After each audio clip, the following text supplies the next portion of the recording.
They're in the red zone now. And a give to J.K. Dobbins. And he breaks a tackle and has a Denver touchdown. Here comes the blitz. Cam Ward hit as he throws. That ball is loose.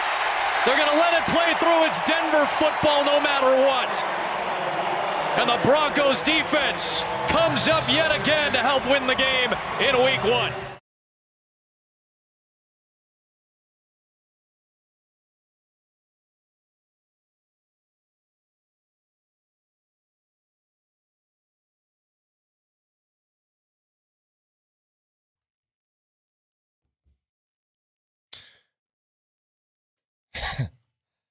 Every game was the same. If you were rooting for any team that plays football in the state of Colorado over the weekend, you experienced the same thing, all of you. You experienced, man, we should really beat the snot out of this team. And at the end of the game, you go, man, we stunk. Every team. Like, I am shocked at a weekend full of, like, really, really good games. Really good, especially in the NFL. Like, you were chock full of close, hard-nosed finishes, points being scored, lighting up the scoreboard, and then you had your games. You know? I don't know what else to say to people other than, Nelly, back me up here for a second. Did I or did I not say on Friday, this feels a lot like a game I could get here on Monday after a win and nobody's happy? Like, that's exactly what it is, at least for me. Like, if you think I'm wrong, it's a Rally House Football Monday. Go ahead and tell me on the text line, 303-504-0925, that I'm wrong. But there is a lot more things, all of these notes that I have over here, a lot more negative than positive. Because the concern that you had about the Broncos heading into this season, you knew the defense was going to be fine. That's not the issue. The defense did what they were supposed to do in that they made life incredibly difficult for a team with a rookie quarterback. Cam Ward actually had a few plays that I was really, really impressed by. I don't think that game's on Cam Ward. He just doesn't have any help. I mean, Calvin Ridley's dropping passes over and over again. He's trying to get his team marching down the field, and he's putting balls on the money, and just nobody's coming up with it. But he finished with 112 passing yards. You know, if you factor in the 6 sacks that he took, it's 62 total yards passing in that game. They ran the ball for 71. The defense did exactly what they're supposed to. But if you come out of that game, to me, with anything other than I am entirely disappointed. That game should have been an absolute blowout. And instead, you're sort of biting your fingernails at the end of the game. Again, despite all the numbers I just threw out at you, 62 team passing yards for the Titans, 71 yards on the ground. They had, let me check this again. As far as total yards, they had 133. You know how many penalty yards the Titans had? 131. That's like a net 2-yard gain if you factor in penalties. And yet, end of the game, Titans have the ball with a chance to tie it. Now, long shot. You got to go, 64 yards in a minute and get the 2-point conversion. But it was possible. And again, if not for drops by Ridley and Okonkwo, and maybe they do get a better opportunity. I don't know. But I don't know how, as a Broncos fan, you can get to this Monday after watching that and be like, yeah, I'm good with how we played yesterday. And honestly, the theme of the day is going to be that applies the same to a Buffs fan, that applies the same to certainly a CSU fan.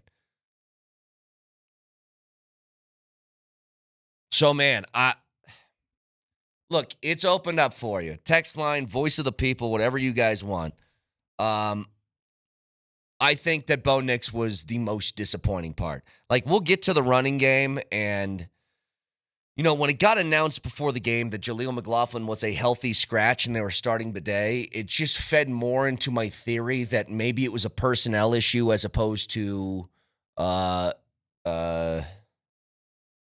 unwillingness to run the football out of Sean Payton. That's not the case, so we'll get to that in a second, but I'd like to focus on Bo. When quarterbacks start to evolve and get better, and Sean Payton had a quote on this, and Nelly, can you cue this up for me? It's about the evaluating the growth of a quarterback, and I'm glad that Sean Payton said it the way that he did. Talking about a quarterback in year 2, and it's like, hey, is there growth week to week? I'm not here to hear it, and neither is Sean Payton. Listen. Yeah, here's the thing, though, and I appreciate the question, but we're not going to have a growth meter each week, in year 2, all right? He's in his second year.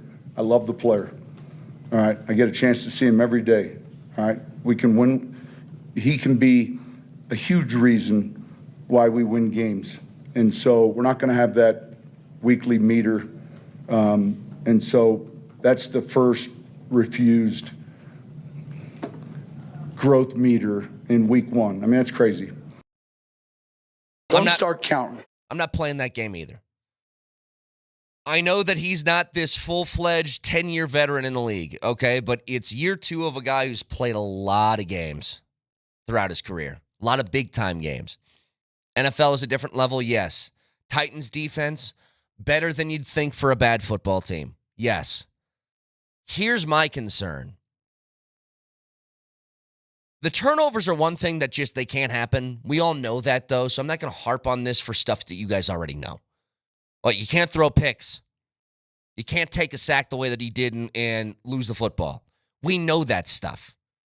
Here's the part that concerned me with Bo, though.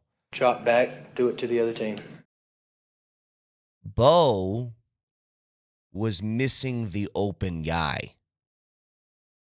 As much as I hated the decision to go for it on 4th down, he missed the open guy. Another time, he missed Cortland Sutton right over the middle of the field, running wide open. And that's his main target. That's the stuff that concerned me. You got somebody wide open, you throw it to the covered guy, that's concerning. It's one thing to not make the right throw. It's another thing to not make the right read. And this is an extension of what we saw out of the preseason. It took the Broncos 6 drives to get a touchdown in the preseason. It took the Broncos 7 drives to get a touchdown in this game. And it came off of a punt that was returned to the 38-yard line. One play later, you get a shot in the end zone with 27 seconds left in the half. Now, keep something in mind here. That drive was only set up. It's Brian Callahan, right? I'm going to get my draft day Bo Callahan stuff mixed in there. Brian Callahan, the head coach of the Titans. The touchdown that you got before half was completely set up by coaching malpractice. It's 47 seconds left in the half. The Broncos have 2 timeouts. They're on defense. The Titans are at the 7-yard line. Their first play is a throw, incomplete. Now the Broncos can get the ball back. Second play was a throw, incomplete. Third play was a throw where he sacked just outside the end zone. The only reason you didn't go into halftime down 6-3 was because they handed it over to you. And that was a lot of what happened in that game. The Titans kept looking at you like, here, take this. And the Broncos are like, I don't really want it. You can have it back. Again, glad you got the win. Glad the Broncos are sitting here at 1-0. It should have been a lot different. A lot different than what it looked like. There are things certainly to clean up. I'll get to the coaching part because I think Peyton had a bad game plan too. It's just you go into a season, and this is what comes with expectations. These are a good thing. To be disappointed after a win is good because that means you expect more out of what your team is. It's always a good thing. It's part of the reason why we've been so disappointed by the Avs and the Nuggets over the years. We expected more than what their final result was. The same thing now applies to the Broncos. When you expect more, that bar for the pass-fail grade keeps climbing up the ranks. And we know this, that with this defense, you have an ability to be a very, very big contender in this league. But not if the offense looks like that. Did you guys watch last night? The final game of the Sunday slate? Those are the two teams that are going to be standing in your way. And they can drop back, get a touchdown in the span of 30 seconds if they feel like it. Now, long season, you can clean things up. But as far as first impressions, not great. I guess if we're looking for silver linings, if you want me to be Mr. Millennial, everybody gets a participation trophy.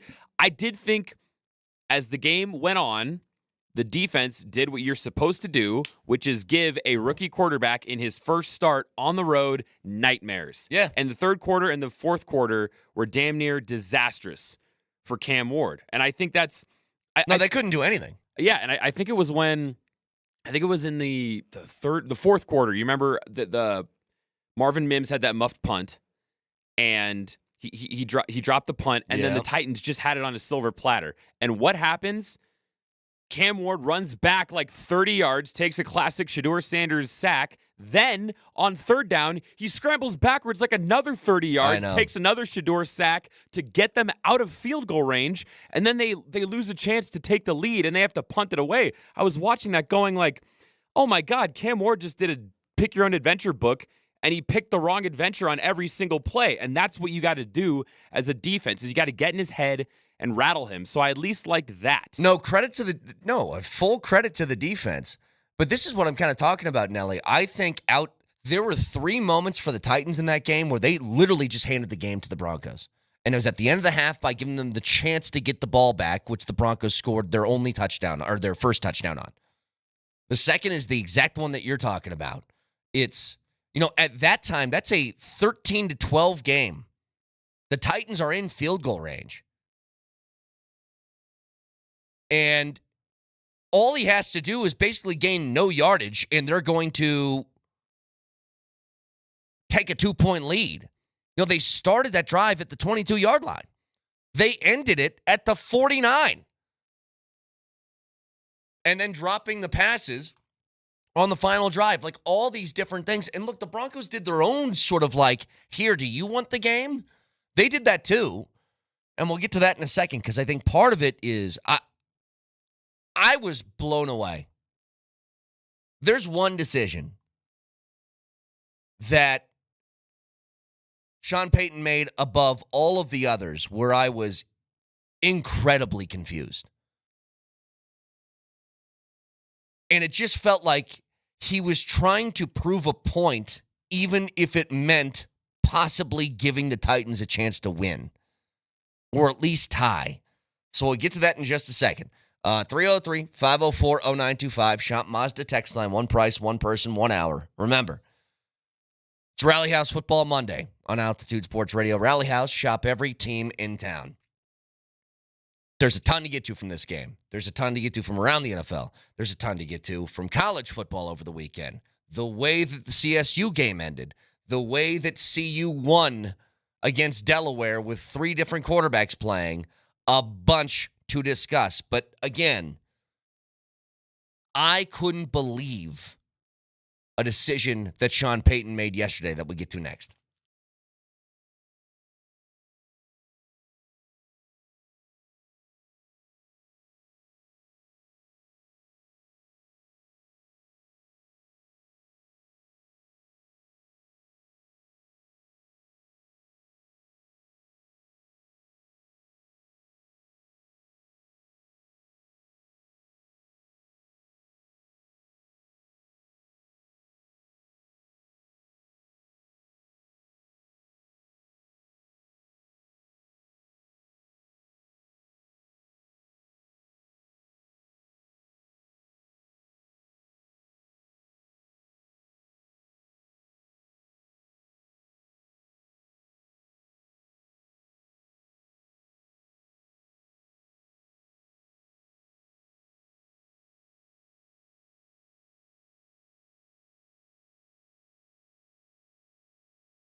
Rally House Football Monday. I don't understand.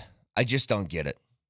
I just, for bleeps and giggles, went to this during the break. And look, it's not the highest paid guy in the world. I understand this. But you're at the end of the game. You got a shot to hit a 53-yard field goal to ice it, to go up 2 scores with like a minute left, no timeout to the Titans, game would be over. And the decision you make is to go for it. Now, could you convince me, like, just trust your offense, go out there and close the game out? Yeah, you could. If it was 4th and 2 or 4th and 1. It's 4th and 8. And you're at the 36. Again, a field goal with a minute left in the game puts you up 11 points. It's over. Like, the Titans might as well just knee out the rest of the clock. They can't do anything. But instead, you go for it. And the play was Nix gets the ball and throws up a 360 no-scope to Marvin Mims 50 yards downfield. And I'm just like, what are we doing? Now, Sean Payton had a response as to why he decided to go for it. Just before I even listen to this, Nelly, before I even listen, I think I have the reason. He's not going to say it in this clip. The reason why Sean Payton went for it is because bleep you. That's why. It's because my offense has been terrible today. I want something cool to happen. And I'm going to force it, even if it means it gives the Titans a chance to tie this game. But what he said was, yeah, so you ready? We had plenty of time to think about it. You know, stop right there for a second. When you mess up and somebody asks you, why did you do that? And your response is this. All right, you ready? Here's my full bleep response that I have got prepared for you. All right, go ahead. Yeah, so you ready? We had plenty of time to think about it. You know, we're playing great defense. You know, kick block, you know, is a scoop, and it's one thing. You know, it's a 54-yard field goal. I don't think we're going to punt it. And right, because I felt strongly, you know, I had to play. And, you know, we knew they would be in a cover 0 look. I want to see the protection, and we got the look we were expecting. Yeah. We'll see the film, but yeah, you know, I've got plenty of confidence in the distance relative to the kick. But really? The way we're playing defensively, you have to look at, man, the quickest way for them to take the ball, 64 yards would be the block kick, scoop right, and score, and I didn't want that to happen. So we had a lot of time to think about it. I felt real good about a call. And when you have a call you like, we just we're close. Whew. Now his point, block kick, scoop and score. Okay, maybe. The likelihood of that happening, very, very small. I would say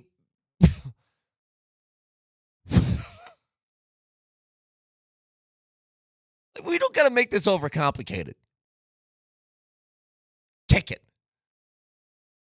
I mean, to quote a very, very famous ref that we used to play all the time, you're going kick.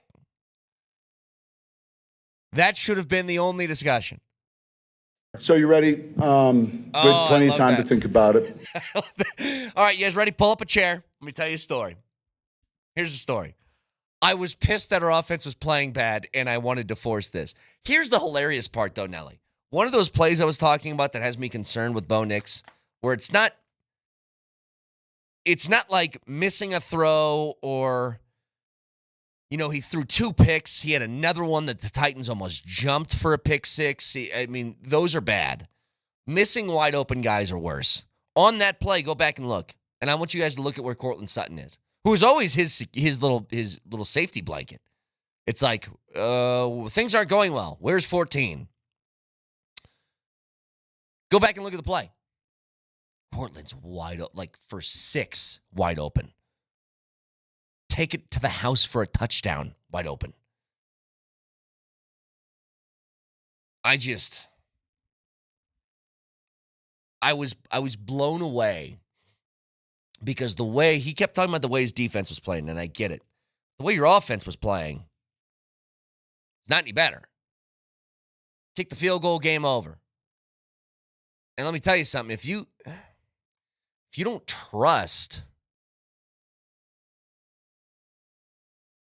your special teams to get the kickoff, that's also pretty concerning. But I don't think that's true. I think that's just a way to rationalize your decision after you made it. So that's the answer. Again, guys, it was a bizarre game in this sense. Offense couldn't do anything on either side. Now, Broncos better than what the Titans did, obviously. You know, one thing about the Broncos was when they decided to run the football, they did it pretty well. You know, a couple of big runs skew the numbers a bit. But that's the whole point to sticking to the run game is eventually you get a pop like that. You get the 50-yarder from R.J. Harvey who had, count them up, 1, 2, 3, 4, 5, 6 carries that I hoped would be more. But they did feed J.K. 16 times. I don't know if we have it on here, Nelly.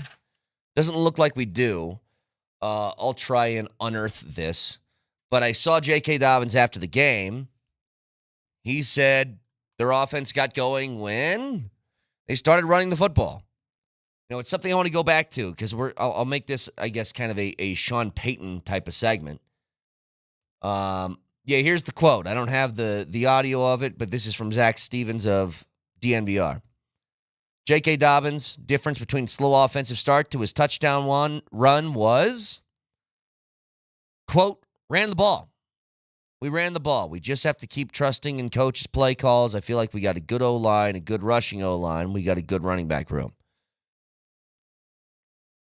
Once you started running the rock, started to wear down the defense a little bit. Again, a good Titans defense. They are good.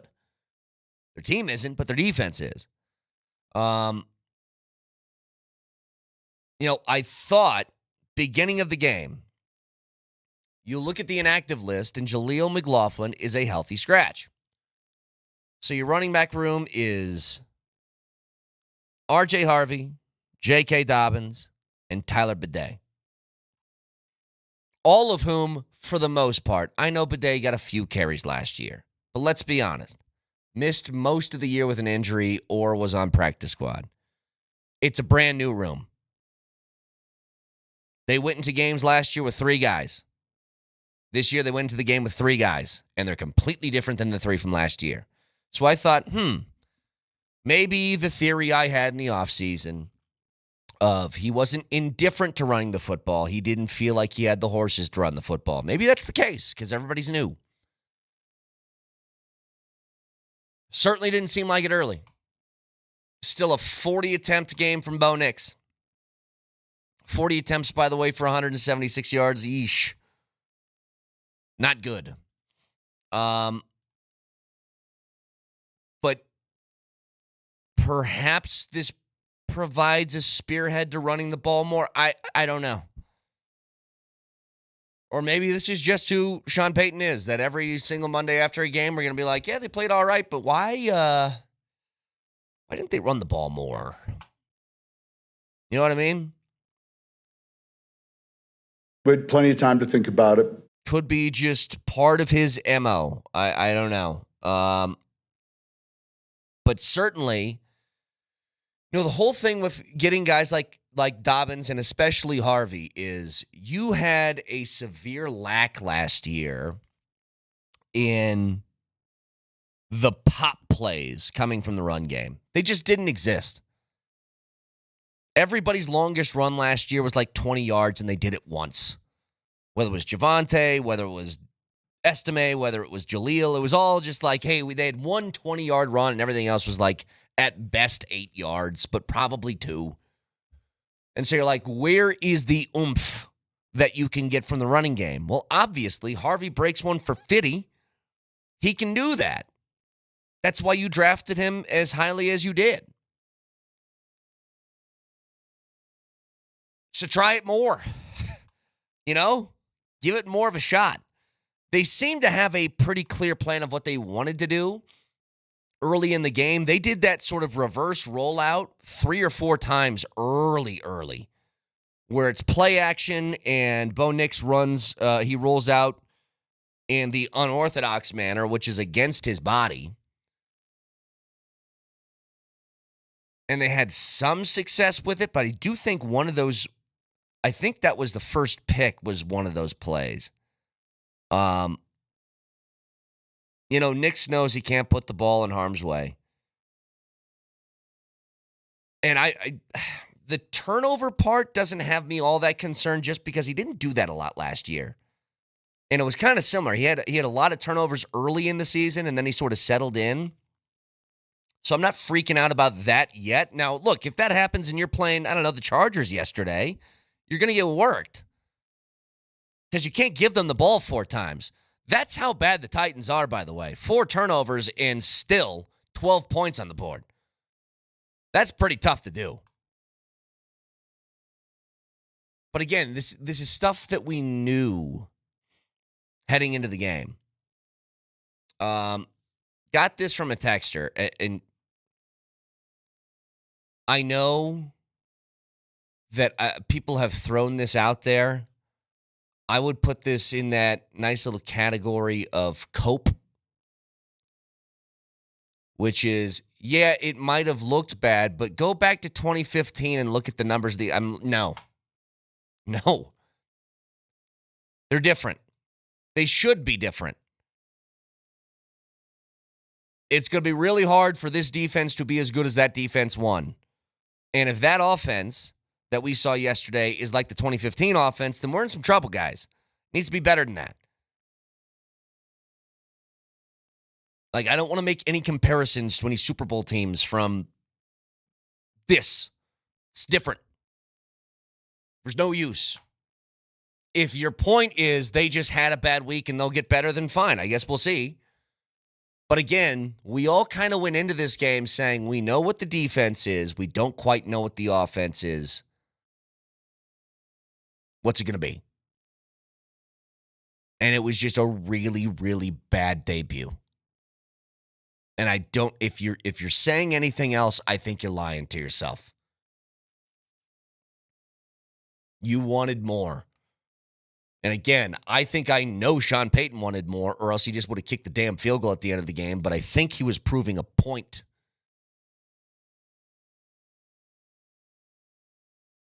It was back and forth on, do you want to win? Not really. How about you? No. No, here, you try it. No, I don't want to try it. It's remember that scene from what's the Jackie Moon, Semi-Pro, where he just keeps throwing the ball back and forth to the guy when he's inside the paint and he's outside the 3-point line. Only if you want it. Only if you want it. Right back. Right back. No. Bad look. Only if you want it. Right back. Here. It was that between those two teams the whole time. You want to score? Not really? All right, here, give it back. I don't want it either. Here, you try and score. No, you try. Now, it's fun to do things like this when you still win. Okay? It's fun. Let me tell you something, though, guys. Do you know what happened yesterday? And I'm not going to get too far out ahead of my skis here. I don't even know what that means, by the way. I'm not a skier. But do you know what happened yesterday for your week 2 opponent that you have coming up? Daniel Jones led the Indianapolis Colts in his debut to scoring drives every time he touched the field. Which, let me check. Nope, didn't have Daniel Jones was amazing on my bingo card from the opening week of the NFL season. So something to keep in mind. You want to hand the ball back, maybe Indianapolis is going to have something to say about that. So again, 303-504-0925.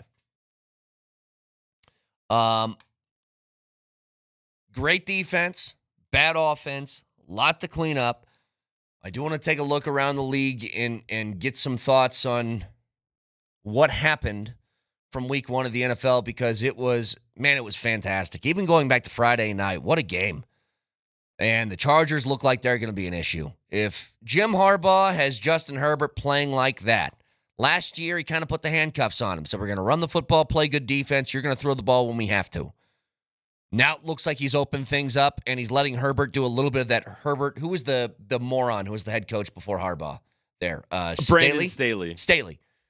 But Staley was the kind of guy who's like, Herbert, throw for 400 yards. Go ahead, save us, please.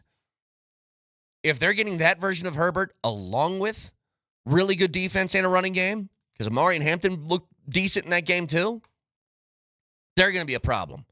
But, God, almost every single game was either down to the wire or just really good football yesterday. And it all culminated with, I didn't think the Bills had a chance to win that game until like 2 minutes left. And they somehow found a way. And they did it on the leg of somebody who somehow, some way is still in this league. Matt Prater still hitting kicks. So we'll get to that in a bit, but I got to discuss college and both of these local teams specifically. It's the same story. You won, but did it really feel like you did? Get to it next.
Well, you're a team first guy. You're a backup to Shedeur. Stayed on this team this year with 2 quarterbacks coming in.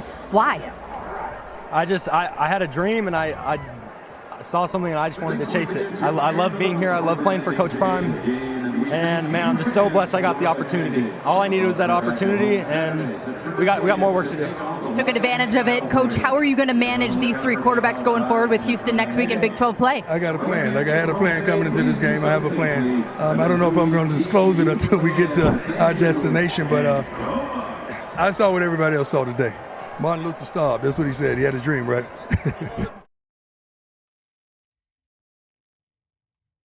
Good for him. I mean, kid played great. It's Rally House Football Monday on Altitude Sports Radio. Rally House, shop every team in town. So, CU gets this win. I still came away very unimpressed by a lot of what I saw. I think that the offense needs a kick in gear, and maybe Staub's the answer to that. Maybe he's the guy that does it.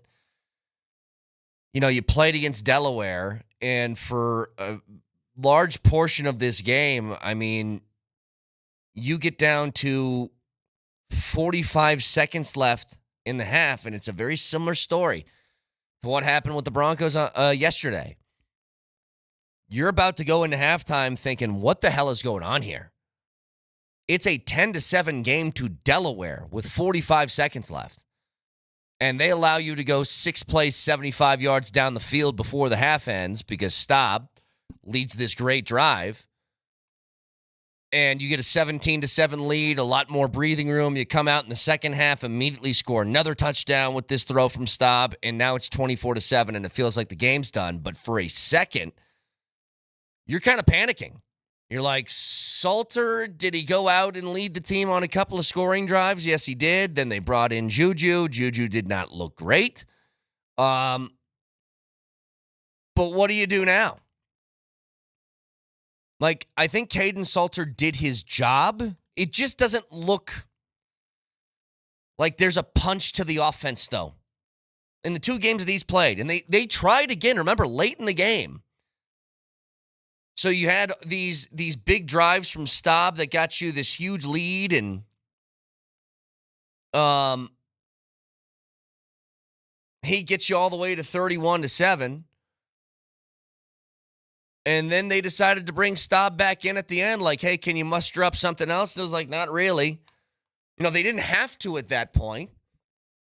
But I don't think there's anything to discuss here.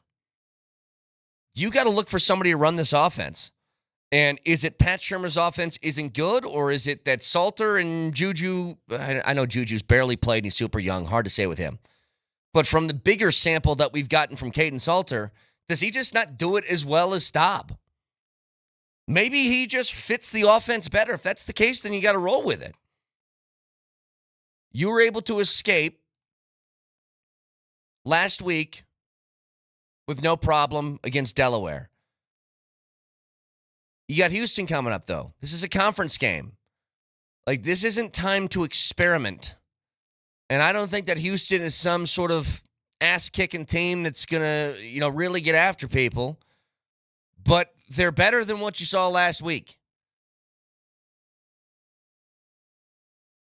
So I don't think that there's any like, hey, hem and haw, and this guy's going to get this many drives, then we'll put this guy in, then we'll put the third quarterback in. I don't think you do that anymore. I think it's his job. You just saw a different sort of oomph with him commanding the offense. Now to CSU, this gets really difficult.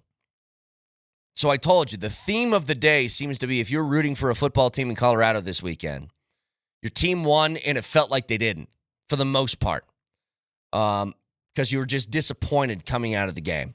Unless you're Northern Carolina, or Northern Colorado, by the way, because if that's the case, you lost, and it felt like you won.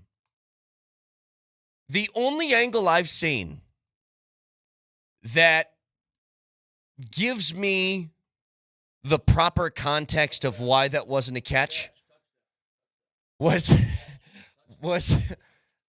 from some guy who was filming for his own sort of purposes in the end zone, which is not a camera that the refs had. I have no idea how they overturn it. I hate that they did. I think even CSU fans hate that they did. Like, listen for just a second. I believe the stat is Northern Colorado has not beaten CSU since 1900 in a game that was forfeited. I believe that's the number. UNC, by my standards, won that football game. It's not even a discussion to me. I was blown away when they overturned the call. Couldn't believe it. And to be honest, like, did you even want to win at that point if you're a CSU fan? I'm being dead serious here. Did it even matter? Because CSU is facing a different type of question now. Norvell's had plenty of time to get this thing together. I like Jay. We've met him on a couple different occasions. He's a super nice guy that I really root for. But just results-based. You're too far into this experiment to be having these problems. You are. You need to have results by now. I've told you with Dion, I have very high standards for him. Part of that is tied to the number he's being paid, $10 million. But I also said it's year 3. You need to have expectations. You need to have very high ones if you're a CSU fan for Jay Norvell. This isn't year 1 or year 2 for him. It's not year 3 for him. It's year 4. This is kind of bleep or get off the pot. And to have, I think, a pretty good performance in week 1, like encouraging against Washington. To follow that up with this leaves you very, very scared. And the problem I have with stuff like that, to get a win in the way that they did, you look back at the final record at the end of the year, I think that can provide a real sort of disguise for how things actually looked. And sometimes you just want to see it up front and in your face. L next to Northern Colorado. That's what you want to see. Just because it tells the more clearer story of what happened. But more than that, we saw this as a big advantage for CSU to have Braden Fowler-Nicolosi going into year 3 as your quarterback. I don't know how much longer you continue with that either. Again, when guys have been here for a while, you need to have higher expectations. His big problem is that he turns the ball over a lot. Way too much. Throwing picks and not being consistent and not being efficient is not going to get you anywhere. That's supposed to be your advantage. So, just a couple of things from the college football weekend. Again, dive a lot more into the Broncos because similar feel. A win that didn't quite feel like it. By the way, congratulations to Columbine High School's Bryn Schmitz. She is our Student of the Week. Presented by Mr. Rooter Plumbing, proudly rooting for Colorado athletes. Every Student of the Week is awarded a $150 gift card to Rally House. So tune in on Friday night at halftime of the Legend at Arvada West game for the next Student of the Week. So we'll take a bigger dive around the NFL and the college football weekend as we go along today. We'll have Adam Schefter that joins the show at 9 o'clock this morning. 9 o'clock. The bigger surprises of this weekend. First of all, the Cincinnati Bengals won barely, which puts them at 2-11 in weeks 1 and 2 in the last 6 years, or now going on 7 years. But couldn't believe that they almost gave that one up to a very, very bad Cleveland Browns team. The Dolphins might be the worst team in the league after watching them this weekend. I don't know what it is. I don't know why they confuse me. But forget the fact that they gave up 33 points in a scoring drive to Daniel Jones every time he stepped foot on the field. Tua looks terrible.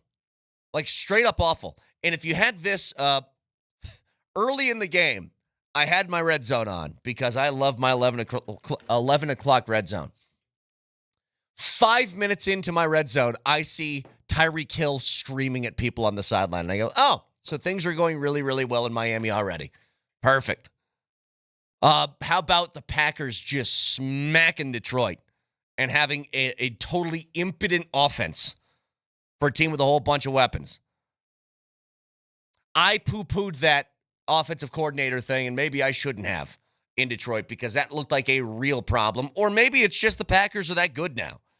Could be one of the two. You know what I really noticed? I feel like these new kickoffs have spurred on a lot more points being scored. Drive starting at the 35. It feels like it was easier for teams to move the ball up and down the field unless you played in the Denver and Tennessee game. I mean, those guys struggled quite a bit with that. But we'll get to it in just a second. You can always watch the show live on Twitch. Twitch.tv, search Altitude SR in the search bar, the Altitude TV simulcast, and that is the Safeway Twitch feed. Order online. Safeway does the rest. Get easy delivery or free pickup and the same great deals with the Safeway app. You can also watch on YouTube. Subscribe to the Altitude Sports Radio channel today and don't miss anything from Denver's #1 sports station, Altitude Sports Radio 92.5. It's a Rally House Football Monday, and it's a similar theme between three teams here in town, the Broncos, Buffs, and Rams. You won, but did it feel like it? Moser, Lombardi, and Kane next.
They're in the red zone now. And a give to J.K. Dobbins.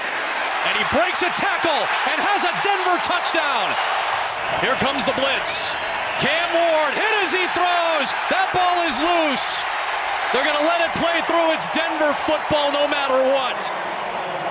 And the Broncos defense comes up yet again to help win the game in week 1.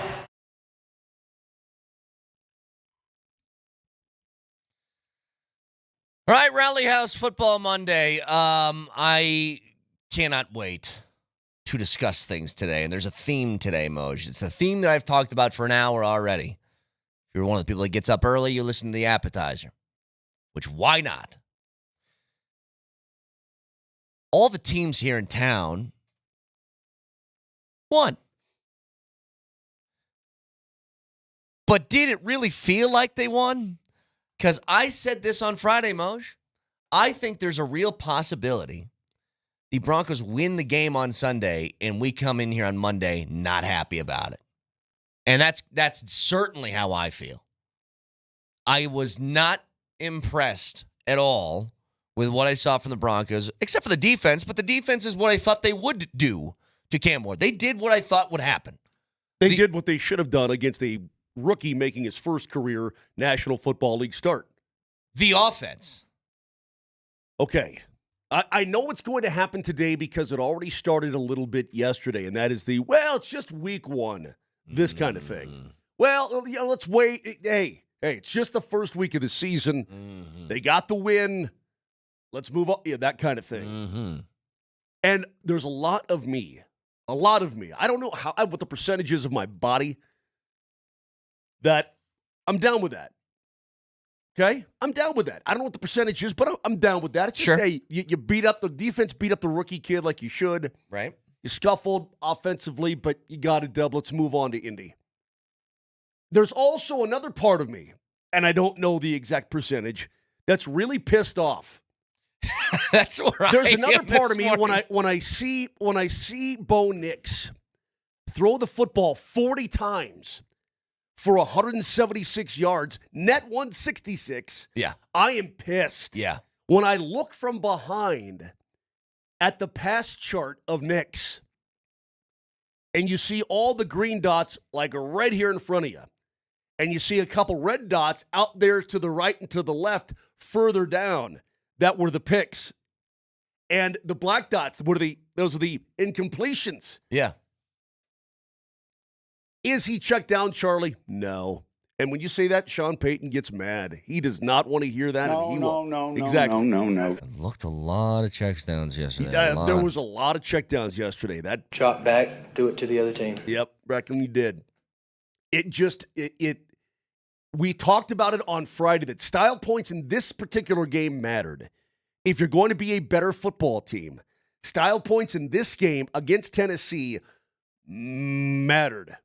And they didn't have the style that I thought that they should have. It's a continuation. If you were concerned in the preseason, and hand up, I wasn't.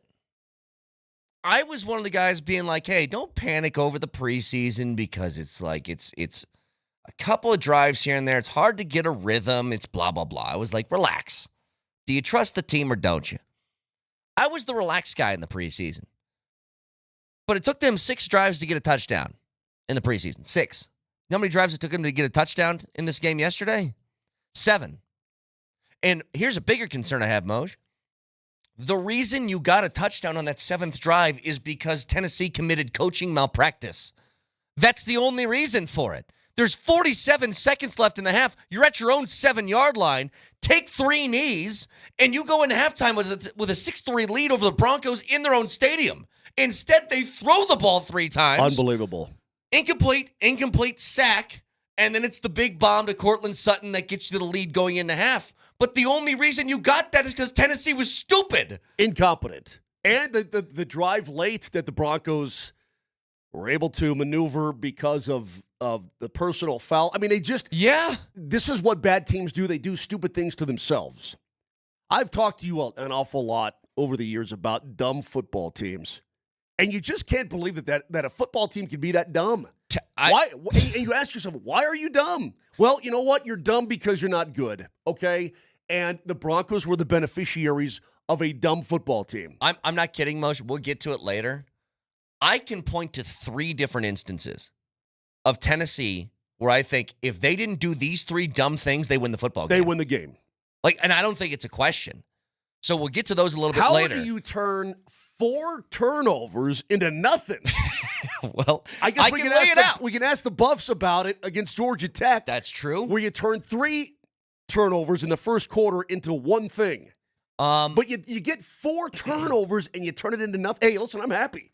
I'm happy they turned it into nothing. Sure. And I'm happy that the Broncos defense didn't allow them to really turn it into anything, right? But boy, oh boy, you play this football. You take that exact same game. Play that against the Chargers. See And what happens and to you're you. going to get smoked. Yeah. You play it against a lot of teams in this league, and you're going to lose. You happen to get a team that won 3 games last year with a rookie quarterback making his first ever start, and you made him look like it. Good for you. But don't do that anymore. So I do want to spend a lot of time on the offense today. And I want to start here. And I'm actually happy with this response from Sean Payton postgame. Because there could be a lot of this going on. I'm not doing it, okay? So it's Bo Nix.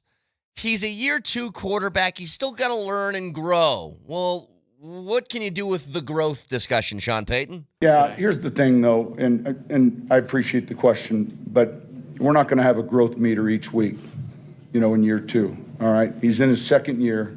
I love the player, all right? I get a chance to see him every day, all right? We can win. He can be a huge reason why we win games. And so we're not going to have that weekly meter. And so that's the first refused growth meter in week 1. I mean, that's crazy.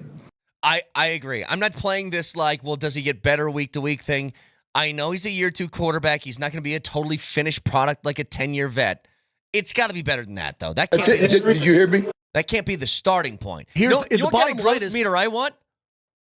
I want that growth meter week to week. Sounds good to me, too. I want the offense to make growth. He is your starting quarterback. I don't care if he's in year 2, year 1, year 10, because that's your guy. So you're going to have to win football games with that guy, period. End of story. I'm with Sean Payton on that, too. I don't want to get into any kind of growth meter because you got to win games. And speaking of growth meters, by the way, Moser, you have a Rocky Mountain Men's Clinic live read coming up in this next commercial break. All right, sounds good. Thanks, buddy. Appreciate it. Hey, can I say one? Oh, go ahead. No, I'm just saying. Look, the league is not going to wait for you. Okay, right. It's not. It's going to move on without you, and it's going to move on over you. It's going to stomp you. Play better. Just play better football. I'll tell you what has me concerned with Bo. This is going to be, I think this will be a little different than anything you're going to hear from anybody else. Not to pat myself on the back here, but I do think this is different. I'm not so much concerned, Moj, with the turnovers. And here's why. He had 2 picks. He took the awful sack that resulted in the fumble. And he almost got jumped for a pick 6, too, that they dropped, if you remember. That was like in the 2nd quarter. I do. He's not a guy, like even his rookie year, he didn't turn the ball over that much. And I think that's more of a blip on the radar thing. I'll tell you what's got me concerned. There was multiple plays where he didn't read the wide open guy. That he made a throw to the covered guy. You talking about this when Sutton was wide over? Well, the 4th and 8 play, that's one of them. But it happened multiple times. That's concerning stuff because that's just not reading the offense properly. And the shocking thing about the 4th and 8 stuff, beyond the actual call to go for it instead of kick the field goal that we can get to in a bit. The shocking thing is the wide open guy that he missed was who? The one guy he throws the ball to all the time. Like, how did you miss Cortland Sutton? 14 was wide open. That's your guy. But that's the concern I had, Moshe, is he straight up didn't read the open player and threw it into the guy who was covered. I mean, that's how you got that. The first pick that was sort of that reverse rollout thing that they did quite a bit early in that game. He just floated a ball up to Cortland Sutton being like, hey, he's one-on-one 50-50 ball.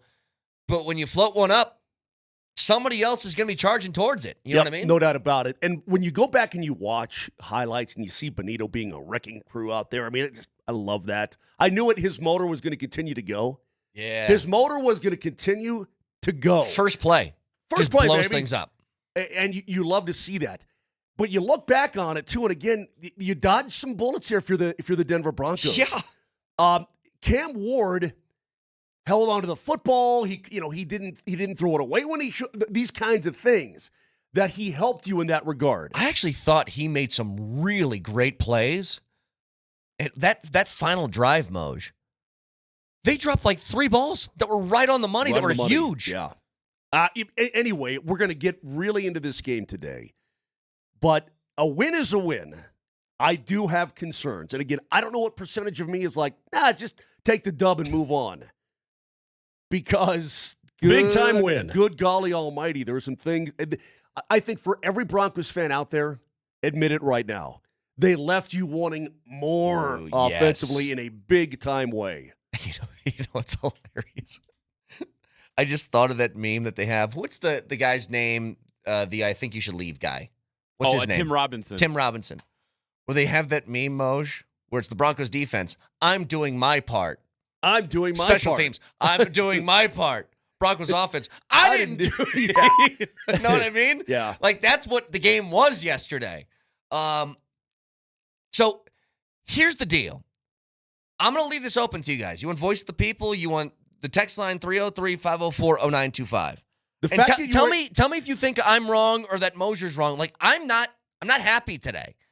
And it's because the one thing you wanted to really see, again, we know what the defense is. What they did to the Titans offense, you could have called 3 months ago that this was going to happen. Do you want me to put a little positive spin on it? Broncos fans, you want me to be a little bit positive?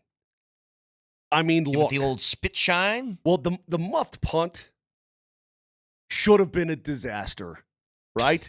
But let's put it this way. Broncos fans, think about it like this. This is that percentage of me that's coming out. Hey, man, you still got the dub. Get all this crap out of the way early, the muffs, the picks, the fumbleros. Get it all out of the way right now. Settle down. Game plan for Indy, who, by the way, beat the living snot out of Miami yesterday.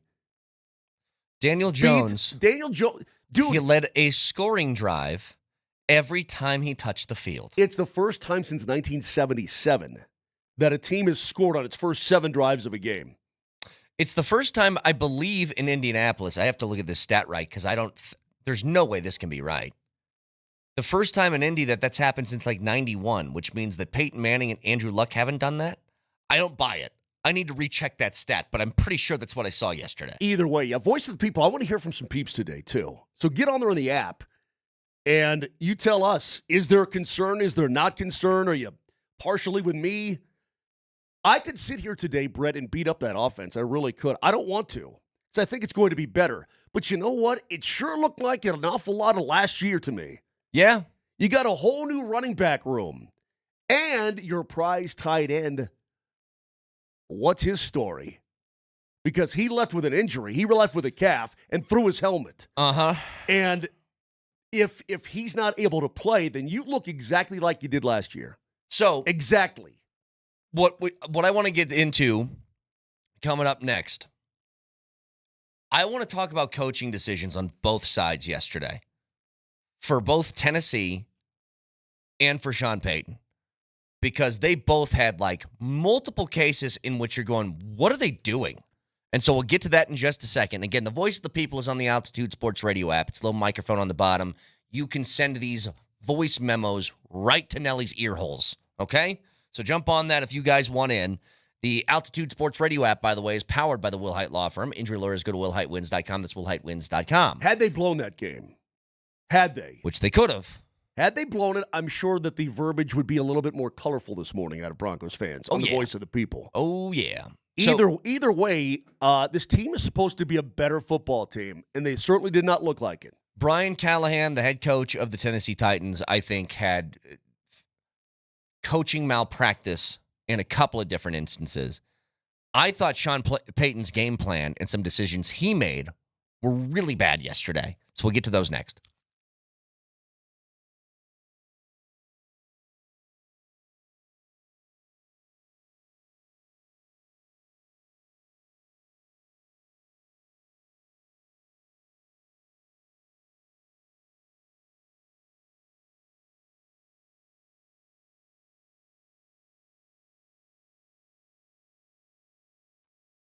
Hey, Nelly told you it was coming, and so I'm going to give it to you right now, and that is Rocky Mountain Men's Clinic.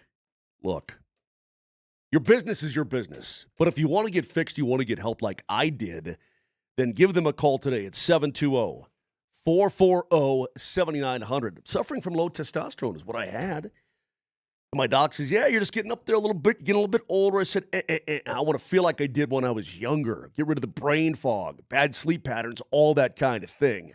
If that's happening to you, you may be dealing with low T. Maybe not, but you might be. So do yourself a favor. Go to their website at RockyMountainMen'sClinic.com and check it all out and see exactly what they do for guys. Up and down the Front Range from Fort Collins all the way down to Colorado Springs, including the all-new, redone, and revamped location in Castle Rock. Get in there. They are experts, and they are going to take care of you. They're going to draw your blood results within 30 minutes. You're going to get the lowdown on what the heck is going on. So again, the number 720-440-7900 or go online, RockyMountainMen'sClinic.com.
They're going to run it.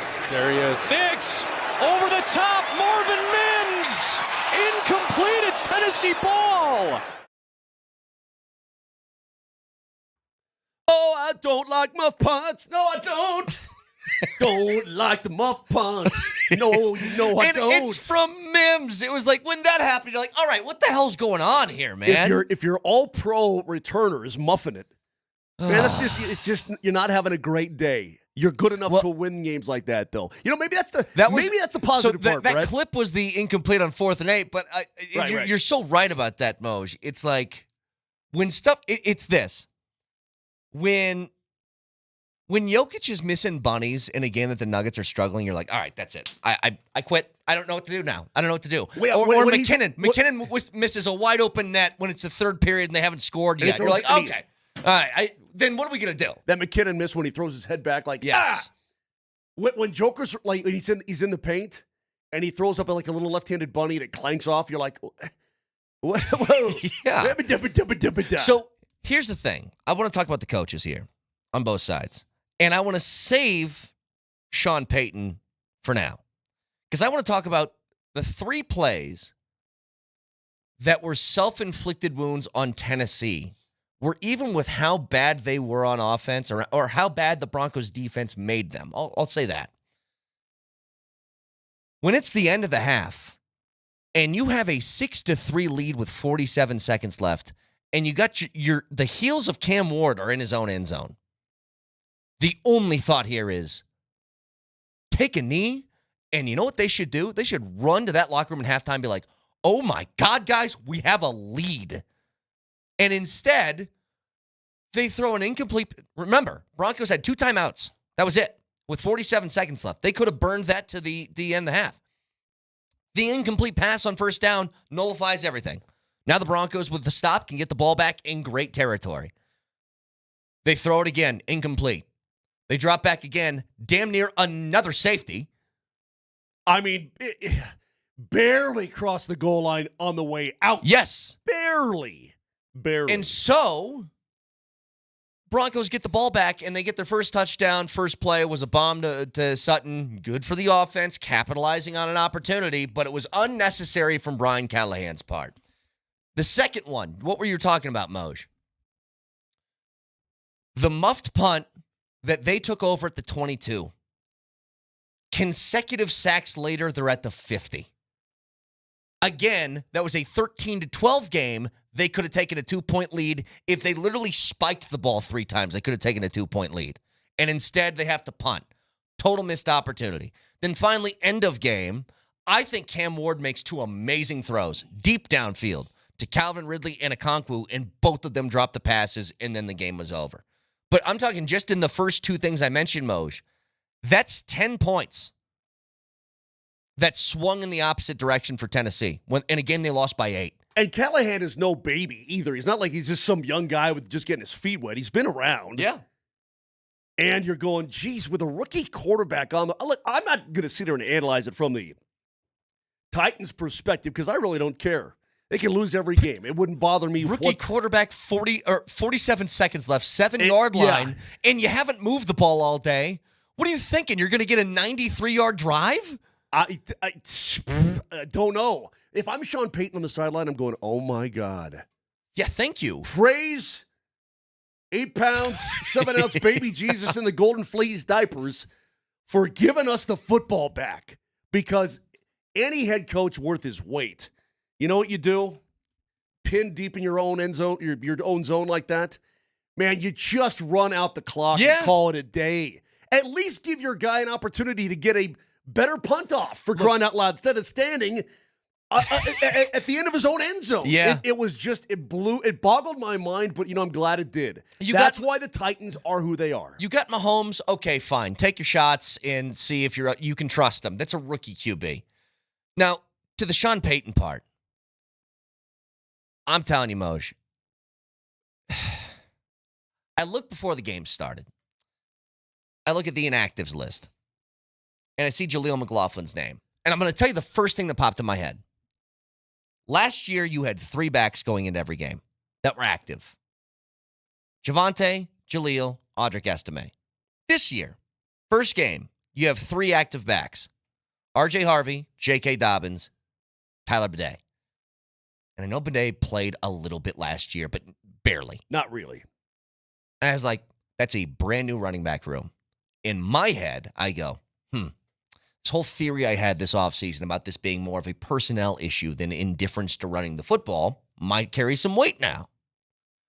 And then for about 3 quarters, they didn't run the football.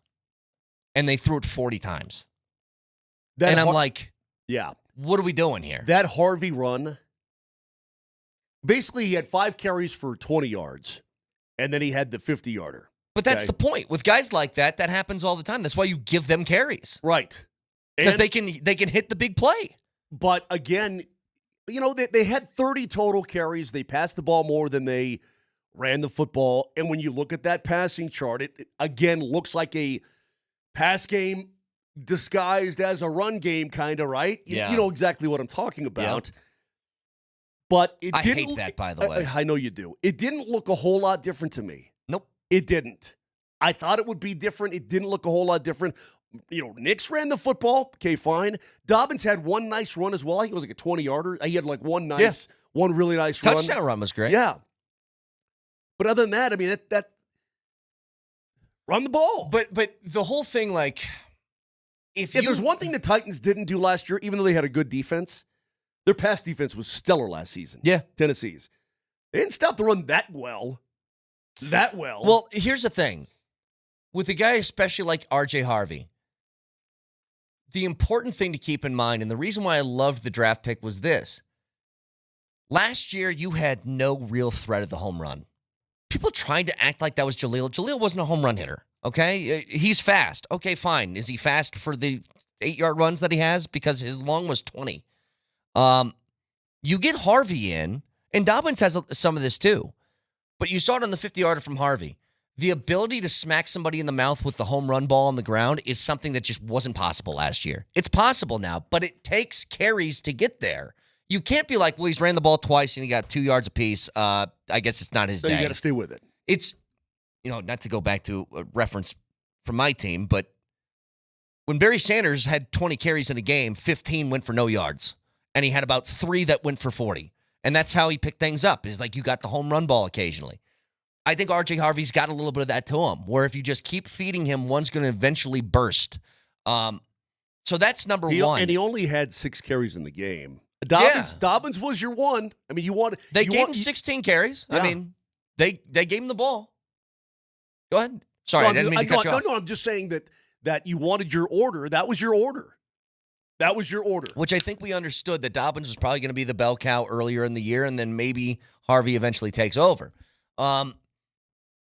The one that I straight up don't get, and I'm going to be honest, I think this is just Peyton was pissed with his offense, and that's why he did this. He made the wrong coaching decision out of anger.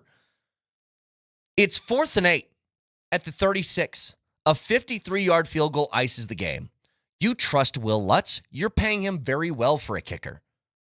The only reason you don't go for it there is because you're pissed off, and you want your offense to make a play. Well, the only reason you don't kick. Yes. Yeah.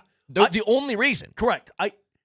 He's going to give another response. We'll play this, Moshe. It is brutal to listen to. I want to hear it. It is brutal because it's long. I heard it before, but I really want to. I'm starting to get into this breakdown Sean Payton stuff. What's the question? Here's the question. You got a kicker who can very easily, especially at altitude, rip through a 53-yarder. You've trusted him to do it a million times. Why the hell did you opt for the 360 no-scope downfield to Marvin Mims? Because I don't buy his explanation. Well, here's what he said. At all. Yeah, so you ready? But plenty of time to think about it. Can you stop? Stop right there. Stop right there. Do you know what I love? I've messed up before. And when somebody calls me out on my mess up, hey, why'd you do that? And I say, all right, you ready? Listen to this. I've been thinking about this answer for a long time because I know this is coming. Yeah. Whenever you get the pull up a chair, I'm going to explain my reasoning to you. Go ahead. Yeah, so you ready? But plenty of time to think about it. We're playing great defense. kick block, is a scoop, and it's one thing. It's a 54-yard field goal. Stop. The odds of a scoop and score by Tennessee in that situation are fairly remote. I mean, I guess if you want to play it as safe as you possibly can, okay, fine. But that seems like a bit of a cop-out right there to me. That's what it seems like. well, it's what, Moser? Maybe he really did. Maybe he really was scared of that. I wasn't, and I can't imagine that he would be, but maybe he really was. I thought maybe heaving up a YOLO ball could get picked off and taken to the house at the same rate that you're worried about a block kick, Right. scoop and score, but continue. I don't think we're going to punt it, and I hope I not. felt strongly, I had to play, and Okay, we stop knew right there. they Stop would right there. One thing I do know about Sean Payton, he loves his playbook. Yes, he And does. he loves himself some ability to pull the play out of that playbook It's and have his guys. Oh, it's on the back Yeah. card in the lower left corner. I've been waiting on this guy for months. Yeah, I had to play. I got me a play. Well, okay. Continue. cover zero look. I want to see the protection, and we got the look we were expecting. We'll see the film, but I've got plenty of confidence in the distance relative to the kick. But the way we're playing defensively, Yeah. you have to look at, Sure. the quickest way for them to take the ball 64 yards Yep. would be, block kick. scoop and Yep, score, scoop and and score, I didn't block want kick. that to happen. So we had a lot of time to think about it. I Yep. felt real good about a call. And when you have a call you like, Yeah. we just Yeah, we're that's close. great. Yes, yeah, that's great. Here's the thing. You might have liked the call. I don't like to base things off of the results all the time, Moj, but that was a bad result. It just looked ugly. Again, and you had Courtland Sutton running wide open over the middle of the field for what would have been a touchdown very easily. If you go look at the still shot. Courtland Sutton's what, Moj? Wasn't he like 3 or 4 yards ahead of his guy? He was wide open. In a cover zero? Wide open. And you know what? So maybe let me give Sean Payton a little credit here. Maybe he's right. You got the look you wanted. You had the play you wanted. You just didn't execute it. Well, here's the thing, though, Moj. It's exactly what I said about Brian Callahan at the end of the first half. I'm not saying the decision is always wrong. But with Cam Ward in his first game on the road at Denver and they haven't moved the ball, that's the wrong decision. If you have Mahomes, if you have Josh Allen, maybe you do say, I know that we could just ice this and go to halftime, but I feel like we can get a score. It's different. So you How ready? about this? If it's 4th and 2 instead of 4th and 8. I like how he goes, so you ready? Everybody rolling all cameras rolling? Everybody gets tape recorders, everybody ready for this? But plenty of time to think about it. Yeah. If it's 4th and 2, I totally get it. Get the first down and the game is over. Got the reels to reels going over there. Okay, here we go. So you here's- ready? Yeah. Okay. So here, The I thing love is, that, honestly, I love that. it's 4th and 8, though. 4th and 8 It is hard felt to like- pick up no matter what. He believes in himself. He believes in his playbook. He believes in his guys. Okay, fine. I think the odds of a scoop and score in that situation on a blocked field goal are incredibly minute. Yeah. But maybe you just try to take away every single variable. Maybe I'll just give him the benefit of the doubt in that regard. It didn't make much sense to me at the time, but in his own head, it made a lot of sense. And by the way, if Nix makes the right read, it makes even more sense, no doubt. Do you want to hear one of the craziest stats you're going to find in a professional football game? The Tennessee Titans, who in grand total had 133 total yards in that game. They had Cam Ward was 12 of 28 for 112, but if you factor in the yards lost for a sack, they had 62 passing yards in that game. Correct. They ran the ball 21 times for 71 yards. So again, 133 total. Do you know how many penalty yards they had? 100 and what? 31. Oh, 30. I thought you were going to give something crazy. They were almost. It wasn't that much. They were 131. They were almost a net zero from penalty yards to total offense. No. They didn't have 131 total penalty yards in that game. They had 13 penalties for 131 yards. I've got to look it up on my own. Hang on. Before they had 133 total yards of offense. It felt like they had 131 penalty yards. Because to me, it felt like it was about 90, not 130. Penalties. 13 for 131. Yeah. God, I can't believe it was that much. Well, one of my button, call me a biscuit. They were 2 yards away from having more penalty yards than actual yards. Again, that's incredible. That is absolutely incredible. How do you win a game with 4 turnovers? I give you Exhibit A. The Knicks, are we concerned about the Knicks picks? We can talk about it. Are you concerned about the way how the Titans players, because the one on the right-hand side was basically double coverage. Yes. He threw right into it. Yes. The most concerning throw was the one that wasn't picked. That was almost jumped. That could have been a pick six, right? Yeah. So how about this, Moj? Let's save that. There's just so much to get into. If you play this game, okay, I know Kansas City lost on Friday night. Okay? Yeah. And they didn't look like, they looked the same as last year. Yeah.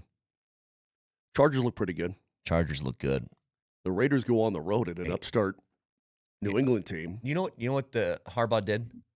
Harbaugh went up to Justin Herbert. Last year, he took those zip ties, put his hands together. Yep. And he's like, take these 2 hands and hand the ball off a lot, and then you can just like shovel throw it when we have to. And then this year, he took the shears and he went clip. And Justin Herbert was playing like he did under Brandon Staley, but in a much more structured and good offense with a better defense. And he looked the part, did he not? Yes, he did. He looked the part. Okay, so we'll get into all of this in the future. There's plenty of time to talk about the division down the road, so on. You got a W, though, man. The fact that we're talking like this after a dub, it's a luxury. It is a luxury. It's kind of fun. It's kind of fun because easily this could turn in a bad way this morning. Hey, man, when you have the ability to win a game and be very critical afterwards, it proves 2 things. First of all, you think your team's good enough where you expect more, which is always a good thing. Second of all, it does show, okay, you can overcome some stuff and still win, which is good. But let's table the Knicks stuff for 8 o'clock. I want to get into college. Adam Schefter coming up today, too? Schefter's going to come up at 9 o'clock this morning. Both CU and CSU had, to me, the same feel of the Broncos, which was, you won, still don't feel like it's good enough. Certainly, question for CSU fans, are you even happy that you got the win? Would you rather have just lost? We'll get to it next.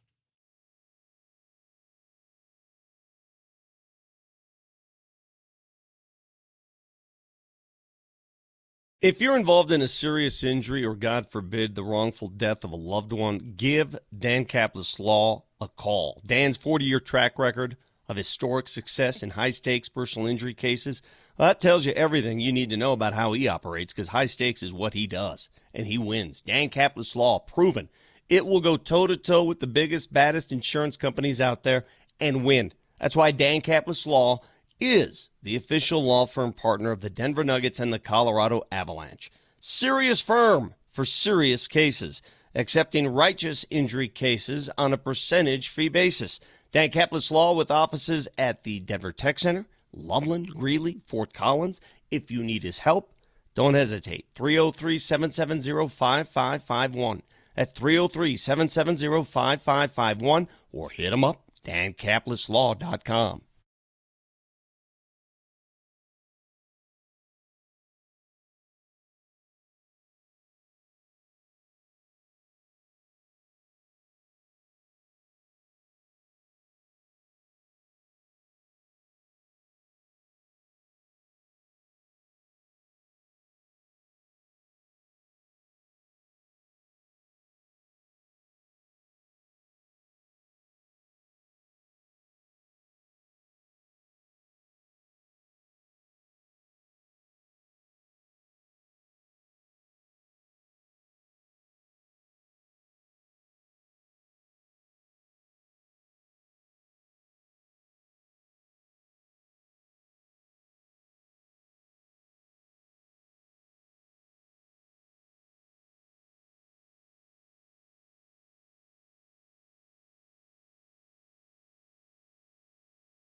Well, you're a team first guy. You're a backup to Shedeur. Stayed on this team this year with 2 quarterbacks coming in. Why? I had a dream, and I saw something, and I just wanted to chase it. I love being here. I love playing for Coach Prime. And, man, I'm just so blessed I got the opportunity. All I needed was that opportunity, and we got more work to do. Took advantage of it. Coach, how are you going to manage these 3 quarterbacks going forward with Houston next week in Big 12 play? I got a plan. Like I had a plan coming into this game. I have a plan. I don't know if I'm going to disclose it until we get to our destination, but I saw what everybody else saw today. Martin Luther starved. That's what he said. He had a dream, right?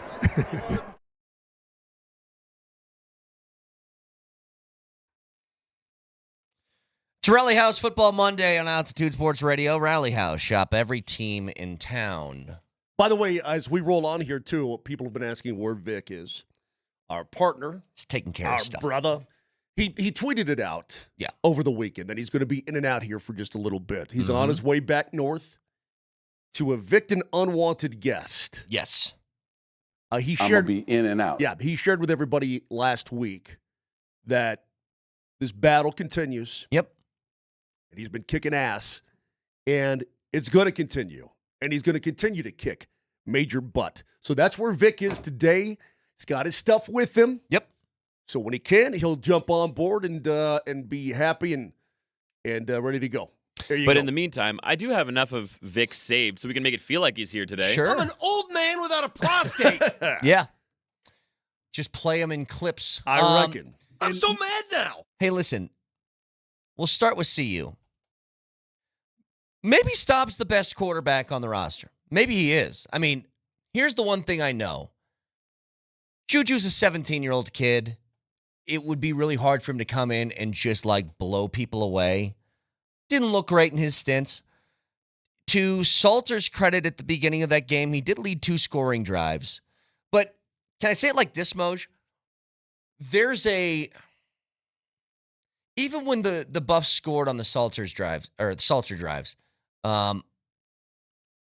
it felt very methodical and sort of chunk by chunk by chunk. When Staub came in, there was a punch to the offense. It had a little bit of I'm not saying what Shedeur did last year, but it had the ability to have some big plays happen that I just haven't seen in 2 games from Salter. And maybe this is a byproduct of Pat Shurmur runs his certain offense, and you can say what you want about the offense that he does run, but maybe Staub just runs that style better. Maybe he's just the best option. Because I got a hard time believing, Moj, that you're going to go into not just week 3 of the season, but your first conference game doing a 3-man sort of rotation at quarterback again. Which is weird. I don't like that. I don't either. I don't think it's the right thing to do. Staub looked good, though, and the coach gave him praise, and he should give him praise. Because Staub came in, got the opportunity, and he made the most of it. Yeah. With the 2 touchdown passes and going up top. Looked good. And Stauber's been around for a little bit now, you know what I mean? He's not I guess he could have gone someplace else, especially, he's only a sophomore, but he's been around. He could have gone somewhere else. He wanted to play here. When you get this 5-star recruit in, and you're Staub, you got to be going, oh, okay, well, sure. When's my turn going to come? Because, I'm a soft, but, they got the 5th-year senior in, and then they got this prize.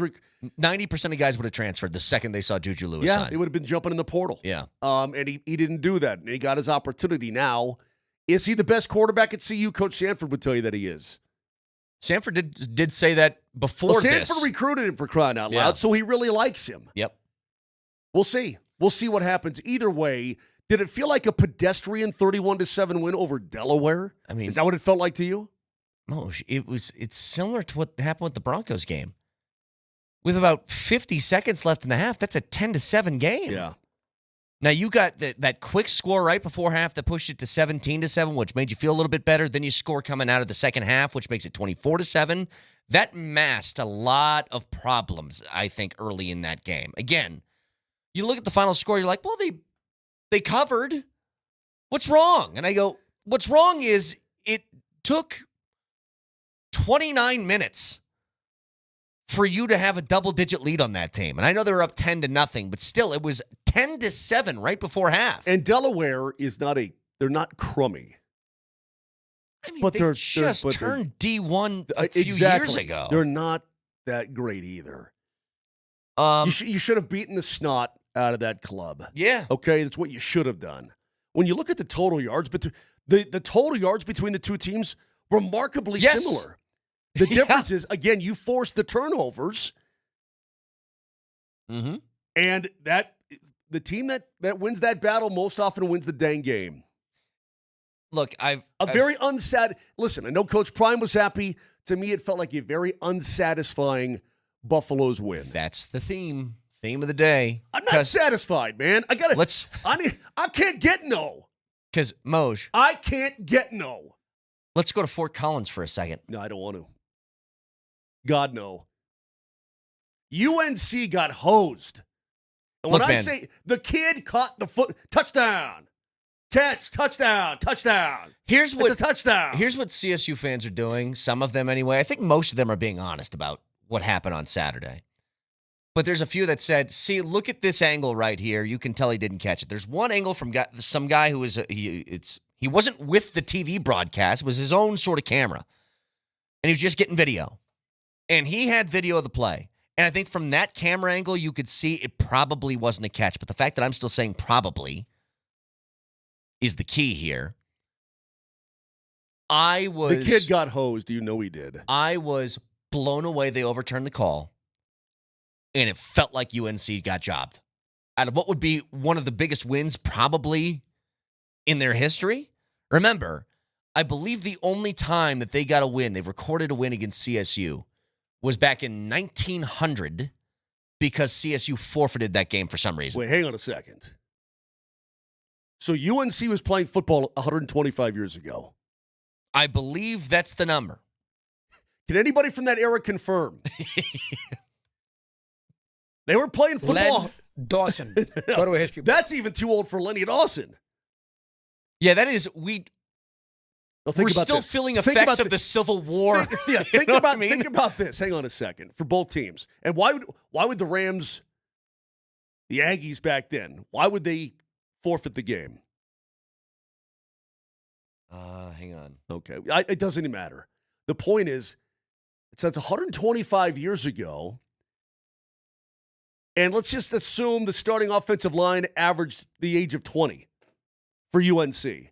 Those guys today would be 145 years old if they were able to live that long. That's amazing to me. So that's how long it's been since the Bears beat the Rams?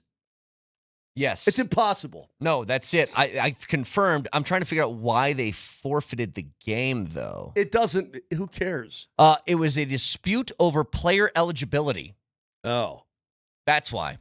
So the Bears got in some ringers, and the Rams, the Aggies at the time were like, screw that. We won't even play you then. So CSU was then the Colorado Agricultural College. Right.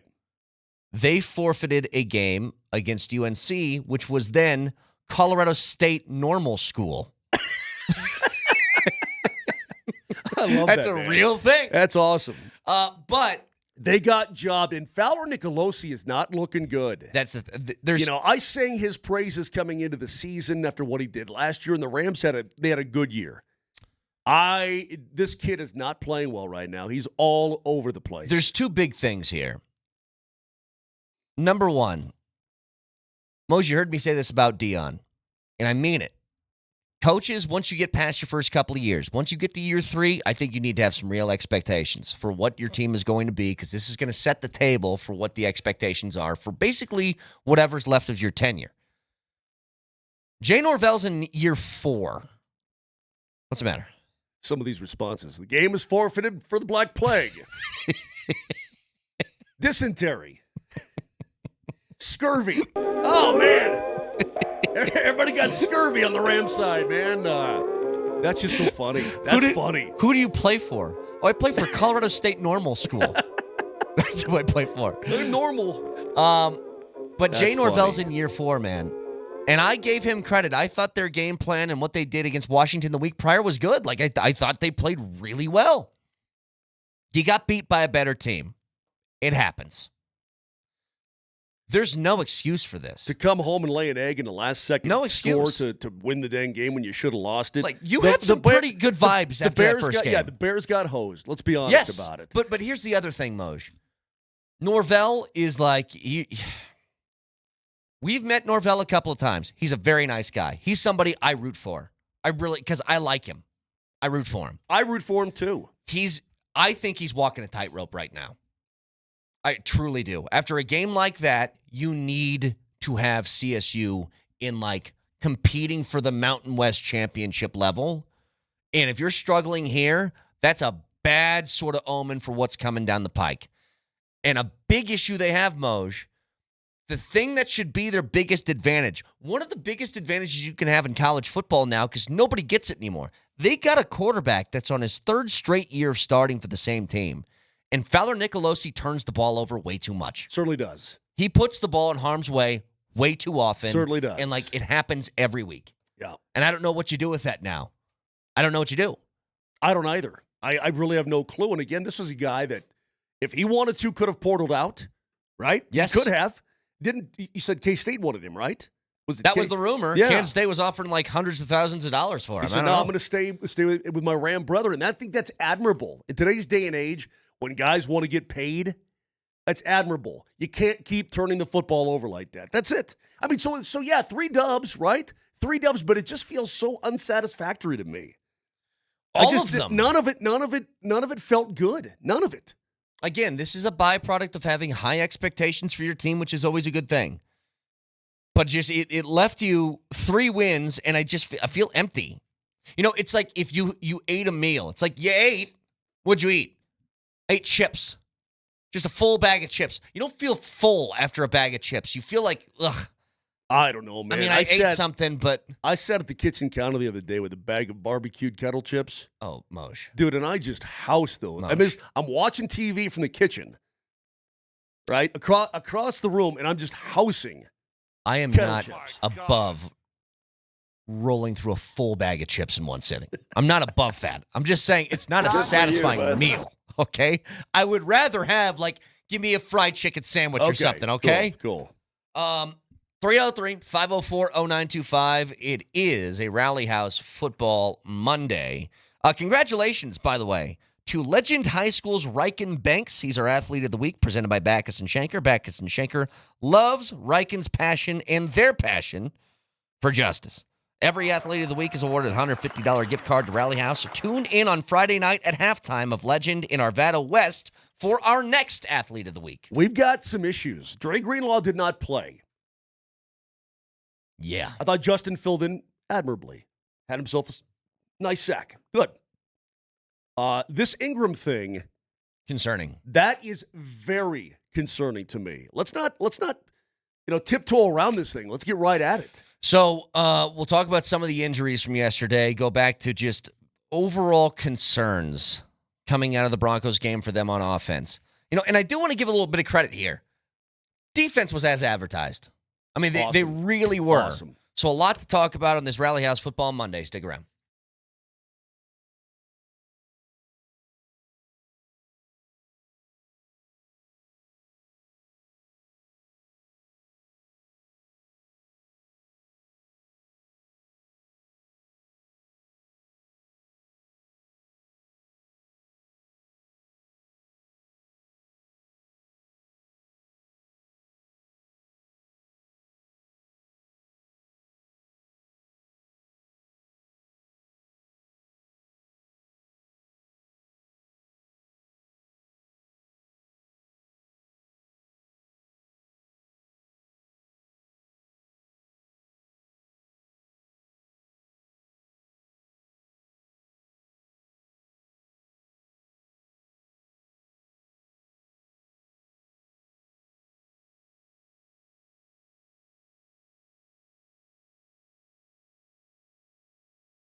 Kaner, I am a little concerned about the offense. Not only did Bo look shaky, execution was bad, guys out, but what was with the play calling? You've got Daniel Jones doing a Peyton Manning impression, Bo Nix doing a Russell Wilson impression, and oh yeah, by the way, Russell Wilson doing a Daniel Jones impression. Yeah, I'm concerned about next week. That's a good one. The biggest concern I have to say is probably Brett's shirt. Like, are you heading straight to Margaritaville after the show today, or what's going on there? Also a good one. So, yeah, I love the voice of the people. Get on that, baby. I appreciate the voice of the people. I'm not going to be talking about the shirt that I'm wearing today. If I want to, I will bring it up. But until then, Moj, no more discussions about my shirt. Exactly. Yeah. Rally House Football Monday. So, Moj, you brought something up. By the way, that Daniel Jones doing a Peyton Manning impression, Bo Nix doing a Russell Wilson impression, Russell Wilson doing a Daniel Jones impression is fantastic. It's pretty hysterical. And the guy that came out on top in all of that was Daniel Jones, for crying. I mean, Danny Dimes had like the greatest debut for a team ever. Yeah. I mean, it's insane. So here's the situation. We'll talk to Adam Schefter at 9 o'clock. I want to go around the league in about 15 minutes, Moj. And we'll take a broader look at the NFL from over the weekend. The early slate of games was fantastic. What I did love is somebody said, golly, with Russell Wilson at quarterback, the Giants look so boring. And so, yeah. If you haven't been keeping up with current events we'll lately. get to that. I mean, the Giants fans are like, dude, the minute they put Dart, I told you, the Jackson Dart is going to be the starter when the Broncos and the Giants play. Yeah. So here's the deal. The defense, they're going to get lost in the shuffle today because everybody's going to be talking about the offensive stuff. The defense was awesome. Like exactly what should have happened in that game did. The Titans couldn't move the football an inch. Even times where they started at the 22-yard line. 22 yards from a touchdown, Moj. 3 plays later, they're at the 50. Without a penalty, by the way. It's just sack and then a sack and then a sack, and then it's like, oh, God, what happened? They did exactly what they should have done, and I give them full credit. I am concerned about what happened with Evan Ingram, though. I'm concerned about Greenlaw. Like 2 of your 3 biggest offseason acquisitions. You know, you can throw in R.J. Harvey and you can throw in Jahdae Barron as rookies and draft picks and blah, blah, blah. That's fine. The guys that you saw as immediate free agent acquisition difference makers at spots that you needed were Ingram and Greenlaw.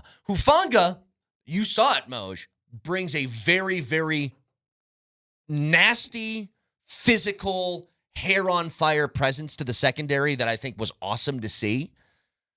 But Greenlaw was going to be that man that commands the middle. He did not play, and who knows how long he's going to be out. Ingram's the one where it's like, without him, your tight end room goes from, hey, feel all right about it, to probably worse than the league again. Yeah. That's a problem. It certainly does. And anytime you sign guys, acquire guys with injury history, you hold your breath a little bit, but you can't just say, oh, he's going to be injured again. But there's always that hesitation in my eyes. Yeah. And I don't know what happened. I didn't see anything as egregious or anything of that nature. But what I don't want, and you're talking about Roach out and Greenlaw out, and now Ingram, look, when you make 3 catches, you leave the game and you throw your helmet. That tells me you're not in good shape. Yep. You know what that offense looked like yesterday? It looked like an offense that hasn't played football. Kind of. It looked like an offense that didn't play that much in the preseason. You know, I was watching the game with because when you go back and look at the strip sack. Okay, go back. I mean, is Dobbins? Are they in sync on that particular play? There are things that I think are going to come with more reps and the more you do it and so on and so forth. But they really looked out of sorts. And the defense has always looked this way, so I don't worry about that whatsoever, especially against a rookie quarterback in his first start. But you just looked out of sorts. So I'll say this. With Ingram leaving with the calf injury, by the way, all injury reports are powered by Ramos Law, the official injury law firm partner of Broncos country. He leaves with a calf injury. I believe it was Lucas Kroll on a third down that Bo Nix missed. And if you remember, right afterwards, the camera zoomed on him, and he goes, stop, saying sit down in the zone and stop there. He's talking to his tight end. He was telling Kroll. Right. Like, I think it was Kroll. Stop. It was Kroll. Those are maybe early season stuff that could have been knocked out with more preseason time. I don't know. I was watching the game with a few buddies. Well, it just seemed to me Kroll was following the playbook. And your quarterback's going, hey, I have a little instinct here. You can find a soft spot right there, and I can find you. But here's the question, because you brought this up, and I do think it's worth talking about. Like, watching the game with a couple buddies. One of them said, this is what happens when you don't play in the preseason. And I was like, they played more than a lot of teams, actually. 6 drives in the preseason isn't nothing. But it's not a something. Like, the Rams never play starters in preseason. Detroit didn't, but Detroit looked like ass. The Rams looked a little they were rusty still yesterday, clunky. too, yeah. They were clunky. There could be something to it, but there is that balance. Like, you want them to play more in the preseason, but what if that calf injury to Evan Ingram happens against backups in who's the team they played in the preseason? Cardinals game. Well, then you're like, well, why the hell are you playing them? Like, there is sort of a catch-22. I don't know if preseason fixes what we saw yesterday. And more than anything else, I'm probably most disappointed from a just strictly game planning decision off of you brought in a whole bunch of new running backs, and it took you a long time to commit to run the football. And my issue last year with Sean Payton, I thought they ran it pretty effectively late. But that's the thing. It just took a long time to get there to a place where you're running the football like you should have been, I think, for most of the game. It was a game in which not a lot of points are going to be scored. And in tight games, just trust your run game more than you have. Because you got a few breakers late in the game, but I feel like if you're pounding the rock earlier, that could open things up, late second quarter, in the third quarter, and it doesn't have to be down towards the very end of the game. I don't know. I just thought, again, it's another example, Moj. We come out of a Broncos game. It's now 2 seasons and a game worth of Sean Payton Broncos teams where you don't have a 100-yard rusher, and we're saying again, gosh, it felt like you didn't run the ball enough. You know what I mean? That's what it feels like. What do you think is happening today? It says 30 total carries. I think that number's skewed from the Bo Nix kind of taking off and running sometimes stuff. But yeah, it's true. Well, how many times did he run it? 8? How many times did he run it? 8 for 18. Okay. Today, if you're going into Dove Valley and you're Sean Payton, right? And you probably poured over some game film last night just to kind of see what the hell went on. Yeah. But you're going in today and you're going to post-mortem this thing. Are you saying to yourselves, you know what, we can be so much better and we still won the game? Okay. Because he didn't seem too overly concerned after the game to me. He didn't seem prickly as much. You know what I mean? I think he could have been, for the performance, he could have been more prickly. But at the same time, Brett, and I want to hear from him, at the same time, you can't go into today to the facility today and go, you know what? We're going to be just fine. You've got to work on things, man. Yeah. You've got to, again, your quarterback, he never throws picks, but he threw 2. Like, there is a little cause for concern. You asked that, by the way. I'll get to it in a second. I want to hear just the opening statement. Let's see the tone of Sean Payton after the game. Go ahead. Obviously, good win to pull out at home. Opening weekend, there's so many different things that can go into that first game. It's a game that involves some adjustments, maybe more than normal. I thought our defense was outstanding in the second half. And then offensively, the key was us being able to stick with the run game and get that going in the second half. And that was that was a big reason why the turnovers didn't bite us. Yeah, You know, stop right there. we obviously Exactly lost right. the turnover battle. But that's the exactly thing. right. Why did it have to start in the second half? Right. That's my only curiosity. Like, yes, it did work, and late in the game, you did run the football well. Why not do that in the first, as opposed to I forget how many attempts Bo Nix had at halftime. It was a lot of them. You know, we talk about that first game last year against Seattle when he was just a pup. He was a rookie making his first start. It's on the road at Seattle, a very, very tough place to play for any quarterback, let alone a rookie. And he attempted 42 passes. Well, he attempted 40 in this game. You know what I mean? Like, give him some help because that'll help play action and everything else. You asked a question earlier, though, Moj, where you said, are you concerned about the turnovers? And it's like, of course, you don't want that being an aspect of the game that you have to worry about with Bo Nix. I'm going to take the full scope of evidence with him. He's not a big turnover guy. He's not at all. He protects the football very well. So I'm going to trust this was a blip on the radar and maybe working out some kinks early in a season. But I'm not concerned about that yet, I'd say. I would agree with that. As far as Sean Payton's play calling, let me tell you what I do like, all right? It is basically, look, he believes in his playbook. He believes in his guys. Great. This is not a time to baby Bo Nix. Drew Brees said it, was it last week? He said, look, Payton will give you all that you can handle. Right. And if you can handle more, he's going to pack more into the game plan, right? He's going to pack more plays, more of his stuff. And he's going to keep piling it on. And if you handle it, you keep piling it on. I like that. Bo Nix, I don't care if he's in his second year in the National Football League. And no, we're not going to do this growth chart from week to week. The guy has played a lot of football in his life, man. I told you. For God's sakes, he's almost 26 years old. It's not like we're dealing with a teen here. This guy's played a ton of football. So you know what? If he's your starting quarterback and you got this playbook, then run it. You know what? And trust him to run it. And I like that about Peyton, that he will. And I like the fact that he wasn't freaking out after the game. I like that too. But you need to clean some things up and you need to commit. He knows that's not good enough. He knows Absolutely. that. Absolutely. That has to be a lot better. If you want to be a legit contender this year for the AFC West, and look, judging by what I've seen from Kansas City, and this is the reason Moj was yelling at me when I did my power rankings with tears, which is the most popular segment this show's ever done. When I did that, and I've had Kansas City at 8, and you started yelling at me like, what are you doing? I'm trying to project what I think the Chiefs are. And again, the Chiefs on Friday, and we'll get to this in a look around the league in 5 minutes.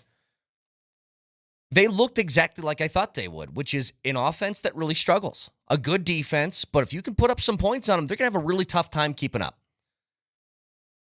If this is your version of the offense, well, then throw that out the window, because the Chiefs, say what you want about the lack of explosiveness maybe they possess now with their offense, they're still they can chunk their way through to 20, 24 points. You know what I mean? If you played that way against Kansas City yesterday, what's the final score?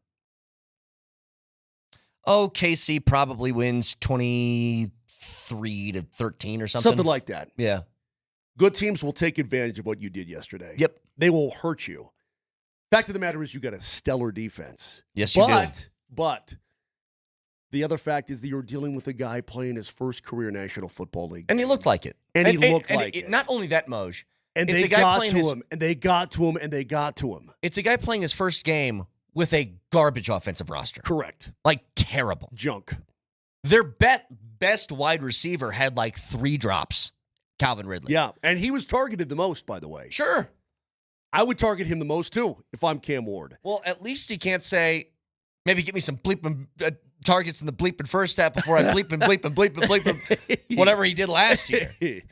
That was pretty funny. Yeah. I need some in the beginning of the game, too. Then like, crazy. You got him. You just dropped him. And I guess my conclusion would be, thank God it was Tennessee. And thank God it was the kid making his first career start. What did we say, Moj? Because they should have come away after those turnovers and the muff and everything else. A good team would put at least 17 on you, if not 21. The easiest on-ramp you could have to your season was that game yesterday, and thank God it was them. We'll take a look around the league next.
Guys, I'm going to talk to you about erectile dysfunction. Now, that's your own private business, no doubt about it. But if you're dealing with it, don't be embarrassed. Don't slough it off. Don't pretend. Do something about it. It is 2025. And guys get themselves fixed. And you do it at the Rocky Mountain Men's Clinic because their treatments work when the pills or the herbals fail. Don't you want to get back to being you? There's few things in life more wonderful than intimacy. But if you got the ED going on, it can really have devastating effects on your relationship. Don't let it, because there are solutions. At Rocky Mountain Men's Clinic, they've got treatment success rates well over 90% and locations from Fort Collins all the way down to Colorado Springs. And I've been telling you that new Castle Rock location, well, it's not new, the location, but they've completely redone it, spick and span and gorgeous and ready for you to come on in. And they'll take care of you because they're experts.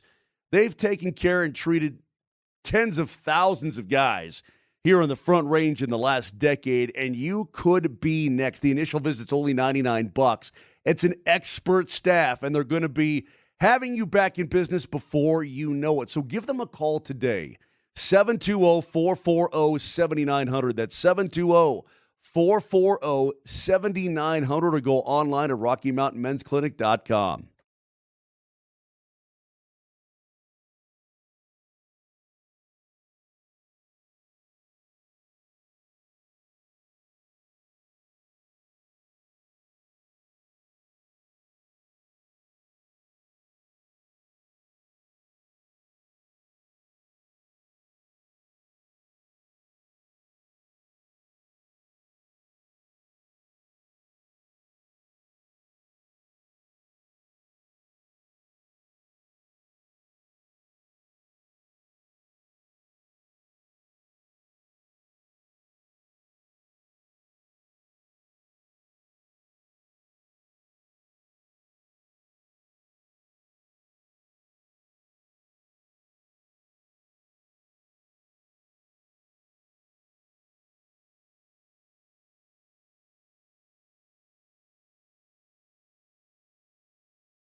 It's a Rally House Football Monday on Altitude Sports Radio and Rally House. Shop every team in town. Moj, every Monday at 8:20, we take a look around the NFL and break down the games as to what happened surrounding the Broncos. But how cool was it? I mean, what a weekend, man. Football is back, and I think everybody just had a big sigh of relief. And we had some awesome games Moj, to kick this thing off. I have stayed away from the hard drugs my entire life. Never tried them. But I got to imagine, whatever that feeling is that makes people throw everything away, That's Red Zone at 11 o'clock on Sunday. Like, it hits so well. And look, it started on Friday, Moj, because the Chiefs-Chargers game was great. Justin Herbert's ability to close that game out, which is something he's been criticized for even people who think Justin Herbert is good, they're like, well, when's the big time that he stepped up and made the play to win the game? He did that in a huge one against Kansas City, and it feels like Jim Harbaugh has taken the shackles off and is like, go be Justin Herbert. Well, man. he knows, I think in year one, he just kind of wanted to establish what he wanted, right? Harbaugh, in terms of running the football, getting that defense back in shape, so on and so forth. And he didn't want his kid, because I'm sure he'd watched all the Staley film, he didn't want his kid throwing the ball all over the field and let's settle some things down, win some games. They obviously went to the postseason. Yep. Won 11 games for crying out loud. And now they're like, well, he's like, I've got a Ferrari. I better let that engine rev from time to time. And that's exactly what happened. What a great game by Herbert, though. And I posed this question. Are the Chargers a problem because they look like a problem? They are a problem. And when I talk about the Chargers all throughout the offseason, everybody's like, Mose, you love L.A. I love L.A. No, I just know that they're a problem, man. Yep. That's it. I know they're a problem. Let's not pretend like the Chargers don't exist. Now, they may Charger it up like they always do, but boy, did they look good. And Herbert's quarterback rating of 131.7 in that game, and that's to seal that game with that run and then slide down the sideline and hold that ball in the air like a trophy. He looked the part. Sure. Chargers 1-0, Chiefs 0-1. By the way, underrated acquisition of the offseason. Mark my words. Keenan Allen being a steady veteran presence on that Chargers team, being back in L.A., I think that matters because he was huge in that game. If he stays healthy. And by the way, Derwin James played well, too. Yes, he did. Bucks and Falcons, what a great game that was. It was fun watching Michael Penix. I thought he had a really, really good, I know it's not his debut, but kind of. They gave him the keys now. It's his team. It felt like kind of a coming out party, but they lost. Well, he gets the late touchdown that gives them the lead, just to allow the Bucks to go back and score. And what does Penix do? He gets them back in game-tying field goal range, only for Young Hoi Koo to miss the kick. Dude, missed it right. But I'll tell you what, I felt this way heading into the season.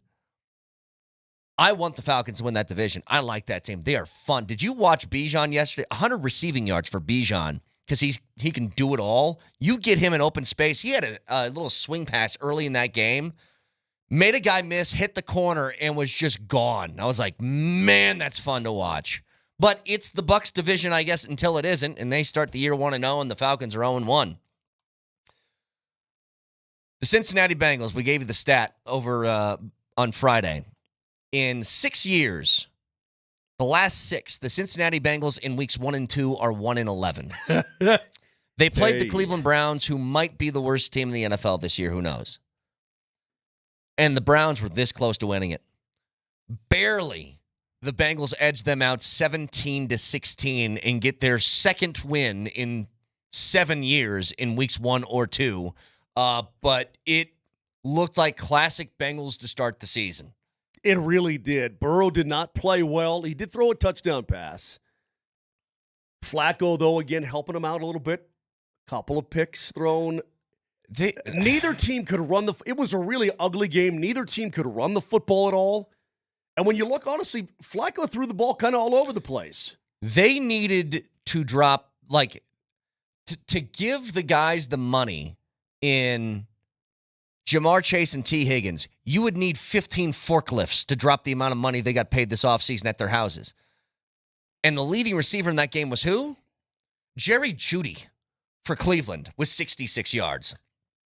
To me, the most confusing thing, I'm going to be so dead wrong about this team. Maybe both, but certainly one side.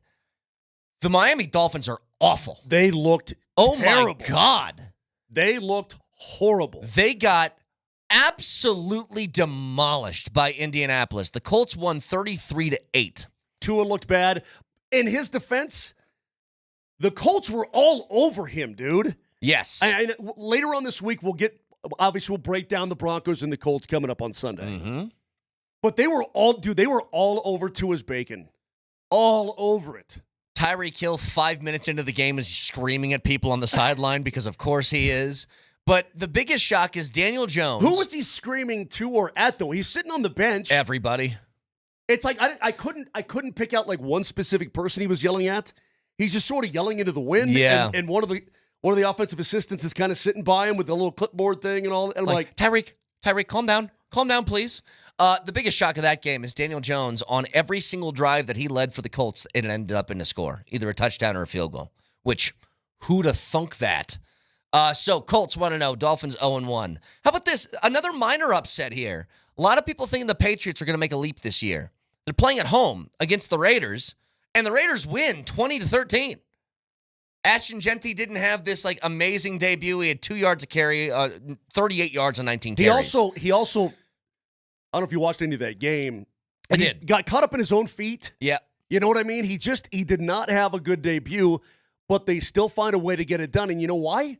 Geno Smith threw for 362 yards, dude, on 34 attempts, an average of 10.6. Now, you juxtapose that with Bo Nix, who averaged 4.4. Pete Carroll let his quarterback go, man. And Brock Bowers. I was going to say. That Brock guy Bowers is a total is stud. He's total so stud. He's so good. So the Raiders, that win, by the way, marks got to be the first time in a decade that the Chiefs are in dead last in the division. It's got to be. I know it's 1 week, but still, it's got to be. The Raiders are not a problem yet because they're better. They're better. They're a better football team. Yes. Cardinals and Saints. Not a super fun game to watch. It was pretty ugly. The best part about it is the Saints wore the black helmets. Yeah, cool unis. I'll give them that. Yeah, they look cool. Their football team doesn't look cool. They look bad, very bad, and we expected that from New Orleans. Now, I thought Arizona was going to have one of these jump years too. Kyler Murray threw such a bad pick in that game. It was, remember in the preseason when he rolled to his left and threw it right in the breadbasket of a defender? Well, he basically threw it to a guy that should have been his guy. I mean, it looked like he was his guy. It was called back in this game, but the fact that he's still doing that is pretty nuts. So Cardinals win 20-13. Incidentally, Bo Nix rolling to his left yesterday. I don't like that crossbody throw. Resulted in a pick in one of them. Yeah, I know he's got it. I don't like it. So Cardinals 1-0, Saints 0-1. What ended up being a wildly entertaining game. Aaron Rodgers returns to New York. New York is starting the quarterback who played for Pittsburgh last year. So you got the old switcheroo going on. And both of them were awesome. Like Justin Fields was great in that game. He was really good. He ran the football effectively, punched it in twice, once through the air too. But, dude, I'm telling you, Aaron Rodgers, he made some throws yesterday where I'm like, he still got it. Dude, back shoulder breadbasket stuff. I'm like, oh my God, this guy. He's calm. Okay, yeah. He's always calm. I don't know if he still got it, but he had something.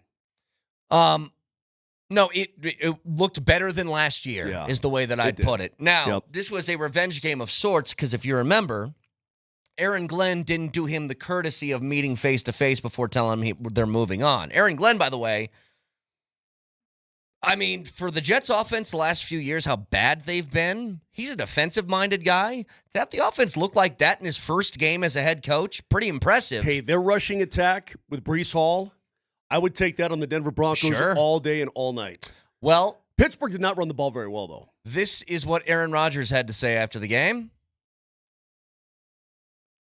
Beating him, is there significance in that, since he basically told you to your face that he didn't think you were right for that team? Yes, that's what he did. So there's significance in beating him for you? I was happy to beat everybody associated with the Jets. So there you go. He certainly took it personally. Giants, Commanders. Commanders did not look great in this game. They got a young running back, by the way, Krosky Merritt. That's a fun little watch. He had a good preseason. He had a nice debut. But it was sort of ho-hum for Washington. The bigger story here is Russell Wilson just make the move now. What are you guys doing? He was 17 of 37. There is no point to this. Put Jackson Dart in and save yourself weeks of just loss with nothing to gain. I don't know what's being said. Dangerous? Yeah. I don't start know. Russell Wilson now. I don't know what's being said in New York today, nor do I really care that much. But if I was a Giants fan, I would be screaming bloody murder for Jackson Dart like right now. Yeah. Don't wait. Yep. Don't wait. Get the kid's career going now. So Commanders 1-0, Giants 0-1. This game was a little bit weird. Jags and Panthers. It had like a 2-hour delay, but it was the debut of Travis Hunter. Travis Hunter ended up with 6 catches for 33 yards. I got to tell you, they got a fun little room out there in Jacksonville. I don't think Jacksonville's going to be very good. They won this game against the Panthers 26-10. But they got a fun little room in Brian Thomas Jr. that had a phenomenal rookie season. Travis Etienne ran the ball really well for 143 yards. They got Travis Hunter now. They got a new tight end named Brenton Strange that they just acquired. That's a little wrinkle to their offense. They could be a sneaky, fun offensive team to watch this year. Really could. Etienne, he ran the ball for 143 yards in that game. Yeah. I there's no way I can believe the Jags are back. And Trevor Lawrence is, quote, back. It's not a great division, though. No, it's not. Very winnable. By the way, if you're looking for Bryce Young looked better at the end of last year, maybe he could do better this year. That was not a great game for him. He threw 2 picks and was 18 of 35 throwing the football. But Jags 1-0, Panthers 0-1. Really ugly game with Nelly's stupid team, the Niners and the Seahawks. It was just kind of like, who feels like winning this game? Total mess. Nobody really? Total Gotcha. mess. What did you say? What happened at the end of the game there, Nelly, that you were talking about with me earlier? Oh, it was the ultimate Brock Purdy experience because what ended up being the game-winning touchdown, Brock basically threw it straight to a Seahawks defender in the end zone, and then Jake Tongs, he snatched it out of the defender's hands, and I was watching it going like, there you go, boys. That's a Purdy special right there. Yes, Let's go. it is. Sam Darnold didn't do anything in that game. Yeah, that's always the risk. I mean, here's the thing. Minnesota hasn't played yet. It's Minnesota and Chicago tonight. Kevin O'Connell is an offensive genius. He really does get the most out of any quarterback that he has on that roster, and he did that with Sam Darnold. Taking him away, I think, look, he'll be better than what he looked like against San Fran, but it's kind of what I expect from Darnold now. So the Niners 1-0, Seahawks 0-1. Packers and Lions. So for the group that think the Packers are going to be Super Bowl contenders, big up to you because that game gave you a lot of confidence. For the people saying that the Lions are going to take a giant step back without their coordinators, big ups to you because it certainly looked that way. It was miserable for Detroit, but I think the focus should be on Green Bay because they looked really, really good. They looked really good. They're a problem, no doubt about it. And Micah didn't play all that much. He had spot duty. He did get a sack in that game, but I don't know how many snaps he played. It felt like it was like maybe 20. I'm here to tell you, man, Jordan Love, he's a player. People may doubt him. The guy's a player. If he cuts out the turnovers, because that's his problem, he turns the ball over a lot. He cut him out yesterday. He certainly did. Here's the thing. 2 plays in a row, it was still, I think they had a 10-point lead. Love throws a ball right to a Lions linebacker that's in the hands. The guy drops it. Right. You're like, wow, got lucky. Next play, he throws a pick to Brian Branch, called back for illegal contact. It's like you saw a little bit of it in there, but they're able to escape without a turnover and just dominate. I'll say this about your Lions, too. I don't know that I've seen a team with more offensive talent not even really win a play in the game. They lucked their way into everything. They were completely discombobulated. Awful. Totally. Awful. It couldn't run the ball, couldn't throw the ball, couldn't do anything. They missed 2, their all-pro center, Frank Ragnow, retired in the offseason. They lost their right guard who went to Tennessee. His name's Kevin Zeitler. And their coordinators. And the middle of their offensive line got dominated, and I think that could be a real problem for them moving forward. Rams and Texans, not a fun game at all. But Stafford, who didn't take a snap, I think, until the pregame warm-up during the offseason, did just enough, made the play in the third quarter to give him the 14, and that's all they needed because they shut out the Texans in the second half. Nakua had a big game, though. Yes, he did. He had a really big game. So if you're, quote, fantasy geeks, he had a pretty good game. Yeah, I was wondering with Devontae Adams there, what's that split going to be now? And it still looks like a lot of Puka Nakua.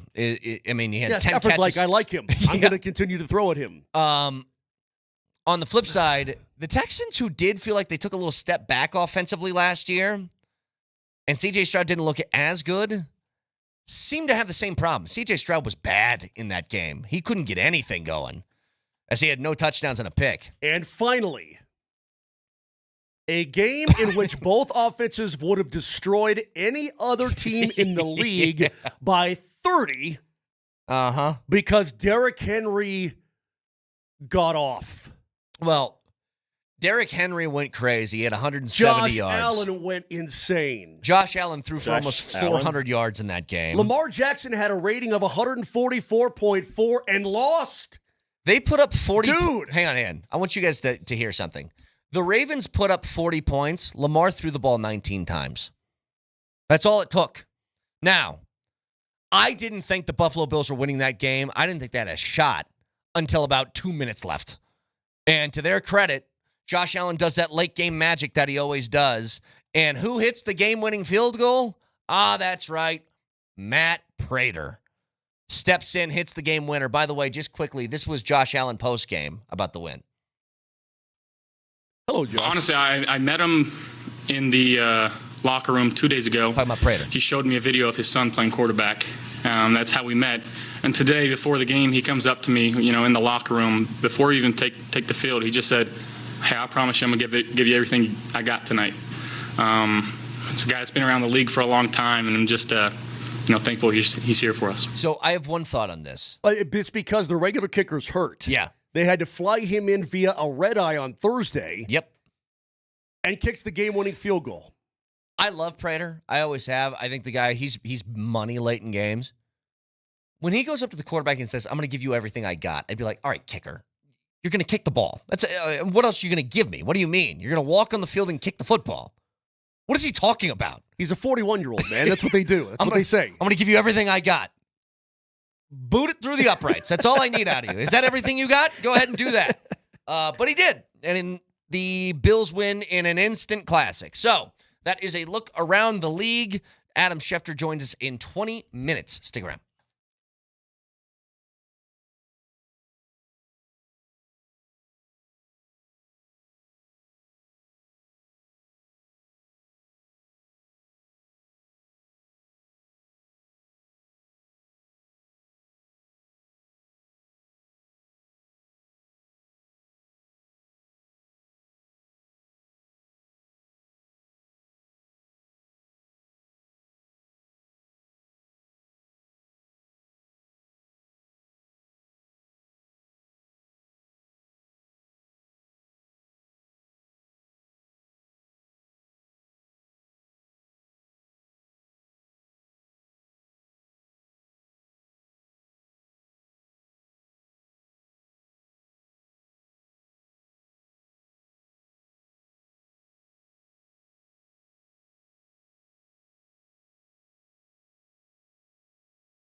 All right, it's a Rally House Football Monday. I want to get to college football in a second, Moj.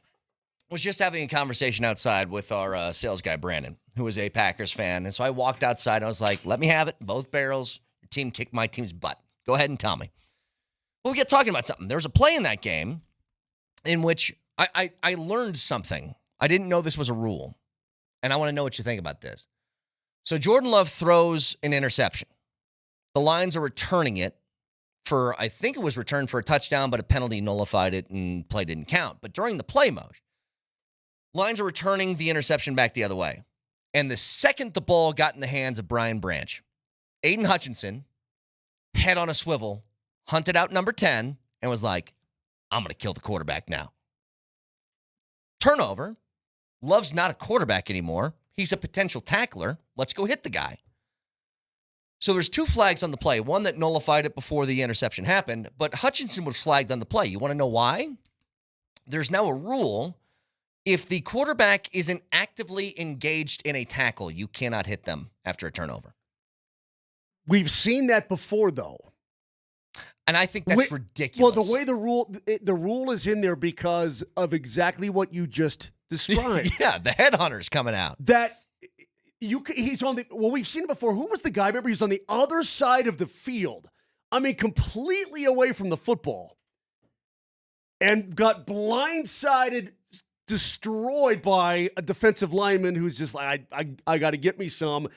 And the quarterback got hurt. I mean, that was probably 5 years ago. I know what you're talking about. I forget who it was. He's not engaged. Okay, but what that means then, but you can't make a tackle either. The quarterback can't make a tackle. But here's my thing. That wasn't that play. He wasn't like attempting to make a tackle at the moment, but he was certainly somebody in the way of the guy trying to score with the football. So when is the line of I can hit him and when I can't? Because that feels really subjective. Really subjective. I don't know what it is, but I remember seeing quarterbacks get smoked away from the ball after picks. And what you can do is you can make a business decision like Teddy Bridgewater did right here in Denver. Just say, okay, keep on going. Yep, ole, I don't want to get hit, you know? Moj, what is more shocking? That with, I believe it was 50 seconds left in the second quarter, entering halftime, that it was a 10-7 game between CU and Delaware, or is it that up until the very, very end of the game, CSU was going to lose to Northern Colorado? The more surprising thing to me was CSU. I thought they would. I don't know what the spread was in that game. Maybe a Rams fan can help me. I thought they would beat up UNC pretty well. And the Bears, I'm telling you, it was a catch. What would Vic say? Touchdown. Touchdown. Catch. Yeah. Touchdown. Come touchdown. on. Come on. Touchdown. Touchdown. Foot in. Touchdown. Ball underneath. Touchdown. I thought the kid caught the ball. I do. That was a hell of a wake-up call for the Rams, too, but they better get their act together. As far as the Buffs are concerned, bouncing around against Delaware, I guess, is surprising.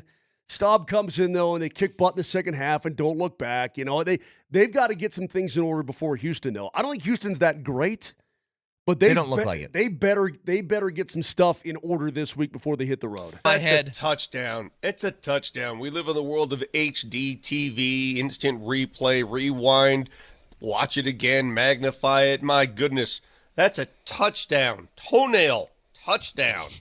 Come on. Touchdown. Baltimore. What a play. Touchdown. Stop it. Touchdown. Again. Excellent analysis from our own Vic Lombardi. Vic has gone north. Vic has gone north to get himself fixed up a little bit. Okay, he'll try to be on this week if he can, that sort of thing. He's got his stuff with him. But we need to keep him around for things like that, right? Yeah, touchdown. Come on. You don't get that analysis anywhere else. But when it got overturned, I was thinking I was thinking what Vic was saying right there last year in that Baltimore game. I mean, frame by frame, HD. It's a touchdown. Look, UNC got screwed, okay? We can all admit this. If you're a CSU fan, admit that. The spread was 34.5. Yeah. Good God almighty, are you serious? UNC got screwed. Wow. They did. Now, the question moving forward, because you bring this up, Moj, it's a great point. Conference play starts next week for CU. They're playing Houston. Are you going to do a quarterback merry-go-round? Because if you're not, I don't know how you don't let Staub start that game. I don't either. He looked really good. This is going to be such a fascinating question to see play out. Okay, so Juju wants to play, and he's a freshman, and then he may transfer. I don't think you want him to. Who gives you the best chance to win right this second? That's the thing. Who gives you the best chance to go on the road and beat the Cougars? Who? It's Staub. It sure looks like Staub to me. And when Coach gets here in about an hour and 10 minutes, I think he'll tell you the same exact dang thing because he's the guy that went out and got the guy. Yeah. You know, I think Coach believes in him. From the looks of it, he probably should. The guy played his butt off. You know, And Coach Prime was happy. I mean, he was beaming.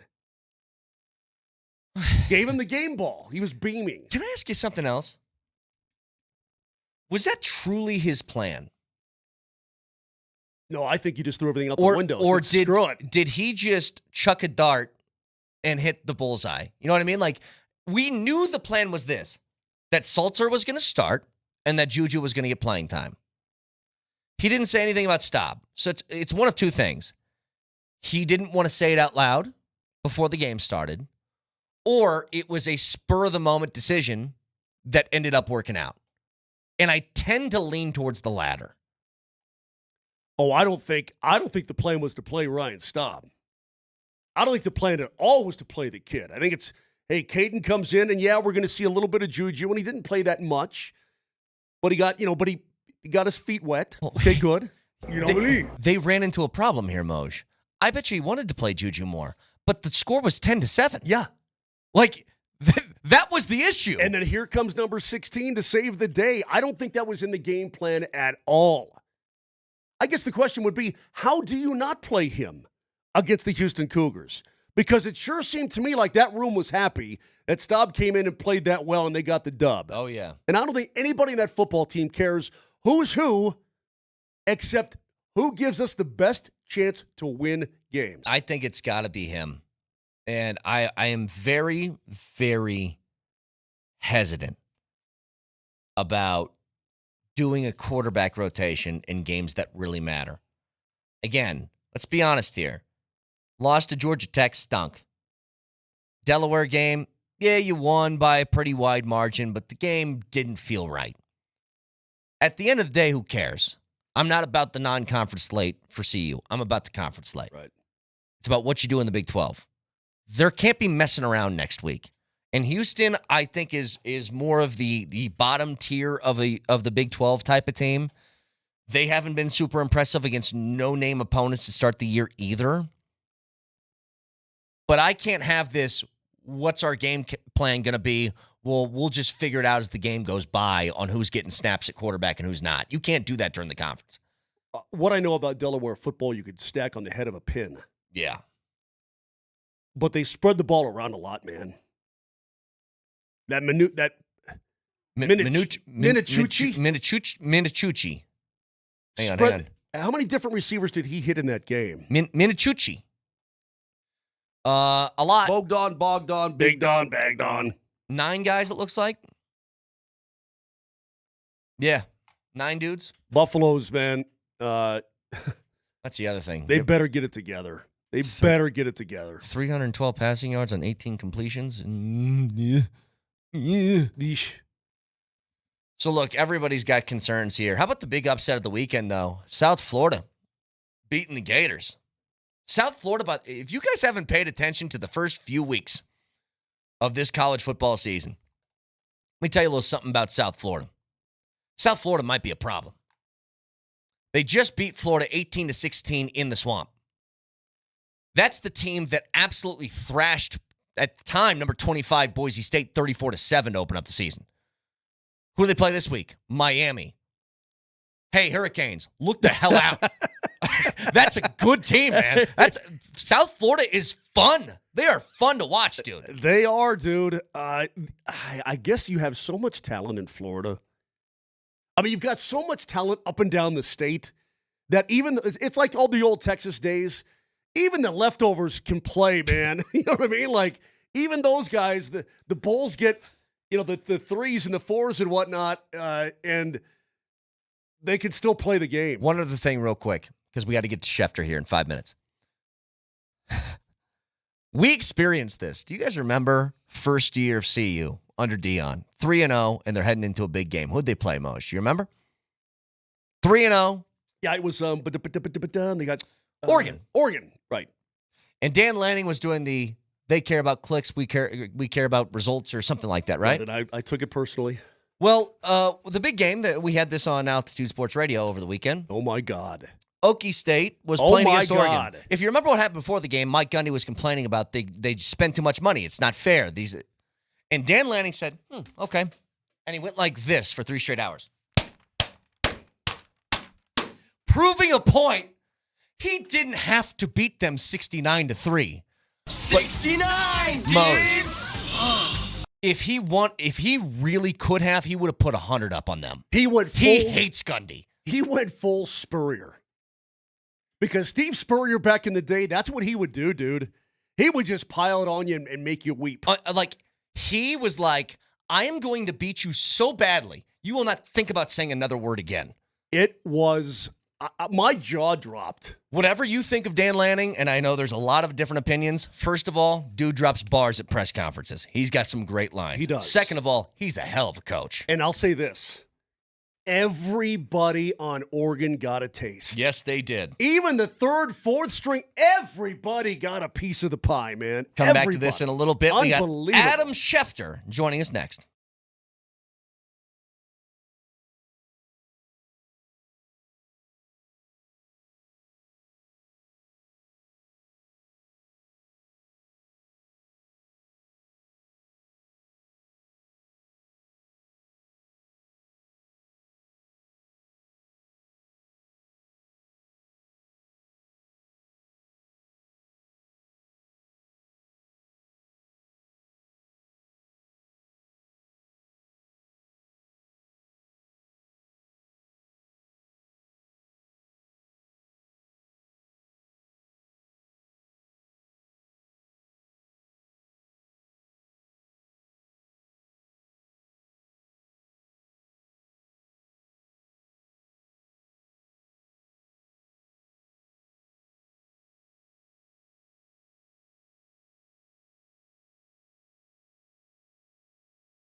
Let's get it. Now joining us on the Ramos Law Hotline. Car accident, you need Ramos Law, medical doctor and attorney, ramoslaw.com. From what I can assume is the back of the limo. A limo for Adam Schefter, yeah? Oh, no. It's an Uber home from New York City after doing Get Up and Sports Center this morning. I saw you on this morning. I thought you were very good. You were very animated today, man. It felt like football's back, and everybody's just sort of digging their teeth into it, and Rex is going crazy, and that's good stuff, man. We're beaming. Thank you, Mark. Yeah, we're beaming this morning. We're having a great time talking football, man. Well, where's Vic today? He's up north getting a little treatment. He'll be back on this week. Yep. Okay, good. Yeah. Okay, good. So, Adam. Okay. Yeah. To the Broncos. We always start here in Denver. Yeah. Defense as advertised. They did exactly to Cam Ward what you would expect to happen to a rookie quarterback going against that defense on the road in his first start. But the offense, it was a concern for a lot of people after watching the preseason. It took them 7 drives to get a touchdown. Do you think there's a bigger concern with the Broncos offense, or is this just first game trying to work the kinks out? Well, sometimes it takes things a little while to get humming. If we go back to last year, it took things a little while to get humming with Bo Nix at that time too, right? Like, it didn't click right away. I know he's a rookie last year and he's in the second year. Maybe people are expecting a faster start, but it just didn't go that way. And I would think it'll get better and better. Openers are funky games. Like, if they play that way offensively the next 2 weeks or so, I'll say, okay, this is something that we got to be concerned about. And we're digging in for answers. But, as long as Sean's there, I'm not overly concerned about the offense. I'm not either. I guess I put it this way this morning, Adam, and I don't know how you feel about it. Bo Nix may be a second-year player, and Sean said, hey, look, we're not going to do this, this chart from week to week, this growth chart and all this crap. He's our guy. Mm-hmm. If he's played a lot of football, you can't baby him, man. And if they have a struggling week, hey, work on it, fix it, and go get better next week. That's the way I look at it. Hey, he's not a baby. Let's not treat him like a baby. Let's go on out there and say you're our guy. Yeah, and he is. And again, I just think of opening week, so many weird things happen. And when you talk to people across the league, they're always nervous about the first week because it's just a strange, unpredictable week. Players aren't in full game shape. They're going out there to play the first time.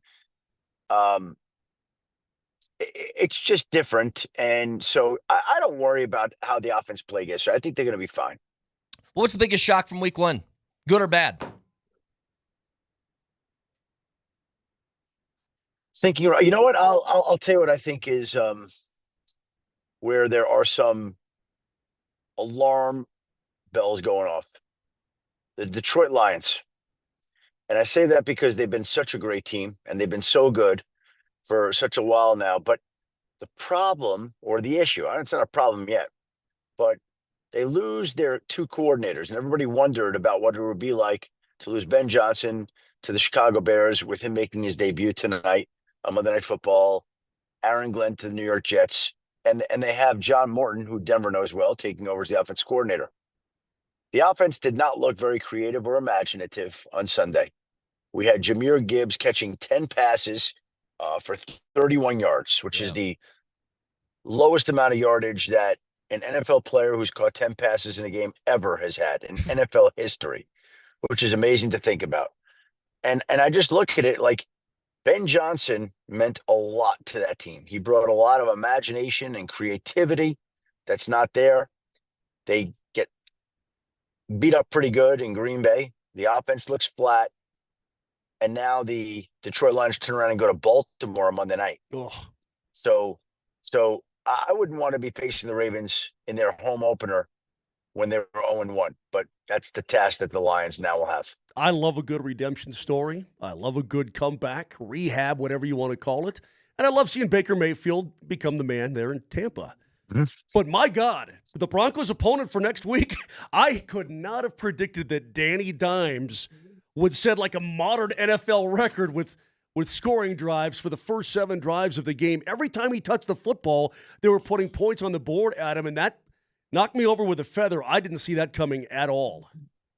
I will say this. I said it a few times in my podcast. I said it a few times on TV. when free agency was opening last year,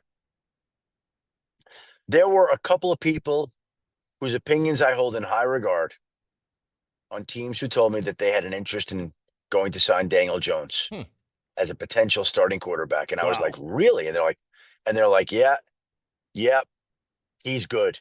Now, I'm not, we're not putting him into one of these elite but like, he's good. You can win with him.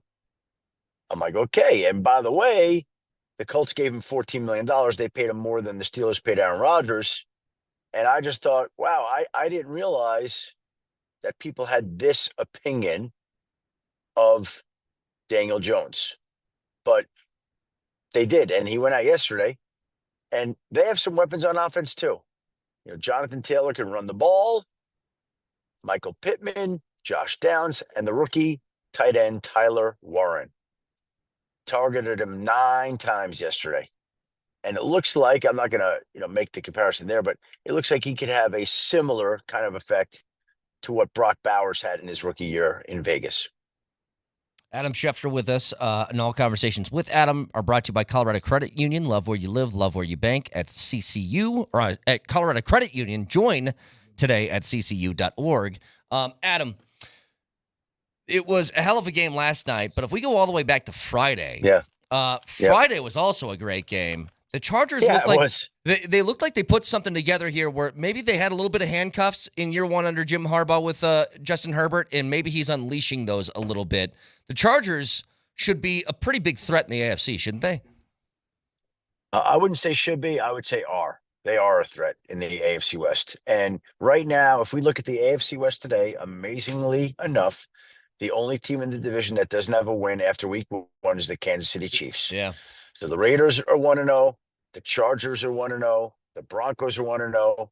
And the Kansas City Chiefs are 0-1. Now, obviously, it's not going to stay that way. But I will say that when you watch the Chiefs, and maybe it was just playing against the Chargers, they just didn't look in that game, as fast as explosive as like the Bills or the Ravens did last night. When you watch those teams, they look like they were big time. And the Chargers, the Chiefs sometimes, they started that way last year. It took them a little bit to find their rhythm, and they did, and they reached the Super Bowl. So like they're incredible, but they just look, for 1 week, for whatever that's worth, they looked a notch below some of these other elite teams. By the way, it looks like a beautiful day in New York. Yeah, it's a nice day. Yesterday was rainy for a good part of the day, and looks like it's cleared. Nice day. Let's get to last night. When we were looking through the league, I said either of these teams would have beaten any other team in the league by 20. You know what I mean? Oh my God. What? I mean, what a joy. I mean, we couldn't have asked for anything better. But good. I mean, the talent on display, Adam, and both just counterpunching. It was awesome to see. Well, I know you guys are in the Mountain Time Zone, so it's probably not relevant there, but I promise you that there are people on the East Coast. I'll bet you my dad was one. There are people on the East Coast who they went to bed and Baltimore was winning 40-25 in the fourth quarter, and they woke up to a Bills victory, and they're like, what? How did that happen? Right? I guarantee that happened to a lot of people, because I was starting to get all sleepy, and then I saw Derrick Henry fumble and cost me my fantasy matchup of the week, which obviously upset me, but I was up watching that game, and it turned quick, and Baltimore looked dominant for 3.5 quarters. They looked like the best team in football, and Derrick Henry fumbled, and then the Ravens punted, and the Bills scored a couple of times, and that was it. Like, Josh Allen looked like Superman again. Defending MVP looked like he would defend his title. Lamar Jackson is, he's a great quarterback. And they put on, that was the best game of the week. And it'll probably wind up being one of the best games of the season. Not probably, it will. Yeah. Adam, I got to be honest. You said something last week that, look, I'm not superstitious, but I don't like these things being put out there. You kind of gave us the old Jeffrey Schefter jinx, saying that the Broncos were a lock, and about midway through that game, it was going on, right? I thought about the same thing. I was like, let's not go here. But look, there was a few moments. I knew it. I'm just telling you, that game for a little while was touch and go. It was touch and go. Like, And by the way, like I'm thinking about my weekly survivor pick, I'm thinking to myself, there's no way that Tennessee can win. There's no way. How could that be? I'm like, the only way is that Jeff Schefter picked Denver. And Jeff Schefter feels he's strongly about Denver. Oh, my God. That's it. Outside of that, I can't get. And the game started. I'm like, oh, my gosh, here we go again. I knew it. Yep. And then Denver pulled away. But Tennessee had its chances. And that game was definitely closer than people would have been. Yeah. You know what? Also, I got to ask you, who was this guy that? And by the way, don't let Vic off the hook in this regard. He got your cheat sheet and all that kind of thing, and he said to us, feels like collusion. I hope I'm not speaking out of turn here, but he said it was crap. He goes, this is junk. He doesn't know what to do with the information. That's Vic's problem. I know he doesn't. But who was the guy, your secret guy that you didn't want to tell anybody? The one guy that I wanted that I was able to get on both my fantasy teams, and we'll see, is Bashal Tutin, the Jaguars running back. Gotcha. Well, ETN went crazy this week. That's okay. That's okay. That's great. Okay. I believe that Bashal will have a chance to be this year's Bucky Irving, who came on in the second half of last year and became a major factor. I think that Tutin has the chance to do that kind of thing this year. Doesn't mean he will, but I drafted Bashal Tutin on both my fantasy teams, both. Adam, last thing for you. We'll let you go. Always appreciate your time. So I had a stat going into Friday, which is over the last 6 years, the Cincinnati Bengals are 1-11 in weeks 1 and 2. They barely sneak by Cleveland. Yep. What is it with them that makes them struggle early in the year like this? I don't know. They put an emphasis on it, figuring it out. Like Zach Taylor played his regular in the preseason. They just can't get it going. I will say this: that the one thing that I noticed yesterday, they didn't do a great job protecting Joe Burrow. They played a highlight on Get Up this morning where there's no back that stepped in the way, and Myles Garrett came in and obliterated Joe Burrow. Like, if you got a quarterback who's that good, like to me, you're doing everything you can to keep that guy. Like, I couldn't believe that Myles Garrett would have a free run up the middle and just laid out Joe Burrow. Like, wow. It was one of the bigger hits I saw yesterday. Yeah. Hey, and the Colts did the same thing to Tua. They beat him up, man. Unbelievable. Yeah. Well, Tua has a possibility to have a tough year here. It looks like. The stat that I used on ESPN is ESPN keeps these stats called net efficiency, and they basically are a combination of offense, defense, special teams. It factors it all together. Net efficiency. So yesterday, the Dolphins' net efficiency number based on the ESPN grading scale on a scale of 1 to 100 was 1.7. Oh my God. 1.7. Oh. So, in other words, Mamma mia. In other words, they were not very efficient. Yeah. I think that's pretty clear. Adam Schefter joins us every single Monday at 9 o'clock. Always appreciate it, Adam. Thank you so much. See you, buddy. Thank you, guys. Have a great week. Adam Schefter. All Conversations with Adam brought to you by Johnson Auto Plaza, where you get selection, service, and incredible savings on Ram, Jeep, Chevy, Buick, and GMC, all at one location. Experience the power of the plaza at Johnson Auto Plaza. I turned on Get Up this morning, and everybody's just going crazy. And it's by the way, on the Monday morning, that's a heck of a recap show, too. It was really earlier in the morning. But he was going, everybody was animated. I think people were pumped about the start of this NFL season. Why wouldn't you be? Well, we should be pumped around here because a win is a win. And it feels like, Brett, I don't want to, like I heard you say this morning, I don't want to get over my skis too early either. Yeah. But in this hell on earth that is the AFC West, every single dub is going to matter, man. Every single dub. So the Broncos got a dub and you move on. Hey, guess what? It doesn't end, at least on Altitude Sports Radio, because tonight, 6 o'clock, right here on 92.5, Vikings and Bears Monday Night Football. And we have all this. Why, Nelly, what does Altitude Sports Radio do? Altitude Sports Radio loves football. Yeah. All right. It is a Rally House Football Monday. Much more to recap. Get back to the Broncos here again. You win, but there's concerns. There is, and there What's should be. the extent of your concern with the offense? We'll get to it next.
I think obviously there was a big disparagement in the number of rush attempts versus the number of pass attempts. But beyond that, I thought the variety in the run play calling was very poor. I think we only saw one trap in that entire game, and that was RJ going for 40. And also, Sean Payton just needs to do a much better job of simplifying his playbook to where the run sets up the pass and the pass complements the run. Just catch the defense looking for one thing and getting another. It's just that simple. We can't be giving away field position like we did against the Titans, because a better quarterback that's not a rookie in his very first NFL game is going to convert on at least one of those opportunities. All that's correct. You can get in touch with us, Voice of the People, on the Altitude Sports Radio app. Hit that little microphone at the bottom. You go right to Nelly's face. I think with your voice. I think our listeners are pretty right about things today, man. Again, it's not freak time. You don't freak out. You got to win, okay? But we said it last week, especially against this opponent.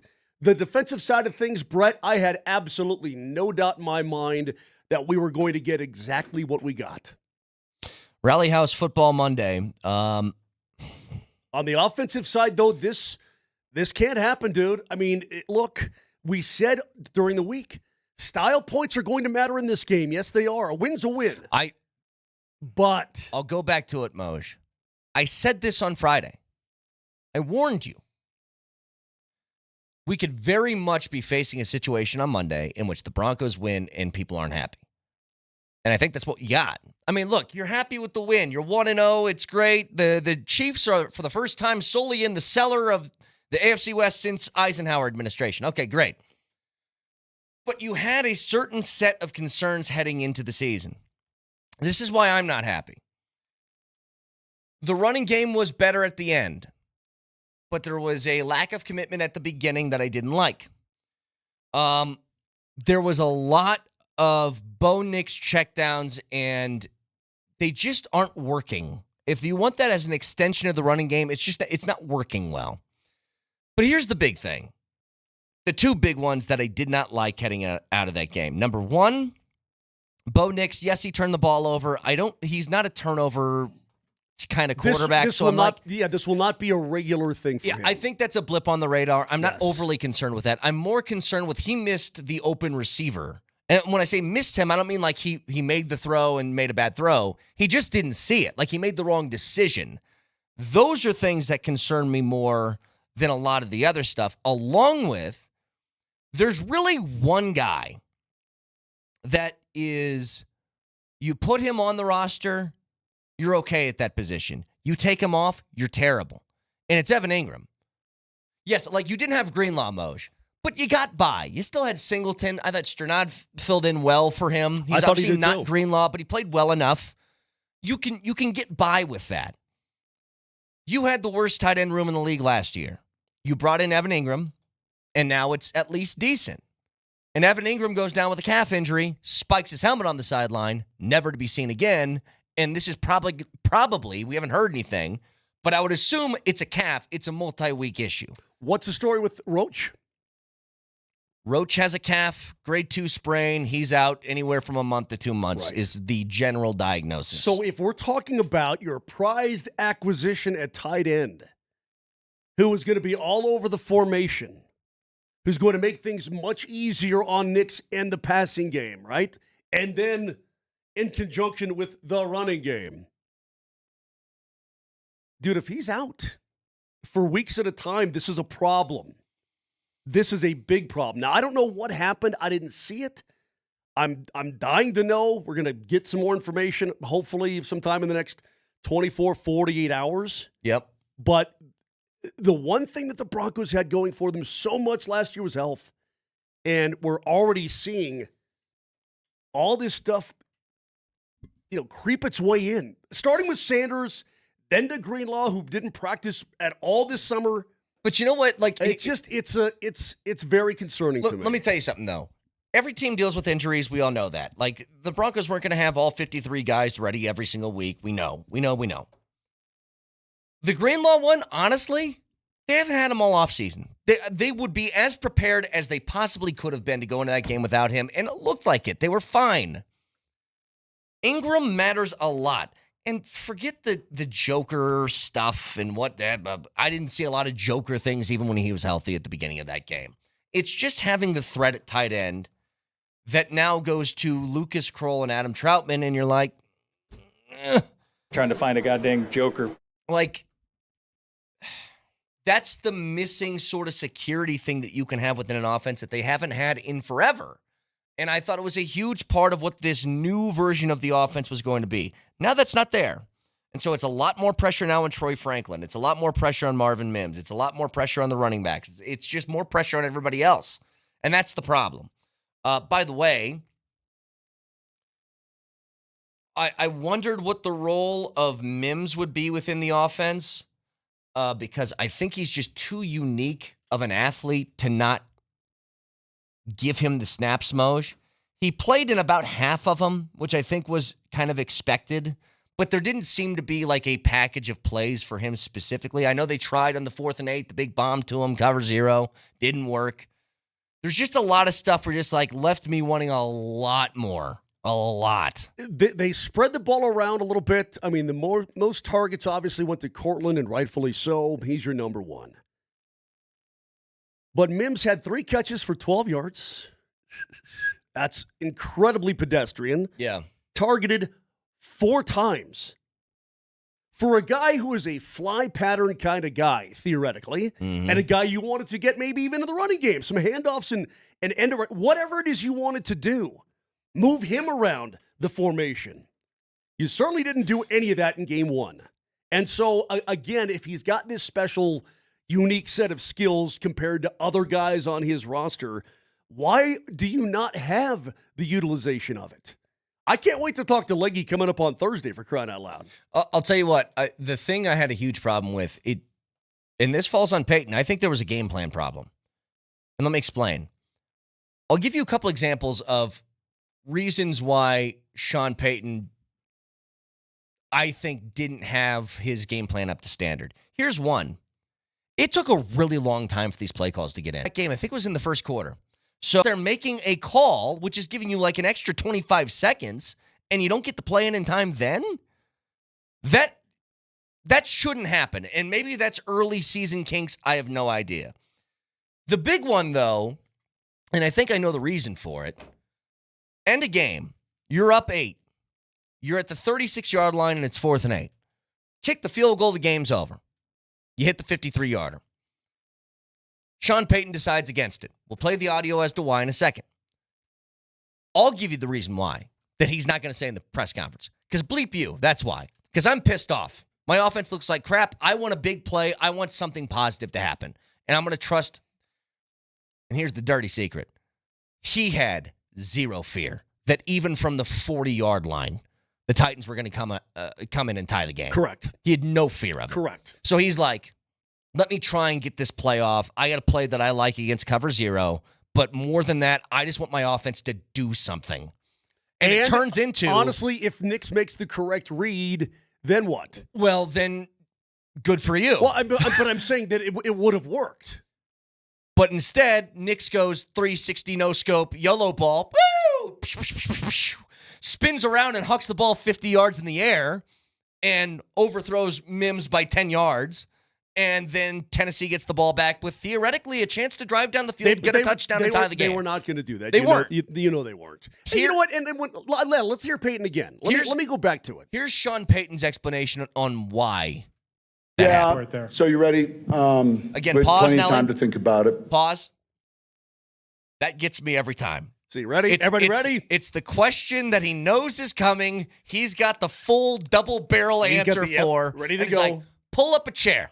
You guys ready? Camera's on me. And? Yeah. So you ready? With plenty of time to think about it. You know, we're playing great defense. You know, kick block, you know, is a scoop. And it's one thing, you know, it's a 54-yard field goal. I don't think we're going to punt it. And I felt strongly, you know, I had a play. And, you know, we knew they would be in a cover 0 look. I want to see the protection, and we got the look we were expecting. Okay. Yep. We'll see the film, but I've got plenty of confidence in the distance relative to the kick, but the way we're playing defensively, you have to look at, the quickest way for them to take the ball 64 yards would be, a scoop and score. And yeah, scoop and score is highly unlikely. Highly unlikely on the scoop and score. Highly unlikely. Let me get involved in this. Highly unlikely. And I don't think that he even believes that there was a chance, a significant chance of a scoop and score on a blocked.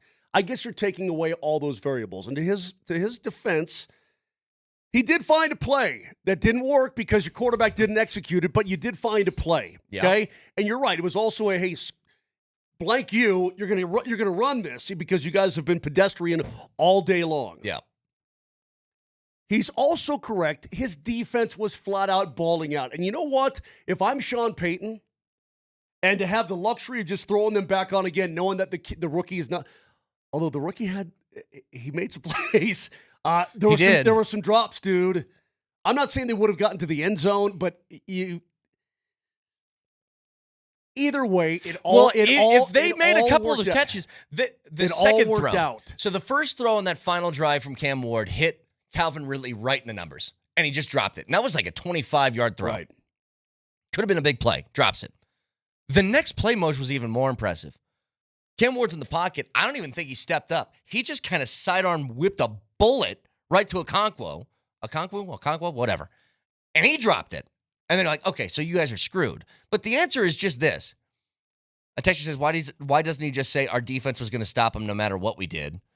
Because that's even arrogant, even for his standards, to go out and say. But the follow-up would be, if that's the case, then why not just kick the field goal and get the game over with now? Why not do that? I guess don't in his buy. Eyes, he's just. I mean, there's a little bit of justification going on there. There is, and that's fine too. I mean, because it worked out, that's fine. Let me tell you something right now. Let's say the game played out the exact same way. Everything is a carbon copy. Everything that happened in the game repeated itself all the way up to that moment. Okay, so the Titans are sitting there with 133 total yards of offense and 131 penalty yards, which was what happened in that game. Except, Moj, it's insane. Let me throw a variable in here. Lamar Jackson's the quarterback of that team and not Cam Ward. Or Josh Allen is. Or Mahomes is. Do you think they kicked that field goal? Of course they do. That's your answer. 100%. That's your answer. Yeah. They aren't worried about a scoop and score. It's how not worried they were about the Titans' offense. I know this is a post-mortem. I know it is. And I say post-mortem in a win, which is good. I mean, to be able to post-mortem a win is good. It's a good thing. For far too long, we've been post-morteming. Dadgummit. Post-morteming losses around this joint. Yeah. Times have changed. You realize the Broncos are a favorite going into next week? Or this week? Well, hold on. Hold the door. Danny Dimes just dropped 272 and some touches in 33 points. Brett, again, give that stat so that maybe the Broncos fans who have just joined us. How could you be so sure? I'm sure. Maybe this will give you about Indy? Yeah. That Daniel Jones led a scoring drive every time he stepped foot on the field. And I believe, again, I got to recheck this. I heard it was the first time since 77. Which means that Peyton Manning never did that in Indy. Right. Which means Andrew Luck never did that in Indy. Correct. Now, hear me loud and clear. Daniel Jones ain't that. And maybe the Dolphins are so dog-ass that it doesn't matter who was quarterback for the Colts. Anybody would have done it. Maybe. Daniel Jones ain't doing that against the Broncos defense. Agreed. But it poses a bigger problem than whatever the hell Tennessee was doing yesterday. That's exactly right. I would even argue to you that if you did that against, let's say you had the Colts in week 1 at home. I think there's probably 29 teams in the league that if you played that exact same game, they'd probably beat you yesterday. I was going to say more like 25 because there's Saints are dog butt. Okay. So, all right, hang on. Let's go through the list just quickly. The Saints, you would still beat. Obviously, the Titans. You'd still beat because you did. The Giants. Giants probably, and judging by the Dolphins yesterday, probably the Dolphins. They were horrible. I think most other teams are going to make you pay for 4 turnovers. Even Penix and company. Yeah. I mean, Justin Fields ran crazy yesterday against the Steelers. Fields was fun to watch yesterday. Was he not really fun to watch? Yeah. I know that sounds weird coming from us, but he was But fun to your watch. point remains. You play that same game against Indy. I know it's Daniel Jones and he might not be great and all that other stuff, but they would make you pay in a way that Tennessee didn't. How about that? Yeah. So Broncos fans, you got a dub. Be happy today. But no. That's right. But no. If you do that again, you're going down. And, yeah. And you know what? I'm sure that'll be look, Sean Payton's not going to freak on his guys, but he's going to look at that film, and they're all going to look at that film and go, good God. We are so much better than this, and we have to be so much better than this. Now, again, when you talk about the turnover factor, Bo Nix protects the football. The Broncos under Sean Payton really don't turn the ball over that much at all. But you muff punts. You throw picks into double coverage was like that the most shocking play of the game? Was Marvin watching Marvin Mims it? muff a Yes. punt? That wasn't it, he wasn't on the run. No. He was camped. Just sitting right there waiting for it. So anyway, you do that against 25 other teams in the league, and you're going to lose the game. Just know that, Broncos fans. They've got a lot to clean up offensively. A lot. I'm going to give you, by the way, I want you to have an answer to this too. What was the most shocking play of the game? And I'll say from a positive perspective for either side. If the Titans made a play, then say it was that. But best play of the game. We'll get to it next.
Was that Sean Payton or Jay Norvell calling the plays for the Broncos yesterday? I couldn't tell the difference.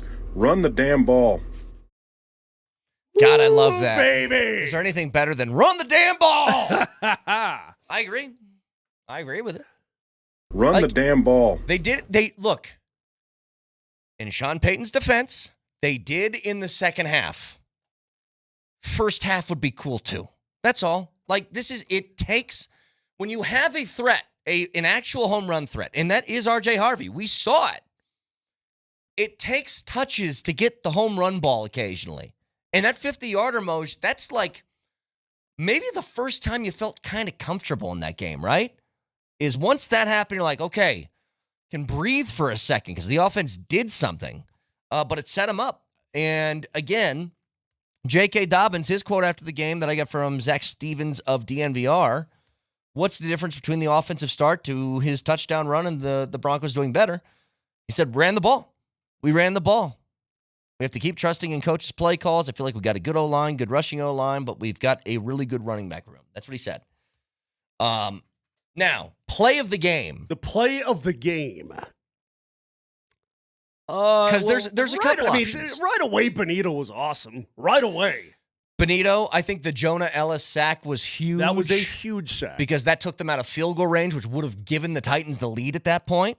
The Dobbins touchdown run, Dobbins touchdown run, R.J. Harvey's run? His 50-yarder was terrific. Let's not pretend, though, that the Broncos, they've been looking for that, dude. They've been looking for a guy to take it to the house, right? That wasn't a super long run, but it was long enough. If I told you the play of the game happened with the Titans, would you be surprised? Was it the McCreary pick? Nope. I swear to God, the most insane play that I saw the entire game yesterday. It's 4th and short. The Broncos are going for it. Bo Nix tries the quarterback sneak. Jeffrey Simmons hits Bo Nix behind the line of scrimmage on a sneak. How he timed that and how he was able to jump through the line on a sneak should be studied. In fact, I think I can find the video, Nelly. I want you to pull it up behind me. I've never seen somebody do this on a sneak before. It was unbelievable. Now, that's like the only thing. The Titans defense played well. I mean, give them credit. They played pretty well. Jeffrey Simmons. Nelly, pull this up behind us. Oh, I'm sorry. It wasn't Jeffrey Simmons. It was Tavondre Sweat. The other giant, massive defensive tackle in there. Okay. I will say this. Simmons, these guys are huge. Yeah, and big guys. And they move well. Yes, they do. For big old dudes. I know Simmons is over 3 bills, and he's not a little guy, right? No, he's a monster. And I'm like, these guys move, they're moving pretty dang well. Now, of course, he also did take a penalty. Look at this. Which was silly. Never seen this in my life. If you're watching Twitch, Altitude Television, YouTube, whatever. Watch him get through and stop Nix before Nix even moves forward. That's crazy. The penetration was terrific. Hit behind the line of scrimmage. So, one other thing. I think the Broncos got bailed out. They got bailed out by a head coach that I think had coaching malpractice yesterday on multiple occasions. The worst example. It's supposed to be a 6-3 football game at halftime. It's supposed to be. The Broncos should have been losing 6-3 at halftime without question, and we would all be losing our collective mind saying, what the hell is going on here? I would have been. Remember my prediction last week? I asked you if you'd ever seen a grown man do that. Have kittens? Give birth to kittens? Yeah, you would have had kittens. I would have been, maybe not the full litter at halftime, but maybe a couple. Maybe. The fact that Brian Callahan, with 47 seconds left in the first half, they have the ball at their own 7-yard line. They have not moved the ball all game. The Broncos have 2 timeouts. You can run out the clock, head in the locker room with a 3-point lead on the road in your rookie's first start. Instead... Hold on. Not only that, you're putting him in shotgun. In shotgun, yes. He's in shotgun at his own 7-yard line. Here's what you do. You turn around, you hand the ball off to Pollard, and you let 47 seconds roll off the clock. Run one more play, take a knee, whatever you got to do. Instead, Brian Callahan goes, I'm going to throw this. Incomplete. Now the Broncos have 2 timeouts, can get the ball back. They throw it again. Hold on. Now it's 2nd and 10 at their own 7-yard line. They throw it again. Incomplete. Now the Broncos are going to have a timeout to play with if they want to. 3rd down. Let's throw it again. Sacked and almost a safety. This close to a safety. And then the Broncos get the ball back. The nose of the football got across. Yeah. I'm not even sure the whole football got across the plane, but they give it at the 1-inch line.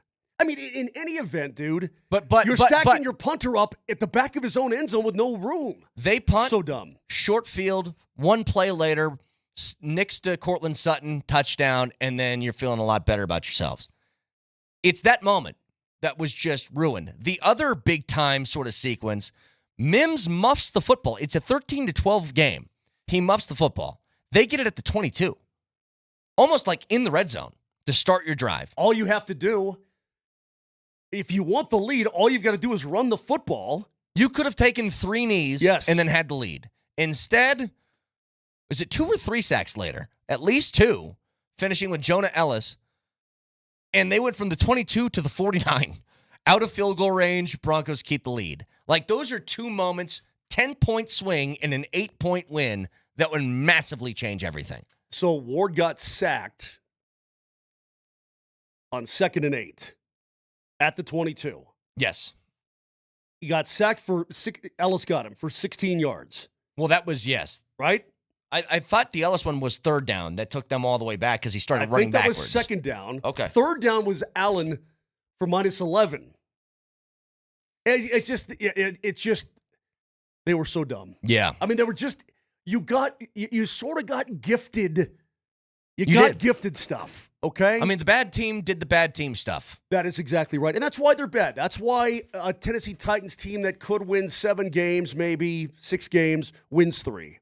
Because they give games away like that. Yep. And I'm sure, I don't know what their coaching staff is saying to themselves today, but if it's not, God, we really screwed that up. If you're the owner of the Tennessee Titans, you're going, what are you doing? What are you doing with the ball at the end of the 2nd quarter? Is this team built to win a Super Bowl? It's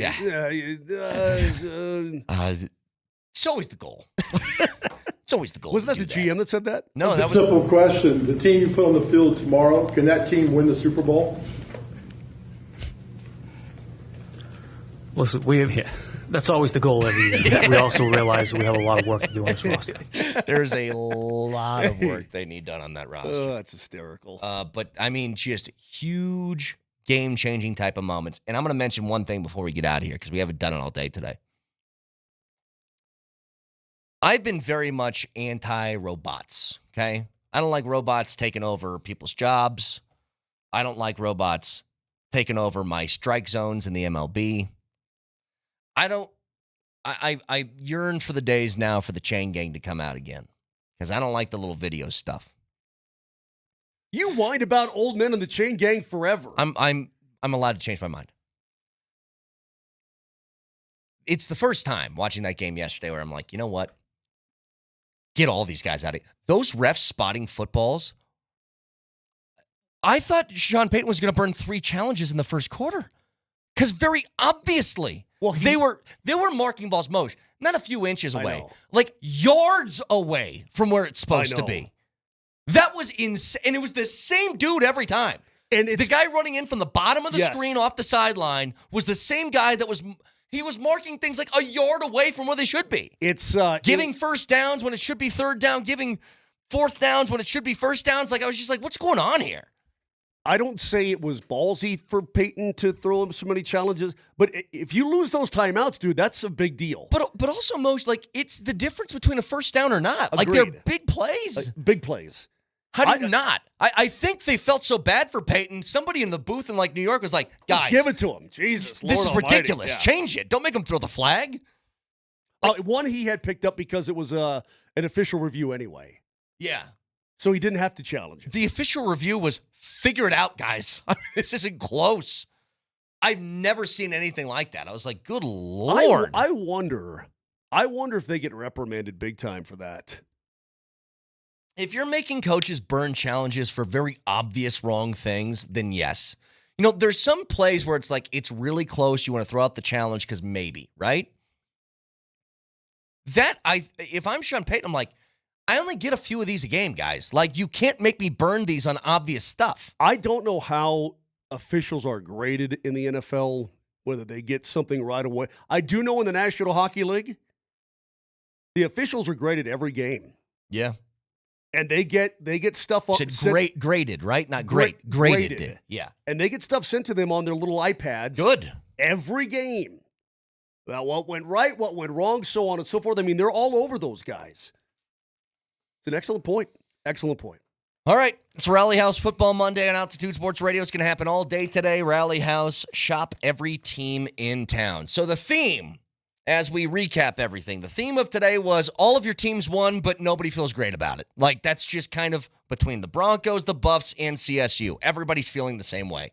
We won, but yuck. I can't get no satisfaction. Nelly, fact checker? Nelly monitors the mistakes in today's Fact Checker. Presented by Rock Plumbing, Heating, and Air Conditioning. Your local home comfort specialists. RockHeating.com. Rock, bringing comfort home and simplifying your life. You want to know who really can't get no satisfaction this morning? That'd be Baltimore Ravens fans. So I was looking up some stats about last night's crazy comeback win for the Bills.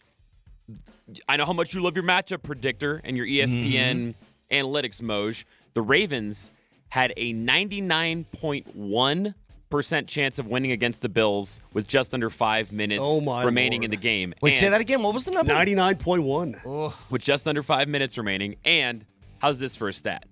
Teams with 40-plus points and 235 rushing yards in a game were 277-0 all-time, including the playoffs. They're now 277-1. That is insane. Hey, man, Josh Allen, as Adam Schefter said, he looked superhuman. How many times has he done this? Remember the playoff game between him and the Chiefs when it was, for the last 2 minutes, it was 48 points or score or something? Whoever has the ball last is going to win. Oh. And that's what happened to the Buffalo Bills last night. They got it done.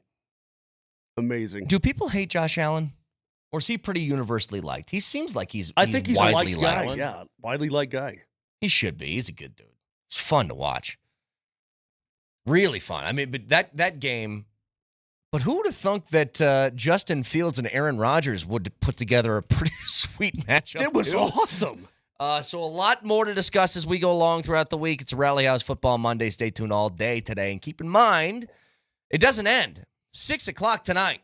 Vikings, Bears, right here, Altitude Sports Radio 92.5. Why? Altitude Sports Radio loves football. Check out the podcast, iTunes, Spotify, Moser, Lombardi, and Kane. Bears beats Battlestar Galactica. The 3 Bs, the Holy Trinity. Have a wonderful Monday. We'll talk to you guys tomorrow. Love you. Bye. You've got Daniel Jones doing a Peyton Manning impression, Bo Nix doing a Russell Wilson impression, and oh yeah, by the way, Russell Wilson doing a Daniel Jones impression. Yeah, I'm concerned about next week.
Here comes the blitz.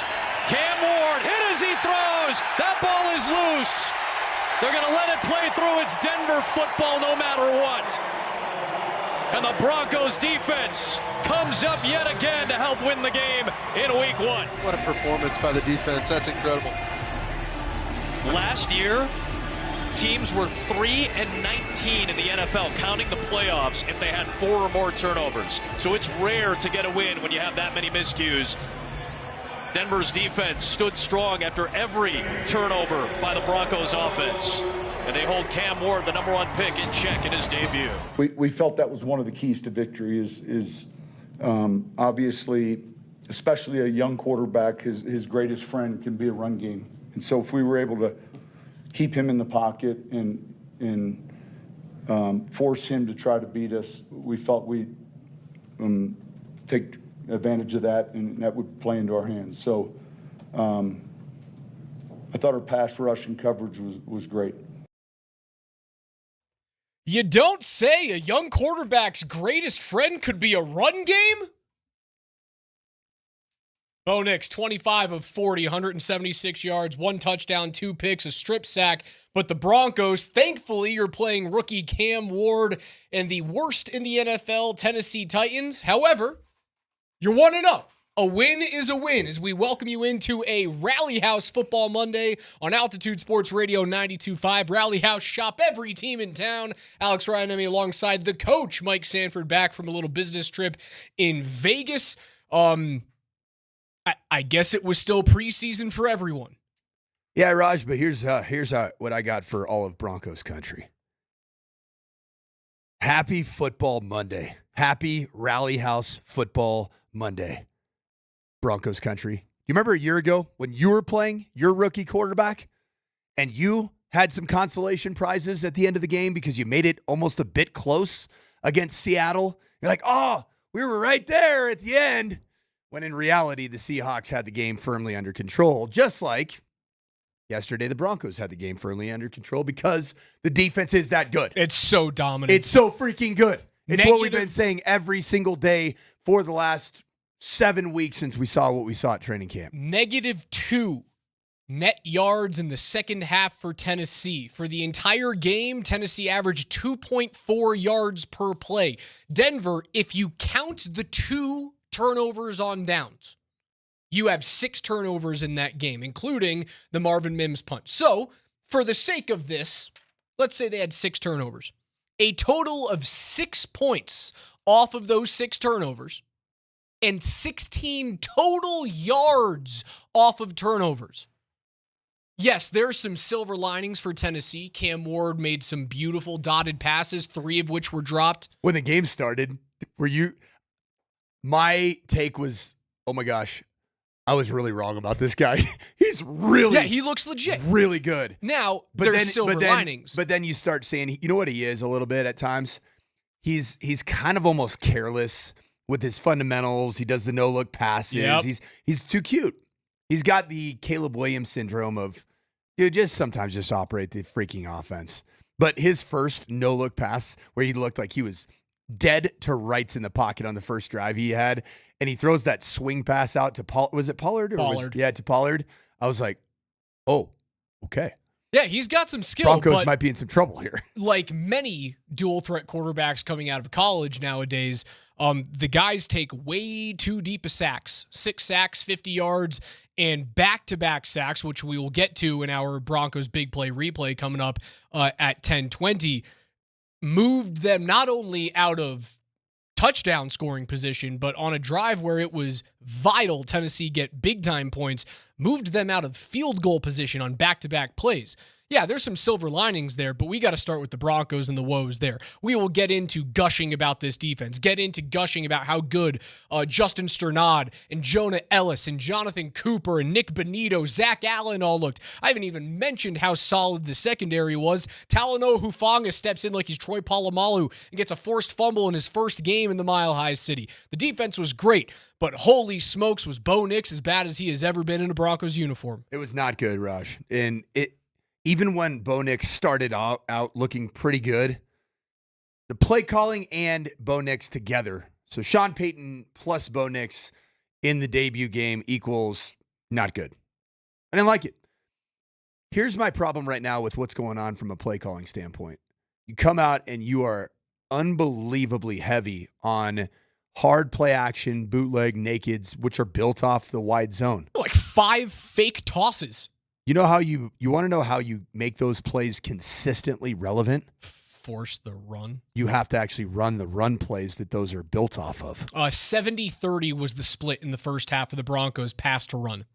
And I don't understand that. Sean, from a philosophical standpoint, he's way better coach than me. So just before you start texting and saying, well, look, you're a high school coach. I get it, okay? Philosophically, there is a belief that you throw the football to set up the run. I don't think that works with the new version of Sean Payton's offense if this is the route you go. Here's why. Because you got to be able to play action a quarterback like Bo Nix that just doesn't flat out look that comfortable operating in traditional drop back. Where he looks comfortable is how the game started, with hard play action, bootlegs, keeping him on the move. But those aren't effective plays if you're not calling the corresponding runs that match the scheme. So it could be an outside zone. You're extending the ball. Think Peyton Manning fake from under center, from pistol. Think John Elway era of those hard play actions and getting Elway on the run. Those don't work if that's the bulk of what you do offensively. The screen game very good if you're running screens with a ton of frequency. What does that tell you if you're a defensive line? I don't want to pass rush that hard right now. So I'm going to sniff it out and retrace and tackle the ball carrier or the screen runner behind the line of scrimmage or at the line of scrimmage. The Tennessee Titans outplayed you. Their defense outplayed your offense. You got outwitted on that side of the football. And you know what? Sean Payton and Bo Nix, they don't need to be John Elway 2.0. They don't need to be Drew and Sean. They don't need to. It's a great text coming in from the 757. Nix wasn't the problem. Now, yeah, Nix was the problem. Nix made some bad throws yesterday. He made some bad decisions. Nix looked like he had taken too much. He had a few too many Celsius before the game. Chaotic. Looked like he was just like his heart rate looked like he was playing at 191 beats per minute. Yeah. He looked like a 191 beats per minute guy. The text coming in, the problem is that coach thinks Nix is Drew Brees or wants to prove that Nix is Drew Brees. You know what you don't have to be those guys. Sean, you know what we want you to prove? It's what we know is to be true. Is that you're a Super Bowl winning head coach. We want you to prove that you can take this team from good to great, and because it's going to really matter this year, Raj. Because just like I said, man, the AFC West is pretty good, isn't it? Dead last right now in the AFC West is the Kansas City Chiefs. First place, Chargers. Oh, the Chargers. I was nervous about Rashawn Slater's injury hampering that offense. Boy, was I wrong. Justin Herbert and right now, Ladd McConkey's pretty good. He's really good. Justin Herbert. And then, of course, your Josh Allen and Lamar Jackson. Those two wagons. How much does it suck? How much does it suck that the best football game of the year happened in week 1? You know what? It's all downhill from here. There will not be a better football game than what we saw Sunday night between Baltimore and Buffalo. You know what is great, though? If Denver doesn't make a run, that better be the AFC Championship game. Agreed. Yeah. I've said it all along. The team that I'm least concerned with for the Broncos from a matchup standpoint in the AFC West is the Kansas City Chiefs. And I know it's just one game, and I know they lost. The power ranking for me in terms of what I think the Broncos are able to do with how they match up against teams. Chargers, they'll match wits, and if they will outrush you, and they will play the patient game. And they've proven it. Jim Harbaugh is 2-0 against Sean Payton as the Chargers head coach. The Raiders, Pete Carroll and that defense and that build, and with Ashton Genty, who's just getting started, they will outrush you. The Chiefs will get cute. Just like right now the Broncos will get cute. And there's no reason to. Like, you have 24 combined carries from Harvey and Dobbins. Now, they were also used pretty They were used heavily, rather, at least all of the running backs were used heavily in the checkdown game. But from a pure toting the rock standpoint, 24 rushing attempts. They combined for 133 yards, the two of them. You rushed for 151 as a team. You didn't really have to rely upon Bo. Bo had one good 11-yard scramble that went from second and 19 down to third and manageable. I think they end up getting the first down after that Knicks scramble through the middle. If Knicks did one thing well yesterday, he climbed the pocket well. When he tried to escape the pocket laterally is when you ran into the Simmons strip sack. It's when you ran into throwing, and I know this is a buzzword for you this morning, Coach, throwing off platform. I hate that term. I'm so sick of it. And forcing throws. You know what I hate about this off-platform thing is that all of these quarterback gurus, and so Bo Nix has QB Country, which is based out of Birmingham, Alabama. They do great work, okay? One of our very own here, Jake Heaps here, who's the head coach at Legend, trains Russell Wilson and actually does a phenomenal job, I believe, of training him on schedule. But, man, there is this move since Patrick Mahomes came into the National Football League. It's a copycat world in football and in quarterback development and training that everybody's got to go out and train the off-platform throws to the point that nobody's playing on schedule and playing on platform. The reason that you play off platform, Raj, is because a play would tell you that you've got to play off platform. Only because it's a last object or last option. I want to see some on-schedule football. I want to see people throw the ball from a good base. You know who did throw the ball from a good base? And it worked? One of my old proteges, man. Ryan Staub from I was the waiting Buffs. for that, Coach. You get to take those flowers all the way to the bank, brother. When did he call that, KJ? Because I know you went and you pulled the receipts because people were trying to say, especially DMac was like, I never heard you say it. I thought it was Thursday, 45 minutes into the show. I could be wrong. When was it? That's exactly correct. Thursday, 45 minutes into the show? Seconds. Yep. You know there what? You go. Hold on. I know I've got a CTE-riddled brain here, but there's some times, especially when my co-host nails it on the head, that I somehow etch that into stone in my, hypothalamus. Is that a part of the brain? Thank you. Thank you. It's probably not the part that I actually was trying to hit here. 45 minutes into Thursday's show. Coach goes, I know it's a hot take. Because I asked the question, did Caden Salter do enough for you in week 1 to warrant the start against Delaware in week 2? And what I said is yes. You said yes. But that's the but and the ... is what was the hot take. But ... The best quarterback in Boulder is Ryan Staub. And Coach, take your flowers. You were right. We have so much to talk about on Rally House Football Monday. We are going to get into one of my favorite parts of the week coming up on the other side. It's the Broncos big play replay. We have a ton of them. A lot of them, unfortunately, are turnovers for the Broncos. An all-pro returner muffs a punt inside the 25, and you don't pay for it? It was a wild Sunday. We'll do that. We'll go through the NFL scoreboard, KJ's NFL notes at 11:15. And yes, you will get to grandstand on the guy that you recruited to Boulder who got them a win against the Blue Hens, Ryan Staub.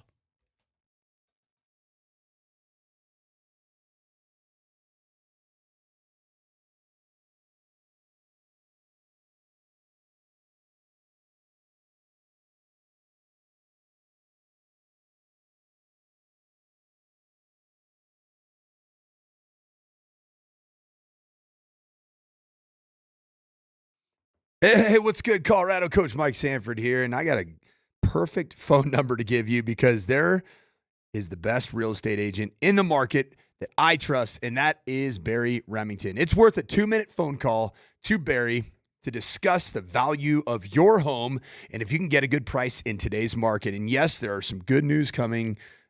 Good news has been on the way with the rates that are coming out. So if now is a good time to buy, also you could be looking for a new home. He's working night and day for his clients, and he'll do the same for you. He's doing it for me. So call Barry's cell at 720-373-9297. That's 720-373-9297, and get started with the Remington team at WK Real Estate. It's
One of my very favorite parts of the week, you heard the golden pipes of Connor McGahee there, calling the incomplete. Broncos hold Cam Ward to just 12 of 28 passing, 112 yards, no score, 6 sacks for 50 yards and a forced fumble on the number 1 pick out of Miami. But we do it every single Monday after a Broncos game, win or lose. It is the morning sprints, big play, replay, and unfortunately it is littered with Broncos miscues. We start early on in this game, just 49 seconds remaining in the first quarter. Bo Nix throws his first of 2 picks. Nix rolling out to his left, away from the arm side, floats downfield, dangerous pass, 50-50 ball is taken away by Roger McCreary. Denver had relied on the run early on in this drive, but as it was kind of the whole game, once you had success on the ground, you forced maybe one too many pass plays, and this was the first of 3 really ill-advised balls that Bo Nix threw. He's flushed out left, floats a 50-50 ball to Cortland, but it looks as though he probably could have zipped that one into the sideline. He just left it up to chance. He did. It was too much error on that particular throw, and unfortunately right now, as you look at week 1, which, just calm down, and obviously all of us need to calm down, but you did get into the lead in the National Football League. It's a 5-way tie for leading the NFL in interceptions. Joe Flacco, Tua Tagovailoa, who is certainly the narrative how bad he looked for the Miami Dolphins. Brock Purdy, 2 picks. Bryce Young, 2 picks. And also our very own Bo Nix lead the National Football League in interceptions after week 1. Again, it's a good thing that you played the Tennessee Titans and, well, a head coach who made some head-scratching plays. No, I'm not talking about Sean Payton, but we will eventually get to what happened at the end of the first half here. When you had all of these miscues, these turnovers, nothing really happened, and it started early, right? Bo throws the interception, but newcomer Talanoa Hufanga makes Tennessee pay right after. Okonkwo in motion. Handoff for Pollard. That ball comes out, and it's grabbed by Denver and Brandon Jones. Let's see what the ruling is. Initial look seems to be a turnover. Right after 11 yards on back-to-back runs for Pollard, a 9-yard run for DK, Denver's defense bails them out for the first time out of, 6, 7, 8, 9 times in that football game, and it's the hard-hitting safety. I absolutely love the safety pairing right now of Talanoa Hufanga and Brandon Jones, and you can hear it right there. It's the big hit from Hufanga, and then the football IQ and being in the right place at the right time from Brandon Jones, who Talanoa Hufanga did mention is the guy that is impossible to beat into the building on a daily basis. Brandon Jones, another one of these guys that George Paton, Vance Joseph, Sean Payton brought in just a year ago that is the consummate professional. Maturity, professionalism on the defensive side of the ball on full display. Denver goes 3 and out, as does Tennessee on the ensuing possession after the punt. I'm going to give his flowers to him here because I don't really want to talk about him for the rest of the time. Jeremy Crawshaw looked awesome. Ended up being the least of your concerns on the special teams. Your day hoodwinked. Marvin Mims was fantastic. Was terrible. The decision making to kick the ball just through the back of the end zone. I mean, Crawshaw. The rookie punter looked like a punter worthy of a 6th-round pick. You know what he is, Raj, man? Just like Darren Rizzi said, he's one of those golfers that's just kind of bad off the tee box every once in a while in a practice round, and then he gets into the tournament. Gets into the game. He is a gamer. Yeah. I didn't know that about a putter, man. He's topping a couple of things on the driving range. You go, I'm going to be able to beat this guy. He's a 4 handicap, and then Raj, you go, uh-oh. It's so crazy. Like, just special teams is like that in a sense. I was concerned as all get about my actual kicker. I didn't know if he was going to be any good. Until we got to the first game, I'm like, this dude doesn't miss. He's perfect. It's the Crawshaw redemption. The Crawshank redemption is what the is what we've Crawshank had. redemption's pretty good. That's an Andy Lindahl and DMac kind of a brain, So pretty good. Back-to-back 3 and outs for both teams. Denver takes over the ball in their own 36. They get a little 6-yard pass to Evan Ingram, and we'll talk about that as the show goes on. How healthy is that calf for Evan Ingram? They get R.J. Harvey on a 3-yard run to make it 3rd and 1. J.K. Dobbins punches through for a first down. But Bo Nix holds on to the football for a little bit too long. We mentioned he did really well when he climbed the pocket yesterday. When he went out to the left or the right, not so much. Nix is looking deep downfield. Lost the ball as he banged into Simmons, and Tennessee may have it. Joseph Day's on top of it. And Jeffrey Simmons makes the impact. The one player I was nervous about, the big number 98 in the middle, Jeffrey Simmons. He was good. Jeffrey Simmons generated 4 pressures in this ball game, including a strip sack, as we heard, forcing multiple turnovers on his pressure. He was fantastic. But Bo Nix, man, just a lot of volume as a drop-back passer, a lot of volume as a bootleg passer. 40 attempts through the air, but also I believe it was 8 attempts on the ground and 1 sack. So you're looking at nearly 50 called pass plays. Just a little much for my liking. Tennessee takes over the ball in the Denver 48. They should be driving. An incompletion on first down leaves 2nd and 10. They get 10 on that 2nd down. And then Cam Ward, 3rd and goal after 3 runs, gets Tennessee down to the Denver 10. They decide to throw the ball. And Cam Ward gets sacked for 12 yards. Nick Bonito on the sack, Cooper on the pressure. And Tennessee has to rely on a field goal from 33 yards to go up 6-3 there. That's not the end. Of note, the Denver Broncos actually only called a 5 or 6 man pressure 10 times. 10 blitzes were called by Vance Joseph in this game. You know how often they generated pressure? 80%. So 8 out of those 10 blitzes that were called, it was the highest pressure rate the Denver Broncos have had on a blitz package in a single game since 2018. Whoa. Pin your ears back. Pin your dadgum ears back. Defense was amazing. Tennessee takes a 3-point lead with 4 minutes and 47 seconds to go in that first half. A couple of punts from Denver and Tennessee later. And under a minute to go. 47 seconds remaining in a half in which you have the lead as the worst team in the National Football League on the road. And Brian Callahan, you decide to throw the ball 3 times from inside your own 7-yard line? Well, that's not going to go so hot for you. It's going to be a fake to Pollard. Ward's in the end zone and got rid of it to Okonkwo. Nick Bonito, impactful in this first half, brought the heat on Cam Ward. Cam Ward in the end zone, goes down. It's Jonathan Cooper. They're going to mark him outside of the end zone. So no points, but a sack. Another one from Denver as the Broncos get a 5th straight 3rd down stop. Back-to-back pressures. Bonito probably should have drawn a safety with the holding call in the end zone on first down. Yes. Somehow doesn't get the flag. Denver then forces a check down on what looked to be was it a broken play? Was it a screen or a wheel route on 2nd down where Ward just has to chuck it into the ground? It was weird. He knew.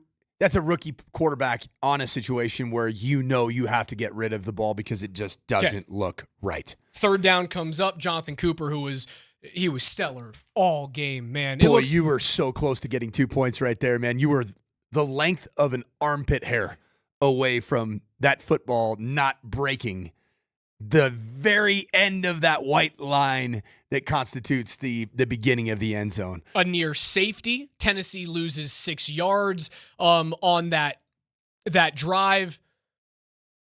And Denver, with just 11 seconds on this one-play drive with 27 seconds to go, finds the end zone. And you know what? I know Bo struggled, but this is the Bo Nix and Cortland Sutton connection that we're used to. 4-man rush. Nix pumps, throws, got a man. It's Sutton. It's a touchdown. Both in this game against the Tennessee Titans, where you are clearly outmatching your opponent, and then also in the CU Buffs game against Delaware, where also you're clearly outmatching your opponent.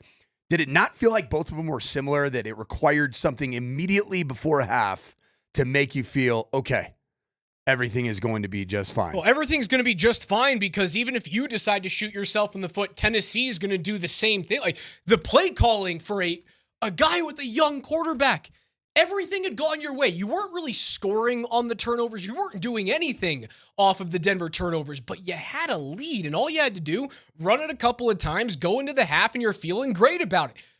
What is Brian Callahan thinking? Yeah, well, Brian Callahan, unfortunately, a good friend of mine from many years past. He was a high school football coach in the San Francisco Bay Area when I was coaching at Stanford, and how the tables have turned. I'm now the high school coach, and he's the NFL head coach. Man, he is going to be facing a lot of criticism this year. Clay Travis, national voice, huge Tennessee Titan fan, resident of Tennessee. He tweeted out last night, I have no idea how good Cam Ward can be. I am, however, 100% confident the Titans have the most incompetent coaching staff in the NFL, and he's being done a disservice by having Brian Callahan and this staff coach him. This is just plain hard to watch, and boy, was it. It was a tough look.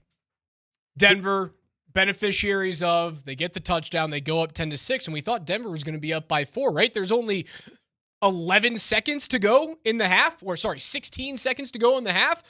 Not so fast. A 71-yard kickoff return from DK puts Tennessee in field goal position, and what should have been a 3-point lead for Tennessee turned into a 4-point lead for Denver, turns into just a 1-point deficit for the Titans. The only thing that looked excellent the entire game was the defense. Special teams was meh at best. The punter was good, but meh at best. No, it was way worse than meh. Okay. I would give special teams a F. In this, you muff a punt and you allow a 71-yard return. As a special teams unit, the very minimum, like a C, Raj, should be that nothing happens of consequence.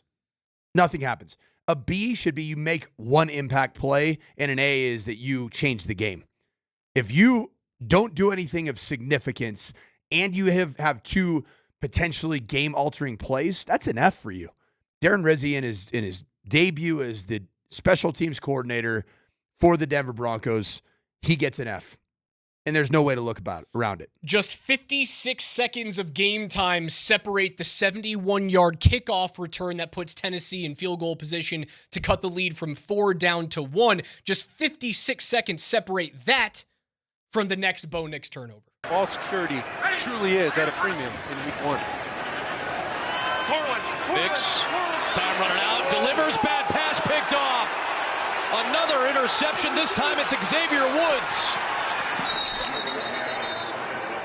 And Jeffrey Simmons was in the backfield. Just a 4-man rush for Tennessee. Simmons got to Nix, and Nix threw it to Woods. Nix flushed right after a 6-yard rush on first down, puts Denver in second and very manageable. Bo holds onto the football, stares his receiver down, and it gets undercut by Xavier Woods. Bo Nix on the day completed just 2 of 7 passes for 8 yards when facing pressure. And this was one of those snaps, 2 of which yielded interceptions.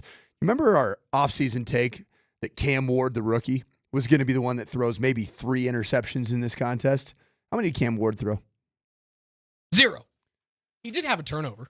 Bo Nix, as a passer, looked a little bit more like what we predicted Cam Ward to be in this contest for a rookie quarterback. It'll be interesting to get into that conversation here as the show goes on of like who was the more detrimental quarterback to their team. And I think if you were to just take a look at the box score, you go, well, obviously it was Nix.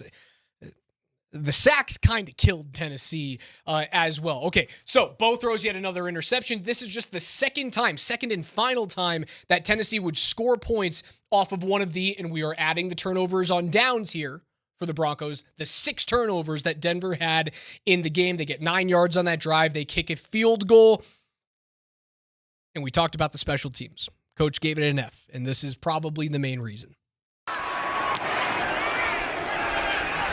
Hecker, a lot of hang time. Mims, fair catch. Muffed it. Loose ball. Could be Tennessee's. It is.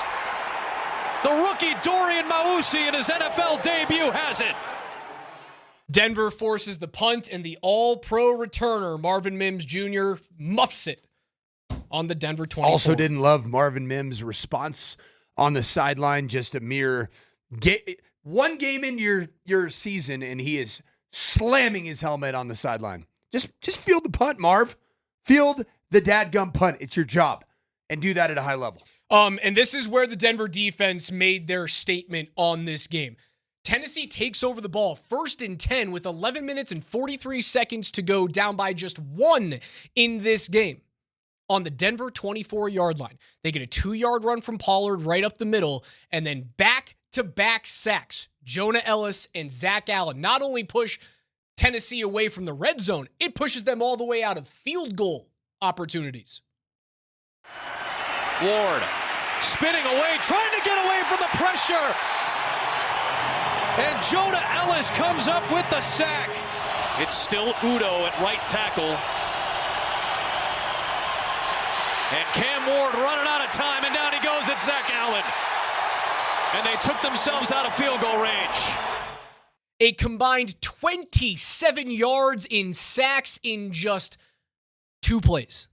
Raj, you remember our conversation, I believe, Wednesday of this past week where we had the discussion. Are you more likely to see 4 double-digit sackers for the Denver Broncos, or are you more likely to see greater than the year of number of sacks from last season, which was 63? 63. Right now, you're on pace for 102 sacks. It's easy math. Pretty easy. I just use the calculator. 17 times 6. Right here, Raj. I actually used my iPhone calculator. Very proud of you. Yeah, the pass rush was unbelievable. You know they push him out of field goal position. So right now, Nick Benito's on track for how many sacks? 17. How many is Zach Allen on track for? 17. I think, didn't Nick Benito had 2? No, Benito had 1. I thought he had 2. Did he get credit for another half? I thought he just had 1 solo sack in that game. Just 1 sack for Nick Benito. No, that's it. So they spread him out pretty good. They had 6 sacks in the game. Not one player had more than 1 sack. So now you're on track right now for 6 players to have double-digit sacks. I love the on track after 1 game. All right, so Denver finds a way. Johnny Hecker, arguably the best punter in the game. A touchback from the 48, not great. Denver goes 4 plays, 80 yards, 1:45 off the clock. And you know how Sean Payton started off his presser saying that a run game can help a young quarterback? Well, R.J. Harvey, 50 yards up the left side. And ball security out of premium. Speaking of which, here is a good run for R.J. Harvey, and there goes the rookie. In his NFL debut, an impact play all the way down to the 30 of Tennessee. The home run hitter out of UCF, 50 yards, puts Denver into scoring position. R.J. Harvey on a duo play didn't bounce it like everybody said. That's all that R.J. Harvey can do based off the preseason evaluation. Man, it was right down the middle on a split zone duo type joint. He gets downhill, he finds a crease, and he trusted his speed. R.J. Harvey didn't look like a rookie running back right there. I would say that so far, if you compare R.J. Harvey in his debut to Ashton Genty and Omarion Hampton maybe, I think R.J. Harvey acquitted himself quite nicely. He needs to touch the football more. Harvey down to the Tennessee 30 after a little 6-yard pass to Cortland Sutton is good to the 25 and a 6-yard gain. Denver gets a 19-yard touchdown run from the former Charger, the former Raven, J.K. Dobbins. They're in the red zone now. And a give to J.K. Dobbins. And he breaks a tackle and has a Denver touchdown. Hear what he said right there, the commentator? He breaks a tackle. And that's what J.K. Dobbins gives you.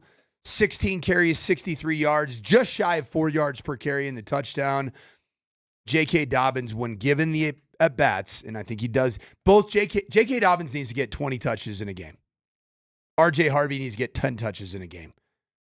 With this defense, that's a formula to win greater than 11 football contests this season. That'll do it for your Broncos. Big play replay in week 1. It wasn't pretty, but Denver gets the 20-12 win over the Tennessee Titans. Daniel Jones and the dominant Indianapolis Colts wait in week 2. Football season obviously is here, and Hooters Colorado is your game day headquarters. Check out the Pick 3 special. 1 app, 1 entree, and 1 drink, starting at just $11.40. That's wings, beer, and game time fuel without break in the bank. Hooters, Colorado. This is how you football. And if you want to win a $200 gift card and a Hooters swag bag, text the word Hooters, Hooters, along with your first and last name to 303-504-0925. You can enter once per day, and today is the final day that you can enter to win that for a total of 5 entries into our drawing. Again, that is Hooters, Hooters, with your first and last name to 303-504-0925. We will announce a winner today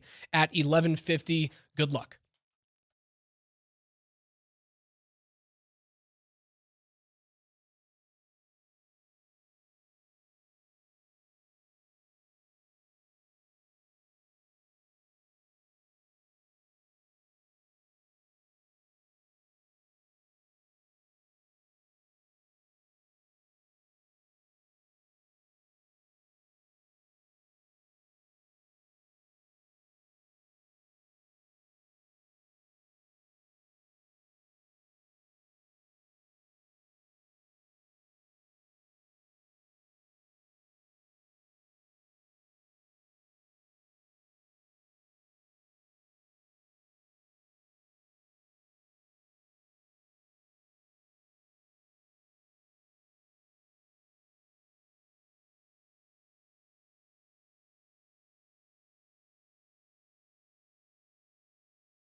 Here's my hot take right now. You ready? At some point in the next 6 weeks of the football season for the CU Buffs, the quarterback that nobody's talking about is going to end up being your starting quarterback. And that's Ryan Staub, a quarterback that came in against the University of Utah and Shedeur Sanders injured, ending to his first season as a starter, played very admirably. He is the type of player that I think can give you the best of both worlds in terms of operating a West Coast offense that Pat Shurmur wants to run and also giving you just enough in the run game. Right off the heels of our first Broncos big play replay Monday, Denver 20-12 win over Tennessee comes just a day after Colorado handles Delaware at home. Ryan Staub, a guy that you recruited to Colorado. 7 of 10, 157 yards. Again, I know the Blue Hens aren't world beaters out there, but 2 touchdowns, a 98.9 QBR. Did they look like world beaters for the first quarter? And they looked scary. And what? Ryan Staub played the last 50 seconds of the first half. What was the score at that point in time? Do you remember? The score at that point in time would have been before Ryan Staub goes in there. 10-7? It was 10-7. And what had just happened?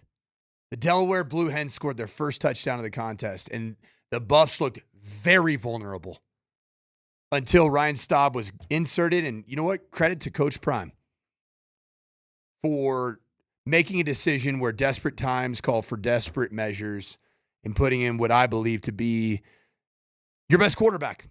And I've said that all along. I said it on Thursday, but I've said it well before that. Caden Salter is a below average passer of the football and a above average runner of the football. Juju Lewis is young, clearly, and everything that I've heard about him, I haven't been around him, but I've heard a lot of stuff about him, is that he is the next in line for the top 3, top 4 quarterbacks in the recruiting rankings that end up going to multiple schools. See DJ Uiagalelei. See Nico Iamaleava. See Malachi Nelson, who went from USC to Boise State, didn't start, and now he's the starting quarterback at the University of Texas at El Paso, UTEP. That's what I predict Juju Lewis to be. Your best quarterback, and it's not even particularly close, is Ryan Staub. This isn't even really an argument or a debate. I was listening to RG3 during the broadcast, and no offense, like I have a little bit of a relationship with RG3. He's a tough listen right now on a broadcast. After Ryan Staub had led multiple touchdown drives and just lit the team on fire, and it woke up an offense that had been in slumber mode since the season started against Georgia Tech. I don't know. It's a tough decision. I don't know who you put back out there. Really, RG3, did you watch the game? That's what you're paid to do, is comment on exactly what's happening. And there are 2 quarterbacks that felt like they were driving a car in neutral. And then Ryan Staub got in, and he's like, hey, hand me the keys to this bad boy. I'm going to put the foot on the floorboard, and we're going to go to work. A Rally House Football Monday means all football. We'll continue to talk about the Broncos and the head-scratching coaching decisions made by Sean Payton. We still haven't talked about the 4th and 8 when you could have kicked the field goal. You decide to run basically like an empty crosser set. We'll get into that in a second. That was but weird. Colorado State narrowly survives UNC, and the only reason why Braden Fowler-Nicolosi's touchdown at the end of that game matters is because a blown call happens. Yeah. The Bears should have won that game. The Bears were deserving of winning that football game, and a lot of credit to Ed Lamb. As a team, we attended the University of Northern Colorado football camp up in Greeley, had a great time up there. They're building something special. What I love about UNC, which is very different right now than the CU program, and frankly, it's very different than what Jay Norvell and CSU is doing, is that UNC really actively recruits its own backyard. They recruit high school athletes out of the state of Colorado. And that matters because there is some pride built in to that program. It's taken a long time to get there. Obviously, this is year 3 of the Ed Lamb situation up there, and you're starting to see return on investment, get the first win last week, and now you chase it down with an opportunity to knock off CSU. It would have been the number 1 victory in the history of that program. It would have been their biggest one, and that's coming with D2 national championships and Joe Glenn as your head ball coach, Cowboy Joe. What I thought was the call, Raj, was the right call. I saw an angle today where if you were to get, and I don't know exactly what angles the officials got, but there was enough evidence, if zoomed in with good pixelation, to say that when the receiver came down with the football, the tip of the ball was going directly into the ground, and there was just enough movement. I saw it. You can check it out on DNVR has it on their socials. All right, so from college football back to the Broncos and the head-scratching plays, what we haven't talked about yet is there was a chance at the end of this game to make it a 2-score game. Now, which game we're talking about? Broncos. The now. Broncos game. They're at the end of the game. 4th and 8 shows up. You're in Tennessee territory, and this is a little bit of a conundrum, right? You're close enough that a field goal feels you should make 9 out of 10 of them, but God forbid you miss. Where does the ball go, right? It goes on the spot, and it gives Tennessee really good field position, even though you're super comfortable with how your defense is playing right now. So the thought process is you either kick the ball, you punt the ball, or you kick the field goal. Not necessarily on 4th and 8 do you put it into the hands of your quarterback who had been responsible for 3 turnovers up until that point. This is the 4th and 8 call at the end of the game.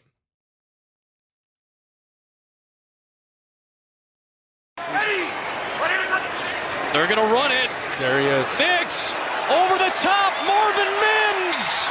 Incomplete. It's Tennessee ball. A deep crosser that Bo Nix, seemingly throws the football to the wrong guy. And how did he throw it? Big, floaty. Hopefully it's in the right spot. Off which back foot? Back foot. Back foot? Off platform, right, Raj? The cliche right now, oh, man, I'll tell you, this guy's a really good off-platform thrower. I'd love to see somebody throw on platform.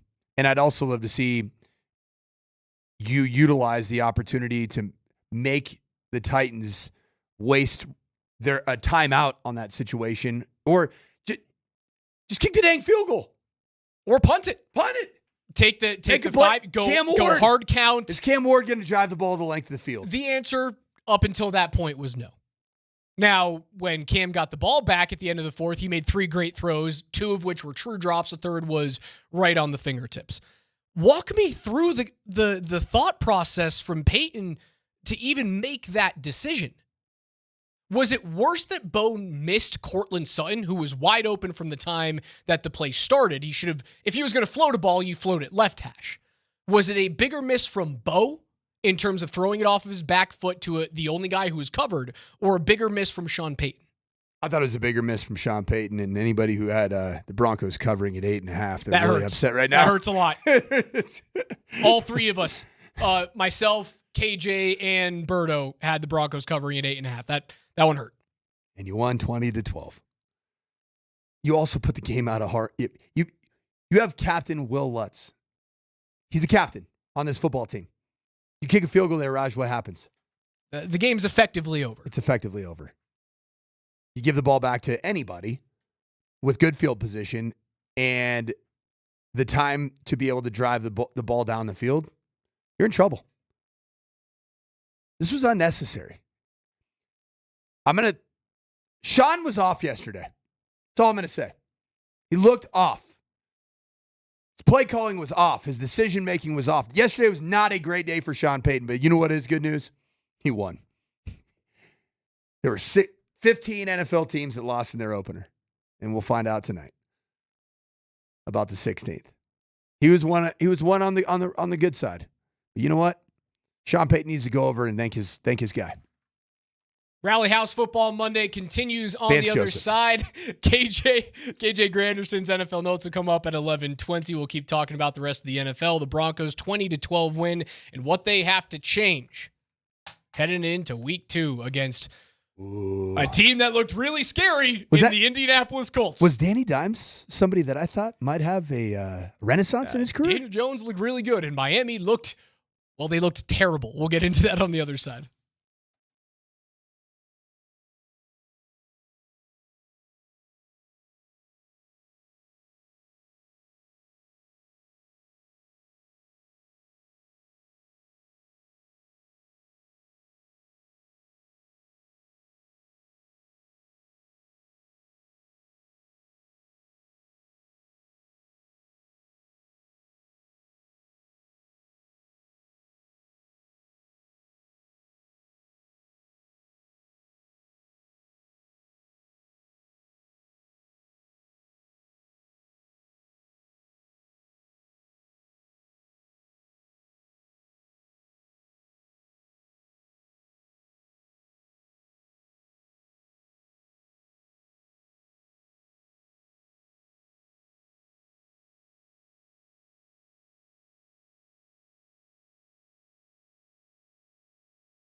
It wasn't pretty, but it was a winning weekend for CU, CSU, and the Denver Broncos. Broncos 20-12 over the Tennessee Titans as we welcome you back to the morning sprint here on Altitude Sports Radio 92.5. It's a Rally House Football Monday. Rally House, shop every team in town.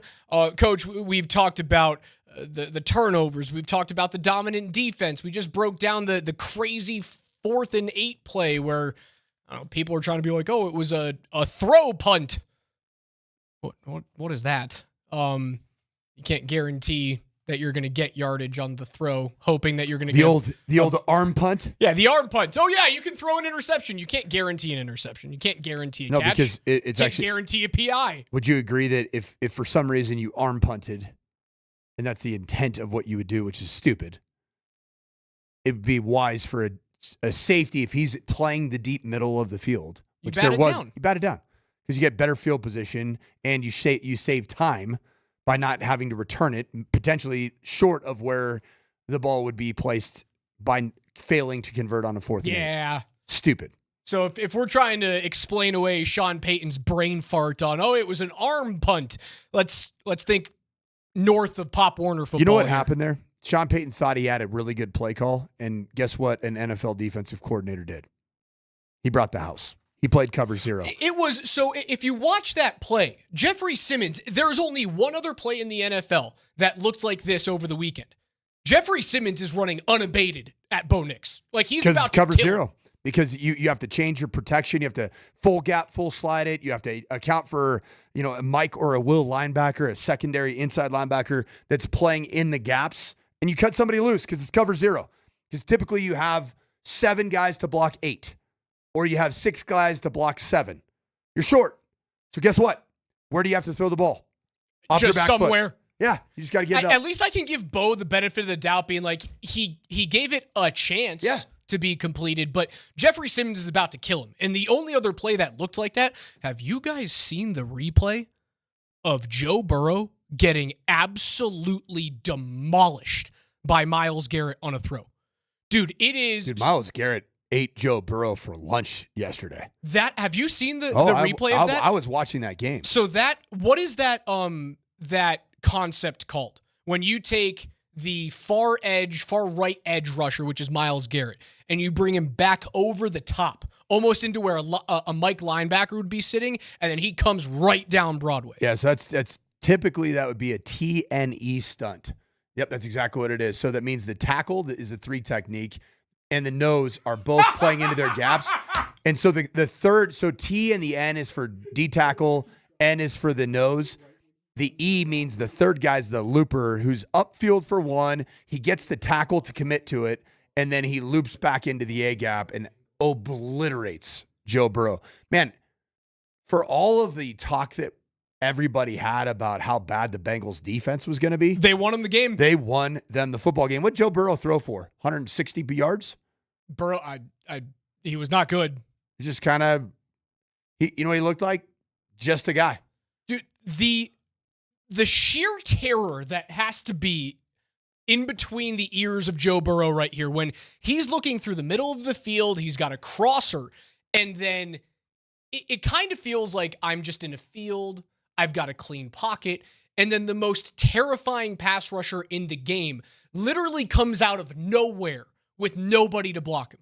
That has to be such a horrible feeling. Does the Bengals win against the Browns feel a little bit like the Broncos win against the Titans? Sure does. Where it's like, there's some problems maybe. Well, the 2 interceptions that Cincinnati has in that game come off the hands of Cleveland receivers. Jerry Jeudy. They were bad balls that were thrown by Flacco. Yeah, but Jerry Jeudy, he had the old volleyball tip up.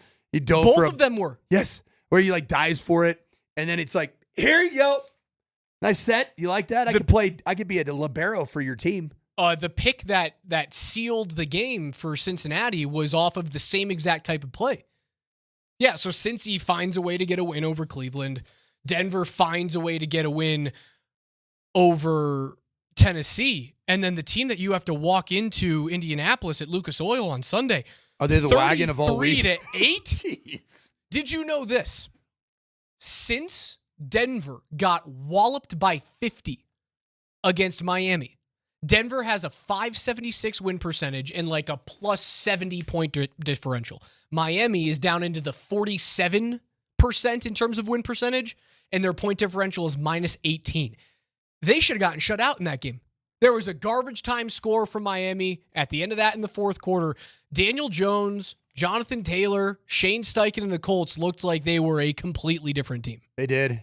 Daniel Jones is a competent, I didn't say elite, competent NFL quarterback that happens to be surrounded by very, very good young core of players. Tyler Warren, man. That's Holy the truth. cow. 7 catches, 76 yards for the rookie out of Penn State.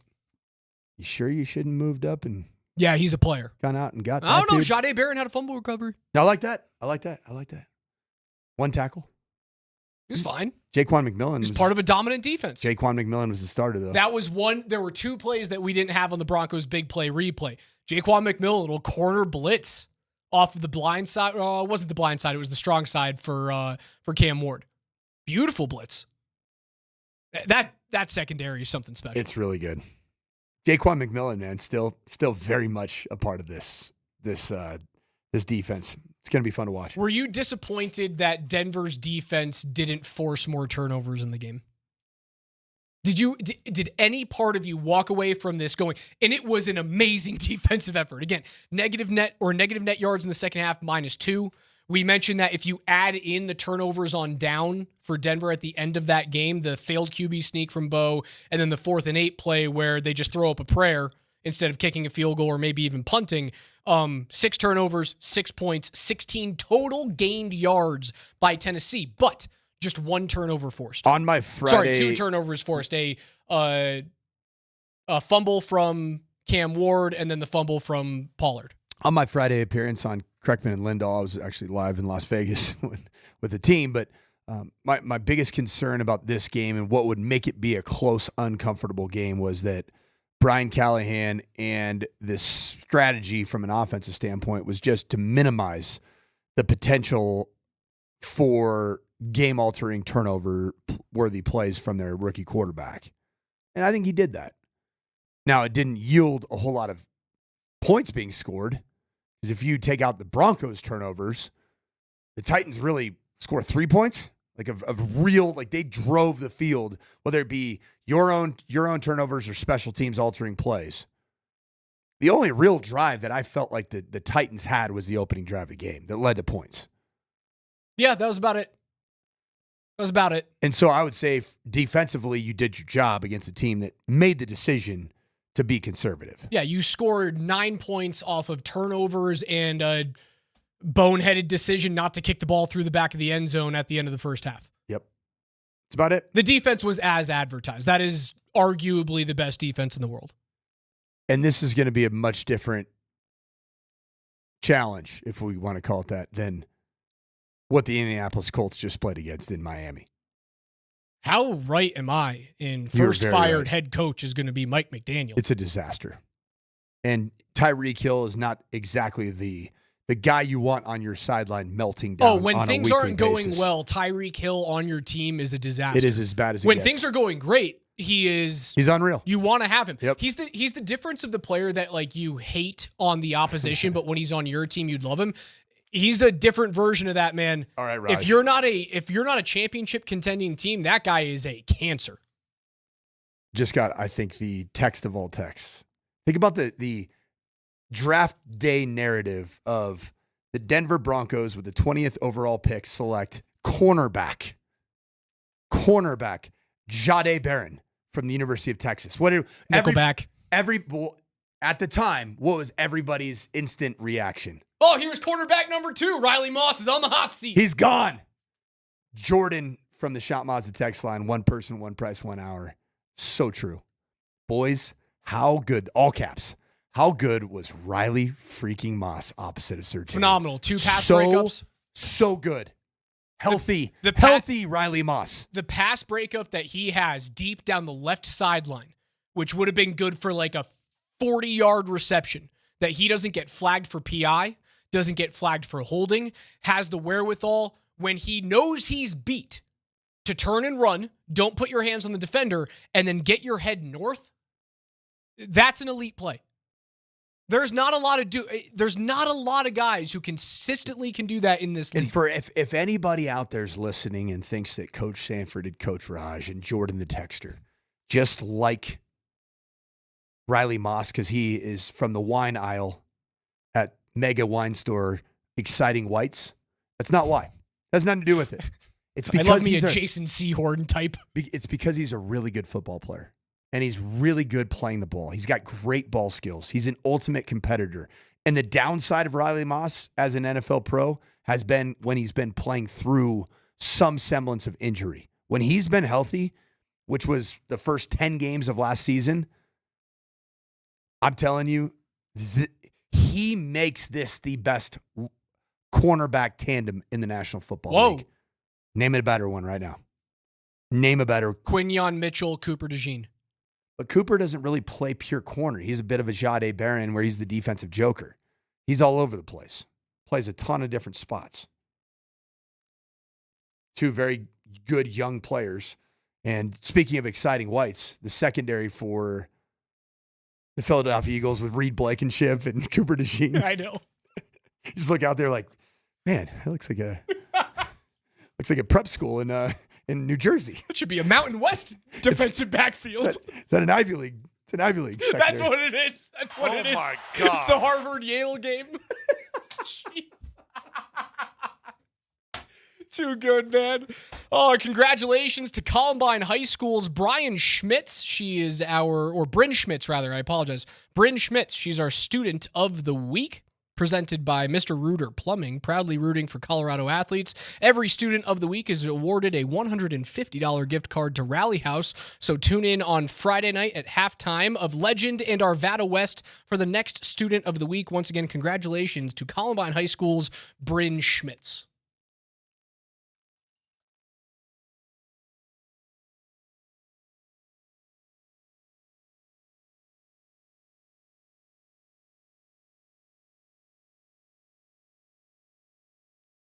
Hey, Colorado, Coach Mike Sanford here. And yes, winter is right around the corner. And there is the deal of all deals at Loveland Ski Area. So right now, go to skiloveland.com. Check out the opportunity for you to sign up for your season pass. Get to skiloveland.com because here's the deal. When you go and you sign up for an Epic Pass, an Icon Pass, you're paying upwards of $1,100, $1,200, $1,300 for just one season pass. You go to skiloveland.com, you're going to save incredible amounts of money. Loveland Ski Area is where you can find a whole heck of a lot of snow and a lot less people. Spend more of your time shredding and less of your time on ski lifts. So check out skiloveland.com. Once again, skiing and shredding is right around the corner.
Every day here on the Morning Sprint, we go through KJ's NFL notes, the biggest stories around the National Football League. As a reminder, football season is here, and Hooters, Colorado is your game day headquarters. Check out the Pick 3 Special, Hooties Pick 3 Special. One app, one entree, and one drink starting at just $11.40. Wings, beer, and game time fuel without breaking the bank. Hooters, Colorado is how you football. And if you want to win a $200 gift card and a brand new Hooters swag bag, we've seen the bag. It is chock full of Hooters awesome stuff. Just text the word Hooters, Hooters, that is Hooters, with your first and last name to 303-504-0925. Again, Hooters to 303-504-0925. We will announce a winner coming up in just 30 minutes from right now. Best of luck. KJ, what's first? You know, it's been an interesting move here in Denver today after what was a very lackluster Broncos win versus the Titans. Sean Payton talked to the media a few moments ago on his Zoom call, and he talked about appreciating these type of wins and just understanding how tough the league is in general. Yeah, we just had the team meeting, and I just started clapping and said, hey, you know, look, it's been the first time in 3 years, you know, and we looked at the schedule and we said, you know, I know it's a little cliche, one at a time, but the first thing I said to him is, you have to understand how difficult it is to win in this league each week. I know that some seem more important. The division games seem more important, but when it comes to playoffs, if that's, you know, winning your division, eating, all of those things, and I'm not getting ahead of myself, but each of them are worth the same unit. And so, you know, you don't want to look back and say we missed out on this week one game. And so, you know, today, for the better half of the next 3-4 hours here, you know, will be spent on this, you know, this debrief, if you will, or the game we just played, and then we turn the page to the next team.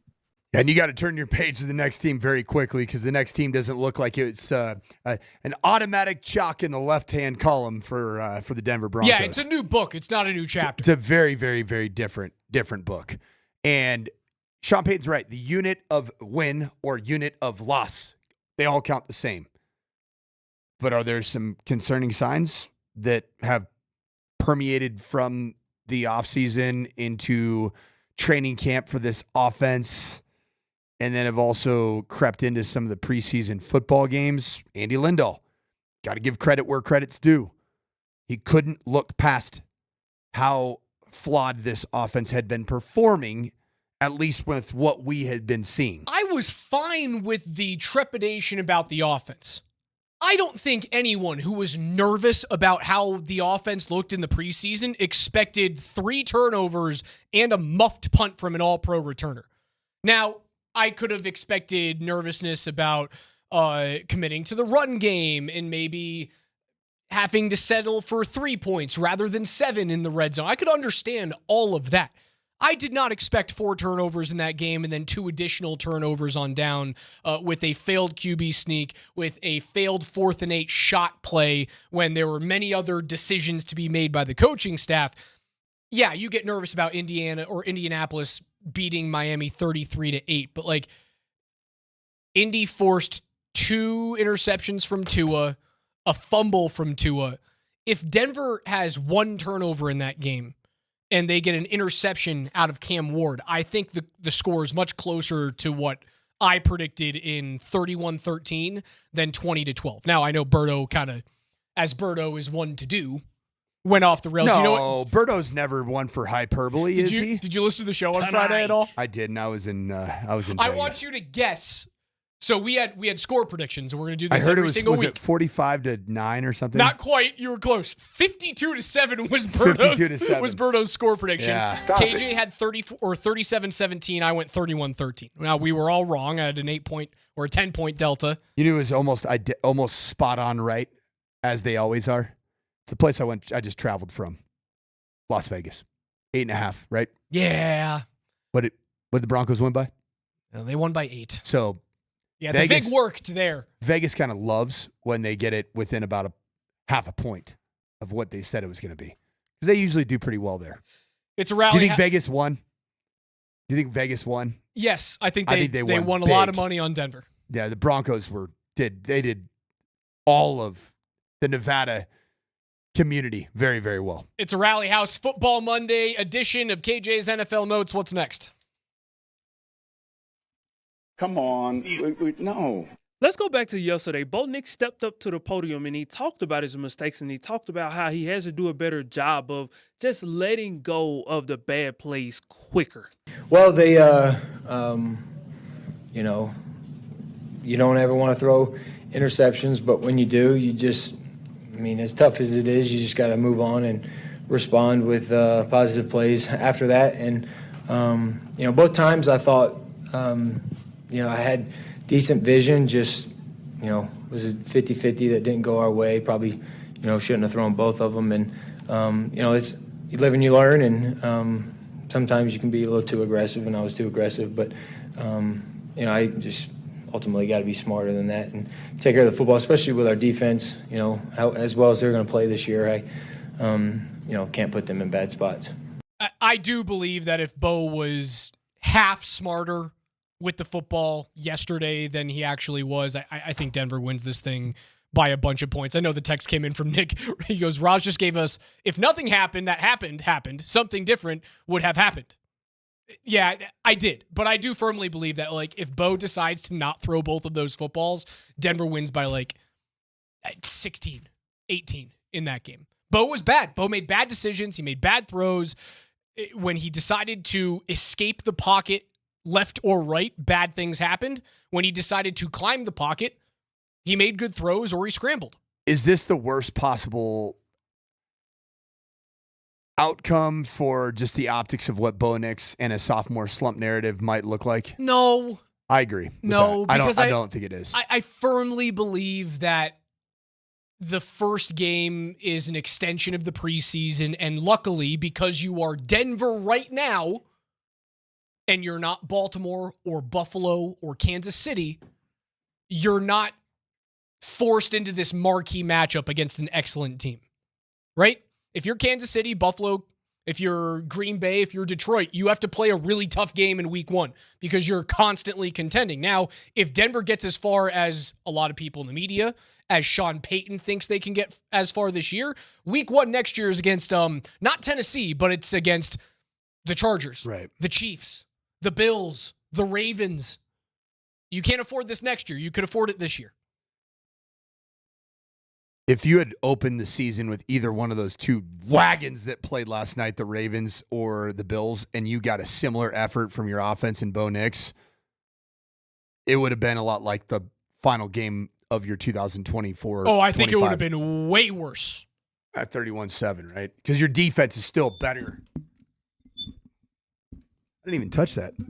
Did you see that? Didn't even touch it. My microphone just fell.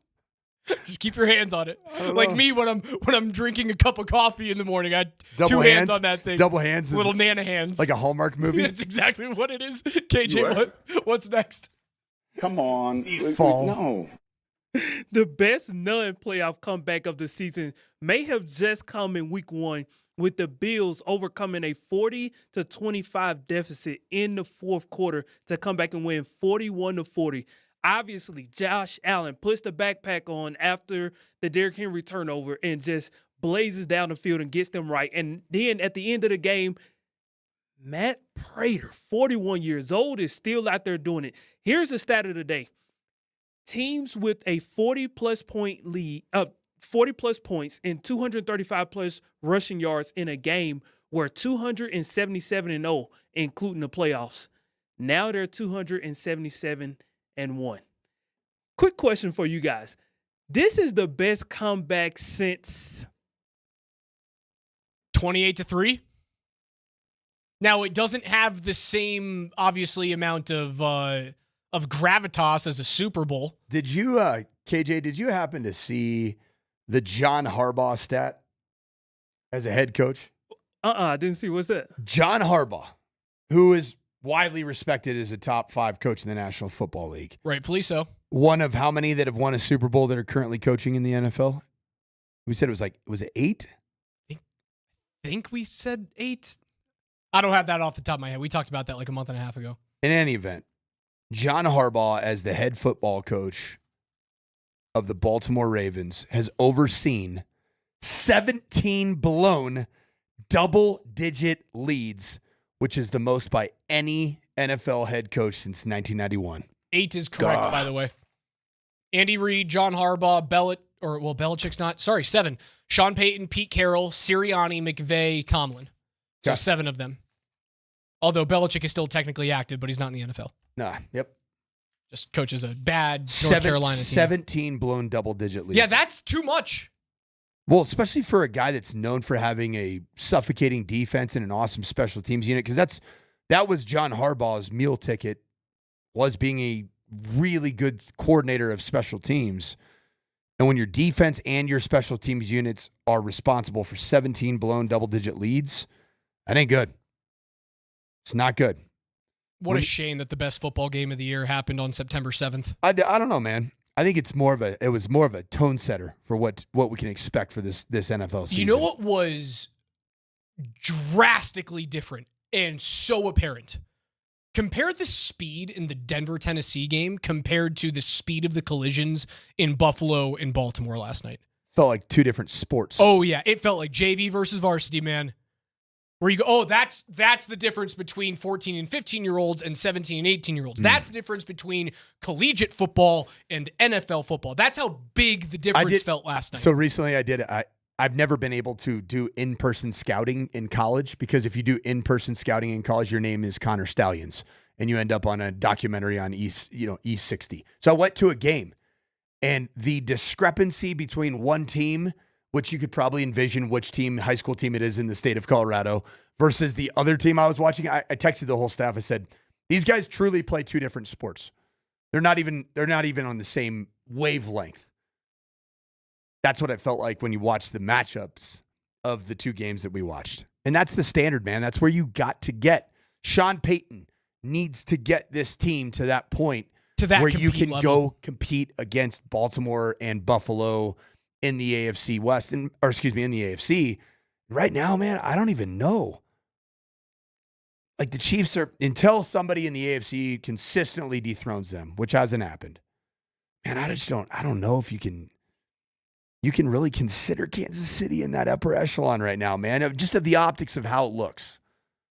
The Matt Prater situation last night was really cool. Neat. Really neat. Just staying ready at a high school in Arizona. Hopefully something happens. Hey, I'm at a high school in Colorado. You can give me Tyler Bass call goes up, down. He's on the IR for 4 weeks. Hey, man, I'll come and play quarterback for you, Mike McDaniels, for $2.2 million. Yeah, I'll do it, man. 2013, the last time Matt Prater was a Denver Bronco. He was a second-team All-Pro kicker in 2013 on that record-setting offense with Peyton Manning. KJ, keep it going. Come on. No. I know we'll spend more time going around the league in depth tomorrow once Monday Night Football wraps up. But what were some things that potentially caught you guys' attention from yesterday? Oh, my top game on Friday was Michael Penix and the Falcons against the Buccaneers and Baker Mayfield. The end of that game, the fourth quarter, was wild. Like, Penix's ability to stretch and get first downs. They get a crazy call at the end where everyone thought it was going to be defensive pass interference. It happens to go against the offense. The Buccaneers squeak away with a 3-point win against the Falcons, who looked like the better team in that game. That was nuts. The early game on CBS. Raj, real quick, before we go too far. Yes. Can you imagine how over full my cup was watching Baker Mayfield and Michael Penix Jr. exchange piss missiles? Delightful. It was so much fun to watch those two quarterbacks. Oh, yeah. We were on our way back from Vegas. I sat down right before our team bus left, and I watched the end of that game with my wife at the sports book. Didn't make any wagers. Not a big wager guy. And I look over at my wife and I go, this is about the most enjoyment I can ever have on watching two quarterbacks play. I love these two guys, man. Dude, the craptastic NFC South is in great hands. It is, man. It's not bad. And you know what? As bad as the Saints are supposed to be, they didn't look as bad as I thought they were going to look. I mean, Spencer Rattler stinks, but you know what? You want to know something crazy? They had a chance to beat Arizona. Spencer Rattler's analytics numbers are better than Bo Nix across the board today after one game. Oh, I hate that. CPOE, completion percentage over expected. The EPA per play or EPA estimated points added is higher for Spencer Rattler than Bo Nix after 1 week. The other stellar game was the early slate CBS Steelers and Jets. That ended up being a lot of fun to watch, man. Back-to-back scores. Aaron Rodgers throws for 4 touchdowns. Did your eyes recognize anything? Okay, first off, when's the last time you've seen a Pittsburgh Steeler team go for 34 points in like a shootout that's entertaining? My eyes didn't recognize what I was watching out of the Steelers franchise. And then how long has it been since Aaron Rodgers has let his cojones dangle a little bit and just spin the football all over the place? Yesterday, watching Aaron Rodgers, albeit against the New York Jets, that reminded me why Aaron Rodgers can be fun to watch play football. Because when he lets it go and he's making checks at the line of scrimmage and he's, signaling out routes to guys that he knows can go win over the top, he's really a fun quarterback to watch dice up a defense. It was an awesome Sunday slate. We will get into our NFL recap tomorrow. I'm excited about tonight. Tonight should be delightful. It's going to be young a quarterbacks. fun game to watch. J.J. McCarthy, Caleb Williams, Vikings, Bears. You can listen to that game right here on Altitude Sports Radio 92.5. Denver's home for Westwood 1. That starts at 6 p.m. Congratulations to Legend High School's Riken Banks. He's our Athlete of the Week. Baller. Presented by Backus and Shanker.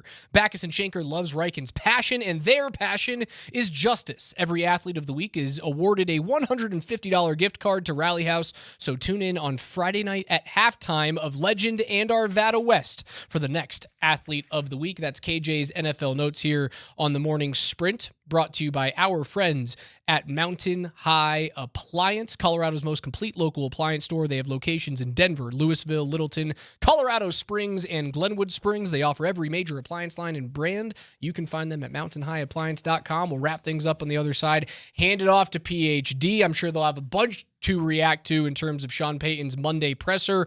Nate and Andy on your drive home from 3 to 6. I'm Raj. That's Coach. This is Altitude.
It's your last chance to get in there and win a $200 gift card as well as a Hooters swag bag because football season is here and Hooters Colorado is your game day headquarters.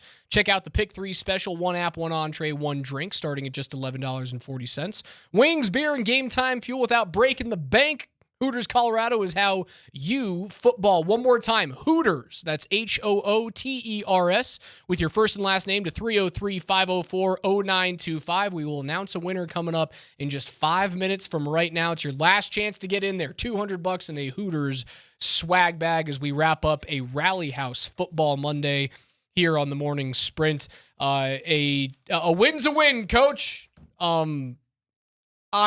They all count the same, right, Raj? I'm trying not to take the baggage into the rest of the week, but as we take away the play calling, as we take away the off-platform throws and the bad decisions from Bo and the failure to really lean on the running game, like you have to remind yourself, like 80 yards of that rushing offense, which had 151 in the game, came on one drive of 4 plays. The 50-yard rush from R.J. Harvey. Was that chased by a 19-yard touchdown run? Yeah. So that's 69 of your rushing yards. Nice.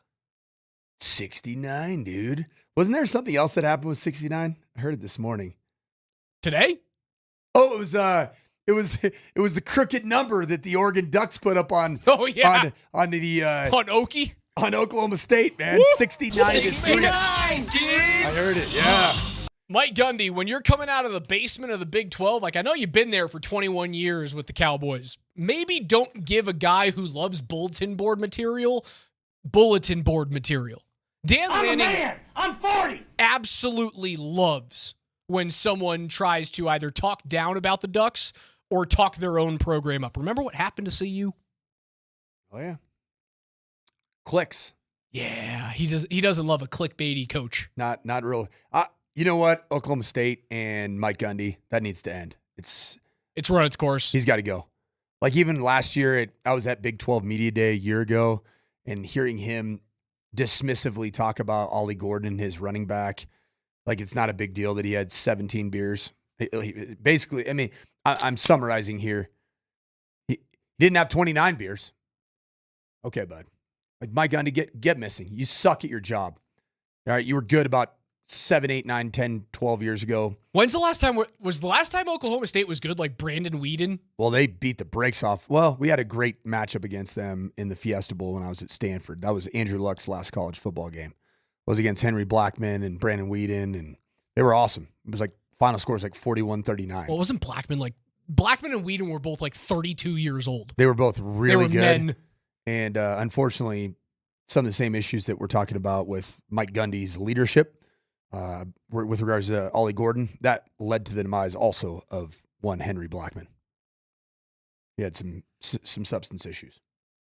I'm trying to not take the baggage out of this game, but when I remove what actually happened in the box score with the coaching decisions, I am left with, well... I think it's Will Blackman, is that right? Will Blackman. Yeah. Will Blackman. I was thinking, I had Henry Blackburn, the CSU safety that speared Travis Hunterlate. Remember that? Oh, I do and remember then they ended that up play. getting Yeah, together in bowling. Yeah. Yeah, my Henry Blackburn, not Blackman. Sure. It's Will Blackman. We can find a way to get to that last name eventually. I find myself looking at the injury report, which here on Altitude Sports Blackman. Justin Blackman. There we Will go. Blackman. Now we're good. Dang, man. Will Blackman is a corner. We had a tough go. Yeah, he's a corner. Really good one, too. Who is Will Blackman with? Gosh, here it is. Football defensive back for he's retired now. 40 years old, and was selected in the 4th round of the 2006 NFL draft by the Green Bay Packers. Played for the Giants. Have we found the weakness here on the Morning Sprint is when we have a name. We have a name and we go, well, I remember other dudes with this surname. That's where we get screwed. A long way to come back around to this. As I look at the injury report, which here on Altitude Sports Radio is brought to you by Ramos Law, the official injury law firm partner of Broncos country, I get real nervous about what happened with Evan Ingram. For him to not come back in that football game, and for him to not necessarily be a big focal point, but when he had the football in his hands, positive things happened. I come out of that game being more nervous about do they have a tight end and a joker moving forward because of injury rather than being nervous about Bo Nix having a craptastic game, because I think it's probably just a one-off for Bo. I hope so. You just can't look away from some of the signs that were troubling in the offseason through training camp. And really, if not for, the final drive of the third preseason game against the New Orleans Saints, none of it has looked really that good. It hasn't looked like Bo is completely in charge. You know what Bo's playing like right now? He's playing like somebody that's just desperately trying so hard. He's gripping the stick so hard to prove that he's not going to have the sophomore slump.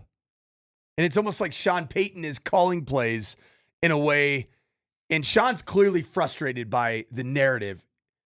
He's gone out in this lead up to this game against the Titans and said, nope, I'm not giving you a weekly injury report, media. The other thing that he said the next day in front of the media was, nope, we're not going to do a weekly update on the progress chart of Bo Nix as it relates to a sophomore slump.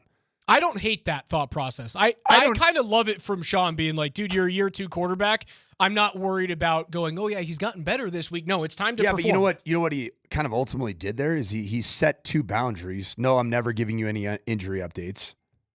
Okay. And then the other boundary he sets is essentially you're not allowed, as a media member that covers his team with regularity, you're not allowed to ask about Bo Nix's progress as a quarterback. I suppose you're allowed to ask, but you're not going to get the answer, and 2, you're not going to get the answer based off of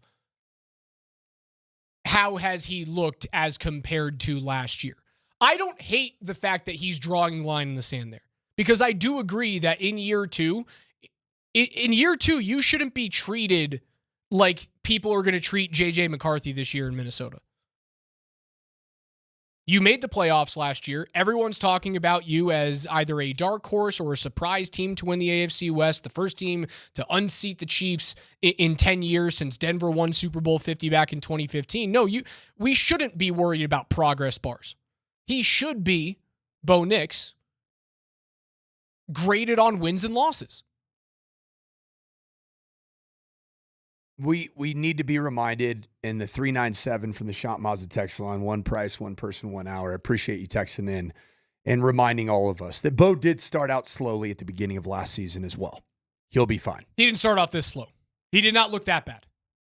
He struggled in weeks 1 and 2 last year. He did not look that bad. Was this Bo's worst game as a regular season NFL starter? Yes. I think so. Boy, that's because of who it came against. I feel like that Steelers game was gross last year. The home opener. Bo Nix's first game at Empower Field. It felt gross. Just felt like it wasn't even exciting. There was at least Bo had a couple exciting plays in this game. That game against the Steelers, which really good defense. Really, really, really good defense. This was not against a really, really good defense. 20 of 25, 246 yards, no touchdowns, 2 picks, 2 sacks for 15 yards in that game. So he threw the ball better. He threw the ball better. He had 1 fewer turnovers. I remember I'd say 125 of those yards came when the game was slightly out of reach. That game against the Steelers, where the Steelers are playing prevent, like allowing some completions underneath, and then just daring Sean Payton to just patiently matriculate the ball down the field and see if they could score in the red zone, and ultimately you didn't. It is in the conversation of those first 2 weeks. Against Seattle, he went 26 of 42. He threw 2 picks. Both of those in the red zone? Certainly 1 in the end zone. Yeah, that was off. I remember that to the left. But he rushed for a touchdown, did not throw for a touchdown. Famously did not throw for a touchdown until week 4 against the Jets. Yeah. What was week 3? Week 3 was the big win against Tampa. Okay. Where he rushed for a touchdown, threw the ball very well and efficiently. So what the Broncos need out of Bo Nix and what Broncos country needs after watching the unexpected juggernaut that is the Indianapolis Colts offense and Daniel Jones, what the Broncos need, they need week 3 of last year with Bo Nix to happen a week sooner. A road game in the Eastern time zone. I believe Indianapolis is Eastern time zone. It's like right on the precipice. Some of the state of Indiana is central, some of it's Eastern. But you got to have that performance on the road where it just looks right. And I think you will. Eastern Daylight Time, Indianapolis. Very good, Coach. Yeah, because like northwest part of the state is central. Yeah, northwest and southwest is central. Okay. But west is east? I know. How does that make any sense? You know what a lot of it has to do with? Agricultural decision making. Like because of hours That's and working. The dumbest map I've ever seen. Well, and I've lived in the state of Indiana like 4 times in my life. My dad has coached at Purdue, at Notre Dame, at Indiana State University in Terre Haute, Indiana. And then I've also Terre Haute's got good golf. Dude, it's also got incredible it's the meth capital of like middle America. So it's not a great place to visit. Oh my God. Terre Haute has good golf? I think so.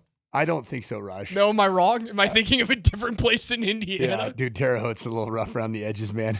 It was one of the few places my parents have lived that I was like, yeah, I'm probably not going to visit you guys very often. You guys can come see me.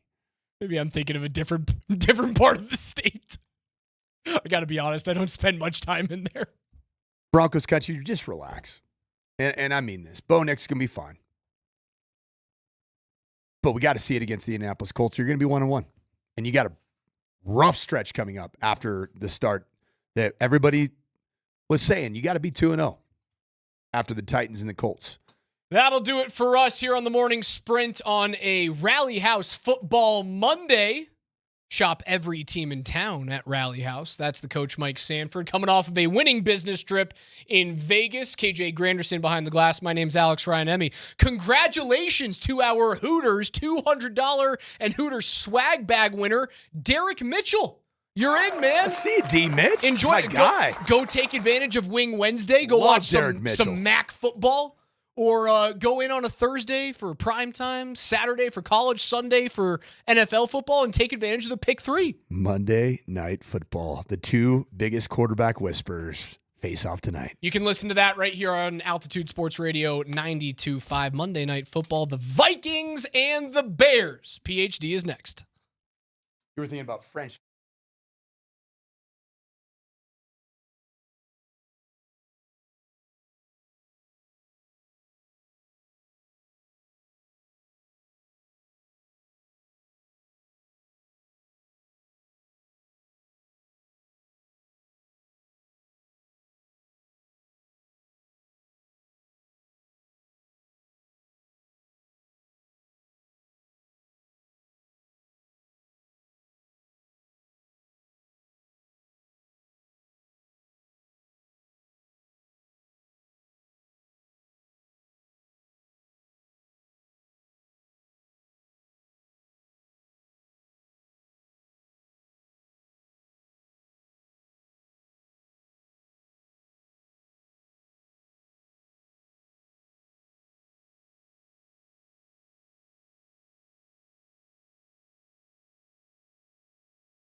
Here comes the blitz.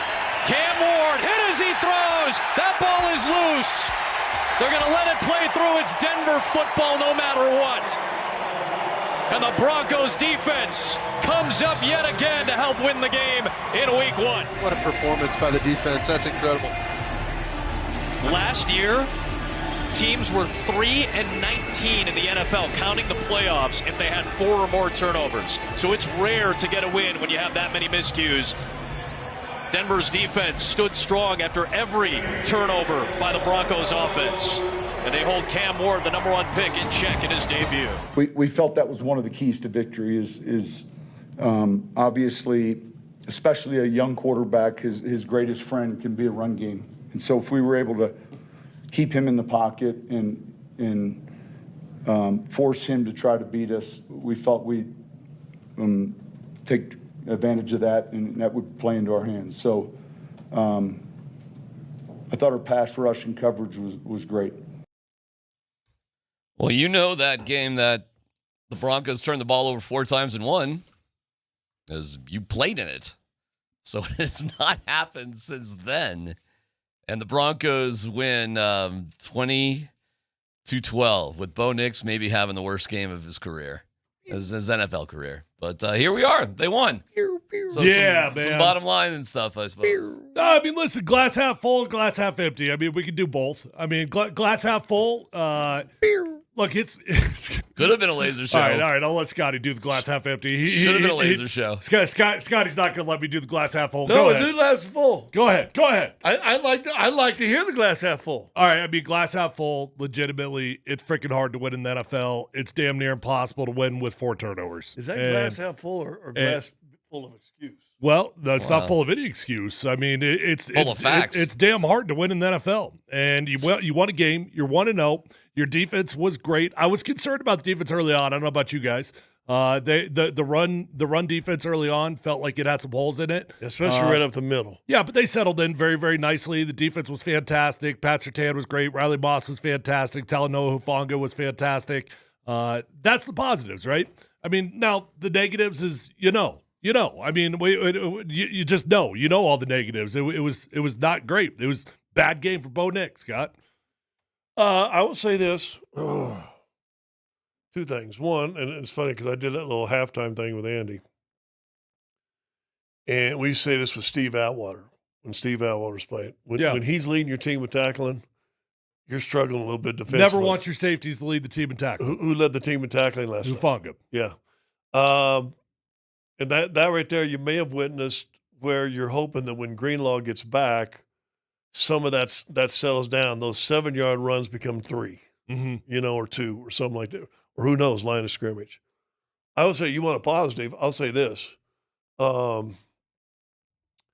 You get a sack from Rich Guy, but the 2 plays he made where he was a freak. Nick Bonito was a freak. The 2 tackles he made running down the running back on the opposite side of the play, that right there to me, I don't know what you think, said more of his value than even his sack. Sure. Because was it Cooper or whoever really got to the guy that got the quarterback first, and he kind of finished it up. Dude, he had about 9 pressures as well. Yeah. I mean, it was nuts. But that 2 tackles for loss of yards on the running back, they tried to go opposite him, and he chased him down for 2-yard losses. I was like, dude, you don't know how good that is. I mean, that's elite, $70 million guaranteed money guy right there. That's who makes those tackles. So that to me was a positive.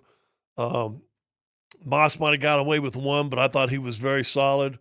Surtain, is he left off anywhere? Pretty much bored out there, but that's they fine. don't even throw his way. They threw his way one time. One time, and he deflected it. And you know what? It was funny. They still kind of did their last drive. But defensively, all of a sudden, when they came back in the third, it was still a close game. You may have taken the lead 13-12 or something like that. And all of a sudden, Vance Joseph started calling up and dialing up some pressure. And dude, I almost felt bad for that quarterback. And I think that quarterback's going to be okay. Dude, Cam Ward was fine. Yeah, I think he's going to be okay. If freaking Calvin Ridley and his receivers would catch a football, he would have had a very nice game. And it'd been a closer game. Yeah. But I really thought they dialed up pressure. I think that's great. Offense was terrible. Well, I don't know what else you want to say. It was bad. It was real bad. If you drop the 3 or 4 drop passes that were going to be big first downs, that game we might have gone into OT. I don't mean to go into like I told you so mode. Like that's not what I'm trying to do here. But like if you listen to the show, you shouldn't have been surprised. I told you, Scott told you, every single day that we were out there at training camp, it was ugly. The offense struggled the entire training camp. And this is why when I was talking with DMac about his prediction of 30-6, I'm like, I don't know, man. That offense ain't good. And it was way worse than I thought it was going to be. I didn't think it was going to be that bad. But this is what I expected offensively. No, that's not right. I did not expect Bo Nix to have multiple turnovers. I did not expect Bo Nix he should have had 5 interceptions. 5, right? I didn't expect that, but I did expect it to be rocky. Well, now let me ask you this. You talk about practice, and again, I said this with Andy yesterday. We hated this when we were kids, all of you. You heard it, I guarantee you, from every one of your coaches, and both of you have coached, and I guarantee you've probably said it too, and went, dang it, why'd I say that? You play like you practice. Mm-hmm. That's all I could think of. But didn't you hate that as a kid whenever, we're going to play just like we practice? You hate that. That's what we saw. But saying that, what was the one time consistently, and you report on 2 or 3 times, the one thing offensively they did do real well in training camp of the 15, 16 practices you and I went to, what did they do well? They usually finish strong. Or the 2-minute drive. Yeah. And what did they do right before half? I mean, boom, boom, boom, boom. I thought that was big to get a score right there. Now I wish it wouldn't have gone 3 and out on the other side. But the one area they looked good consistently in training camp that I got to see was always a 2-minute drive. They put drives together in the 2 minutes. They did it in this game too. Well, the end of the first half was the epitome of stupidness, kind of by both teams, in all honesty. And I do not know what the Titans were thinking. By the way, we should just say, our dude, Croshank. Yeah, he was great. Good game. He wasn't an issue at all. He was great, actually. Yeah, good for him. And because he had a really good punt, 47 seconds. All the Titans have to do is take a couple of knees. The Broncos have 2 timeouts. All right, timeout 1, timeout 2, take another knee, end of the half. And they throw a pass. You take a lead going into halftime. And these morons with Tennessee decided to throw the ball around the yard, which is unbelievable. Broncos get the ball back, and then there's a defensive pass interference. It was like 18 seconds they took off the clock, maybe. It was stunning how dumb Tennessee was in that circumstance. Yeah. The Broncos capitalized that after a pass interference. By far the nicest offensive throw to Cortland for the touchdown. And then the Broncos turn around with 16 seconds, and they're morons. Because all you have to do is kick the ball into the south stands. Yeah, why let it return? I have no idea. And I was on the conference call with Sean Payton today, but I was not privileged enough to be allowed to ask a question. And nobody asked it after the game. Well, ain't no one going to ask it. They're afraid. Well, he's got these guys crushed. What can I tell you? So I really don't know the explanation of that. I do know that the kickoffs are way more interesting this year. Oh, yeah. Well, they're returning it. Returns. Yeah, so I don't know what the logic was. Maybe they were thinking, hey, we could force a fumble and maybe, we're getting a little greedy. We get some more points or something like that. Well, Pittsburgh says thank you for fumbling on a kickoff. That wasn't even remotely Sean Payton's biggest blunder of the game. I mean, what we did at the end of the game was the dumbest thing I've ever seen in my life. 4th and 8. That was flat out idiotic. I mean, dumb, idiotic, dumb. What are we doing? I mean, and Sean's justification, he sounded like Deion Sanders after the game, like his justification of why they decided to throw the deep ball. They got cover 0. They got the look that they wanted. He had a play that he really liked. He wanted to call it. Dude, what are we doing? Either punt the ball or kick the ball. 2 things. Kick the field goal, punt the ball. I would have punted it personally. Yeah. I understand why you don't want to risk the kick in that situation, but you don't give them the ball on the freaking 40-yard line. The 2 things. One, the receiver was open. 2 of them were open. A better throw. Both were open. And that could have been okay, touchdown. Cool. It was still idiotic. And then 2, the one that I'm talking about, the curl to the right, Mims, do receivers never lay out anymore for a catch? I understand what you're saying, but it sure looked like it landed from me to you. Nah, it was way out there. I don't know about that. I'd like to see that again because I'm like thinking, well, dude, still, yeah. I mean, you could lay out like Garrett Bowles did and have no for no point. I mean, there's no way he would have put a hand on it. Zero chance. Oh, I hate to put a hand on it. You might have caught it, though. I bet you if we find it, it's closer than you think. All right. Okay. The guy that was wide open was Cortland Sutton. It was just two guys just crisscrossing. There's nothing that complicated to it. And Bo had a lousy game. I understand you don't like the call, but it's not like the play wasn't there for the taking. No, it don't matter, though. I mean, I know, and that was his justification. We had a play that we liked. Yeah. We thought they'd come out and cover zero. They gave us cover zero. It was an idiotic coaching decision. The risk reward in that situation just did not make sense. Their offense sucked. I get it. Okay, but I'm going to feel pretty damn confident if I punt it and I pin them on the 5-yard line. I'm feeling pretty damn good. They ain't going to march down the field and score. If it hits and you score, whose ego does it feed? Okay, cool. Yeah, I mean, great. So you fed your ego, I guess? Well, they were having a rough game, the two of them together. They could have used a nice little moment. Well, I understand that. And it was there. I took a shot one time, a last-second shot. It was a national television game, and I'd absolutely shot the ball horrible. I mean, I think I can't even 3 for 12 or something like that. I shot the ball horrible, and the coach ran the play for me to take the last shot of the game. Missed it. Came to me in the time. He said, Scott, you were struggling today shooting. He said, I'm sorry. I should not have called that play for you and put you in that spot. That was my fault. Well, if Bo's having that kind of a game where he's having a little bit of a struggle, then why are you putting that 4th and 8 with minutes to go in the game? Why are you putting that on him? I mean, to finally make a play. First off, what was it? I think it was a 54-yarder. It would have been, give or take, something like that, right? Yep, 54-yarder. That's pretty much a chip shot in today's NFL. Okay, so if you want to kick the field goal, cool. But I actually do understand Sean's justification on the quickest way to give him the ball back is something goes wrong on the field goal. Right. All right, I get that. I mean, I probably would have kicked it because I trust my kicker. But punt the ball then. Punt the ball and pin him. It's simple. You got game over. Game over.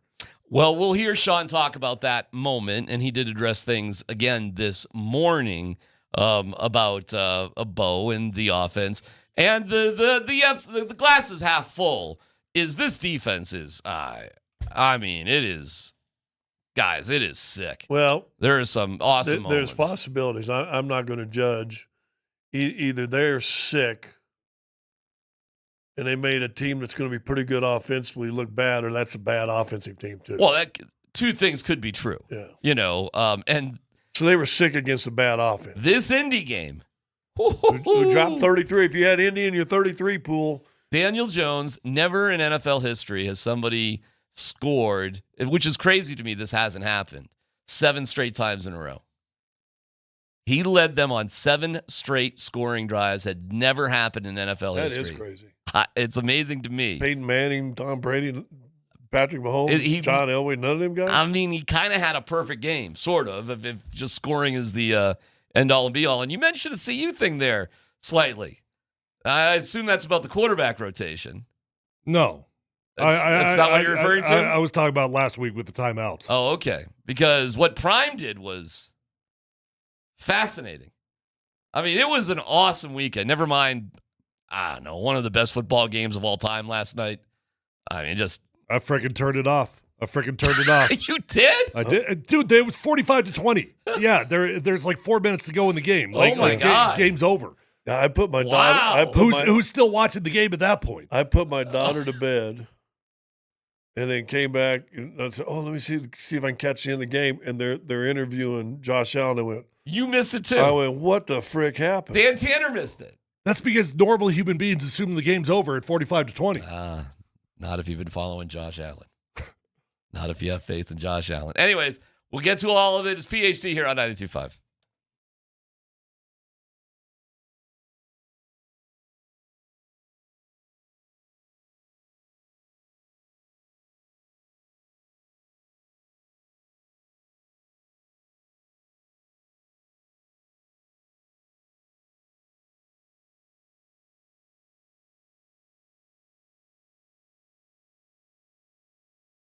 Hey, if you're in the market for a new vehicle, go to the best dealership in Colorado. My friends over at Phil Long Ford. Guys, they've got the best inventory. They got the best prices. They got the best customer service. I've been a customer there since my rookie year, and I keep going back because relationships matter to me in life. You're going to fall in love with these guys, and you'll probably become a customer for life as well. They've got over 1,000 cars, trucks, vans, SUVs, electric vehicles, even commercial fleet vehicles on their lot right this minute. So whether you're looking for a new vehicle, you're looking for a pre-owned vehicle, the vehicle of your dreams is already on the lot at Phil Long Ford with the best price, with the best customer service. They've got an award-winning service department. So remember, after you buy that new vehicle, to keep it serviced over at Phil Long Ford, and you're going to have a beautiful ride for a very long time. Let them know that your friend Tyler sent you on over, and feel free to shop at phillongford.com.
Yeah, here's the thing, though, and I appreciate the question, but we're not going to have a growth meter each week, in year two, all right? He's in his second year. I love the player, all right? I get a chance to see him every day, all right? We can win. He can be a huge reason why we win games. And so we're not going to have that weekly meter. And so that's the first refused growth meter in week one. I mean, that's crazy. That was pretty funny, man. Nick Rothschild asked him that question from Channel 7. I thought it was a pretty benign question, But, okay. Should that measurement of Bo Nix be out the door? Meaning, hey, man, he's got enough experience. Never mind about growth. It's whether or not you're performing or not. We have an expectation, and we're not going to be charting how much better he's growing. He's a starting NFL quarterback. We expect more. I mean, I guess, but everybody's evaluated every week, so I don't know what's so complex about that. We all get a grade sheet. When the game's over, I walk into the building, and sitting on my desk, as I walk into that room, I immediately know whether my coach thought I sucked or whether he thought I was good, right? So they keep those grades. They tally those grades. They keep the evaluations. They see if you're getting better, if you're getting worse.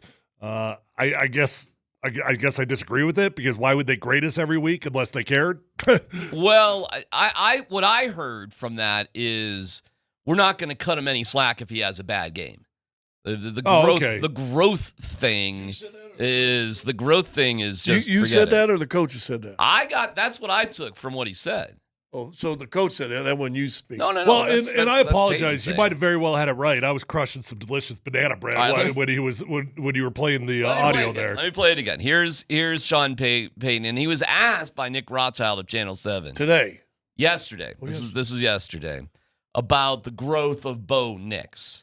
Because you could arguably, that's a good idea by Nick. You could say he had a little bit of a regression, maybe not a little bit. But anyways, here was the answer. Yeah, here's the thing, though, and I appreciate the question, but we're not going to have a growth meter each week, in year two, all right? He's in his second year. I love the player, all right? I get a chance to see him every day, all right? We can win. He can be a huge reason why we win games. And so we're not going to have that weekly meter. And so that's the first refused growth meter in week one. I mean, that's crazy. I think I heard it a little different than you. Okay. That's weird. How'd you hear it, Scott? The guy asked a stupid question, and we're not going to do that in case he has a couple more bad games. Was it a stupid question? Well, I think that's how Sean was interpreting it. Oh, that I was see. a stupid question. That's how I felt it too. I didn't hear it like DMac, like, hey, this guy's arrived, so we're going to hold him accountable. I heard it more as like, hey, this thing's a process, and we don't need to play this game of seeing if he got better or worse. Like, he's our guy. He's our guy. Oh, I think he's definitely saying he's our guy. They love him. No doubt about it. But we're not judging things on the growth of Bo Nix. We expect him to play well, and he didn't. He had a terrible game. And Sean Payton didn't have his best game. I can't believe how bad it was, to be honest. Like it was shockingly bad.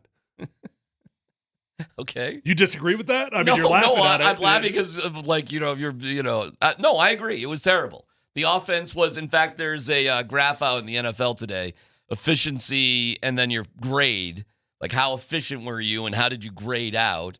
And Bo Nix was the worst quarterback in the NFL. Is that right? Yeah. Wow. Yeah. Dan, I don't know if you can put that up there. Well, two have yet to play. What's that? No. Two have yet to play. Well, that's true. That's true. So, that's I mean, he's still sitting at 30 right now. Yeah. You can hear the Vikings-Bears tonight at 6:00 right here on Altitude. He's still got two chances. And McCarthy and Caleb Williams could bail him out. We'll see. Yeah, we can see. But no, Bo was terrible. The communication was terrible. The coordination with everything. They totally – Sean Payton this morning explained that because they were in a lot of RPO situations, the run-to-pass ratio was a little bit more slanted towards the pass than the run. And Sean Payton said in the second half we made a more determined effort to, take the option out of it. We're going to run. And they had more success, and they looked more committed to it. Yeah, nice drive towards the end. I said, what they got to do is come out and run the ball. And I think that's where Dobbins finally hits a 19-yard run. Well, it's Harvey touchdown. first for a 50-yarder, which was like that hasn't happened forever for the Broncos. Yeah. And then Dobbins finished it off. But that's also when in the past you get a big run, then it's pass, kick a field goal. Yeah, I mean, listen, this running game, it's a work in progress. It is. We wanted it to be better. We heard the commitment to it. It's just not there. I rewatched the first half this morning, so I already broke down the first half. I'll do the second half this evening. In the first half, it was a combination of errors, right? I mean, sometimes the Titans literally just called the perfect defense, and there was nothing you could do for it, right? And that happens, right? Every now and then they're going to call the perfect defense, the perfect corner blitz at the right time, and you're screwed. But there was other times that just the running backs were not on the same page, but it did get progressively better, which was the good news for the run game. Yeah, there's the chart I was telling you guys about, and there's our boy Bo Nix at the bottom. Well, I mean, 2 is kind of at the bottom in terms of efficiency, but his offensive grade was actually better than Nix. Nix on efficiency was tied with Bryce Young in terms of terribleness, ahead of Ward and Tagovailoa. And then in terms of his offensive grade, it was, it's both low. It's kind of there. So overall, Bo had the worst game. Here's the funny thing. Let's look at the teams up here at the top. Mm-hmm. Fields, Jets lost. Prescott, Cowboys lost. Did the Rams win? Yes. Rams won. Mahomes up there to the top, lost. Lovewood, Jackson way up the top, he lost. Well, it's interesting that Matt Stafford's like all the way at the top there. I didn't see the game, but I saw the score. They only put up 14 points. Yeah, and that's why his efficiency is actually in the middle, but he grades out good because his overall grade was positive because he didn't have any, he played relatively solid. But then you look at Lamar Jackson, whose efficiency was off the charts, but, they didn't win. I mean, listen, whatever this is based on, look at our boy Bo. He's in last place. I mean, he really did arguably have the worst game he's had as a Bronco. Yeah, I would say not only see the highlights, but I thought Tua looked terrible yesterday too. Yep. No, McDaniels is Mike is that's not going well there in Florida. Yeah, their backup quarterback might be better than the starter. That's your boy. Maybe. He came in with 5 of 6. Hey, Zach Wilson, man, get out the T-shirt. Get Zach Wilson. Where's the efficiency at? 5 of 6. I got you. That was a hell of a weekend, man. All right, look, that team that played on Sunday ain't a playoff team. Simple as that, right? Does it mean they can't be a playoff team? Of course not. Does it mean they weren't a playoff team last year, week 1? Does it mean that this offense is a finished product? Nope. But we got a lot of work to do, boys. A lot of work. Well, how much can the defense carry him? Not enough with an offense like that. They scored 20. What did they score, 20? The Broncos, yeah. Yeah. Yeah, and it could have been 27. What did you guys points. average in 15? Yeah, but there's going to have been also 24. The Titans? Yeah. How? Couple of them interceptions that the guys drop, all of a sudden they end up scoring. One of those was a walk-in pick all right, six. So if you want to say they could have had more points because of a pick six, I'll roll with you. But that offense wasn't sniffing the end zone. Well, a couple long first down passes come through. That Broncos defense had them in knots. And after that, you want to talk about remarkable. How about when Mims muffs the punt? You're like, all right. And then a couple plays later. You don't just hold them. A couple plays later, you're back at the 50-yard line. Yeah, sack. It's like unbelievable. Yeah, I tell you what, that was one of those things, and I didn't understand Tennessee also, because there was some holes up in the middle running, and they went back with it and gave the ball to their rookie quarterback to throw, and I'm like, dude, it's a one-score game. Why don't you still just slash in the middle, and play action out of that? Instead, they drop back with Ward, boom, boom. I said, in fact, right before he got those 2 sacks, I said, they don't want to throw the football here. They shouldn't throw the football. Throw it, sack. I was sitting with President 58282816 watching the game. I said, they can't throw it against this team. They got to stop trying to throw it. Do it a second time. Now they're punting. It was impressive with the Broncos That was defense. impressive right there. All right, that's also stupid Tennessee. I thought Tennessee was stupid on several different occasions. But then again, at some and Ridley not catching. I mean, that is. How about Cam Ward's dad's reaction in the stands? Oh my gosh, I could feel for that guy. I mean, what one of us as a parent, when our kid does something pretty good and another kid like sort of stops the play of your kid, doesn't have that same exact reaction. I know. That was kind of fun to see on an NFL sort of level. Here is Sean explaining the 4th and 8, by the way. This is from yesterday. Yeah. So you ready? I'm ready. We had plenty of time to think about it. You know, we're playing great defense. You know, kick block, you know, is a scoop, and it's one thing. You know, it's a 54-yard field goal. I don't think we're going to punt it. And I felt strongly, you know, I had to play. And, you know, we knew they would be in a cover 0 look. I want to see the protection. And we got the look we were expecting. We'll see the film, but, you know, I've got plenty of confidence in the distance relative to the kick. But the way we're playing defensively, you have to look at, the quickest way for them to take the ball 64 yards would be, you know, a scoop and score, and I didn't want that to happen. So we had a lot of time to think about it. I felt real good about a call. And when you have a call you like, we just we're close. All right, so defend the play for a second. You got to play that you like. Your defense is balling out. There's less than a minute to go in the game. And you think you've got an easy score on your hands.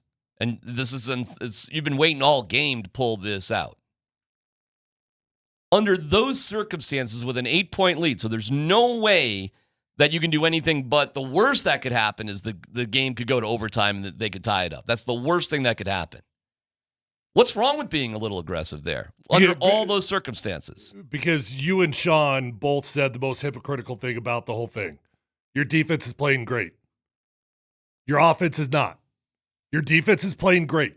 Okay, let's punt the ball and let's let the best part of our defense go win the game. The best part of our team go win the game. Even if you blow it out the back of the end zone. Right. Our defense is playing great. We love our defense right now. Our offense, no, we're hot garbage, man. So we're going to put the game on the line with the bad part of the team, or we could choose to put the game on the line with the good part of the team.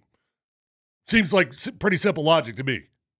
Yeah, you get the play, though. The game is, you cement the game, it's over. But that's not the point, DMac. Like, and I understand. You're right. I mean, the play was there. You're right. There was an opportunity to be had. But the point is, as a coach, you have to watch the game. You have to say what's working, what's not working. I got a baller defense, dude. A baller defense. I punt that ball, I can make them go 90 yards. I can make them go 85 yards. They ain't going to do that, right? I got an offense. Okay, cool. I worked really hard on coming up this play design. Yep. All week long, I identified it. I wait for this situation. Okay, I got to be a smart coach in this situation, though, and I got to realize that I got an offense that ain't getting it done. So I'm going to trust the best part of my team to go win a football game. They had a lot of time to think about it, too, because there was an injury out there. So it wasn't even a timeout. It was more than that. They had forever to talk about it. And Sean did. And Lutz was pissed. He was angry about it. He was arguing his case, flat out arguing his case, and walked away angry that he didn't get the opportunity to kick it. Yeah, I mean, I get that. And I think it's a little paranoid just to think that we're going to give up a field goal block on, you're right about that, a 53-yarder these days in the NFL. It's like an extra point these days, you know? I mean, but that's worst case scenario, even if you miss it, you still knock off 5 more seconds from your clock. But if you're afraid of missing the kick, you got to be afraid of not converting on 4th down, because you're okay. I know we talked about the scoop and score, but you're giving them the ball at the same spot, whether you miss the kick or whether you miss the 4th and 8. It's the same exact thing. I think it was just Christmas. They knew they had a play, and they were right. They did. They did have a play. So he knew it. But again, that's cool. You're asking that's bad coaching. You're asking the guy that was the least efficient guy in the NFL, according to your graphs yesterday, to now finally make a play in a game he hasn't made a play all game. I gotcha. Right. Or we got a defense that's and you know what also? And he had a chance to make that play, and he didn't. He did not. He didn't even see the more open receiver. Mims was open too, but not like Courtland Sutton. If you go back and watch it again, it's like, oh, my God. Which is amazing to me that he's not looking for Courtland Sutton, because When is he not looking for Cortland Sutton? Well, he's going for touchdown.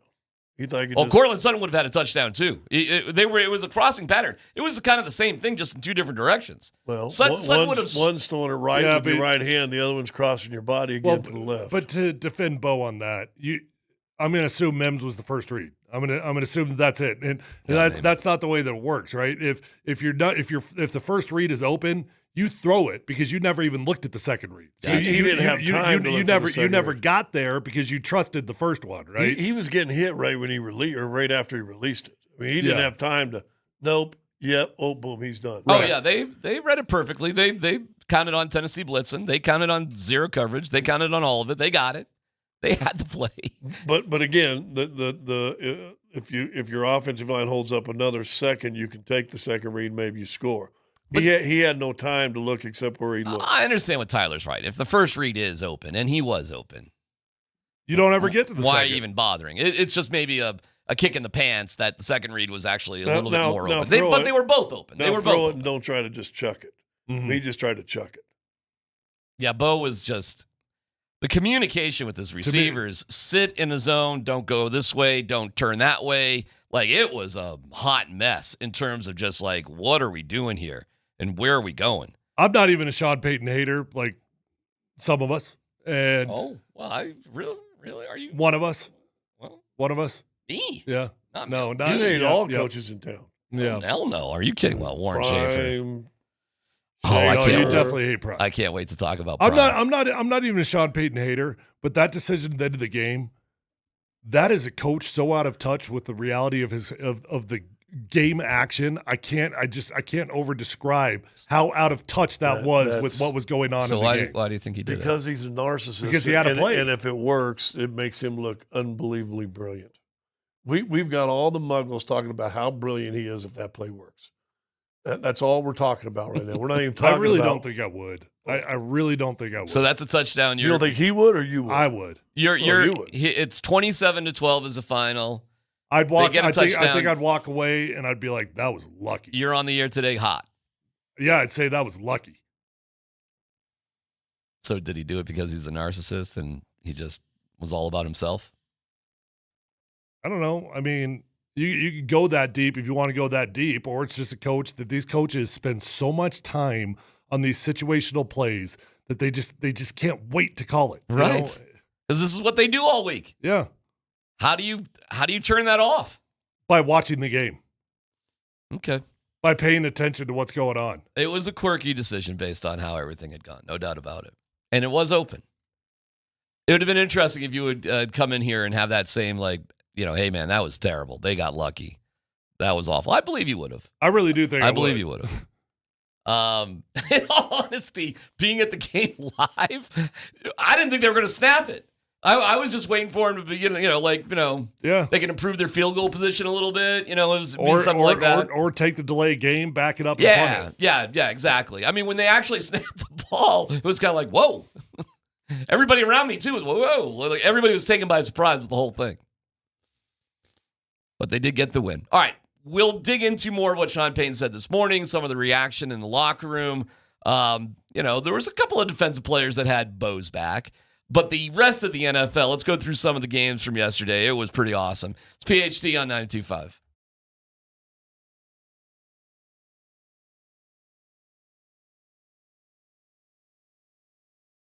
Hey, it's DMac for the Rocky Mountain Men's Clinic. When dealing with the issue of erectile dysfunction, you want the right treatment for your specific medical situation for your man machine. And every case is different. Find the right treatment, well, that's the difference between it's just okay and that was all right. It's a given that medical practice leads to better outcomes for patients. If you suffer with ED, you certainly want that good outcome. It's the Rocky Mountain Men's Clinic, and with 5 locations up and down I-25, it's easy to find. Plus, just a heads up, the location at Castle Rock, man, they have done that justice. It looks fantastic. Everything is taken into shape and looks fantastic and is working very, very nicely. So check that out in Castle Rock. In terms of other locations, well, you can just call 720-440-7900 and figure it out. Fort Collins, North Denver, Central Denver, like I said, Castle Rock, and even Colorado Springs. If you get there, it's only $99 for that initial visit. You get the console, the T and a PSA test if it buys a test dose, and you go from there. So call my friends at the Rocky Mountain Men's Clinic. 720-440-7900, RockyMountainMen'sClinic.com.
Josh Allen last night, guys. Fourth quarter, 269 yards, 3 touchdowns. Okay? It's mind-blowing. How many yards? Dude, you got to break it down what happened after I turned that game off. Because, I mean, it was 40-25, game over. Or was that the score or something like that? It was 40-25. Yeah. It was the second time they trailed by 15 in the game. They scored by 15 earlier, got a touchdown, and unbelievably, stupidly went for 2, which made no sense. They didn't get it. You get it. If you just kick an extra point, you're down by 8. It's only 1 score. So that should have doomed them right there. And the Ravens score another touchdown. Really what happened was Derrick Henry, who was awesome, up until he fumbled. Yeah. And when he And fumbled. fumbled deep, too. And then that was kind of ridiculous. Josh Allen on 4th down threw a deflected pass that ended up being a touchdown reception. Four different deflections. The receiver, the guy defending him, the other guy in the middle, linebacker, the other receiver, and then back to the original receiver caught it. Yeah. And then when they got the ball in their hands again, and they just got the Ravens on 3 and out, which was amazing. Matt Prater. Now, it was a chip shot, but if you go back and look at it, it is like wafer thin from being blocked. Oh, yeah. Because, a dude on the blocking duty, didn't do his thing, and it was crazy. And Matt Prater, who we've known it would be great to get Matt on, by the way. It would be unbelievable to get him on because he's got a storybook thing going on right now. He gets on a red eye from Arizona to Buffalo on Thursday. The players thought when he walked into the meeting rooms, he was a new coach. And then they recognized it was Matt Prater.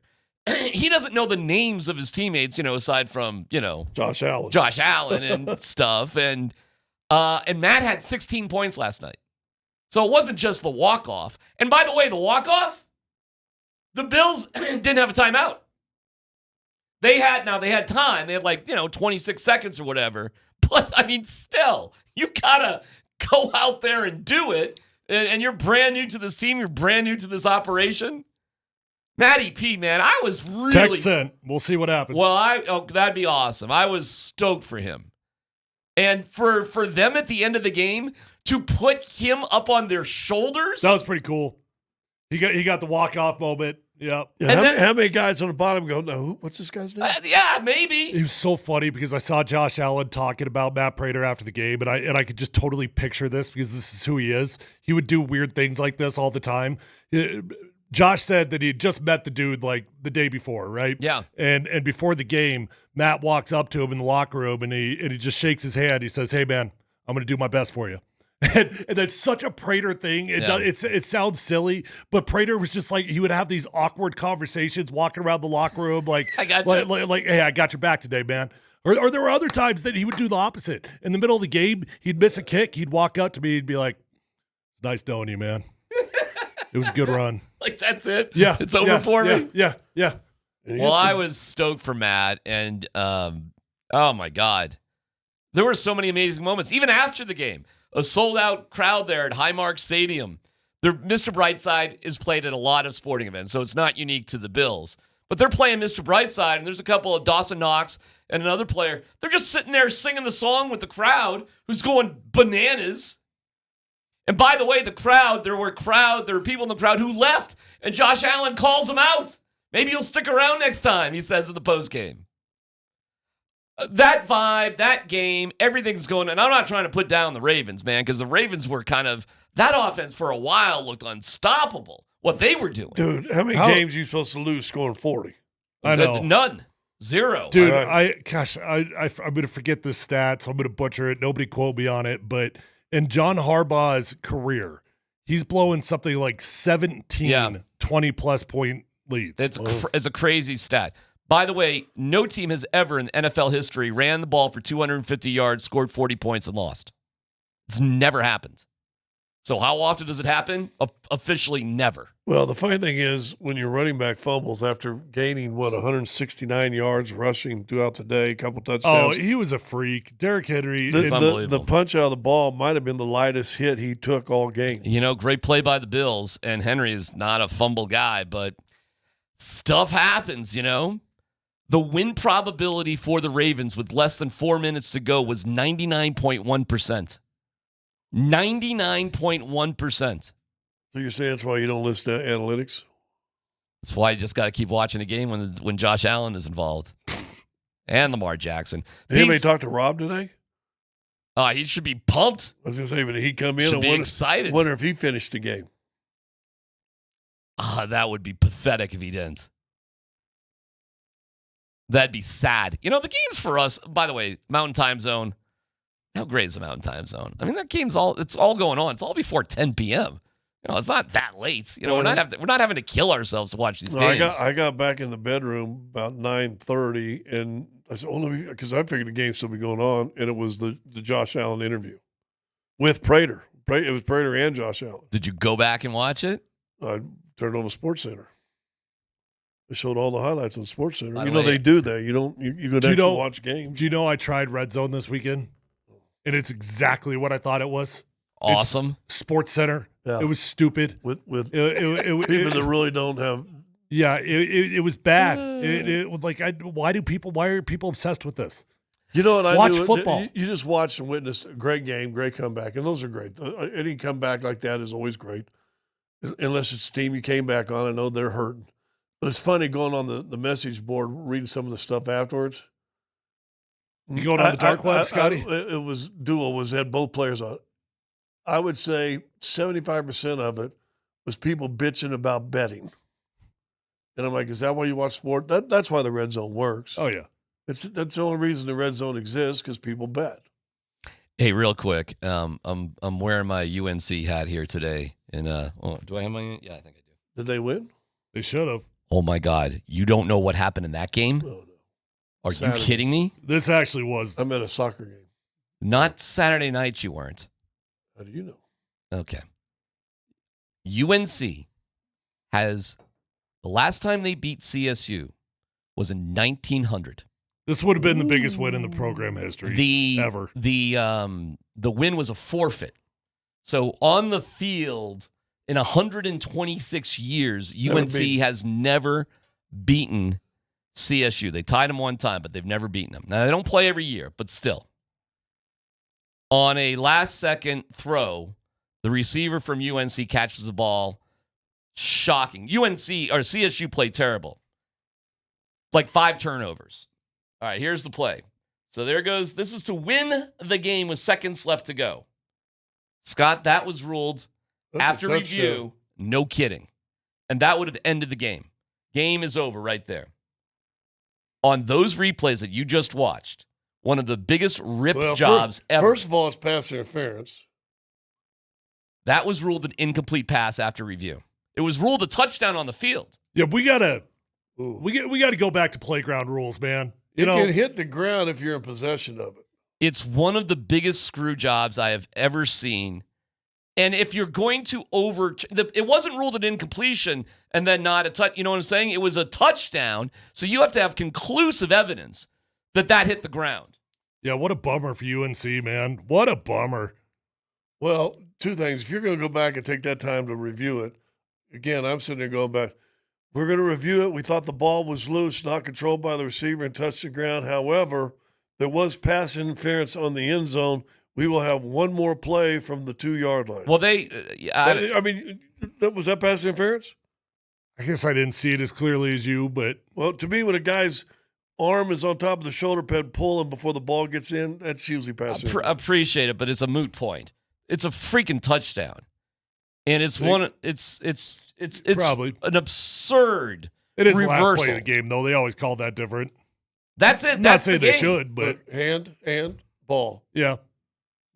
So CSU people, top to bottom, were like, I'm embarrassed by this.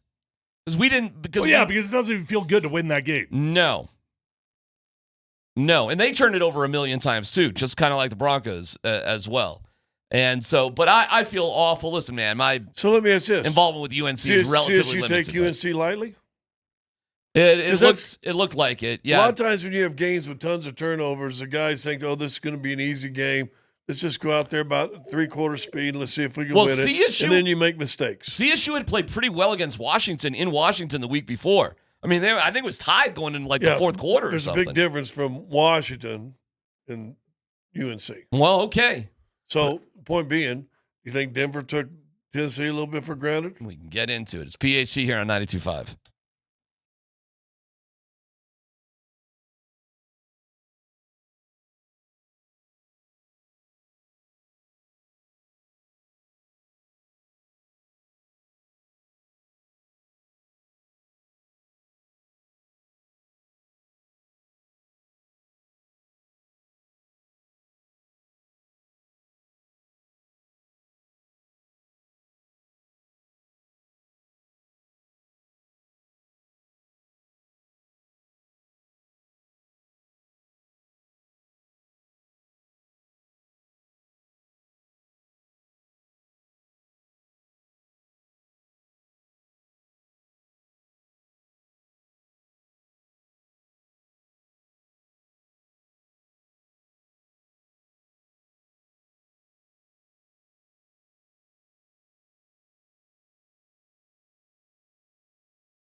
I don't know if we necessarily were. I'll have to go back and look. I know we didn't get points, but I don't necessarily say it's out of sync. First drive, we go down the field, and then that penalty got us back behind the chains, and it's got to settle for a field goal. But when the first drive goes down like that and gets points, I don't think that's out of sync. To the strains of American Woman, Bo Nix had an American nightmare. 25 of 40 for $176. 4.4 per. Touchdown pass. Nice pass. Really nice pass, Cortland Sutton. 2 interceptions. Could have been more. Could have easily had a pick six. Only sacked 1 time. However, for the first time since he's played at Auburn, did he have a fumble giveaway? How about that? Has not happened to him since Auburn.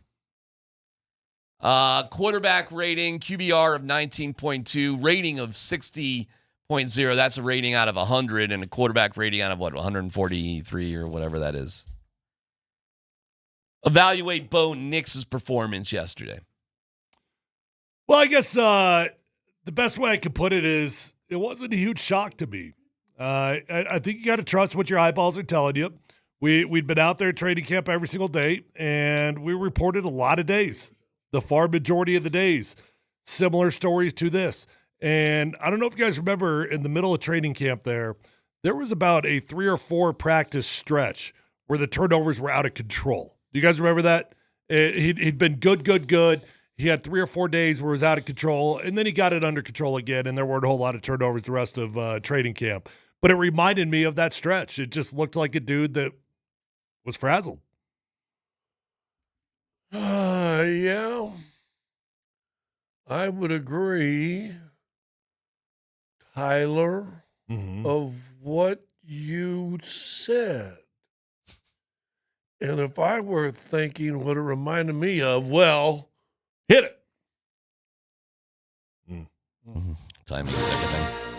Oh, we're doing mock drafts? Oh, laser shows. I was just thinking, went into the game thinking I was going to hear some laser shows going on. Pew, pew, pew. The laser show opportunities were there. Yeah. I didn't say this. Guy played horrible. But Tyler said it in the first opening segment of the show. It's exactly what we saw in practice. We saw multiple picks in practice for like a week straight. Yep. When it was here in Denver, and we're like, what's going on? We kept saying that, and we'd get poo-pooed by all the the orange glass, the cool fans out there. But that's what we saw. We also saw that the best offense they had all camp long was in a 2-minute drill, and they were probably their best productive day in kind of the 2-minute drill.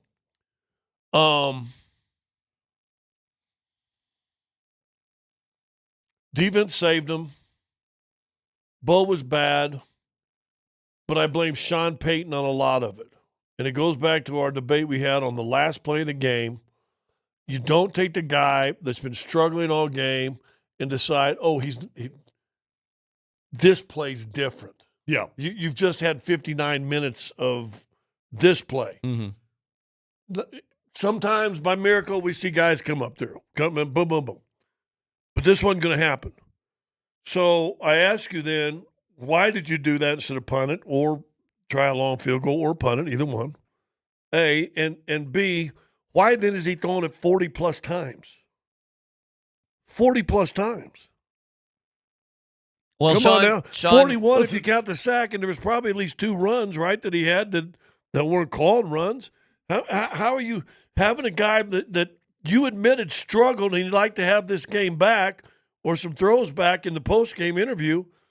Why are you having him back up 43 times? That's on the coach. Earlier today, Sean sort of addressed that because Sean loves these groupings. So Sean loves to try to stress out the defense by doing all sorts of kooky things out there. And it might make it a little bit too complicated for his own good. He talked about it earlier today. Yeah, it generally doesn't stress the play clock.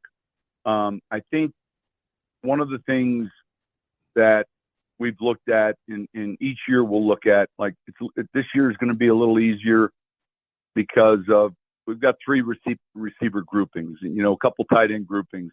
But I think the stress it causes for the defense, and I've had long talks with head coaches that I respect, the stress that it can cause a defense. We kind of know these tags that are fairly simple. What can be fairly efficient and easy for us can be very difficult for the defense, and oftentimes it can be unsettling to where you get maybe just a certain look. All that being said, they just weren't able to efficiently get things going. I think this was just like as discombobulated as you get because you don't play in the preseason anymore.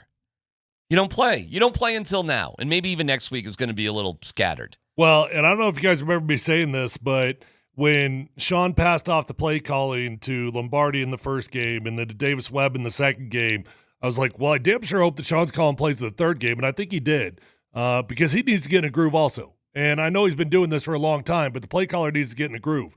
Well, we weren't too far into that game. What was the second quarter when Bo Nix has to call timeout and he's yelling at Sean to get the play call in? After they'd had a delay. Yeah, after they'd already had the delay and Bo's going to the sideline yelling at him, let's go, give me the play. Sean afterwards would say, well, we only got called on that once and another time we took it on purpose. So he's being a little defensive.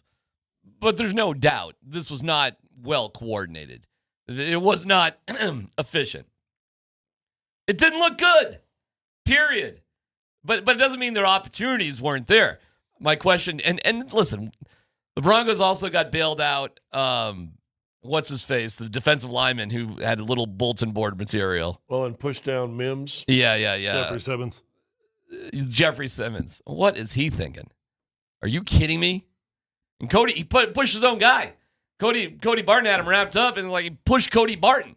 Yeah, and they'd already blown the whistle for 3 seconds. It was just when idiotic things happen out there on the field, you really do wonder, is this really happening?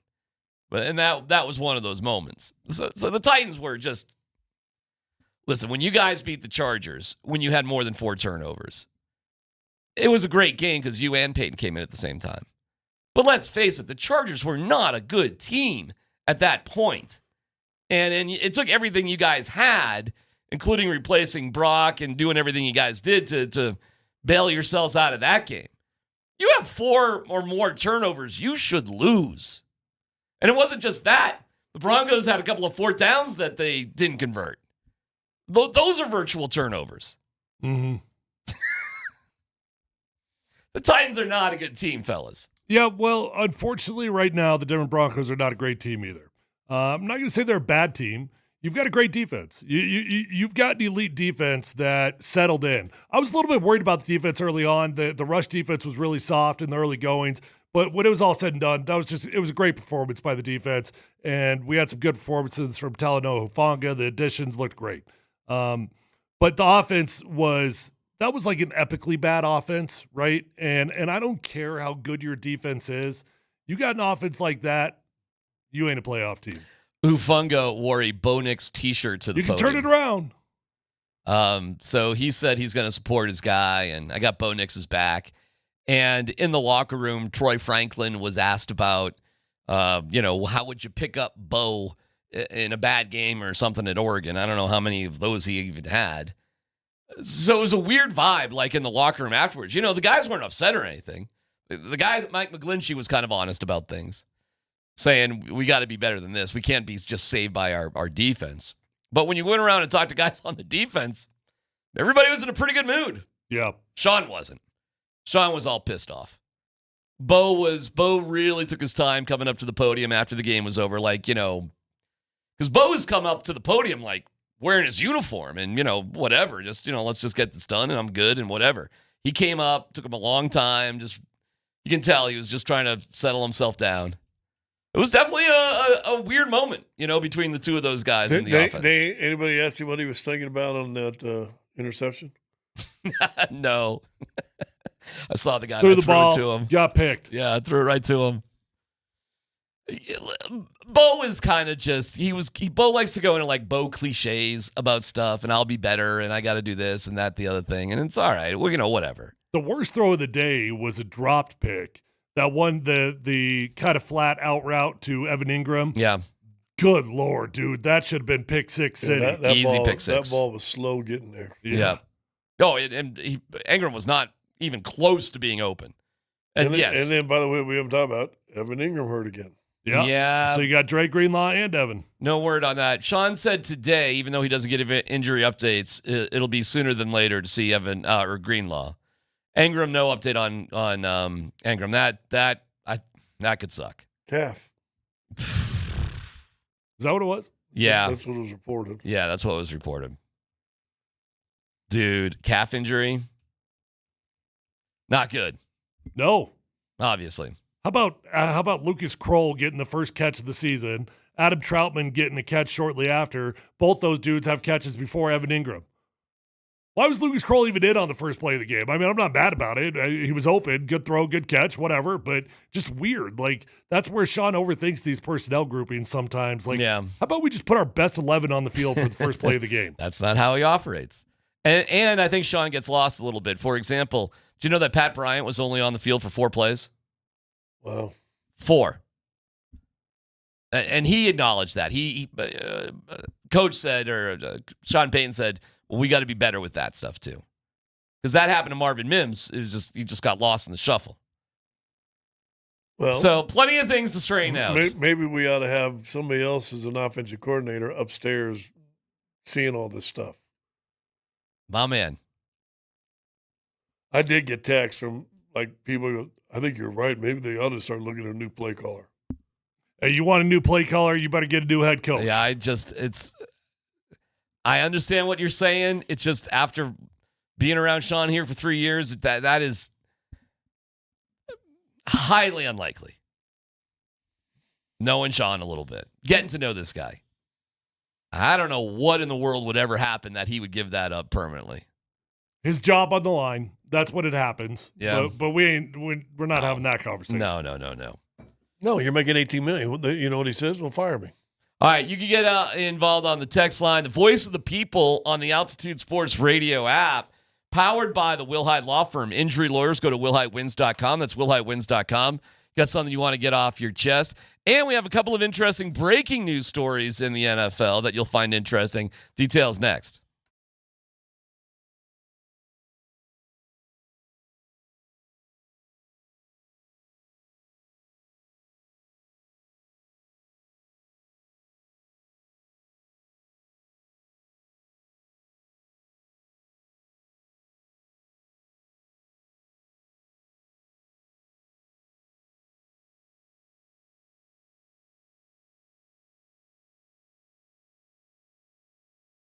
Hey, if you're out there struggling with a bald spot, receding hairline, or thinning hair, do yourself a favor. Pick up the phone. Call my friends at Advanced Hair Restoration today at 720-459-HAIR. Advanced Hair Restoration has already changed tens of thousands of lives. You deserve to be the next one. Nobody can offer anything like the Advanced FUE at Advanced Hair Restoration. Guys, you're going to be in a calm, relaxed environment with the best of the best working on you. You'll love Dr. Tanya Pauls. She's legendary. You'll love the entire staff at Advanced Hair Restoration because they're the best in the industry at what they do. Advanced Hair believes in what they do so much, they're going to guarantee your hair is going to grow for life. Lifetime guarantee with your own natural hair starting to regrow the very next day. So don't waste time. Pick up the phone. Call 720-459-HAIR. You're going to get 250 free hair grafts and $250 off, but that is a limited time offer. Or check out those before and after photos at advancedhair.com.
Some NFL news for you, and we'll get to see you here in a second.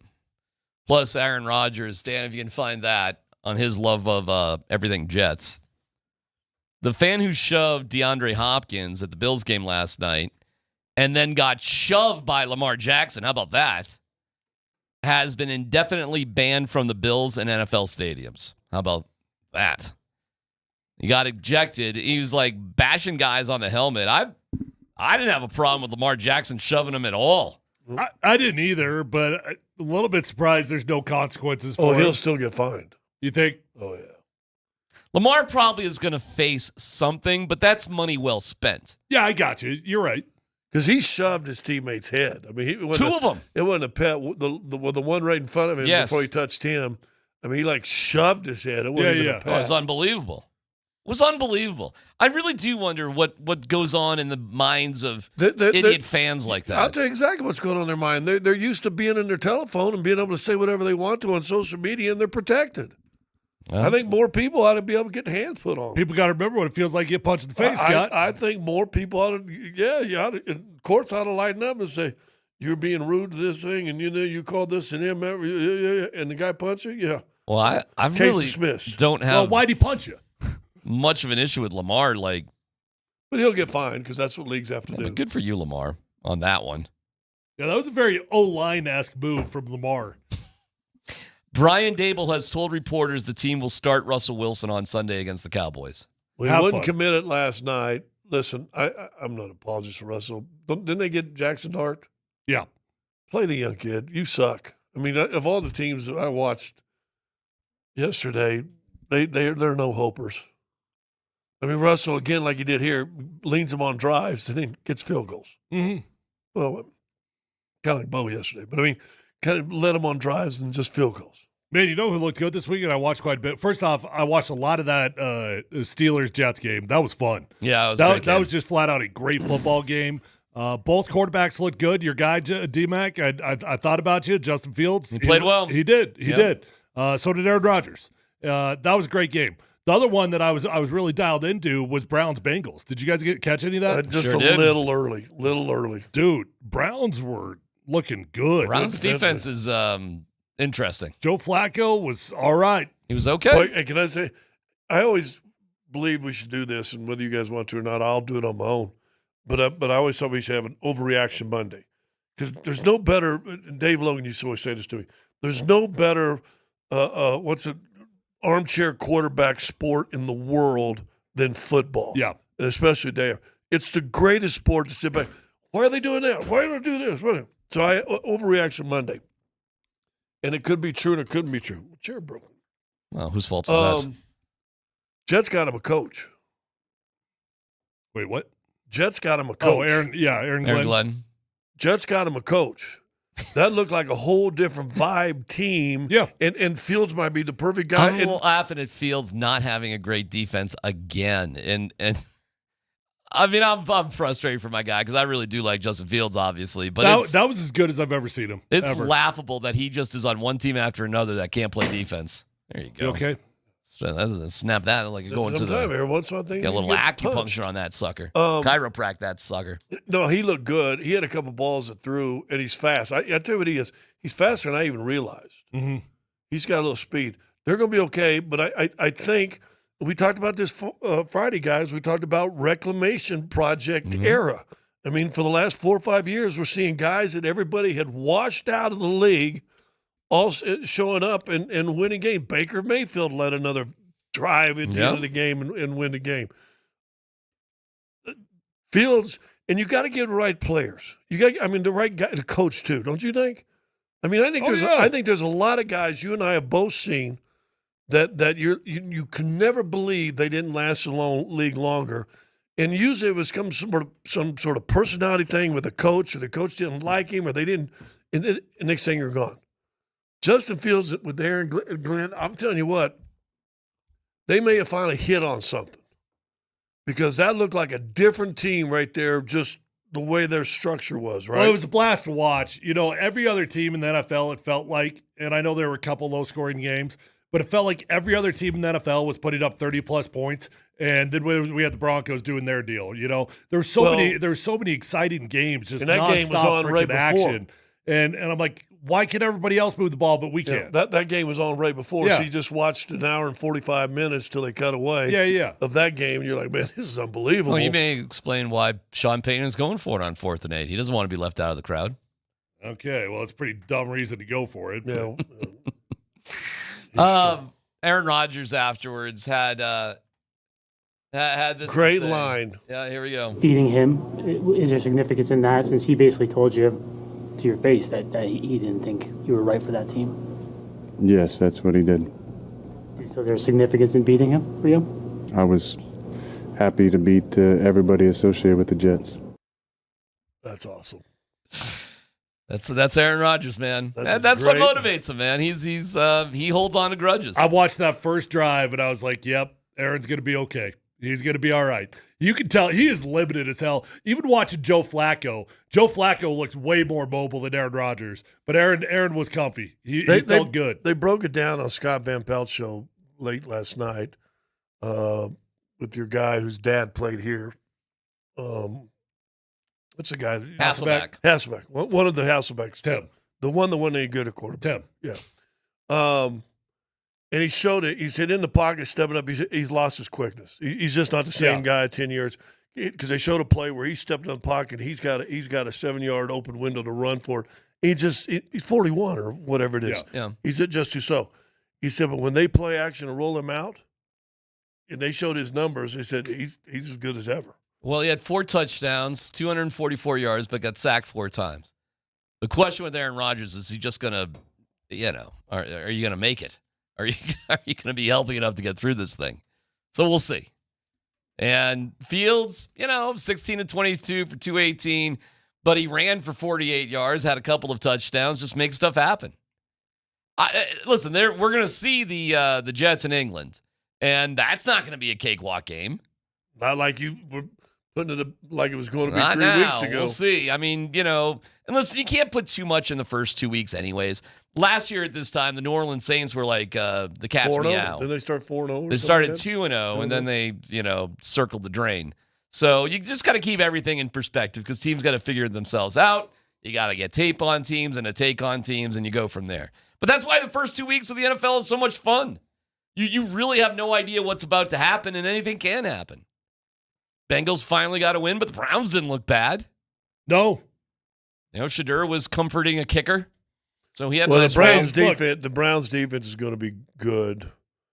Yeah. And let's see if Flacco can hold. Now I will say this about Flacco: he can't move either. No, but he's got more than A-Rod though. He's got a jet of an arm though. Yeah, and he knows football. That arm is still a bazooka. Did you see some of them throws? Mm-hmm. I mean, he stood in the pocket. I watched almost that whole game, and it goes 30 yards. I mean, on a rope.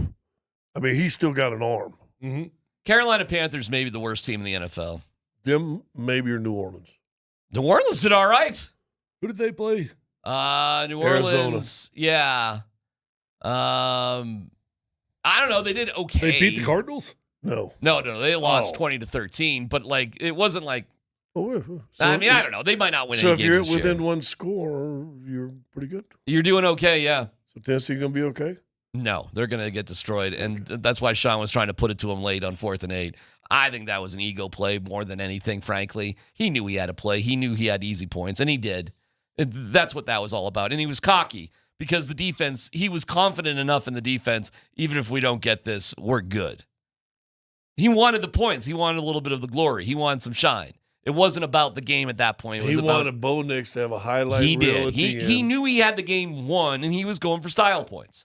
I think it's as simple as that. He put his team in jeopardy is what he did. Sure. Whenever you make a decision like that, you put your team in jeopardy.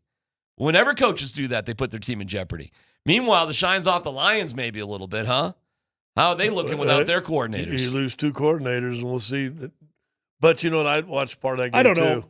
Defensively, though, they still ain't got nothing. No, that's the biggest problem. And Lions are going to be okay. I think the Packers are just a good football team also. Packers are very good. It got better. And Mike is not. He's no joke.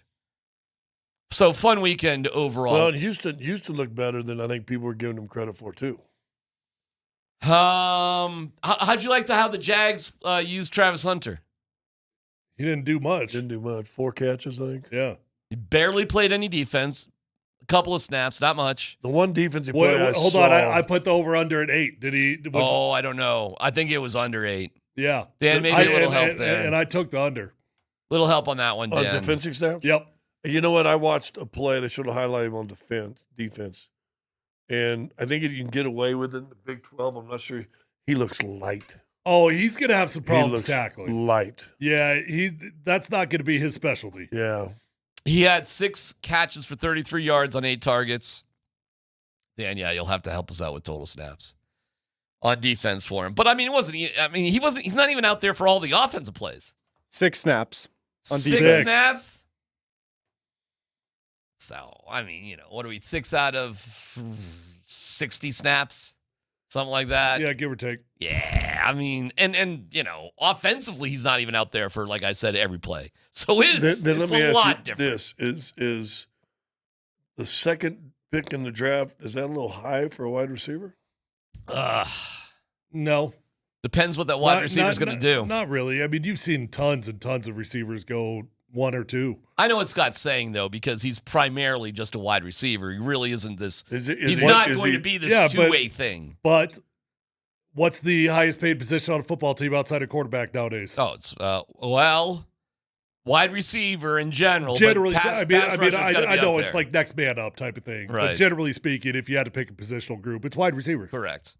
It's more valued. Yeah. Snap counter in 42 on offense, 6 on defense, 64%. Yeah, I mean, So he played the majority of offense. he did, yeah. Vast majority. Well, but he didn't have like Cortland Sutton, who played like 95% of his team's offensive snaps. Boy, he had that one catch where they first initially ruled a non-first down. I'm sorry, you're talking about Travis or Cortland? Cortland, but when he ran over that DB and picked up the needed yards for a first down, they didn't give it to him. Sean appealed it, and he won it. Well, how bad were the officials yesterday as far as marking the ball? Jeez. Sean was 3 for 3 on challenges. I know that one he didn't have to count, but he threw it anyways. I'll give you a great addition to the NFL now. This replay assist thing, that really is a great addition to the NFL, where nobody has to use a challenge because the replay assist will give you convincingly, we got it wrong, here's what it really is. And they just put it down into the referee's ears, and they just change the play. They're like, no, this is it. Because we're just going to get it right, and no fuss, no muss. I don't know, man. It was a hell of a weekend. College football, see you real quick. Were you taken by surprise, and did you like Prime rotating 3 quarterbacks? No. Of course I was taken by surprise. Yeah, no, I mean, had Ryan Staub not said after the game that he was informed on Friday that he was going to be a part of the rotation, I wouldn't even believe that was the plan. I would have just thought that it was some irrational move that you made in the middle of the game. But he was told on Friday, so it really was the plan. Like they really went into the game planning on playing all 3 of these guys. In fact, Pat Shurmur explained it even further because when they were done with the 4 series. 2. Yeah, and it was Staub's turn. There was only 50 seconds or so left in the first half, and Shurmur goes to Prime, or Prime goes to Shurmur, do we still want to do this? And Shurmur was like, hell yeah, we want to do this. Let's go. Like, Shurmur was like, let's get him in there. And that tells me a lot. This tells me Staub's been the best quarterback they've had all spring and summer into the fall. Period. But the pressure is probably on them because Salter was a big recruit, as was Juju Lewis. Well, I'll tell you this. Juju, that dude just ain't ready. And it's a complex deal in today's NIL world because you got to keep kids happy. And if you don't play them, they'll just bounce. And I get it. It's complex. So you got to somehow keep the kid happy if you believe in his future. But that kid ain't ready. They played the game against Delaware like a preseason game. And they stuck to their plan. And the plan was put together kind of last minute. As you said, Staub was only told Friday night, the night before the game, this was going to happen. But the best quarterback clearly is Staub. He didn't play at all in week 1 loss. No. Neither did Juju. I mean, Caden took every rep. So now what against Houston on Friday night? Oh, you move forward. I mean, I'm not particularly in love with any of the three guys, but you roll with the hot hand, and Dion said as much after the game. I don't know if you caught his interview, but they asked him what the plan was moving forward, and he said, "Well, I've got a plan, and then he said something like, "But I saw what you all saw." All right, here's a little bit of Prime afterwards. Well, you're a team first guy. You're a backup to Shedeur. Stayed on this team this year with two quarterbacks coming in. Why? I had a dream, and I saw something, and I just wanted to chase it. I love being here. I love playing for Coach Prime. And, man, I'm just so blessed I got the opportunity. All I needed was that opportunity, and we got more work to do. You took advantage of it. Coach, how are you going to manage these three quarterbacks going forward with Houston next week in Big 12 play? I got a plan. Like I had a plan coming into this game. I have a plan. I don't know if I'm going to disclose it until we get to our destination, but I saw what everybody else saw today. Martin Luther stopped. That's what he said. He had his dream, right? Martin Luther stopped. All right, that's kind of funny. Come on now. That's a big question. Did he have the plan? Shermer have the plan. I think Shermer is desperate to play Staub. Probably. I don't think it's even close. They've been together for 3 years. This Staub kid could have easily transferred to another school where he'd be playing on a regular basis. Might not be as high a level as CU, but my God, he could have easily gone. And kudos to our guy, Mike Sanford, who recruited Staub and literally has the receipts on the air saying he's the best quarterback when nobody was even talking about him or thinking about him. I didn't even know who he was, to be honest. Well, I think Coach was in his living room, but he's clearly the best option. What do you think Shermer's going to say at this point? He knows. They see practice every day. They know what the deal is. Did you see the reception Staub got by the players in the locker room? Dude, I mean, my God, they all know he's the best option. I did feel a little bit bad for Caden. He makes the decision to transfer out here. Thinks he's going to be the dude. Game 1 doesn't go the way he wants it to. Game 2, he's in a rotation. By the time he gets back at the end of the game, he gets back on the field. He gets booed off the field. He got booed. That was brutal, huh? Yeah. See you. Oh, like Broncos fans don't do that. Oh, there's a booze yesterday. Well, it was just a incredibly confusing situation because nobody knew this plan was going to be happening. So it was when Staub went out to the field, it was like, huh? And then he kept staying out there, and then Salter did go in. Juju Lewis actually got the last series. It was a preseason game. He treated it like a preseason game. I actually kind of like what Prime did. I actually liked it a lot. You had an opponent. You don't get preseason games. How else are you going to see what this competition's going to be? You beat them relatively easily. It wasn't quite the blowout we all thought it was going to be, but the game was never in jeopardy. I like what he did, and now you found out who you got. I guess so, man. I mean, I guess you just ride with the hot hand. I mean, if Juju Lewis is going to transfer because of this, I mean, I don't know what to say. So be it, I guess. But you're right. He's turning 18 in like a month or something. He's not ready. He's not even skipped his senior year of high school. In the old days, you would have easily redshirted him and been happy to do it. Yeah. They should redshirt him this year. But you get something weird, right? You get like 3 or 4 games or something, and you can still redshirt. So yeah, I think it's 3, isn't it? Something like that. But your best quarterback's this Ryan Staub guy. We'll see. I mean, I'm not like sold on Ryan Staub. I get it. You'll move forward with the hot hand. I don't know if he's the best quarterback or not. Oh, it makes him damn entertaining, man. He's the hot hand. He's the hot hand. In one weekend, one afternoon, right? One Saturday afternoon. Like you would just never he's now seen the it. hot hand. But you would never have seen it coming. I mean, I'll tell you this. I don't, generally speaking, I don't love the idea of having quarterback changes after 2 weeks. I don't love that. So if he was really the best dude, then why wasn't he starting week 1? I'm going to guess because there was just all this pressure because of Salter being such a high-valued recruit and Juju Lewis too. And then they're watching practice. It's the difference between a first-round pick and a fifth-round pick. Is that fair? And that Staub is more like a fifth-round pick, and those guys are first-round picks. And then when you're a fifth-round pick, you gotta pop right away, and he did. You know, he got in there, and it's like 40 seconds, and he led him on a touchdown, and all of a sudden their offense looked good. Like, this makes sense now. We got a defensive problem up there, I'll tell you that much. Big time. Stopping the running. Oof. Statistically speaking, Delaware got like as many yards and as many first downs as CU. Yeah. Well, you got Houston, and then the Wyoming game was just announced on Parents' Weekend. That is a Saturday night at 8:15 for the kick. Well, so you'll be up there all afternoon, be able to go have a little lunch with the kiddo. That is going to be a drunk fest to match all drunk fests. The next week's 8:15 because I'm you the get next your week's hotel room BYU. yet? I'm doing that one. Oh, are you doing a game? I'm doing the BYU one. Okay. And that's an 8:15 one too. Yep. So you got back-to-back 8:15 games. So 4 out of your first 4 games all on national TV. How about that? How about that, CU? All right, no dumb questions. 303-504-0925. Hit us up now.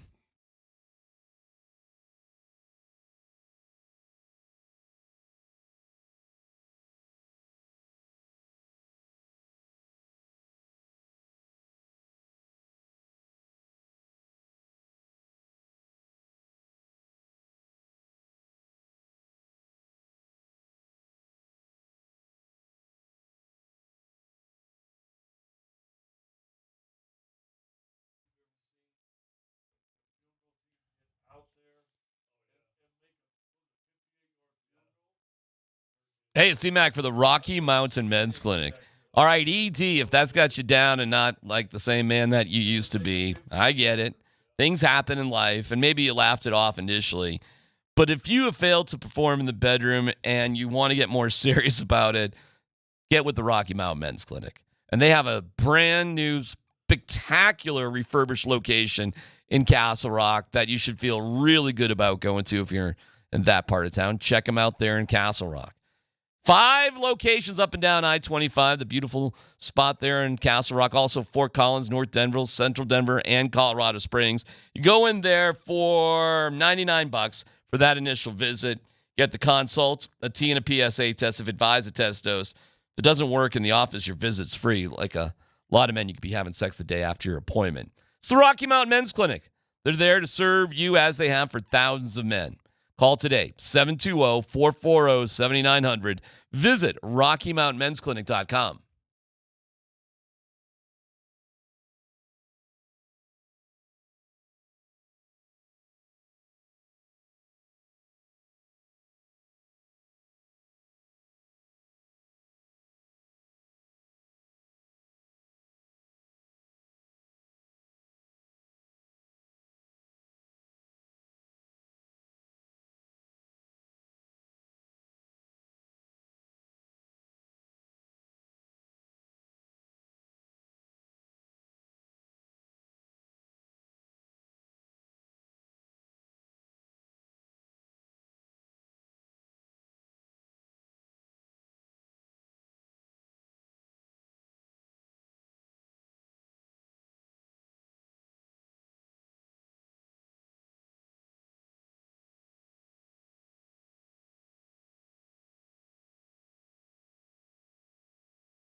On the Shop Mazda text line, one price, one person, 1 hour. No dumb question. Did Sean Payton not want to kick the field goal at the end of the game because he didn't want to cover the spread? No. Done with that? No, I think that was all ego-driven. He wanted to shine for his quarterback who'd played terrible. And now all of a sudden, if you win 27-12, it looks a lot better. Yeah, I think the blocking of the field goal and having that returned I think that's bogus. I don't think that's what it was.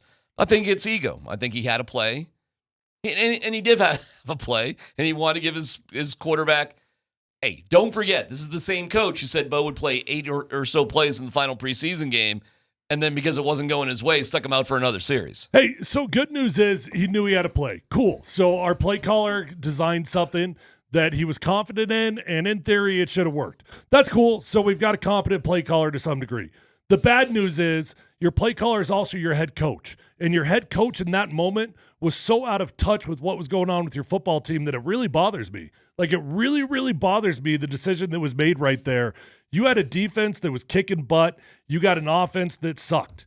Plain and simple, right? So with the game on the line, your play caller was so excited about his call that the head coach forgot, hey, if I got to put this game on the line, which side of the ball would I prefer to try to go win it? Our defense is balling out or our offense that sucked?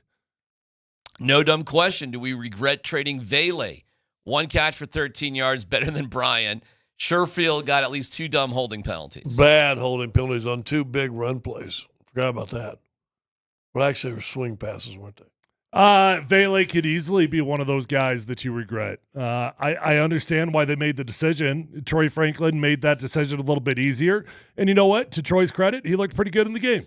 Okay? So I totally get why the Broncos traded Devon Vele, but absolutely he's the type of dude that you could look at down the road like, probably should have held on to him. And everything I heard also, Sherfield, a veteran, he was a better blocking wide receiver.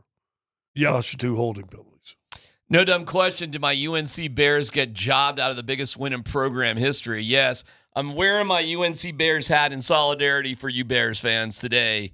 That was ridiculous. I'd say yes, and I didn't see it.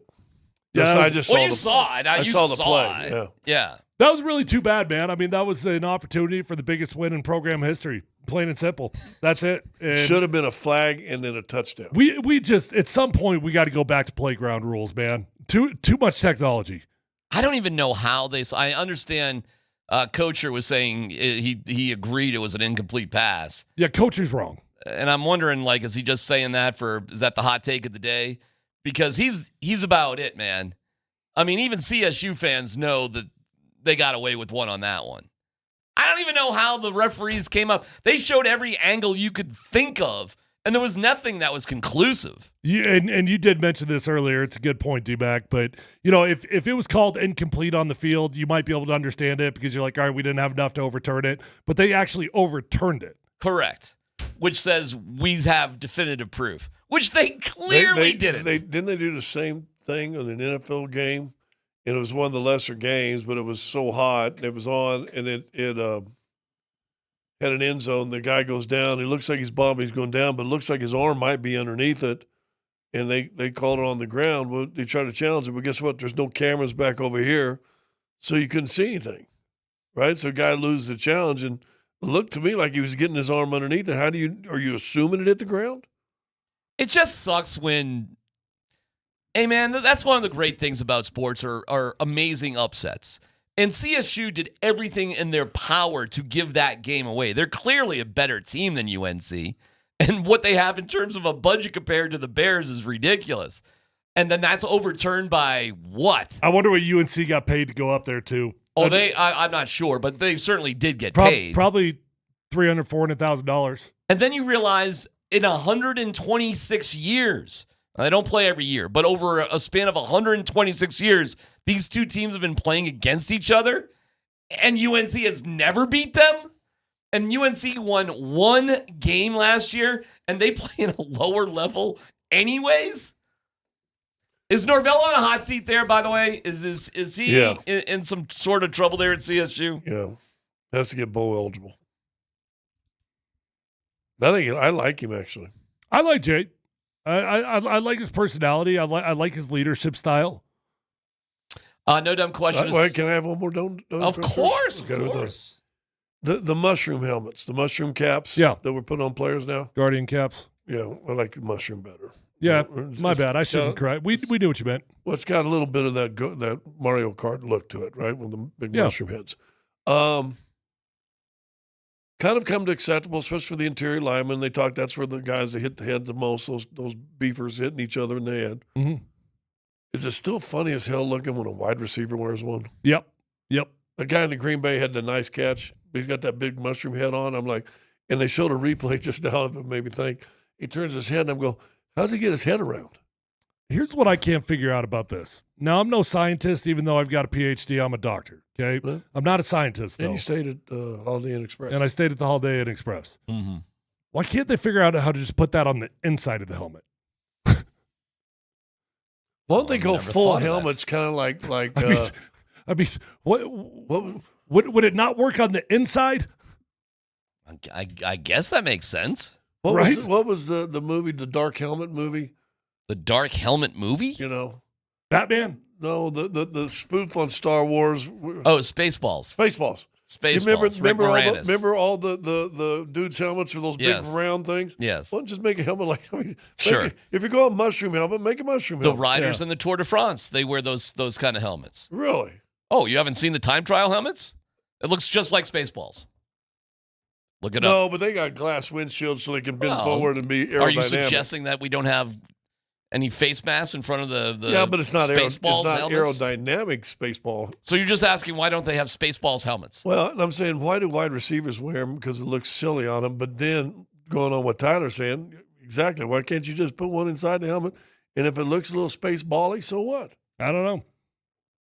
Why don't they just put football players in those big inflatable round things? I'd wear it though. You know, I'd wear it. I probably wouldn't have worn it as a young player because I was young and concerned about what I looked like and all that stuff. I definitely would have worn it late in my career. Knowing what you know now, you'd have worn it. Absolutely. Yeah, but you're a mature grown man. When you were 28, no, you were stupid. But you know what, Scott? The older you get in the league, the more, because now you've been through it. Now you've actually had a couple concussions that really affected you. I really believe I would have worn it my last few years. Our guy Rob on the text line, UNC got 400 last year, 375 this year. Why'd it go down? Inflation? I mean, that's going the wrong way. Don't we got inflation? How about Florida paying Southern Florida $500,000 to lose? How about that one?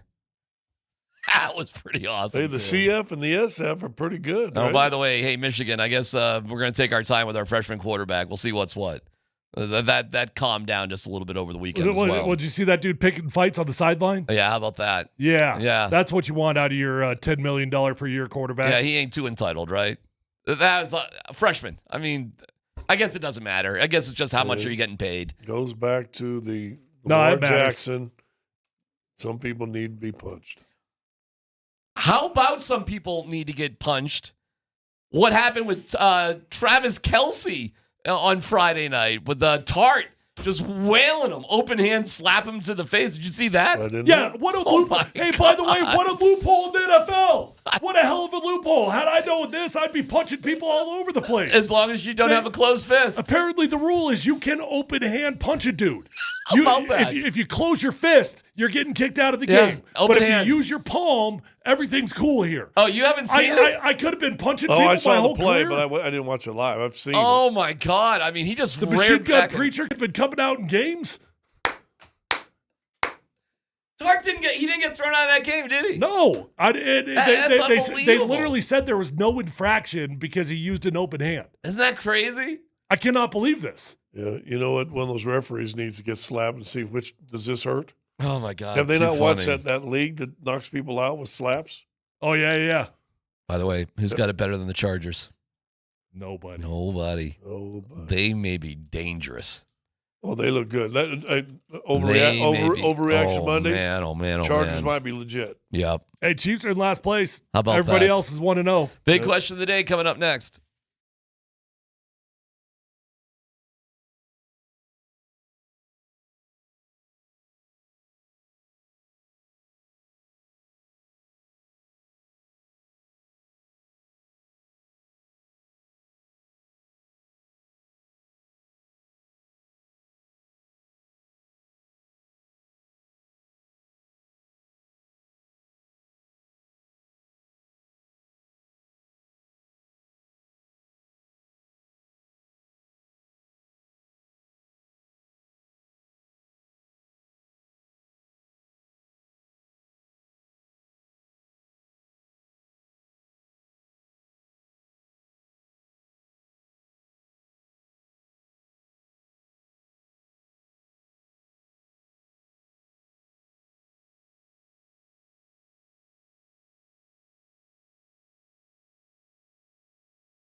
Here comes the blitz.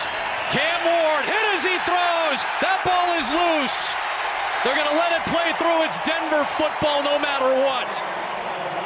And the Broncos defense comes up yet again to help win the game in week 1. What a performance by the defense. That's incredible. Last year, teams were 3-19 in the NFL, counting the playoffs, if they had 4 or more turnovers. So it's rare to get a win when you have that many miscues. Denver's defense stood strong after every turnover by the Broncos offense. And they hold Cam Ward, the number 1 pick, in check in his debut. We felt that was one of the keys to victory is obviously, especially a young quarterback, his greatest friend can be a run game. And so if we were able to keep him in the pocket and force him to try to beat us, we felt we'd take advantage of that, and that would play into our hands. So I thought our pass rush and coverage was great. Big question, more happy with the win or more frustrated with the play? Well, admittedly, by nature, I'm more of a glass half empty type of guy. I mean, as an offensive lineman, you're always looking at the negative stuff. You're waiting for something terrible to happen, right? So by nature, I'm a glass half empty. But if you want to take the glass half full approach, wins are freaking hard. I don't care who you're playing. It truly isn't any given Sunday league. Wins are hard, and it's damn near impossible to win a football game with 4 turnovers. You figured it out because the defense played great. So you're 1-0. The Chiefs lost their first game. Chargers did what we needed them to do. Now we need the Raiders to beat the Chiefs also. If you want the Broncos to have a chance of winning the AFC West, you need both those teams to at least split with the Chiefs. So that's the glass half full. Defense looked great. Despite a few early concerns, they were great. Offense was, I mean, it really could have been any more anemic than it was. It's tough to imagine a worse performance from Bo Nix than what we got. I'll say you had 4 turnovers. Was that right? You had 2 fumbles and 2 interceptions. Yeah. They had 2 fumbles also. Last time the Broncos had 4 turnovers and 1 was in 2016. The infamous Chargers game that Tyler and Peyton came into. But I'll say this, and you talked about a while ago missing on 4th down. They get the ball over deep, go 2 incomplete and 2 straight sacks and make some punt. Guess what that is? That's a turnover. I mean, you're not getting a fumble but you're dropping back and smacking the quarterback for 25 yards worth of sack. Mm-hmm. 2 plays and force them a punt when they were already got the ball in field goal range. That's like a turnover. No one talks about that, right? Would you not agree with that? Sure. Yeah. So, I mean, 6 sacks to 1, you might say, how many is 6 sacks worth against turnovers? Well, hey, Nick Bonito was phenomenal. I mean, outright phenomenal. To get that performance fresh off signing the ink, that makes you feel pretty good about that contract. The dude had about 9 pressures. He couldn't have been any better. I thought Talanoa Hufanga was tremendous. Although, Scott, you had a good point earlier in the show. You never want your safety to be the leading tackler on the team. That's not a good sign. That means you got a lot of holes that the running backs are getting through. He was great, though. I have Nick Bonito numbers for you. Indeed, 9 pressures on 22 rushes, including 5 quick pressures under 2.5 seconds and a sack. Yeah. Dominant. Yep. Okay. Phenomenal. So here's the deal, though. As good as that defense was, and that was great, even if your defense played that good in every freaking game this year, just assume that the offense, and I know we're all assuming it's going to get better, because why wouldn't you assume it? It's early in the season. That's fine. But just play the game. If the offense was like that, you're not a playoff team. Even with the defense as good as they were. I would say this. I thought Jonathan Cooper, we haven't mentioned his name today. I thought he played good too. I like their 2 edge guys. I thought it was going to be a safety there on Cam Ward, and boy, oh boy, was that ball. By the way, I did not know this rule until I rewatched the game.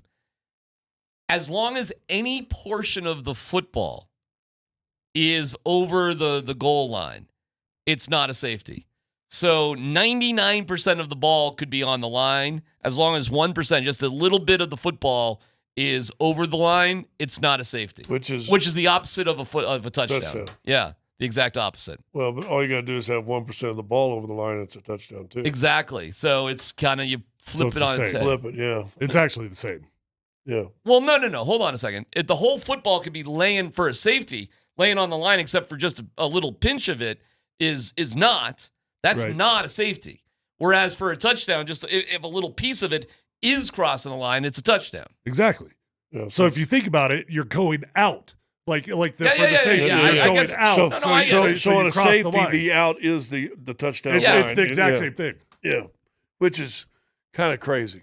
I thought it was a little kooky. I didn't know that one. That one to me was like, okay. Now, saying that, I thought he also got his 2 feet out just Am I seeing that big crazy, time, or is too. that the same thing? It's not the same thing. Yeah, it is. It's the same thing. It's the same thing, but because you're reverse. going in the same direction. So if you're going out, Uh-huh. you just have to cross that inch line, and then you got past the end zone. If you're going in, you just have to cross that Gotcha. line. And It's the same thing going in the opposite direction. Yeah, Correct. Same Gotcha. thing going Gotcha. opposite direction. Which is weird, though. I didn't think of it. I thought if any part of the ball was still on the line, it would still be a safety. But it's, opposite of that. Anyways, whatever. Who knows? It was damn close to a safety. God, I thought but it wasn't. was. So, Tennessee, stupid. Dumb how they handled the end of the first half. Yep. Broncos were like, hey, we'll take your dumbness and we'll double down on that. We'll just Thank kick you. it off and let you kick a Now, field goal. you said a while ago, they were stupid, too. Kick it out of the end zone, make them go 70 yards. Listen, I'll tell Or you 40 this. yards for a field goal. Who knew that just changing it by 5 yards would make such a big difference in the kickoffs?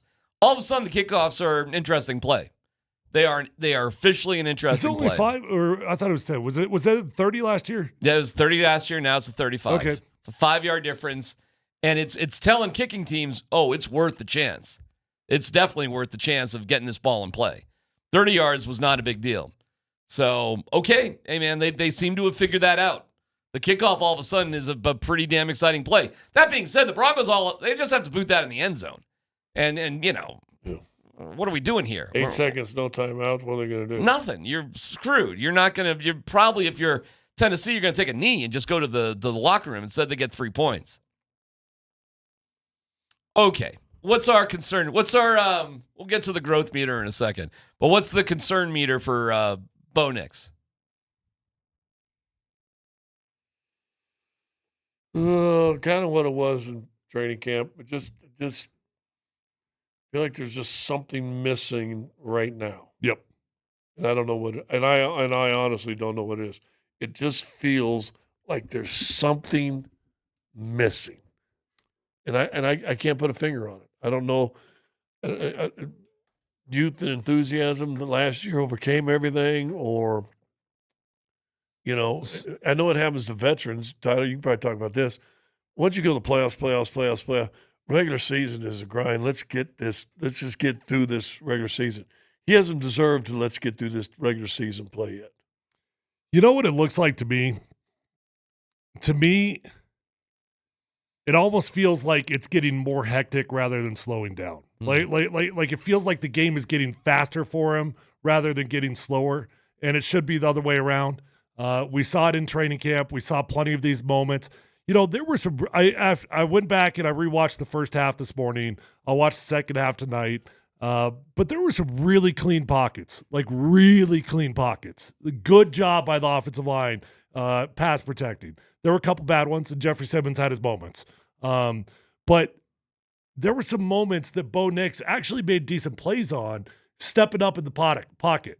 And you're like, okay, cool. You stepped up in the pocket. But if you rewatch it, he's so hectic when he's stepping up in the pocket. He's like running to the front of the pocket rather than just hopping up, setting your feet and throwing the football. He completed a nice little throw on one that he made way tougher on himself than he needed to because he sprinted to the front of the pocket rather than just chilling right there in the middle of it.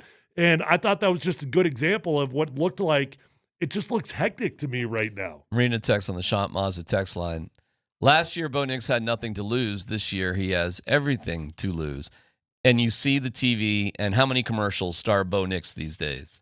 Quite a few. Quite a few. And now, your coach you're one of the top 4 or 5 guys. And everybody and their brother were talking about the IPA hipster picks of the Denver Broncos and this, that, the other thing.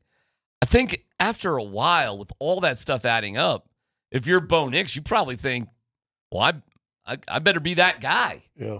And you might be right. It's just like, well, slow down a little bit. You really don't have to be that guy all the time. You've got time. You got time to grow. Then your coach comes out and says, we're not doing the growth meter on Yeah, today. here's the thing, though, and I appreciate the question, but we're not going to have a growth meter each week, in year 2, all right? He's in his second year. I love the player, all right? I get a chance to see him every day, all right? We can win. He can be a huge reason why we win games. And so we're not going to have that weekly meter. And so that's the first refused growth meter in week 1. I mean, that's crazy. A lot of pressure on this guy, and maybe he's just feeling it just a pinch. Well, and again, we've talked about this as maybe being a possible thing when training camp was going on. Your coach did stuff he didn't need to do. He didn't need to go to all of his minions in national media and start spewing stuff. Nope. Just creates a lot of pressure. Go the Lou Holtz way of, everybody's better than us and we're just going to keep growing and getting better, and that's all we're trying to do. Let it go. Be humble. Instead, I think Sean Payton's mouth overloaded Bo Nix's butt. At what point, when you're told how amazing you are, do you start feeling the pressure of how amazing you should be? Well, interesting timing for the subject to come up. Our good friend Brock, he just texted me from a quarterback's perspective. Brock Heward. From a quarterback's perspective, and obviously that's what he played on Bo Nix. Playing quarterback with expectations is a very different world to live in. Yeah, that's all he said. Because he had no expectations last year. Yeah, when you've got expectations, all of a sudden it feels different. Because you are in those TV commercials, and you are being profiled, and your face is all over the place. You're on every pregame show. You're the man. And your team is picked to do this. And your defense is actually pretty awesome. You don't want to be the weak link to that. You don't want to be the reason they don't succeed. But which goes to show you the special ones, the Tom Brady's, the Peyton Mannings, the John Elways, the guys of our growing up football, Patrick Mahomes now, Josh Allen now. They've handled it. Oh, it's special breed. They figured it out. Special breed. Yeah, and I think that's special breed. And Bo has got to figure, I think, how to handle it to be a special breed guy. Okay. It does feel like, I don't want to use the word wilting. We played one game. But it feels like that pressure has affected him. I wouldn't say wilting either. I would say pressing. Pressing. Like everything felt pressing. Hectic. Just like, whoa. And, Sean can help him out on that. And he did in the second half because he took the RPO plays out. It's a run call. We're going to run the ball here. The end. You're not going to have to make a decision. Sean admitted that, by the way. So let's see if that makes its way into the game plan a little bit more against the Colts, who had a great day. We'll catch up on the rest of the NFL. Let's football go with Dan Bud Squints Tanner next.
Where else you're going to hear analysis like that? Best analyst in baseball. Hard hitting, baby. Just it. Mountain High Appliance, you guys are the best. Thank you to mountainhighappliance.com. Dan, Bud, Squints, Tanner, let's football go. All right, guys. Broncos get their first win of the season yesterday over the Titans, 20-12. The rushing game. Let's get into how the new running backs looked for the Broncos. Obviously struggled in the first half, but running game came alive in the second half. RJ Harvey finishes with 6 carries for 70 yards, and J.K. Dobbins 16 carries for 63 yards. Here's Broncos quarterback Bo Nix after the game on how good it was to see the running back step up late. It was great. Those two backs at the end, they did a great job, JK and RJ. Explosive running. RJ had one, and then JK just kind of, carried the ball there at the end. A couple times, got an explosive run on the touchdown. Great run, broke some tackles, and then, just ate away the clock there at the end of the game. Thought it was really good. Everybody in the stadium knew we were running it there at the end, and we just did a good job of getting a hat on a hat, making some guys miss, and moving the ball and taking some clock. With the success of the running game, guys, in the second half, do you think that'll convince Sean Payton to run the ball more moving forward? Well, like he said earlier today, they could have run the ball more in the first half because it was just a bunch of RPO sort of plays. And we actually talked about that when it came to high school with Valor and stuff. Like, hey, man, you could have gone either way. So and I'll just go to Tyler on that. When it's an RPO thing, how do you evaluate it? Because you could have run the ball as easily as passed the ball. Well, I mean, in theory, the answer to that is no, right? Like, they tell you what to do. So you can't run the ball or else you would, right? If the defense that they show you is the gift to run it, you're going to run it. If they tell you got to pass it, you got to pass it. I love RPOs. I got nothing wrong with it. I think it's a bit of an excuse of why you're not committed to the running game. But shoot, the Chiefs for years and years, they didn't call runs. All they had was RPOs, and it felt like they wouldn't run the ball, but they would have if the defense showed the right look. So Harvey had 6 carries, you said, Dan, for 70 yards. Yeah, and 1 for 50 or whatever it was. In essence, you had 6 carries for 20 yards. 5 carries for 20. Or 5 carries for 20. Yep. So that one run makes up a whole lot of. That's not great, but it's not terrible. I mean, Not awful. 5 for 20, you're averaging 4 pop, right? Yeah. If you could average about 4.5 plus, you're doing okay. Yeah, overall, the Broncos at the end of the day, because they busted a couple of big ones, right? All I know is J.K. Dobbins, anytime he'd break a run for 7, 8, 9, he had a couple of those, had the 19 for a touchdown. He's going, feed me. Give me the ball. And I'll just say this. What was your initial question? Will that make Sean Payton run the ball? Well, do you think it'll convince Sean to run more? It's Sean Payton. He talks about it all the time, though. Because everybody else does. Sean Everybody's criticizing him. Man, Listen, every week he's talking about how they're going to be more committed to it. would you say that all the years he was in New Orleans, they had a power-type running game or kind of a cutesy little running game? Well, they had a few years where they were committed. I mean, Alvin Kamara had some great seasons. But would you call that a power game? Yeah. Yeah, but would you take the RPOs out of it to force the run more often? I'd get a new right tackle. And Not necessarily. Okay. I mean, if you've got a quarterback that's mobile, RPOs are beautiful. Right. They're beautiful. Right. So, all right. So should Well, everybody cut Sean Payton a little bit of slack? did you- Listen, you could run the ball here, but why don't you just do whatever's best? And if throwing the ball's better, then fine. Did you catch it in the Buffalo game last night? It was a 3rd down, and Chris Collinsworth said this is the play where Josh Allen will be involved with his feet, get him outside, and let him make a decision to do whatever. And instead, they handed off up the middle, and the guy picked up 8 yards, right? Different type of play. And I'm thinking, well, that's a threat. Yeah. If Chris Collinsworth knows that, guess who else knows that? Baltimore. They went away from it. You got to get to the point where, yeah, that's a threat. But it can't be every play. If it's every single play, it's got to be a threat, and then you still got to have a run game that come on the backside that's going to knock down 8 yards. Fair, but Josh Allen is the equivalent of Nikola Jokic for the Bills. Meaning, and guess like, what? we're going to give him the ball. True. And whatever happens, we're going to trust that this guy, who's our Jokic, is going to make the right decision. And I understand that, but I would assume that the Bo Nix is in that same group of 4 of Josh Allen. It's not quite yet. We're not quite there with Bo. Well, you're being facetious because Sean put him there. Well, yeah. Then coach him like it. Okay. Next up, Dan. All right, guys. Bill Belichick got his first win as the head football coach of North Carolina. They beat Charlotte. A real beatdown, 20-3. They beat Charlotte. But that wasn't the big story. The big story was after the game. Here is a petty Bill Belichick banning the Patriots from the UNC campus. Do comment on that and provide some sort of explanation on that? Yeah, well, no, it's clear that I'm not welcome there around their facility, and so they're not welcome in ours.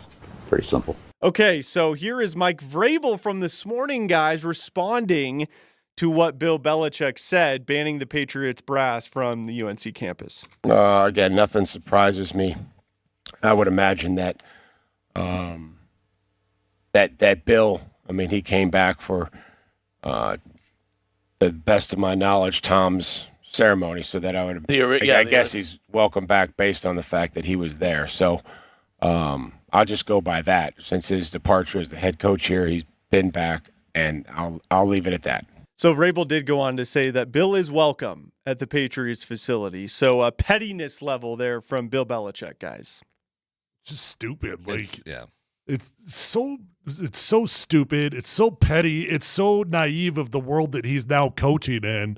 And shiny objects and NIL and how I'm going to get you to the NFL. How do you sit down in a parent's room and be like, yeah, your kid can play for 31 of the 32 teams, but we're not going to let that other 32nd team come scout your kid? Well, until that right there, I'm not sure Belichick ever announced the Patriots were banned, right? But it came out last week because we talked about it last week during the show. Yeah. So how's that come out? Well, I don't know. I mean, probably through a Patriots scout, I would guess. The Denver Post guy, when he was banned by Prime, he called him out in the thing and said, "I ain't answering no more questions from you guys," and we, blah blah blah. And then, I mean, it was out there from day one. Mm-hmm. So when they banned him, how'd that get out? See, I'm always interested in that part of the story. I don't know. Was it a New England people going? I mean, hey, probably. Bill Belichick just banned us. I would guess that's exactly what happened. I mean, it doesn't change my opinion on it, though. Does that change your opinion? No, it's still stupid. Yeah. But I'll say this. We turned to accept Prime doing a media member, let alone a pro organization, a college camp. I would have told him all pro scouts are banned from our facility until look-in time or whatever that's called. Nobody gets to be the king of the castle more than the head football coach in small-town colleges. Right. It's That's unbelievable. True. They get to do whatever they want. The end. And they always have. They're the highest paid guy in that organization. And they're usually in towns that just, that's all they got. It's not that. That's why it's so unique here in Denver that we have Denver, but Boulder is their own little world. But Boulder really is their own little world, man. They don't associate themselves with Denver. No. It's just Boulder. We're our own thing. That is his fiefdom. There's no doubt about it. Like, if you're in Boulder, why do you ever maybe go skiing or something in the mountains? But you don't come down to Denver for any reason. You really don't. But there's more. It's more common that people from Denver will go up to Boulder to watch stuff than people in Boulder will do anything in Denver. And I can't even imagine at Chapel Hill. You guys have both been to Chapel Hill, I assume? Nope. Oh, yep. Well. Beautiful campus. It is a beautiful campus. It's the one school I applied to I didn't get into. I applied to 5 of them. That one I didn't get into. But when I went down there to visit a million years ago, we were in the middle of nowhere. And all of a sudden it's this, dude, it's a bunch of trees. Trees and highways, and then all of a sudden campus. Ooh. Did you ever go to Duke? I did not go to Duke. Same thing. Yeah, I'm sure it is. But it was like, man, there's nothing here. Penn State, you guys ever been to Happy Valley? No. Oh, dude, it's crazy how nothing is around there. And then there's and the town of State College is teeny tiny. That's why Paterno got away with all those horrible things for all those years. I mean, there's just ways that you can do things that you can't do in a normal place. We're in an interesting place here because in Boulder, you still have to be somewhat accountable to the Denver media, I guess, a little bit. But you surround yourself with a bunch of sycophants that just go along with every word you say, and, you know, nobody really cares. Which is what Prime's done with the media around him. It is. That's why he gets away with, like, his plan. I mean, I'll say, yeah, sure, okay, you did have a plan on Friday night. Turns out that plan actually was legit. Yeah. But also that plan was put together the night before. Well. Officially. Well, that's what Staub said. He said he didn't know until the night before. Yeah. And when Prime says he still has a plan, I mean, we all roll our eyes at that, and we'll just see whatever happens. So Belichick, to me, is out of control with his... He's a joke. All right, next up, Dan. All right, fellas, the Dolphins got destroyed by the Colts in the biggest blowout of the weekend. 33-8, the Dolphins lose. Let's hear from Rex Ryan. He was going off on the Dolphins and specifically their head coach, Mike McDaniel, on ESPN this morning. What the hell is he talking about? You know, maybe he's on a different level, McGenius guy, whatever the hell he is, nerd boy. But anyway, their team has no respect for the coach. They play like that. They're like, come on, man, get us a dang guy in here. Where's the physicality of this team? What did you say? They're soft. They're soft. They're soft. I'm with you on that. Every part of their football team. They have tons of talent on this team. Daniel, we were talking, that's why you picked them to win? Because they have tons of talent. Yeah. They don't play with any passion or any smoke to them. All right, so he calls him McGenius and Nerd Boy, referencing Mike McDaniel. Is his seat the hottest head coaching seat in the NFL right now? That's Rex applying for that job. Yeah, it is. That's what he always does. He starts talking tough when there's a job that he's interested in. Yeah, that's Rex applying for that job. He might not be wrong, and it makes me sad because Mike McDaniel's my boy. Like, he is my boy. Yeah. But that does not look like a team that is unified. No, it does not. And Tyreek Hill is, you know, he was a captain, and now he's not a captain anymore. That they look like a mess. They look like a mess. But you know what? Tyreek Hill is officially entering the stage. It's not worth it. I don't know, man. Yeah. Like even Antonio Brown was damn good when he walked off that field. The pain in the ass talent scale. Yeah. We're pain in the ass is starting to weigh it down a little bit. Yeah. It could be. And he's still quick and fast and can do all the stuff. But yeah. But think about this. There's 3 Florida teams right now. And I would say, other than Tampa Bay, who might be the most blue-collar team in Florida, the other 2 are Jacksonville's soft. Jacksonville and Miami are just pretty. Too soft. Okay. We'll see how that goes. By the way, Rex calling him, what is Nerd Boy? What was the other thing? McGenius and Nerd Boy.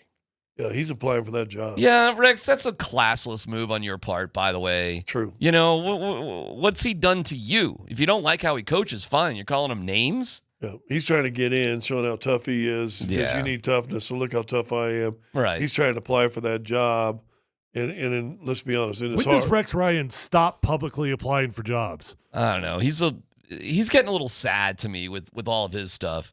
And I like Mike too. Not you got a close relationship with him, and I don't know, man. It's not going well, but I'm not gonna, Nerd Boy. And you're on ESPN saying that?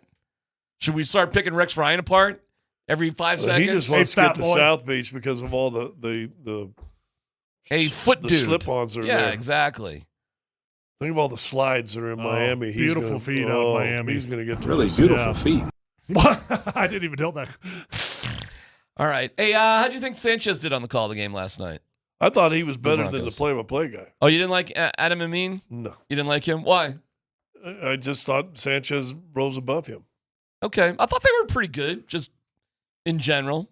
They're kind of pointing out, when things were making sense and things were not making sense. I mean, they were killing Tennessee. They were like, hey, they could have just sat down and called timeouts. They're good here. I thought Sanchez was actually pretty good, personally.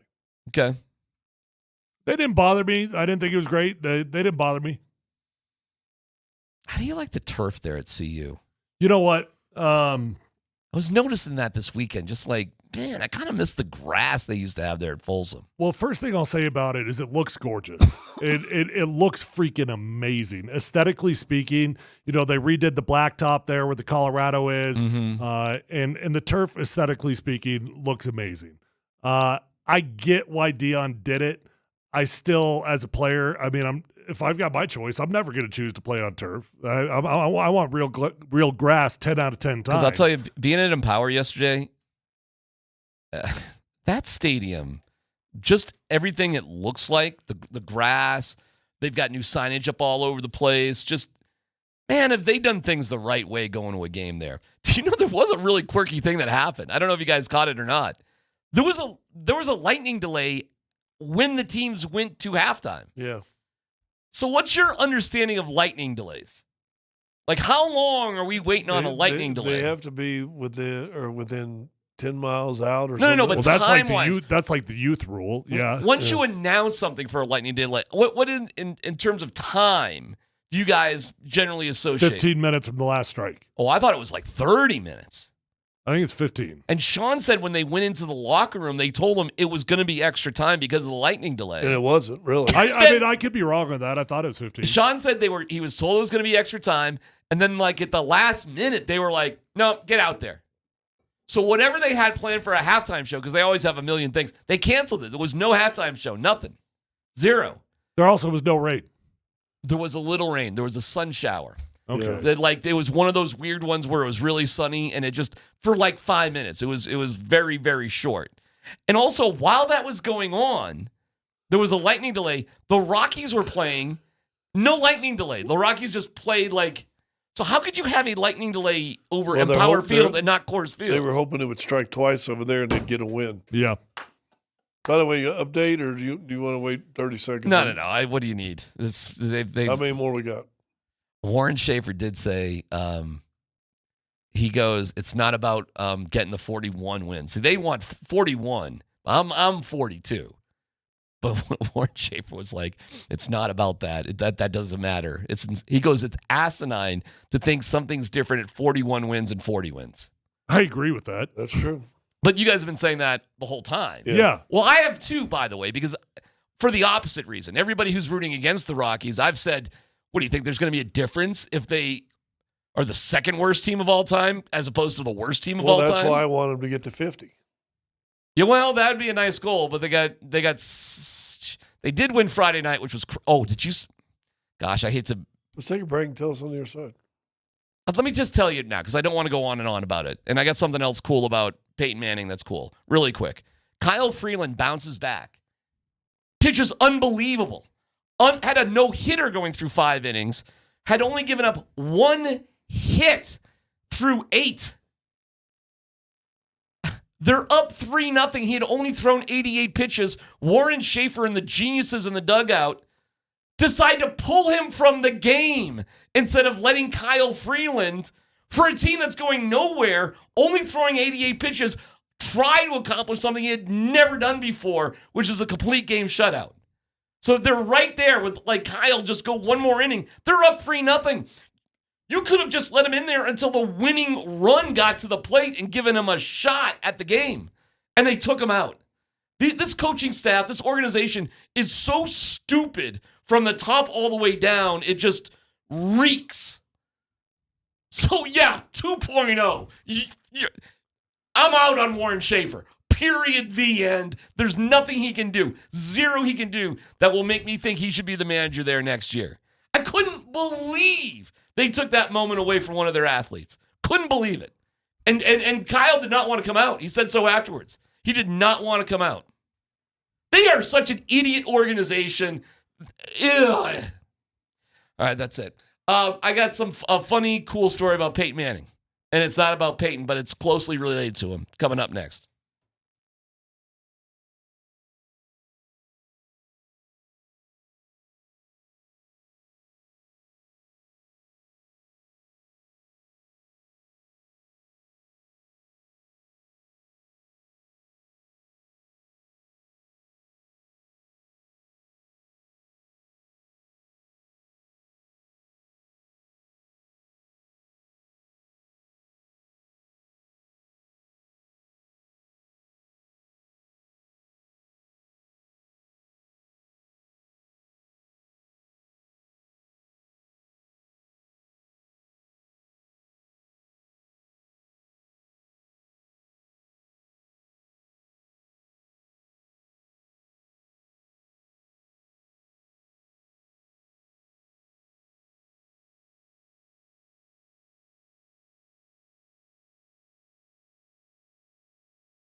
Last night at Ball Arena, our own Dan Tanner was in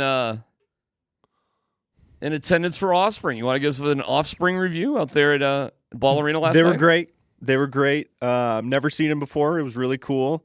They put on a really cool show. Tyler, I would guess they're up your line, right? You know what? Unbeknownst Offspring? to either one of us, Scotty and I were at the same concert a few years. Well, that was probably a lot of years back now. I don't know, but we saw 311 in Offspring at Red Rocks. Oh, I bet that was a great Yeah, show. it was badass. It was awesome. And Jimmy Eat World played before them. That's one of my favorite bands, so I was pumped to see them. They were great. They had that night between Offspring and Offspring opened for 311. 311 was Correct. the main act. Yeah. Remember they had a DJ that led into Offspring. Yes. How was the concert overall, though, Dan? Talked about him. Yeah. Excellent. Ball put on a great show. The stage was really cool. They had like 2 skulls for the Offspring, like breathing out smoke. And man, Did you sit up in the box? Yep. Oh, you were in the box for that? Yep. How was your date? What's that?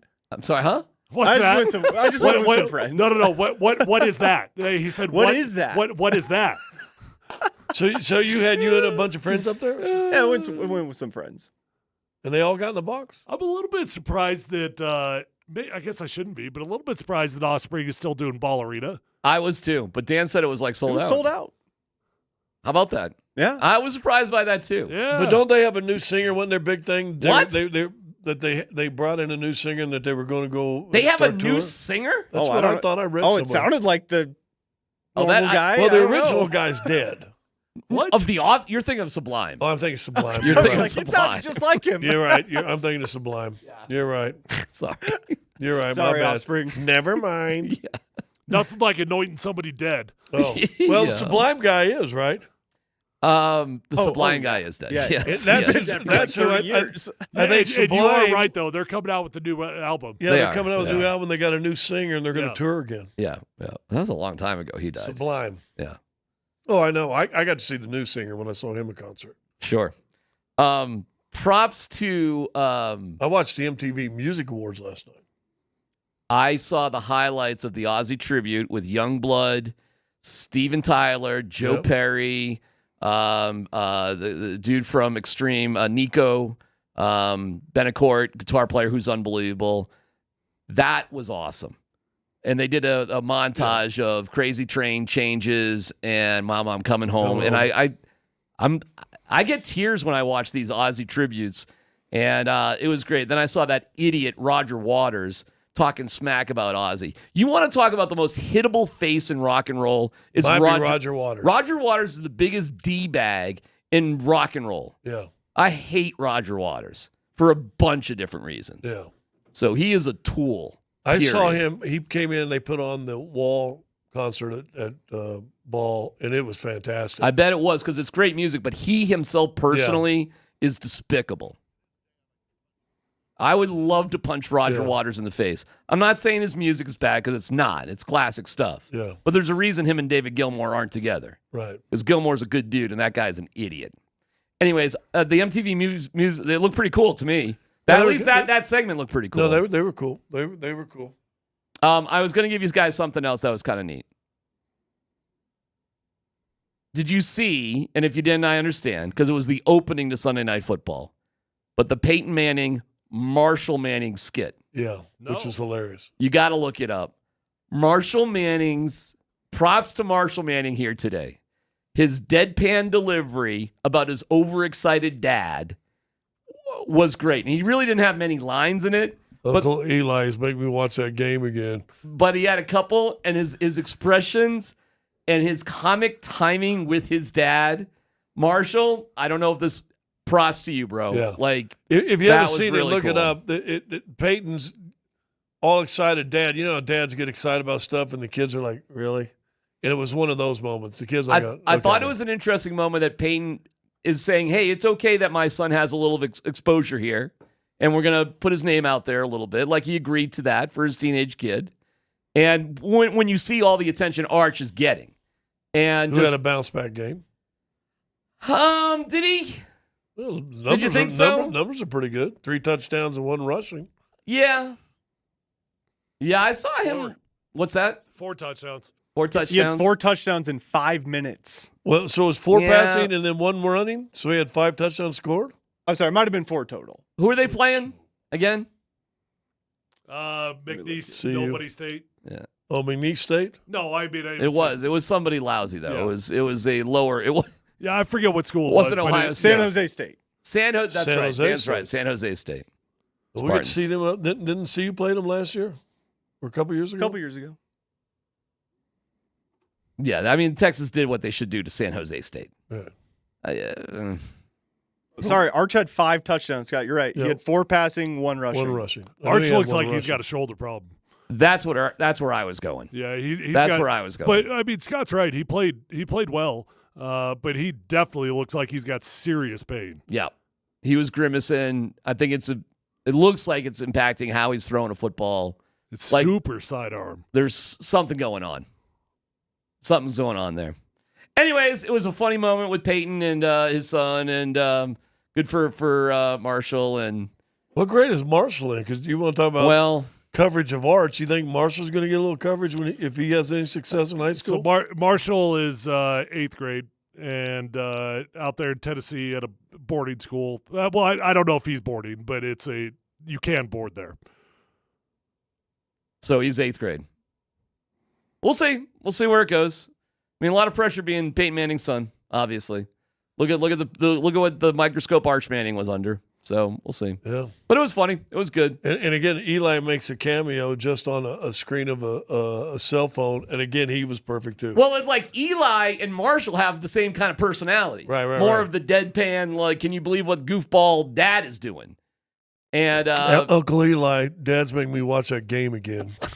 I laughed. It's hilarious. I know, it's so hokey. Yeah. And it's kind of cringy, but like, why is that still funny? It was funny to me. I thought it was outstanding. I did too. I laughed. You know what's funny? Peyton Manning has been playing the same self-deprecating joke for 20 years, and it's still kind of funny. Right. Like the overexcited nerd. We used to make fun of on this show when it was the old PhD, actually. And we would watch the Peyton Manning pressers, and we would wait for the courtesy laughs because the muggles that were around the huddle then, it was scary how many courtesy laughs happened. I was part of a lot of those, probably all of them, frankly. Was there not a lot? I got to tell you this, though. I know what you're talking about. You're not wrong. But I will tell you this. Peyton Manning was literally the funniest athlete I've ever been around. I think Joker is up there. But sometimes Joker is funny and he's not trying to be funny. It's just, it comes across as funny. Yeah. The international speaking barriers come off that make it even funnier. Peyton Manning was literally the funniest athlete I've ever covered, period. But he was in a very sort of cutting, subversive sort of way. Right. It's why I couldn't stand covering Russell Wilson, because he had no humor. He wasn't funny. Like, he had like one funny line ever. It's his wife, Sienna or Sierra? What's her Sierra. name? Sierra presented last night. They'll do anything to keep her relevant. But his days are coming to a... It's about his done. days about in New York. Yeah, I think it's time. He will not be the starting quarterback when they play Denver, for sure. It seems impossible for him to make it that far. That game ought to be just like yesterday's game, as far as the defense should have its way. That's in week 7. Yeah, I don't know if he's going to make. Well, no, Dable said he's going to start next week. 2. Yeah. That being said, I think that Jet. And listen, again, overreaction Monday. That Jet game don't look like it's a mark it down on the calendar automatic win after the way they played. I mean, we're going to do that. What game on the calendar looks like a slam dunk win for the Broncos? Well, when we started Indy's not. When we started it, we were talking 3-0. Well, Indy's not. Chargers aren't. Cincinnati's not. Philadelphia's not. Maybe the Jets aren't. Maybe the Giants are. Yeah. Maybe the Giants. Dallas isn't. Houston isn't. Because the Colts next weekend aren't either right now. You know what's funny looking at the schedule? Maybe Kansas City. Who knows? Who knows where their season's going to go? Oh, you mean the last place Chiefs? There you go, buddy. Yeah. Even Vegas got over on New England. Washington's going to be tough. Green Bay's going to be impossible. Jacksonville, meh. The schedule for the Broncos looks a lot tougher after this week. I was telling you guys that, and everybody was because he's just a downer. He's just a scholar. No, dog, man, you don't know until you start playing. And listen, we can overreact after 1 week. But, man, Colts look like they're going to be a little bit. The Colts look like unbelievable, after yesterday. Yep. Green Bay's going to be.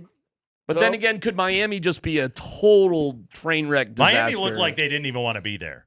I think I think that played significantly into the performance of Danny Dimes. And I'm not saying he didn't play well, but my God, like McDaniel, what are the betting odds on McDaniel being first coach fired now? Because he already had the shortest odds. Super huge. I think it's a horse race, but I would say McDaniel's in the lead with him and Daboll. I think McDaniel, because you do learn something watching Hard Knocks. And I'm not going to be mean like Ryan and just call him like a nerd school or whatever he did. But it's pretty apparent that Mike's style isn't exactly, everybody's rallying around him. McGenius guy, whatever the hell he is, nerd boy. Yeah, I don't like that because I think that's just bullying from Rex. I think he's a jerk for that. That being said, I think there's also there's a shelf life on that style. Like you walk through the door and remember what he brought into that building was Tua doesn't stink. Right. Love Tua. Tua is actually good. I love Tua. And then the problem is that you Tua stinks. You lose a little bit of credibility when I wouldn't say that he stinks, but he's just not the answer. He's not the answer. Exactly. And Tyreek already hates the place and blew it up. And I think quite frankly, they would have done well for themselves to get rid of him. We talk about Jameis Winston as being like a guy everybody can rally around. Yeah. Don't you think Tyreek Hill's the exact opposite? Right, exactly. It's the classic, what is it, the 80-10-10 rule, and I think Tyreek is the loud 10, taking things in the wrong direction for that team, and he's Antonio Brown. Yeah, they look like they didn't want to be there. They really did. Danny Dimes, I'm not taking anything away from the way Daniel Jones played yesterday. 7 scoring drives, impressive, but my God, that Dolphins team, they've got number 1 pick written all over them. Well, you think they're going to be worse than Carolina or New Orleans? I think they're that bad. Yeah, I truly think they're that bad. Well, good thing they got the backup quarterback can play a little bit. Yeah, seriously. No, it's that's a really, really bad team. Guys, this Broncos defense, I know Cam Ward is a rookie in his first NFL game, all of that. But when a team can take over that deep in your territory after a muffed punt by Marvin Mims and you just shove them backwards 3 plays. That was amazing. And not even just that, guys. Think about this. Remember those plays, one of them, because the starting defense had already been out there. They were off the field. That first sack by Jonah Ellis, I think the interior of the defensive line was Jordan Jackson and Iyomo Wazirike, and they still blew that thing up. That's the depth guys. Well, they were fresh, too. That are out there making those plays. I said this earlier because everybody's talking about, they have 4 turnovers, and, they only had 2, and blah, blah, blah. That series right there was a turnover. Yeah. You they got possession in field goal range, and you pushed them all the way back to punting. Yep. That's a turnover. I mean, you had a couple plays to do it, but that was a turnover. I mean, they take over it at the 24-yard line. It's a 42-yard. If they just kicked on first down, 42-yard field goal. Joey Sly was money. He makes that kick every single time. Quite frankly, he was probably the best tight. Well, him and Jeffrey Simmons were the 2 best Titans on the field yesterday. But to just shove them out of range the way that you did. Where did the punt take place? What yard line? Was it back on? They had a 3rd and 22, so they were already pushed back 12 yards to begin with when Zach Allen came up with yet another sack, and then forced them to punt the ball. And then after that, it's an R.J. Harvey 50-yard run, and you basically close this thing out. I know, and we're going to talk about it today on the show. Bo Nix did not look good. They looked uneven offensively. Those things can all be true, but this defense is going to automatically give you an excellent chance to win every single game that you play, and that gives Sean Payton, who I think is smarter than what he showed yesterday, and a bunch of guys time to develop. And I still – nothing that I saw yesterday changed my opinion on what this team is and the way that they can win 11 games this season. Now, let me say this also. If Dre Greenlaw becomes whatever he was billed to become, that defense gets even better. It's crazy they did what they did yesterday without Dre Greenlaw. Well, and Sternad played really well. Yes. He was very good. But he had the physical force that Greenlaw had. I mean, Hufanga has changed everything with his physicality. Brandon Jones was awesome yesterday.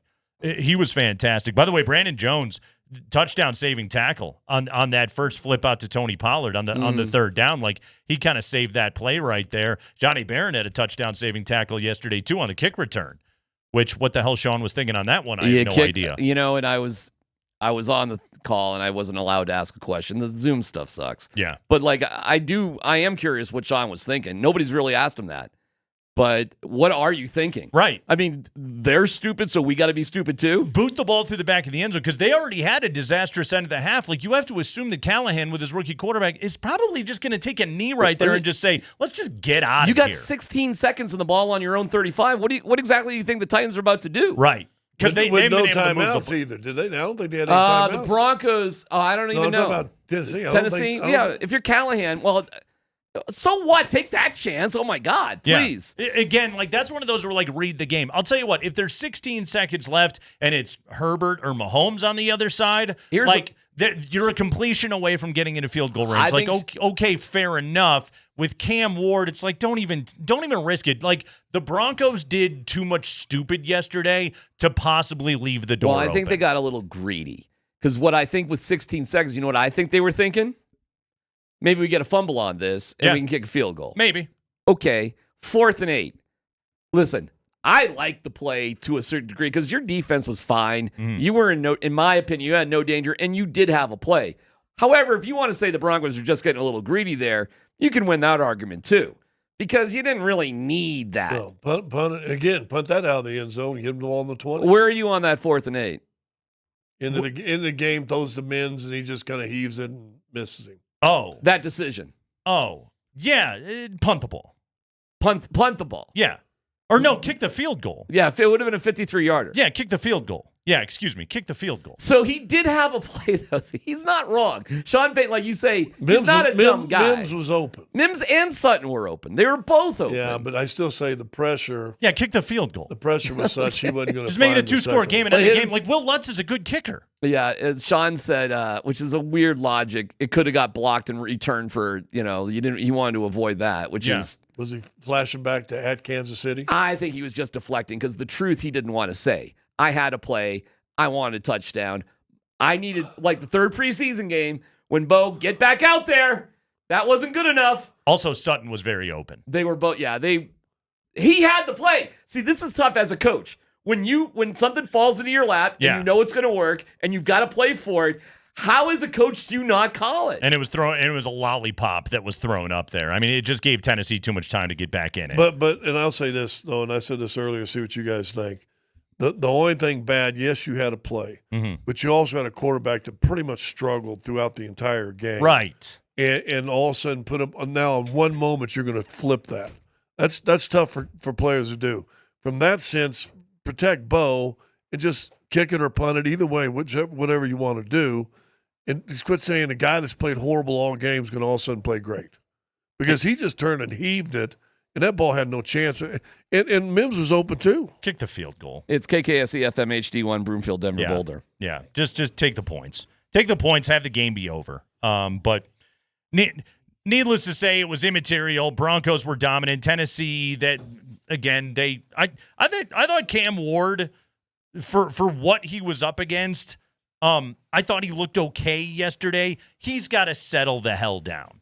That dude right now, that guy is throwing too many fastballs, and he needs to find some touch on the throws a little bit. Yeah, but I think he's going to turn into a nice NFL quarterback.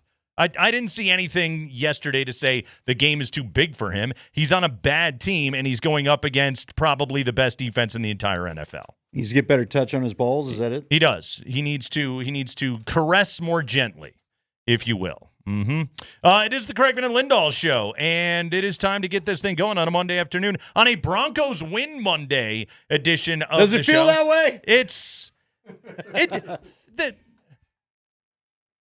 This is just it. It should. Why? Yeah, it should. You won a game. Why should it not feel that way? This team, I am not yet at a place where I'm kicking wins out of bed. No, okay? we shouldn't be. We're gonna have a big evaluation conversation about Bo Nix and the offense's performance today and some of the dumb special team stuff that happened. But all I saw yesterday was reassurance and maybe even going further than reassurance, like further cementing the take that this is a top 3 defense in all of the NFL. My God, Nick Benito. I know, again, all the post-game shows, Micah Parsons. Did you realize Nick Benito yesterday had 9 pressures in 22 pass rush snaps? The best pressure rate of his entire football career. It started from the very opening play of the game. That dude, again, you want to lay something down on a depoy right now for Nick Benito? Holy crap. That dude is a game wrecker. Like, Micah Parsons is awesome. I take nothing away from that guy. But Denver got this same performance, the same kind of performance yesterday at a fraction of the cost. Listen, guys, they already had a 2015 defensive moment. I wanted to see, could they do it? They had was it the fumble or the pick? After the muffed punt. Yeah, that's right. After the muffed punt. Sent him backwards. And they pushed him back. They pushed them out of field goal range. And that helped that Cam Ward decided that he'd try to run away from Jonah Ellis, and escape through the back of the pocket, which we've heard all along, especially with Shedeur. That's a no-no. Yeah, pulled a Shedeur. But nonetheless, to have 3 straight plays for loss and force a punt, that tells you how special this team is. I don't know if people process this, and if you said this prior to me walking in, I apologize. Do you realize the Broncos turned the ball over 4 times and still did not give up a touchdown in yesterday's game? They gave up off of 4 turnovers, 2 field goals. It's amazing. They give up 6 points off of turnovers. Now, again, better teams, you don't get away with that against better teams very, very clearly. But it's the NFL. You give a team a shot near the red zone like that, they should at least punch 1 in. At the 24-yard line, they don't even have points to show for it. Like, you shove them back into a punt right there. That's championship level stuff right there. Sandman, how you doing, pal? You're freshly back from Las Vegas. How you feeling? Yeah, it was a little bit different of a Vegas trip than some of my ones historically, like the one that you and I essentially shared at a Mountain West Conference Media Day. Yeah, you and Nate didn't go to church. We already knew right away when you gave us the rundown that this was a different deal. It was a little bit different. It was, yeah. My inflammation levels aren't as high as a little bit different. You don't need you don't need a cleansing, no, shall we say? All sorts of cleansings. I don't need to drink the green juice this morning when I woke up. Yeah. The trip didn't end with your head in a garbage can? No. I'll tell you this, though. I did mention multiple times when I was doing bed check. I did bed check in Vegas, which is it's a very concerning thing to be a part of, to know that what's outside of that hotel, if you can keep it away from the young, impressionable 15, 16, 17-year-old minds. I just reminded the young men on the football team, I don't want you to wake up tomorrow with a Mike Tyson tattoo and a tiger and a baby inside of the closet of your hotel room. So, yeah, we avoided what all. In the third one. You see the third one, the end of the third one, what he woke up with? I think I missed the third one. Well, you got a dub. Yeah, 49-21. Successful trip. Good. You come back 3-0. All is well right now with Valor Christian. Hey, you know what else was really fun? Yeah. It was at the sports book there, which I watched a lot of good football. Okay. With the wifey. Mm-hmm. There was a huge contingent of just Broncos fans. That's nice. Good. Just decked out, orange clad. Every one of them chose to wear what do they call it? The sunset orange that the Broncos wore yesterday. Mm-hmm. They were all decked out in it. It was fun to watch. It was actually the most represented team in the sports book by a long shot. And how did everybody feel as they watched that game? Because, we didn't get a 38-point outburst, a Daniel Jones-esque outburst out of the Denver offense or anything else like that. But, again, what I watched in that football game yesterday was I watched a defense that absolutely dictated things, that gave Tennessee really no opportunities to be able to get life. Now, again, the NFL showed you, because if you do stupid, you will have to pay for it. But there was enough out of that defense to make up for it, and that's what happened in that game. Offensively, the Broncos were unimpressive yesterday. They finally did decide to lean into the run game in the fourth quarter. I was pleased to see it. It really changed what they looked like offensively. I hope that that somehow gets through the skull of Sean Payton of hey, maybe give the ball to your backs and maybe don't target Tyler Bidet 6 times in the first half or anything like that. But why did he play? I don't know. Why? I don't know. I'm not trying to be a jerk to the guy, but I feel like this is a guy we always hear about. Why is and then nothing happens when he's in there. Why is he the third down back? Are you talking about Tyler Bidet? Yeah. Here is why he plays, and here is why he has volume as a target. is because he is the pass protector. Yeah. Yes. And guess what Sean wants to do? Throw the ball. And so who's going to be in the game? Yeah. He wants the third down guy Therefore, out there. who is going to get his fair share of targets and opportunities? You in telling the me pass J.K. game? Dobbins didn't have pass pro in him? I just think Sean gets very. He gets an idea in his head, Yeah, and it's tough to break it with him. Is it hyper focus? Would that be it? Hyper focus. Here's a question: why did he start the game, and why? And I know I'm exaggerating here. It felt like every one of Bo's throws was the roll left. Roll left, roll left, roll left. I know he can make that throw, but also it is a more difficult throw. Like, why not let your young quarterback, who looked keyed up yesterday? He looked like he wanted to. He looked like he was stressed out after a whole offseason of hearing some noise and wanted to maybe. There's two terms that come to mind, and tell me what the terms were for you guys. One of them for me was jittery. Okay. I thought he looked jittery yesterday. And number two was, you know how the best quarterbacks have the slow heartbeat? Yeah. Bo looked like he was playing with a fast heartbeat yesterday. So I said his average heart rate this morning on the morning sprint was 191 beats per minute. It's what it looked like yesterday. The word that I would say to describe just the overall flow of the offensive unit, frankly, the special teams unit as well, chaotic. Yeah. Okay. All Chaotic. right. You know what? It's funny because we need to smack some rears. We today. do. They won. But I got a couple. And a bunch of dudes were awesome They yesterday. were. But I Andy. do have. I would like to maybe point a finger or two as well. Okay. Because I'd like to There's point no rules. a particular finger, my index finger, Which digit? at Coach, and just ask him, not at him, but I want to see if he agrees with the pointing of the said index finger. Okay. We're gonna do all that today here on the show. We got so much going on. We got highlights of the victory from yesterday. We have got NFL news after a wild week one that did not disappoint because, my God, the NFL knows how to put on a show, and did they ever last night with one of the craziest football games that we have ever seen in our lifetime. So we'll dive into what happened last night with Buffalo coming back and beating Baltimore. We got to talk about the rest of the AFC West right now because, guys, the Chiefs are in last.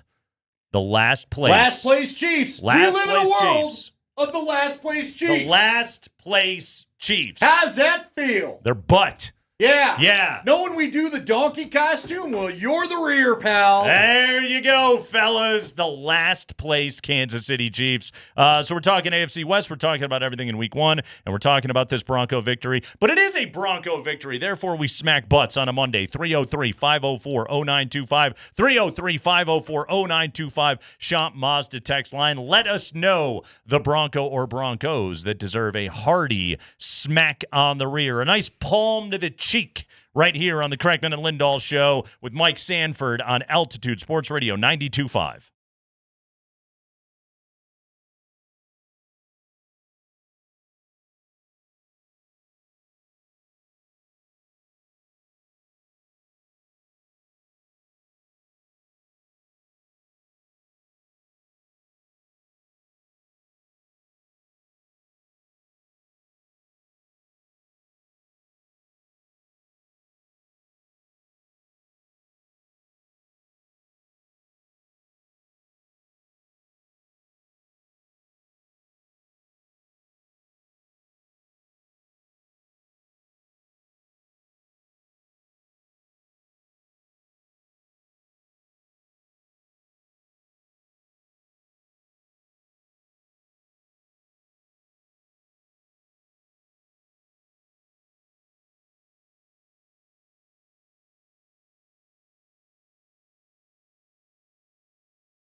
Oh, it is good to have the elite production skills of Mark Springer back in an NFL season.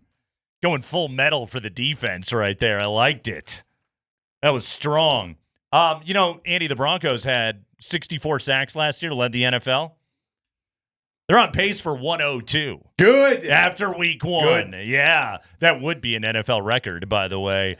Cam Ward was sacked 6 times yesterday by 6 different Broncos. Sternad Bonito, Ellis McMillan, Zach Allen, and Jonathan Cooper each had 1 sack each. Hey, rules expert, you're our own Mike Pereira here, Mike Sanford. Just so I'm totally clear on the rule, the ball, for a sack, the ball has to be fully over the goal line, right? Safety, you mean? Or safety, excuse me. Yes, thank you. Yeah, the entirety of the football Has to be in the end zone. Well, so clear to the goal line. It needs to be, it can't penetrate the green. Okay. Does that make sense? Yes. Because the continual plane of the end zone begins so goal lines, where green meets white. Okay. Is where the technically that is the so it has to be fully over the goal line. Correct. Okay. Cannot penetrate green. Any point of the football penetrating green has to be means no 2 points. Has to be making at least inches into the green. Oh, so close. It was so close. Guys, it was really close. I know smacks on the rear are reserved for the Broncos. By the way, this is what we do. Sandman, every Monday after the Broncos win, we give smacks on the rear. Hearty smacks on the rear. So you guys are going smacks on the rear? Yeah. I was thinking more about going penetration in the green. Penetration in the green? I digress. Yes. No. Yeah, you're going to need to. It's... Yeah. No oil changes over here, okay? Yeah, We're just pal. nothing but cheeks. Good to hear from DMac.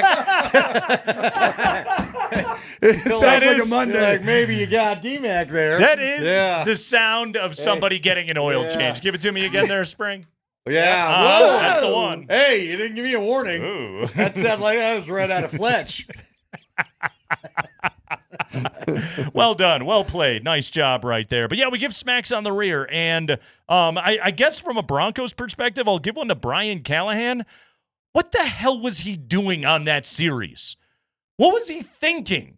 He takes over inside his own 5-yard line, and he's just like, hey, Cam Ward, why don't you drop back and throw the ball a whole bunch of times from back here? We have no chance of going down the field and scoring. We really just need to preserve this score as it currently is, and we could have gone to the half with a lead, and instead that dude just goes complete brain dead, almost gets Cam Ward killed. He gets sacked back at the 1-yard line. Johnny Hecker has to punt with his heels on the back of the end zone. You get a 16-yard return by Mims. I mean, you were gifting Denver points no matter what, and then Bo makes a great throw to Cortland Sutton, and boom, you get to go to the half with the lead. Now, granted, Sean Payton did want to say, whatever you can do, I can do just as well, and then he pulled a brain-dead move and decided not to kick the ball through the back of the end zone, which then allowed for a 71-yard kick return by Chimere Dike. And why didn't Denver kick it out of the back of the end zone? I have no idea. Joey Sly comes in and kicks a field goal. It was an eventful final minute of the half, but back to Brian Callahan. What are you doing right there, dude? You just need to play conservative football and take your lead to the half. Because coaches don't always do that. We see it 1,000 times, which kind of leads me to my point the finger at one point. Okay. And I want to know if coach likes this point in the finger. Gosh, we can't even smack some asses for a while. We got to go. No, because this kind of really got my craw. He's already penetrating the green. Yeah. It was the green of my skull. Listen, man. What the hell was going on at the beginning of the game where I was glad Bo did it. Bo finally just yelled, get it in here. What are we doing? You got 9,000 formation groups. Nobody knows which formation group's in. You got your play with the addendum. The play sheet's already, we joke about this all the time.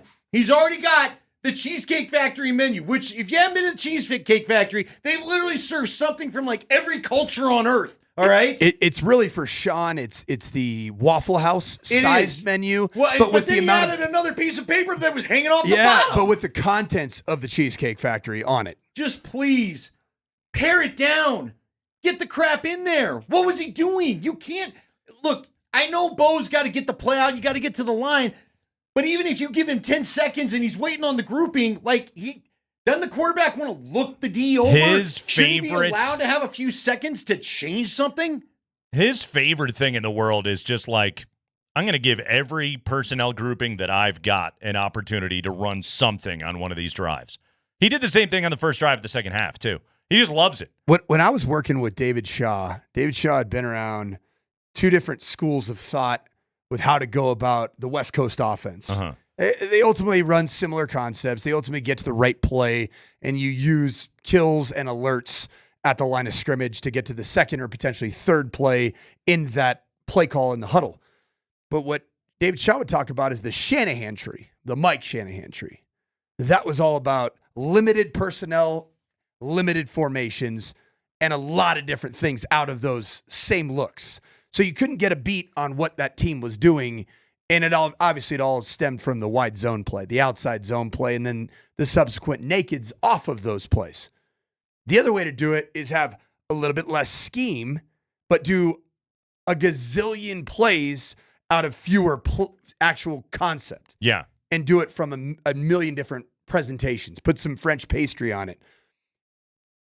It appears that Sean Payton is going with both methodologies. Sure. Lots of schemes out of lots of different looks. And I think the result of it and why you're pointing the finger is because what we saw at Bo Nix is chaos. Well, and here's the thing. You know why this really struck me is we all got frustrated with Russ letting the play clock run down, okay? Now all of a sudden, Bo's looking like that in the first game of the second. That isn't Bo Nix. That's not what was happening last year. So that's got to tell me you're not getting, you know what I mean? Get some flow. Quit, like you said, Nate, quit trying to get everything you drew up into the first 3 drives of a game or something. Well, we played the audio. Do you remember last year? We played the audio of Chase Daniel, who had played for Sean. And he was talking about the difference between when Sean Payton would be on the headset and when Joe Lombardi would be on the headset. And he said Sean is frantic. It is much more high stress when Sean Payton is on the mic. Kind of like this right here when he's holding his... Do you notice that too? Oh, my God. The jittering of the arm, his sheet was shaking. What'd you have, 9 lattes yesterday? Dude. Oh, man. How many greenies was Sean on yesterday? That was, he was like a 70s baseball player out there. It made coffee nervous, man. Yeah. No, it was a lot. And like Joe Lombardi is... And I think they said the same thing about Davis Webb in the preseason. He's just like, it's a more calm delivery of it all. Sean Payton is more frantic. Now, look, Sean Payton he's brilliant. He's a Super Bowl winning play caller, okay? Yeah, and his offenses always are good, right? Yeah. I mean, he's had very few offensive seasons that sucked. That were bottom 15. Even his 7 and 10 seasons, his offenses were great. At least top 12. Yeah, he lives in the top 15. It had nothing to do with what was going. I guess they were 7 and 9 seasons back then, but still, it had nothing to do with what his offense was doing. He's fantastic at it, but also like yesterday, it felt as though it was manifesting itself on the face of Bo Nix, who looked like he played really, really tight yesterday, including showing up his own tight end, Lucas Kroll, after a bad route, which, like... Be there. Like, I'm okay with you telling Lucas Kroll, hey, come on, dude, better than that, but... Not middle of the field. A demonstrative showing up of your teammate right then, not a great look for a quarterback who, again, you're looking to exude calm on the rest of the offense. Well, but he had... Like, Bo was in his hot mood all day, too. Did you see where literally Quinn Miners had to shove? He put his big glove over the face mask and basically told him, quit talking. Oh, John turn and go Simmons. away. Yeah. Stop doing this. Right. So it just looked like Bo felt he felt ticked off most of the day. And I get it. You know, that wasn't the flow of the offense that they wanted. But like we've all said 100 times, I said it on the post-game show yesterday. We saw yesterday what we saw at practice all summer long. We did. We talked about it before we left. I told you, Nate, I've covered this. This past camp was my 26th NFL camp to cover. Ooh. I have never seen an offense ever. Andy, are you 70? I am. Just kidding. Hey, Sorry. My first reports, I gave it via carrier pigeon. Yes. Just sent it in. Sometimes it got lost. No, listen. You know this. You don't just all of a sudden, we had 2 weeks off and all of a sudden it's all magically fixed and the hot rod machine we want to be just shows up for game one.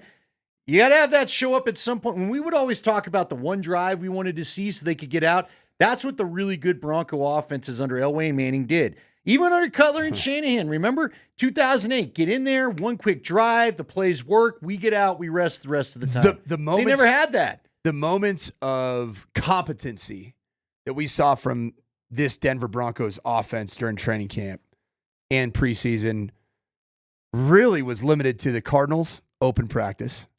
Sure.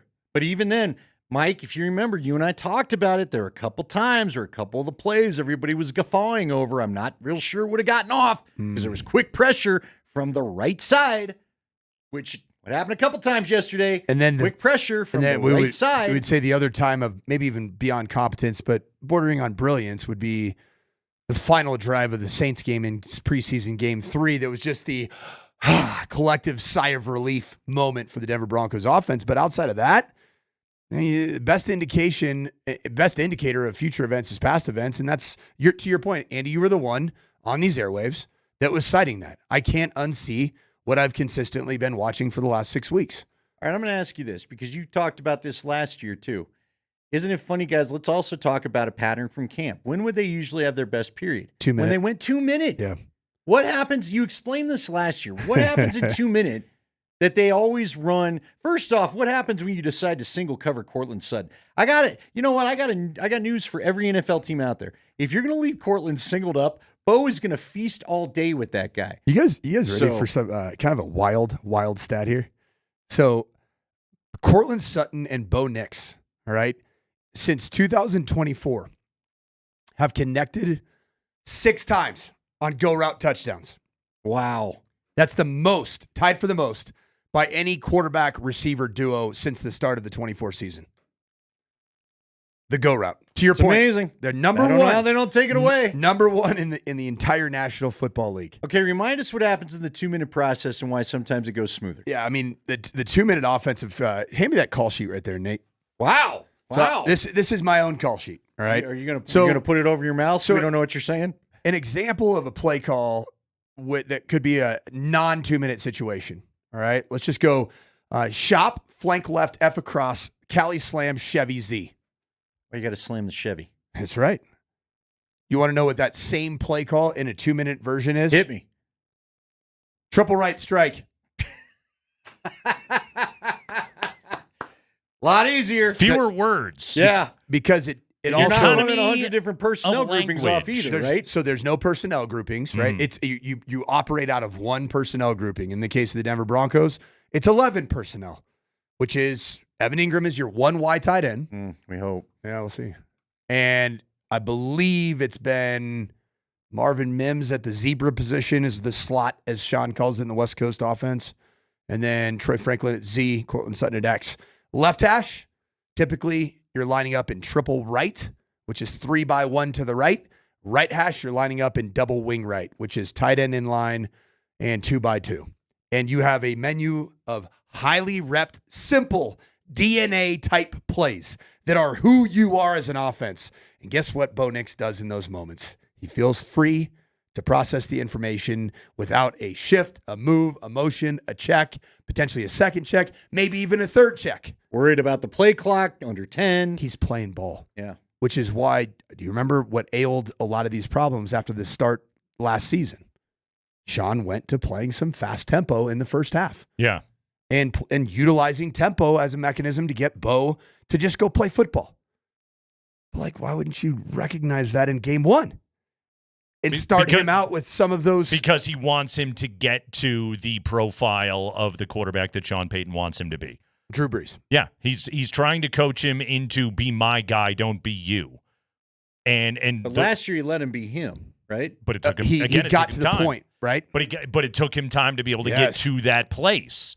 And he eventually started to, again, he gave him the easy buttons. He allowed him to be able to get the ball out of his hand a whole hell of a lot faster, but it took time for him to be able to get to that place. And I think that Sean spent an offseason thinking, okay, I will build him up now to the next stage of the development. And what you saw yesterday was, I don't think Bo Nix is there yet. That's not to say he can't get there this season. He is a player that if he showed us anything in year one, it was that he was going to get better week by week. And he really honestly did. So I'm willing to step back after a performance like that yesterday and say, okay, I've seen this show before. He threw 2 picks in the opener last year, too. He had 3 turnovers yesterday. By the way, did you realize that lost fumble is the first one he's had since Auburn? Really? Auburn? He has not lost a fumble since he was at Auburn in 2021. Was he just not getting sacked at Oregon then? I knew that. You know why I knew that? Because Sean Payton told us all that the same football he's possessed since Auburn was in that backpack, and he's never lost it since. That's true. See, I always remember the lacrosse ball. Anyway, Second to work those cramps out. 3 turnover game of his career. But, yeah, Jeffrey Simmons got him, and my God, Jeffrey Simmons is that good player. Whew, that guy is miscast on a real lousy football team. Could you imagine him as an interior rusher for this defense? Goodness. By the Holy way, crap. Who's not going to get a sack on this defense? That's what I'm wondering. The pick that Bo threw early third quarter on the first possession of the third quarter, that was all Simmons. I mean, he was doubled by Garrett Bowles and Troutman, and he just wrecked those 2 dudes and was in Bo's lap, and then Bo just locked eyes on Troy Franklin, and boom. How about a quick smack on the rear since you got mad at me? Talanoa Hufanga. Baller. Not only did he play a great game, but I think he had a great tackle that saved the game from momentum turning. Do you remember coming up the middle is Bernard Pollard? Talanoa Hufanga goes running, grabs the foot, gets that foot and gets him down. If he misses that tackle, it's gone. That could change a lot of things. Yep. All of a sudden, they have a touchdown. You're gripping a little bit more. But there were a few of those yesterday. Key tackles all day long as the last line of defense. The 3 times in that game yesterday where Denver needed a touchdown-saving tackle, they got it from somebody in their secondary. They did not miss, so you give them credit. It's a Rally House Football Monday on Altitude Sports Radio 92.5. Rally House, shop every team in town. We'll take a break when we come back. We'll see if Andy will let us get 90 seconds further into the segment of Smack and Rears and enjoying a victory. We'll do it next on Altitude Sports Radio 92.5.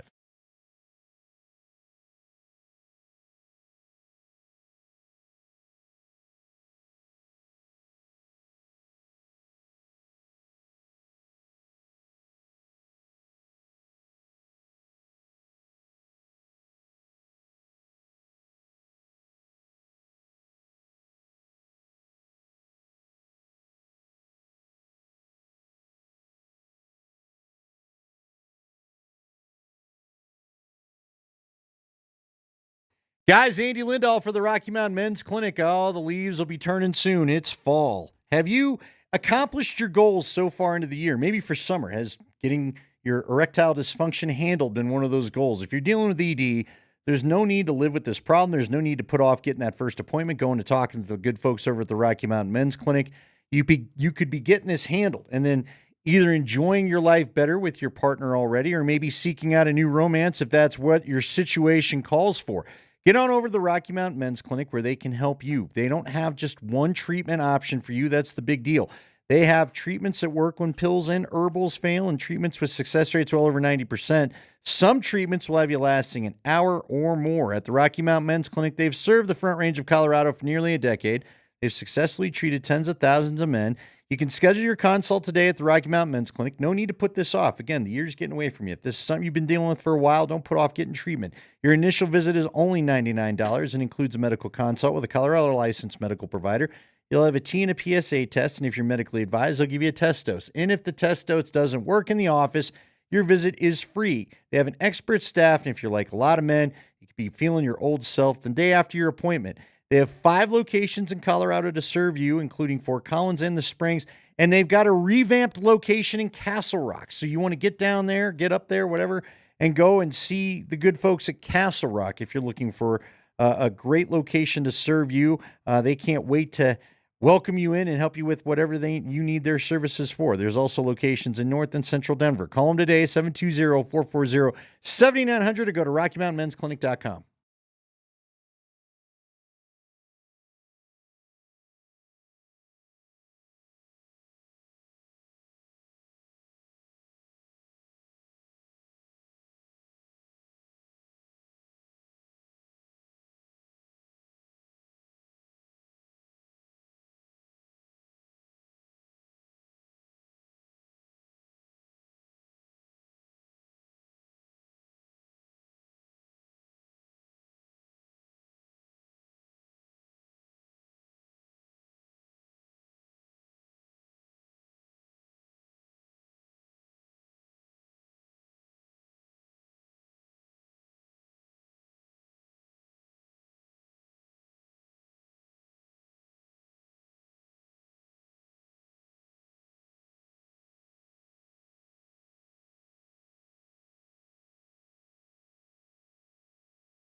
Yeah, here's the thing, though, and I appreciate the question, but we're not going to have a growth meter each week, in year 2, all right? He's in his second year.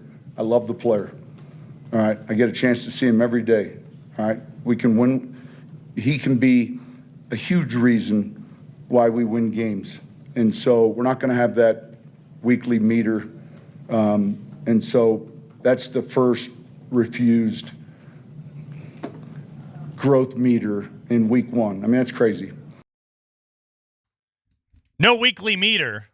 Can I get a weekly reader? It's the Kreckman and Lindahl Show, Altitude Sports Radio 92.5 with Mike Sanford on a Rally House Football Monday.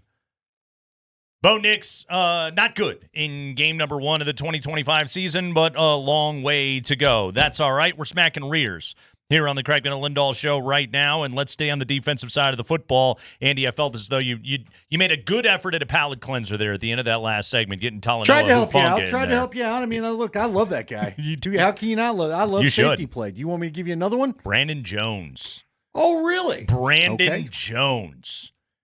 That dude is awesome. I mean, that guy, again, he had the touchdown-saving tackle on the Pollard, gain of 29 on the opening drive of the game. He had the fumble recovery, perfect hit by Hufanga and Brandon Jones, Johnny on the spot. He was right there to be able to make that play. He had a huge stop on Julius Chestnut on a 3rd down and 2, met him in the hole, forced a field goal try. Right there by Tennessee. That was when they briefly took the lead in that football game, and then he laid the wood on Calvin Ridley right before the muffed punt that forced that punt. Again, muffed punt, so that didn't necessarily work out for Denver, but that was a big-time play right there. Calvin Ridley was just yet another wide receiver that was invisible in a game in which he had to go up against Patrick Surtain. Also, and I know, like, Ridley got killed for that ball that went through his hands on the 3rd down and 10, and they were showing Cam Ward's family up in the stands. His dad stepped up and moved to the railing. Okay. He was exercising demons. He was. But I will tell you this, go back and look at that play. If Calvin Ridley catches that ball, Brandon Jones he's dead. Folds him in He's half. dead. Yeah. It was a hospital ball. The craziest thing about this safety tandem of Brandon Jones and Talanoa Hufanga is that you still have P.J. Locke waiting in the wings. Pretty Who's good player. Proven Yeah. NFL starting safety. Pretty good player. Like that's an incredible group of Guys, safeties. it goes back to, like, okay, so right after the muff punt, and let's just, again, smack on the rear George Payton and Sean and what they have built on the depth of what this football team is. Do you guys realize Jonah Ellis gets that sack right away to start sending them back in the other direction? And it was, I think it was Awazarike and Jordan Jackson were the 2 down linemen in the middle of the D-line on that play. Like, none of your high-dollar guys were even in there, and you still got that kind of push and blew up everything that they were trying to do, and then you put Zach Allen back on the field. By the way, since you mentioned the high-dollar guys. Yeah.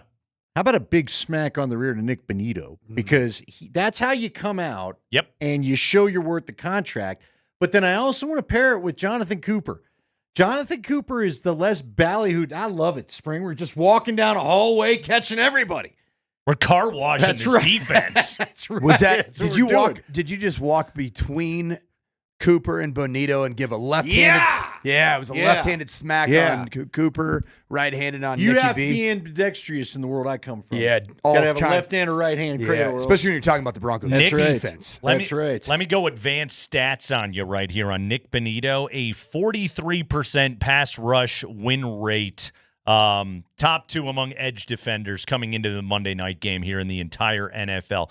43% of the time, 9 pressures on 22 pass rush snaps for Nick Bonito yesterday. He blew up everything they did. And I still want to acknowledge Cooper though, because he's coming hot from the other side too. You can't just think I'm going to just roll away from Bonito because Cooper's got you. Well, and it was in the play where Cooper had the huge sack. That was a sprint out play for Cam Ward. But if you go back and watch that play, like, Cooper was unblocked because Brian Callahan's play design, like, Cam Ward's going away from him. Like, I don't care. The ball's going to be long gone by the time that guy gets there. The only problem was Nick Bonito was doubled on that play, and he blasted through 2 guys and just forced Cam Ward to stop And then Cooper was like kapow from the backside because he was right there. Like, again, that's what this pass rush tandem is doing right now to guys. Yeah, I and love the Batman. And so kapow. you brought up Nick Benito's. Zing! Wham!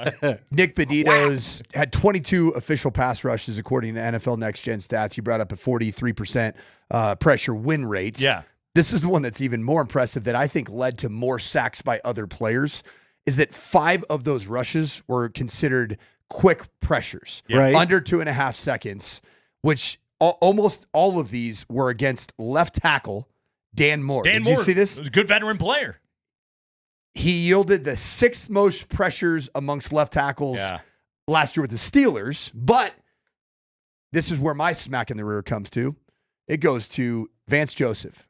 Oh, yeah. Okay, how about Vance Joseph overseeing a defense? And this is an NFL offense. I know Brian Callahan was an offensive genius a mere 3 years ago when he was running the Cincinnati Bengals offensive unit. It's funny what Joe Burrow can do for you. Yeah, it does help you. Although he looked like he was more of the buns variety than deserving of a smack in the rear this weekend. His offensive line was giving him no help yesterday. My God, Myles Garrett. Whew. How about these stats right here? I didn't realize how ridiculous this was.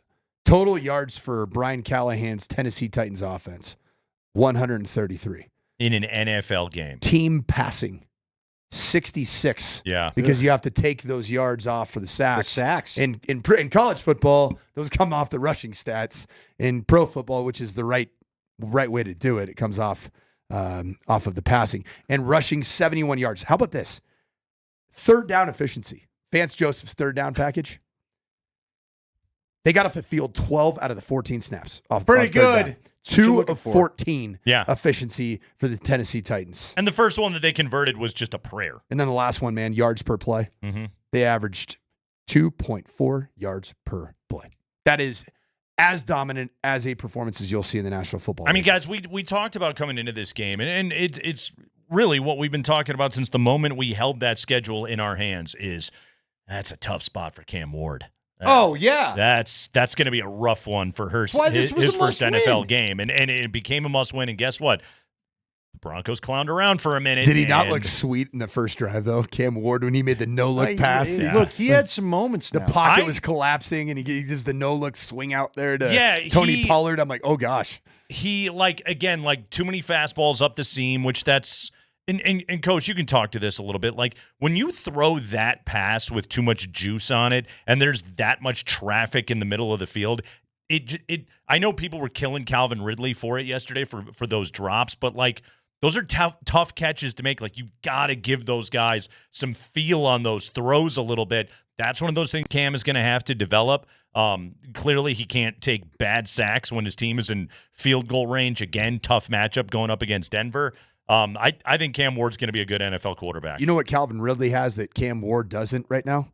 Is that he has experience in a league where you have to afford to stay on the field. Right. And that's what Calvin Ridley knows. Cam Ward doesn't quite know. Right. And he'll figure it out quickly or else he won't be long for it himself. Listen, if Ridley would have tried harder to catch that ball, he would end up looking like Garrett Wilson on Justin Fields' last pass yesterday where he got cracked 3 times, and I'm not sure how long it took him to get up. Right. So that was such a dangerous throw right there, and that's what Brandon Jones is doing to these guys. Surtain, I don't want to goes without saying. It's my Jokic rule, okay? Let's not take greatness for granted. Calvin Ridley was invisible for most of that game yesterday, and what I loved too was there was the one time that Cam tried to go to him. Do you guys remember this? And Surtain had the dive over the top breakup on that play. He got there early. Oh, he did. He got there early, but this is what I love about Pat Surtain is in baseball, they used to say this about Maddox. If you paint the black all day, you get the call, you know? Surtain is so friggin' good that he gets the benefit of the doubt. They got Brownlee on a DPI on one of those yesterday. I think it was against Sutton, maybe it was Franklin. But it was the exact same bang, but Brownlee, because he's a young guy, he didn't get that call. When the refs see Patrick Surtain do it, they're just like, well, he timed it perfectly because he's awesome. The guy that got away with something was Riley Moss. Let's just be honest about it. There was the deep ball. He didn't even turn. Now, the second one, he at least turned and tried to locate it like he was looking for a punt over his shoulder. But there's the other one. He was looking square at the guy's chest, just trying to do whatever he could to push him out of bounds. Hey, look, you're going to get a few calls at home. That ref crew sucked. Let's just be honest about it. Every call, and I was kind of getting mad at Sean. I'll be honest with you. I was like, quit challenging these. You're going to need a challenge later. He was right every time. Oh, He was right every time. That virtual measurement was a rush, though, wasn't it? That was fun. That one. The one Why? we got. What? Seriously, laser. We just need a laser pointer. That's all. Laser beam sticks. sucks you right in. Because I hate this. Because I've been up there. You just watch these guys do nothing. The broadcast doesn't know what to do. The camera doesn't know where to show. They end up showing the replay, but it's like, we need some sort of mechanism to show that we're measuring. It's I like the animation. Get the Home Depot to sponsor it. Can I get one last smack on the rear before we hit a break? Real quick, it told us that Bo Nix was a Nick Foles short of the first down. Well, yes? If used properly, threw him off. Both running backs, J.K. Dobbins, the acronym running backs, and R.J. Harvey, that acronym pair, those guys are going to be just fine if used properly. If used right, no can defend. They're going to be good. They're going to be good. Coach is too ready to go coaching. Or he's just sick of us. You're not seeing enough the Karate Kid. That's the crane kick. That was You beautiful. know what you just said? We've got the crane kick backfield. That's what I'm calling them now. I like that. When used right, no can defend. Only to find out that Johnny, it was an illegal move. Was that Mr. Miyagi that came Yeah, up with taught that? him an illegal move. You're not supposed to make contact to the face. But because everybody, unlike CSU UNC, because everybody's all caught up in the moment, they just let him have the trophy and off he goes. Pat Morita, a.k.a. Mr. Miyagi. You ever heard the Gary Goldman bit? I didn't realize Pat was a nickname for Noriyuki. Well, I still remember when the Sklar brothers came in and just dismantled the whole thing about how come nobody questioned why the high schoolers hanging out with the old guy. The Valley Karate Tournament. Yeah. He's driving cars. He ain't got a license. Everybody knows He's about that. offering him sake. He's not 21. All right, Mike Sanford's got... You do realize that Mr. Miyagi just completely laid waste to 5 high schoolers in that, too. Just because we were sick of him picking on Daniel doesn't mean the old man gets to come in and whoop up on 5 high schoolers, Nate. I mean, as Mike Mulaney... can't just go there to the dance coming up Friday and decide he's going to put on a skeleton costume and break noses of high schoolers. As Mulaney pointed out, why was Michael J. Fox's best friend a 75-year-old disgraced That's nuclear true. physicist? Who looks like he hoarded a few things. Don't we have questions? Are you sure there's not a body in that damn garage of his? It's Kreckman and Lindahl, Jeff Legwold coming up next on a Rally House Football Monday.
It's Jeff Legwold time here on a Monday afternoon. Jeff Legwold brought to you by the International Brotherhood of Electrical Workers, IBEW Local 68. You start with a job, you end with a career. Year number 2 of the Bo Nix Sean Payton partnership, critical to both of their careers, I would say. Jeff Legwold of ESPN with us right now. And Leggy, the defense dominant, the offense not so much. Quite frankly, based on what I watched in this training camp, that's kind of what I saw out of this team, and certainly Andy's on the same page, is that I wasn't too terribly surprised by much of what I saw in week 1, outside of some goofy decision-making made by the Broncos, although Brian Callahan certainly won up that numerous times in that game yesterday. But in terms of expectation, where did that performance meet what you had for Denver? Well, I mean, it's like you guys have said, it was the team we saw in training camp and the preseason. I mean, if an offense with its starters going against largely backups takes 6 drives to score a touchdown in the preseason, they're probably going to start the regular season like they did. Now, the one advantage they have is I think they showed yesterday that the potential on defense is pretty immense. If they can keep it all going and everybody stays healthy and all of those things. But I mean, that is the defense I saw in training camp. And I'm not sure many NFL that I've covered, many NFL games where a team had 5 possessions inside the other team's 50, start inside the 50, and not get a touchdown, or have 4 turnovers and they don't turn any of those into a touchdown. 2 field goals. That was it on 4 turnovers. I mean, you're not going to get that very often in the NFL. That's championship stuff.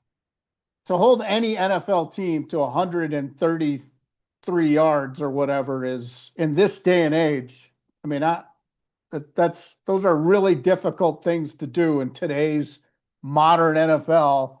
And I don't care who you do it against, it's still worth noting and saying, you know what, that was a pretty good effort. And I think Sean Payton, that was kind of how his demeanor was after the game.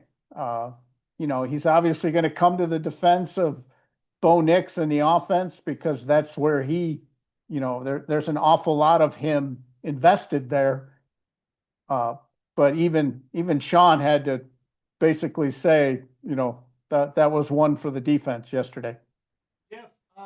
Jeff, it's interesting to me because you had kind of given me a hint we should be ready for waggle plays and the boot keeps and all that stuff. And I didn't feel like they showed a ton of it necessarily during practices.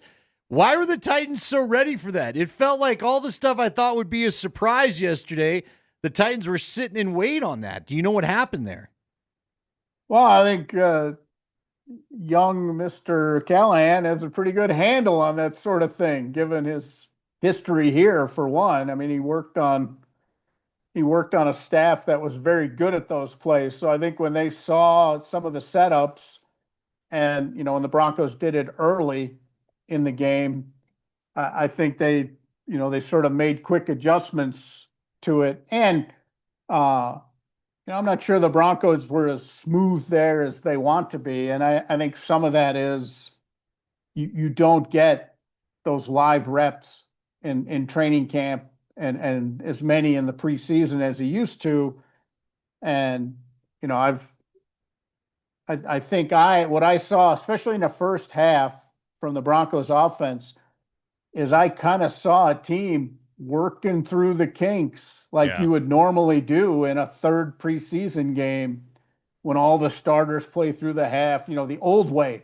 That's kind of what I saw in the first half. And it wasn't until the second half, especially for the run game, that they finally got some of that timing that they're going to want moving forward. Yeah, Leggy, who was an offensive performer yesterday for Denver that stood out to you that you would look back after that game and say, okay, that guy showed me something yesterday? I thought Harvey did when he finally got decisive. I think he had a bit of a slow windup in the game, and some of that is running back is such a drumbeat position. You know, the third carry works into the fourth carry, into the fifth carry, and they just didn't commit to it at all. Well, he only had 6 carries in that game.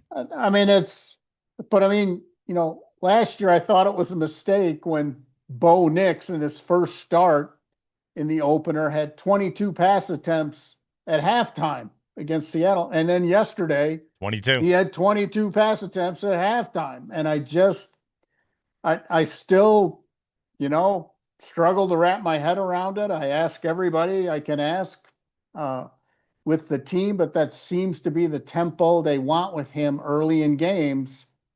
But I thought when the backs got more decisive, because the holes were there in the first half, even in the limited work they did, and they just didn't make very much of some of those plays. There were a couple where I thought that's going to go, and then, you know, it fizzled pretty fast. But second half, I thought Dobbins and Harvey were very decisive, and it showed in the results. I think they had, 90 yards rushing combined in the fourth quarter. So I think they need that element, and I think it would settle the quarterback down a little bit too.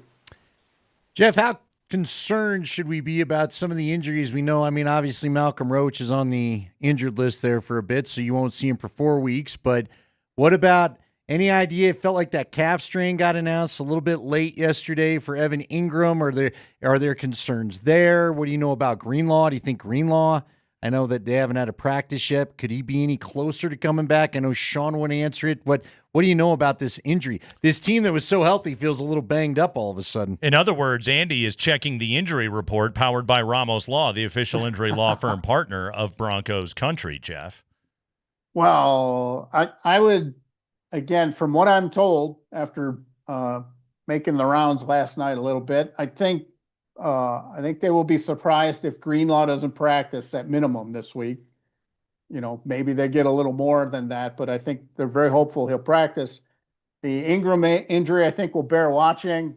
Look, it's a non-scientific study, but whenever a guy throws his helmet after he's been hurt, they know. I mean, they're not physicians, and I get it. They haven't been to medical school, but when a dude throws his helmet, he didn't get the report he wanted. So I think that will bear watching moving forward here. That's some Dr. Nick Riviera stuff right there. Well done by Jeff Legwold, breaking it down as only decades of covering the NFL can. Leggy, Nick Benito, my God. A 43% pass rush win rate yesterday for Nick Benito out there. His presence was felt instantly on the very first play of the game, and a carry by Tony Pollard, and it did not relent for the entire game. Jeff, is it possible that a guy that was second team All-Pro a season ago, a guy that got a contract extension with $70 million and guaranteed north of $100 million, is it possible that even after all of that, this guy is somehow still underrated? Well, I think he's underrated nationally because, he doesn't have a cool celebration, or, he's not on a podcast, and he's just doing his football thing right now. And, I will say, I know VJ takes a lot of heat, but, in my experience of being around Vance Joseph, very good with edge rushers, very good at unlocking players with potential, and very good with secondary players, because he came up coaching DBs under Wade. So he's very good at sort of finding potential in players. Hassan Reddick, until Benito, Reddick was probably his greatest, from beginning to end improvement guy. But I think Benito's going to take that even further. And he just fits Vance's defense, perfectly. And, certainly he can't keep up the pace he showed yesterday. That would be unreasonable to expect. But this is an impact player on a defense that gives you an awful lot of bad choices in protection. I mean, honestly, just objectively from a football perspective, what do you do if you're trying to slow him down? after I charted some of the game last night and the rest of it this morning, but my favorite thing I uncovered in the charting was they had 4 rushes yesterday with 6-man pressures, and they had sacks on 3 of them. Wow. So that's getting it done when you bring the house. Yep, they've got it, man. Jeff Legwold, everybody, ESPN.com. Go read Leggy's stuff. Best in the biz. He's got a great piece up on the performance of Bo Nix in week 1. He'll have much more as the week goes along. Leggy, we'll talk to you Friday, man. Take care, fellas. Jeff Legwold joining us right there. It's the Kreckman and Lindahl Show. We'll take a quick break. When we come back, Andy's dispatches from Boulder over the weekend. We'll get some of that. Wild ending to CSU-UNC.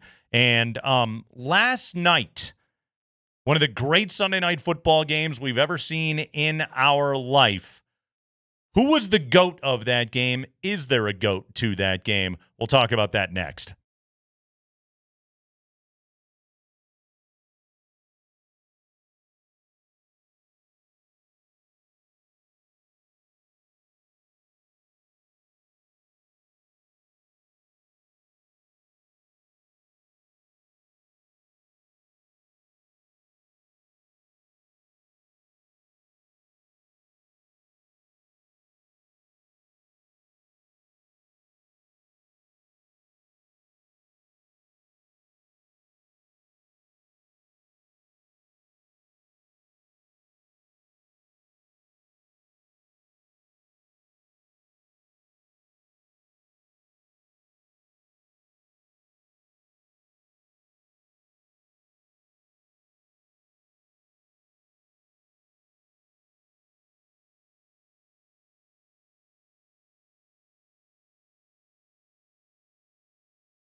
Week 1 nearly in the books. One more tonight. Vikings, Bears, Monday Night Football. It's Kreckman and Lindahl, Altitude Sports Radio 92.5. We're rolling with you until 6 o'clock. 5 biggest stories of the day from around the NFL coming up at 5. At 5:20, we will relive Broncos Titans via the highlights here on Altitude Sports Radio 92.5. We're still smacking rear, still taking entries for Hardy smacks. Who do you want to smack the rear of? On the rear after the Broncos' victory yesterday. Leggy given a we don't ask Jeff Legwold to do the butt smack thing because he's already in the locker room. That would just be inappropriate. But he did point out R.J. Harvey, who had the 50-yard carry yesterday. Andy, already a longer carry than any Broncos back had a season ago. It was good to see, too. What a great run. Both he and Dobbins had some really good runs.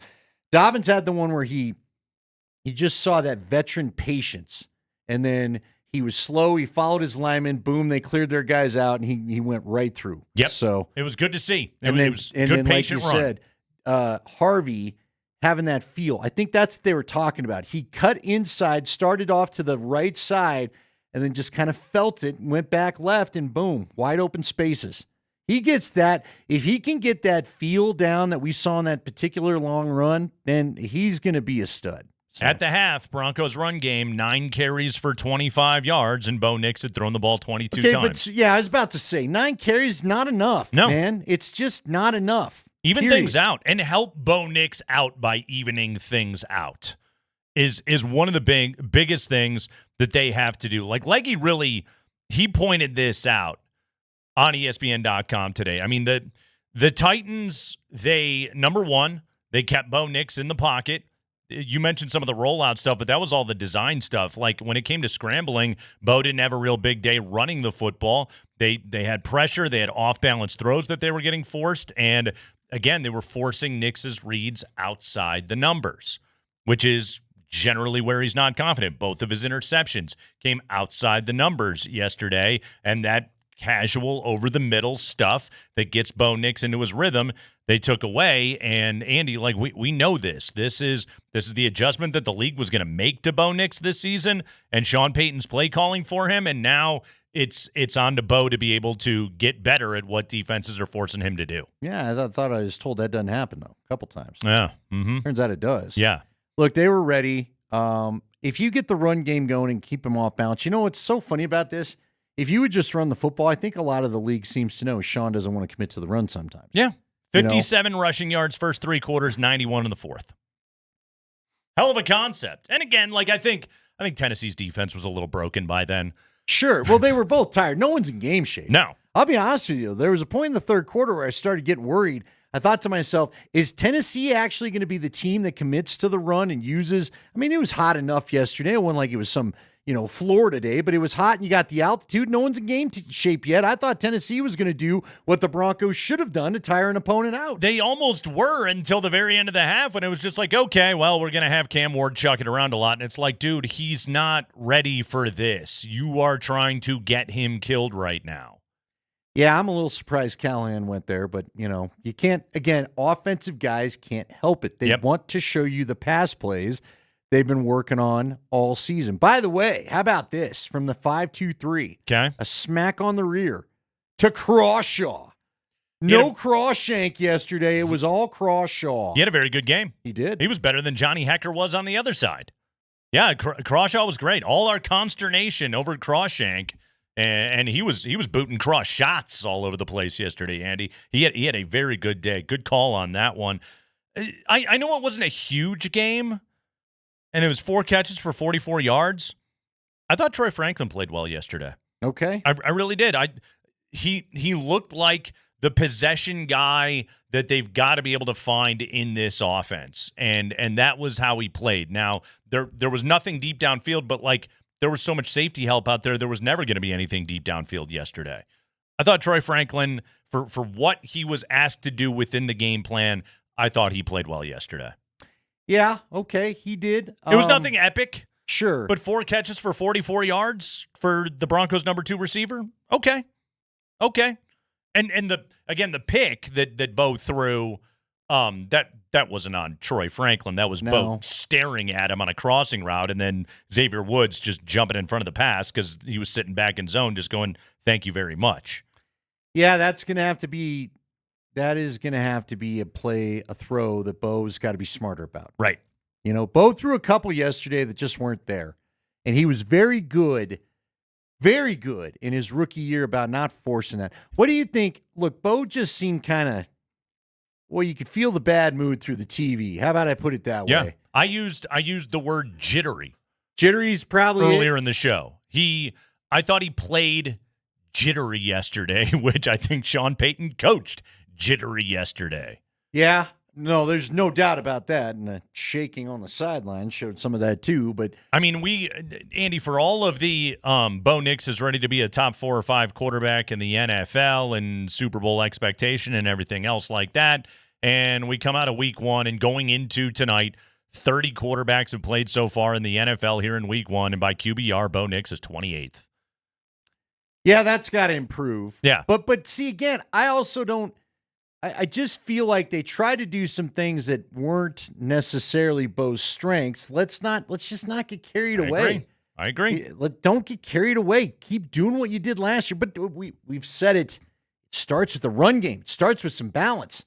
Don't throw it all on Bo's shoulders. You didn't try to throw it all on Bo's shoulders last year. And then he started at games like Cleveland where he's the hot hand. He's wheeling and dealing. Cool. Dial up more pass plays then. But there is no reason in the first week. I'm telling you, I've seen it over and over and over again. If you commit to the run, but you've got to commit to the run early. You can't have 9 carries in the first half. You got to have more carries than that. Commit to the run. Try to tire them out. Use the early season conditioning against them, especially when you get teams at altitude, which they're not going to have for a couple weeks. Andy, all-timer of a Sunday Night Football on last night. Oh. All-timer. You know what I thought? It was crazy because I heard Tirico mention to Collinsworth, some of the fans are leaving when Buffalo was down 2 scores. And it just took me back to a time. I remember there was a game against the Kansas City Chiefs where Denver, I don't know, they were near the 2-minute warning. It was something, but Larry Zimmer said the exact same thing to Dave Logan.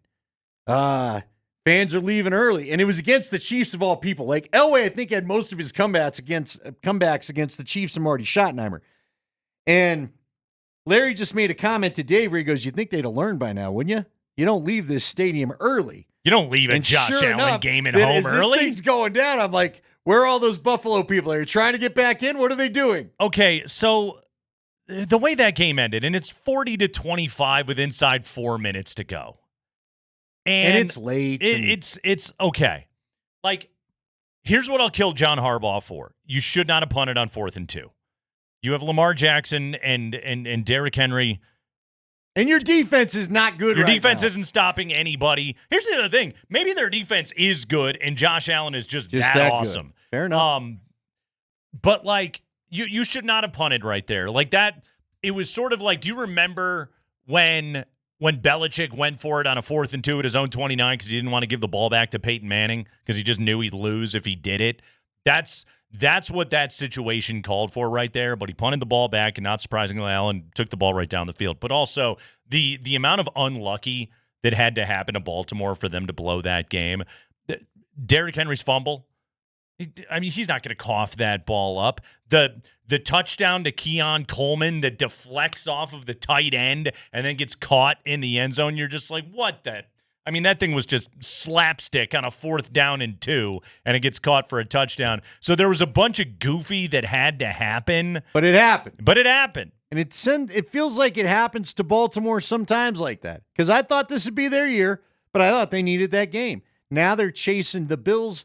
Now, look, the Chiefs lost, so maybe the Chiefs, if it is how everybody feels, maybe they don't ever get back into the picture, and maybe it's just between Baltimore and Buffalo for home field advantage. Let me ask you this, though. At what point, at any point, why does John Harbaugh escape overrated coach talk? Just because they're too far away and we don't engage in it? I mean, what happens at some point? This team always wins. But when's the last Super Bowl appearance? 2012? Yeah. Joe Flacco? Yeah, you're right about that. Yeah. Hate to bring that. He's going to have to do that. But I think about like last year. They get Buffalo. They lose to Buffalo. I mean, Again, how does Lamar Jackson not have at least a Super Bowl appearance? Well, his name's Mahomes, but listen to this.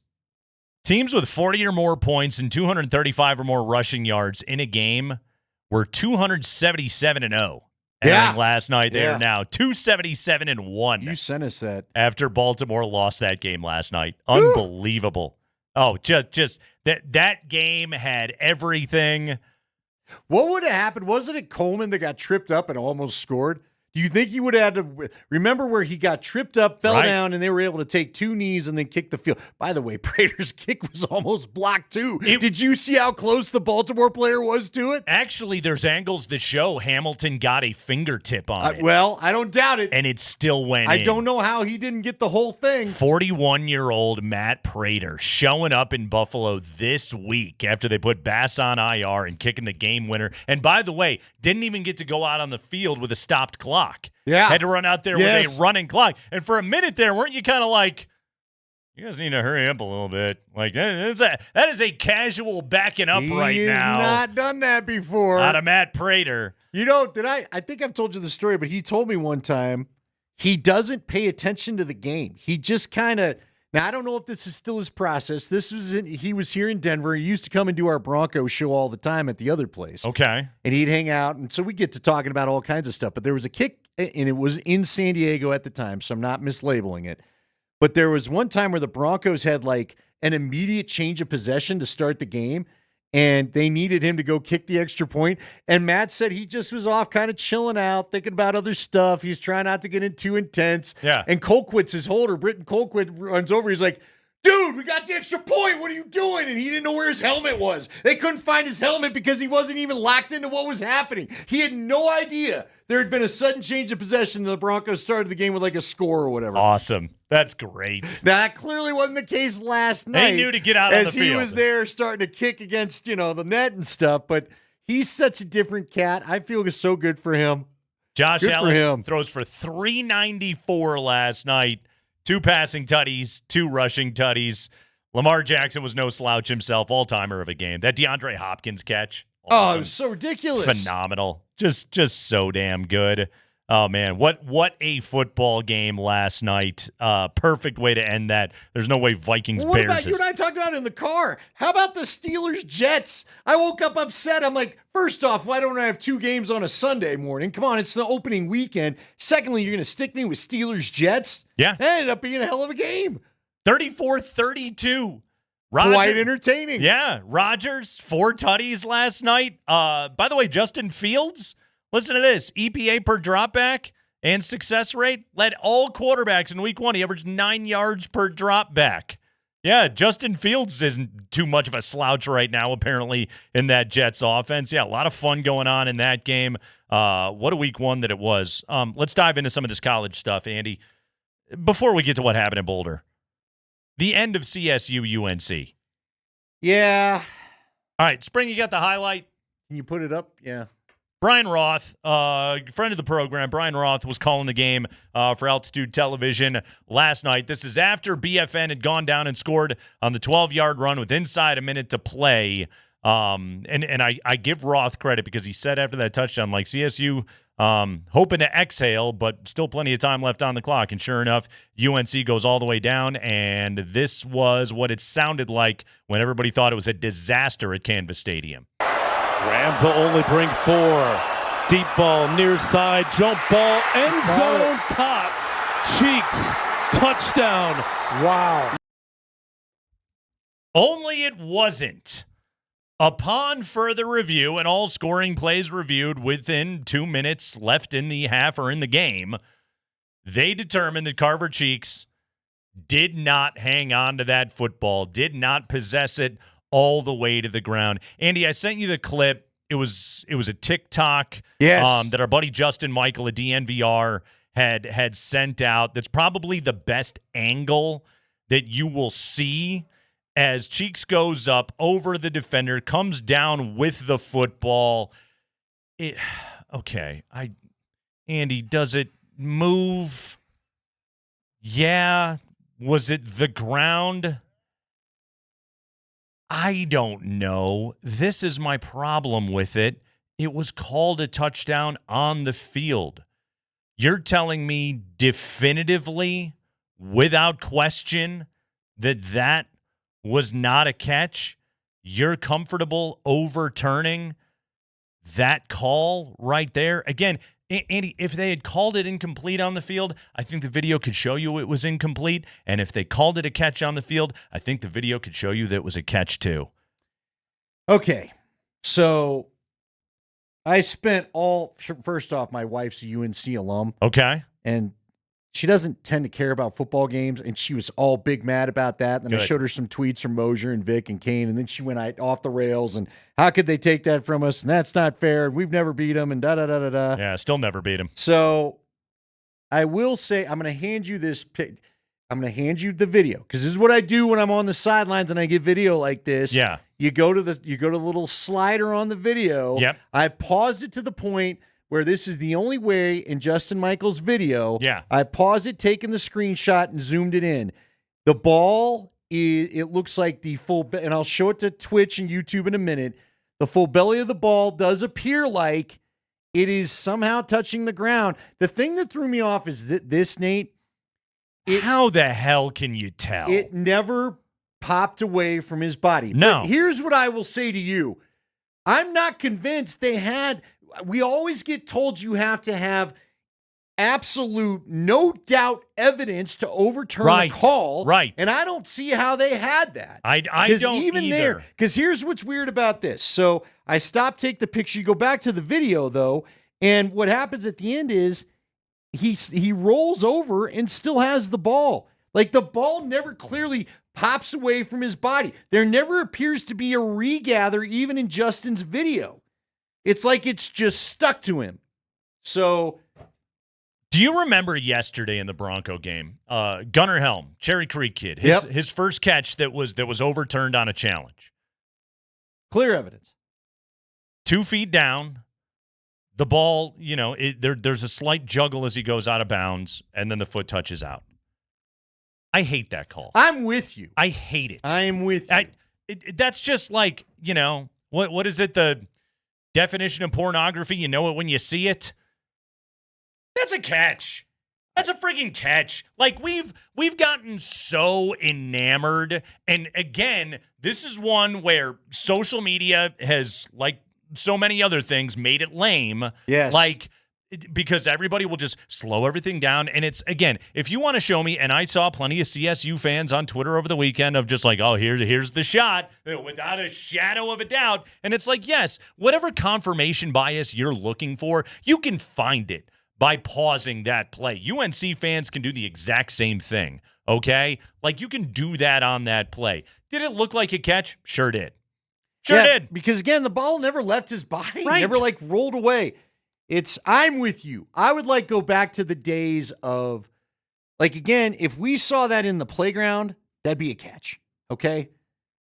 I'm tired. Like you said, let's count every step. I thought this was crazy when we started all this. Remember the Calvin Johnson Megatron catch that started all this survive the ground crap? Yeah. When we thought he'd had a touchdown. Sure. And then found out that he didn't. He did. Then there was the weird Des Bryant stuff that should have been a catch against the Packers. In the that they playoff found game. some way. Okay, we've gone too far. Just because you have the video to go frame by frame, Yep. I don't know that I want to do that constantly. It drives me crazy. Yeah. No, He had it. Like you had said, it. you know a catch when you see it. Right. Sure, it may move a little bit, but the ball's never completely lost. The hands are never separated from the ball. What an escape for CSU, man. What an escape. They get the first win of the year bye week and then UTSA. That team's got to play better. Oh, man, the mistakes just piled up on them. We'll find out. We'll get your thoughts on this CU quarterback situation coming up here in just a few minutes after they got the victory over the Blue Hens of Delaware. And back to Bronco conversation when we come back. I have got a stat from yesterday's game that simply amazed me that I have to share with you about this Denver offense. That's coming up next.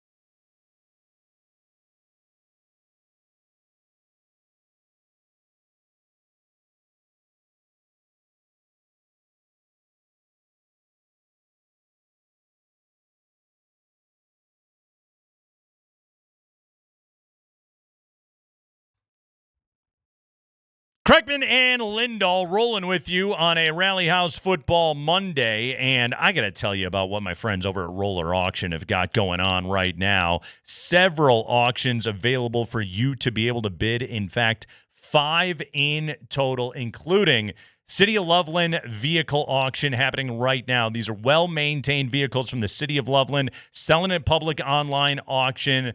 They got a dump truck. They've got utility trucks that are available for you to be able to bid. And this auction is open and available until Wednesday. And there are some great deals available to you. In fact, I got a Ford F-350 Super Duty XL four-wheel drive utility truck. That's available right now. Highest bid under $2,000. That's right. Go to roller.bid and check this out right now. That's roller.bid. And make sure you sign up to bid at roller.bid/altitude. That's roller.bid/altitude because we give tickets away, including right now one lucky listener that registers to bid at roller.bid/altitude and gets on Roller Auction's email list. You're going to win Avalanche tickets. That's right. Hockey just around the corner. Get to a game thanks to our friends at Altitude Sports Radio and Roller Auction.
Rally House Football Monday on Altitude Sports Radio 92.5. Rally House, shop every team in town. I had a buddy go by there, actually, after hearing that we were out there. Yeah. Couldn't believe the selection bought a hat. It's- So we moved a hat. A hat. There's only 9,000 different hats available in the place. Yeah. It's pretty good. Yeah, it's a good selection there. So go down, see our friends at Rally House. We had a great time out there on Friday. Andy, listen to this on the Broncos right here, okay? The lost fumble for Bo Nix yesterday, the result of a sack by Jeffrey Simmons. It was Bo Nix's first lost fumble since he was a junior at Auburn. That's insane.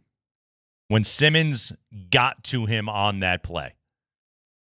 Okay, that's insane in two ways. A, that's a really long time ago, and he's played a lot of football. B, hold on. How long was he? Wasn't he 2 years? Was he only 1 year or 2 years at Oregon? I think it was 3 at Auburn, 2 at Oregon. So he got the extra, he got a COVID year, right? Okay. yeah. We're finally getting to a place where some of that is starting to run out. The days of 6th year seniors. Yeah, I think we're going to be moved on finally. We'll finally start to become a little more uncommon. But yes, Bo Nix had not fumbled since his junior year at Auburn. Although we might see some guys try to hang around and pull a Carson Beck because they keep getting paid. Yeah, there's something about Why that. move if you don't need to? Yeah, there's good money in being a good college football player these days. That absolutely amazed me on Bo Nix. By the way, here's some not so good on Bo Nix. 19.3 total QBR, 28 out of 30 of quarterbacks that started game one. 42 dropbacks yesterday, 9 first downs out of Bo Nix. He averaged 4.4 yards per attempt, 3 of 9 for 52 yards on throws traveling 10 or more yards down the field.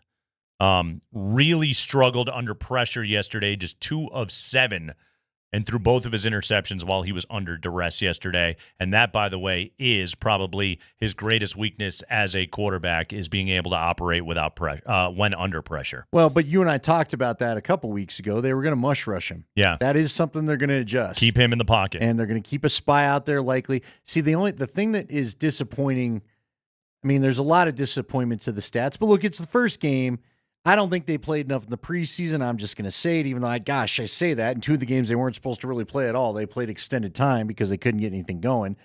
But when you say 3 of 9 on throws over 10 yards, that was the stat he struggled in last year. Yeah. That's where you're hoping to see some improvement. Maybe it'll still come. It's one game.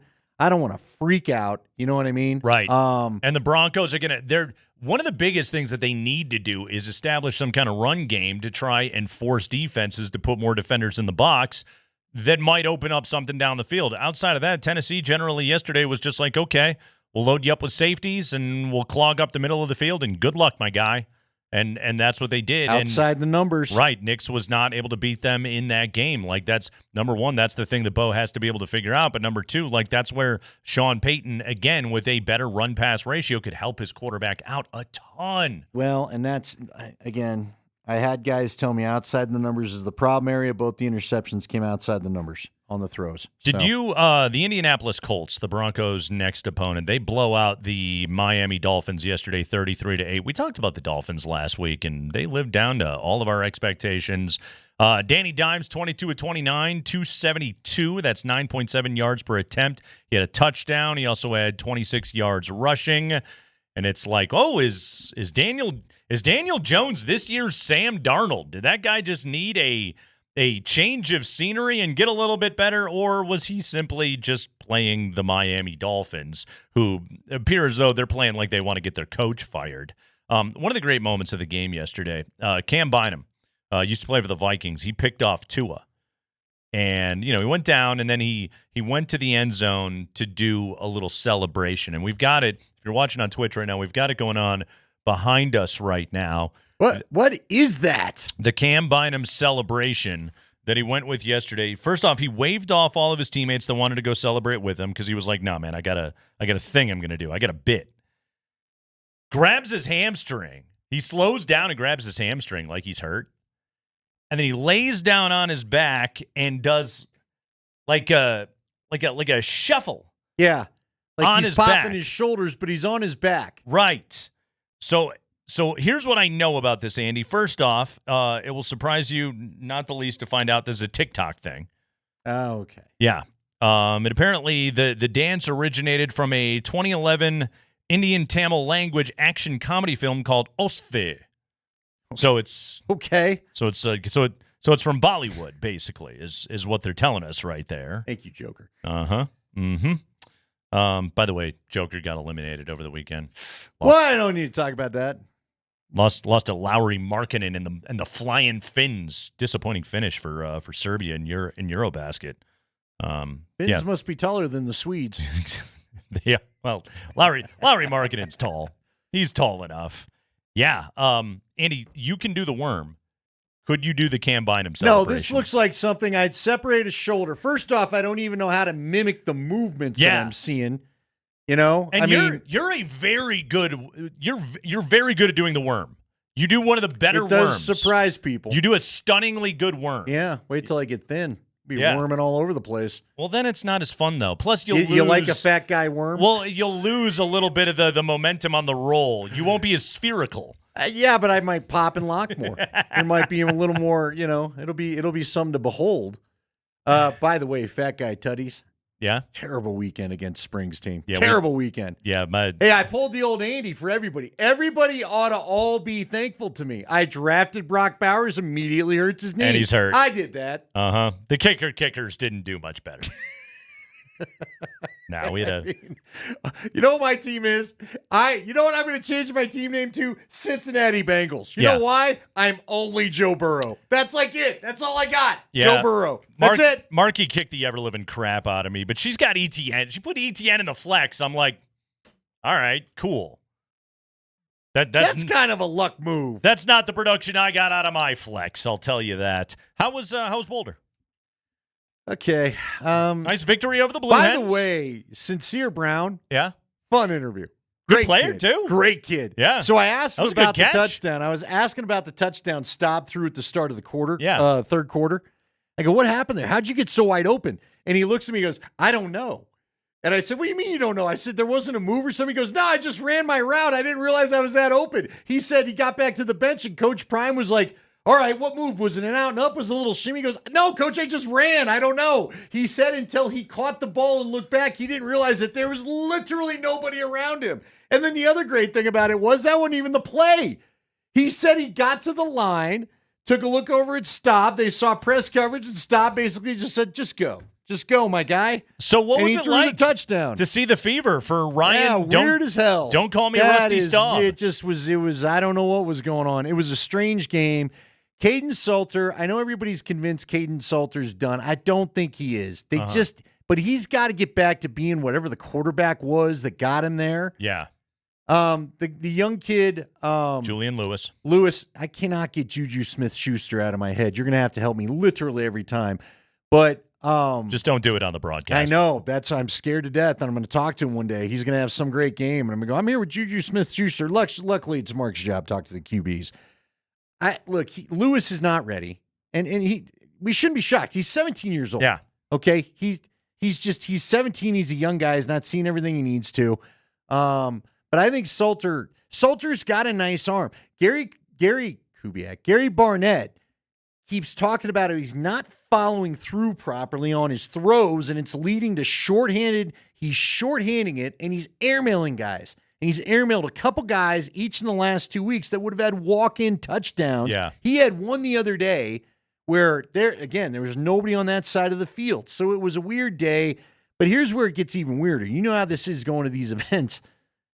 All of a sudden, what I felt bad for Salter was now he's getting booed. Because now you've played the quarterback shuffle game. How do you manage that? Yeah. But I think Coach Prime made the right decision. You played the guy that came in there and got, Salter. It was curious because Salter got him going, got the scores they needed to get the game comfortably in hand. And a rushing touchdown. And then he went back, or I should say Staub came in and got him those last two touchdowns to basically get the game comfortably in hand. Yeah.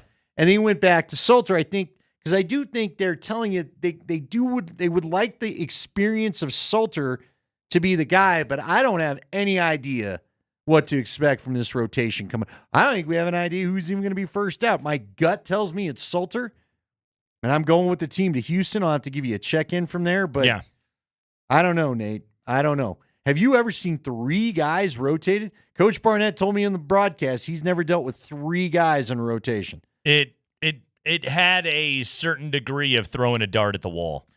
And the 2 guys you were starting to rotate with both make some pretty good NIL money. So here's the whole new aspect of the new college football coming in. I mean, I don't think Staub's getting NIL money. He might be now, fan favorite. Well, he might be now, but darling of the student section. It's the Kreckman and Lindahl show. We'll take a break. When we come back, 5 biggest stories of the day from around the NFL coming out of week 1, going into Monday Night Football tonight. Vikings Bears here on Altitude Sports Radio. It is a Rally House Football Monday on Altitude Sports Radio 92.5.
Sure does. Dominant defensive performance out of the Denver Broncos yesterday en route to a 20-12 victory over the Tennessee Titans. The Broncos are 1-0. They are in first place of the AFC West. Tied with the Chargers. Tied with the Raiders. Andy, who's in last place right now? The last place Kansas City Chiefs. Sure are.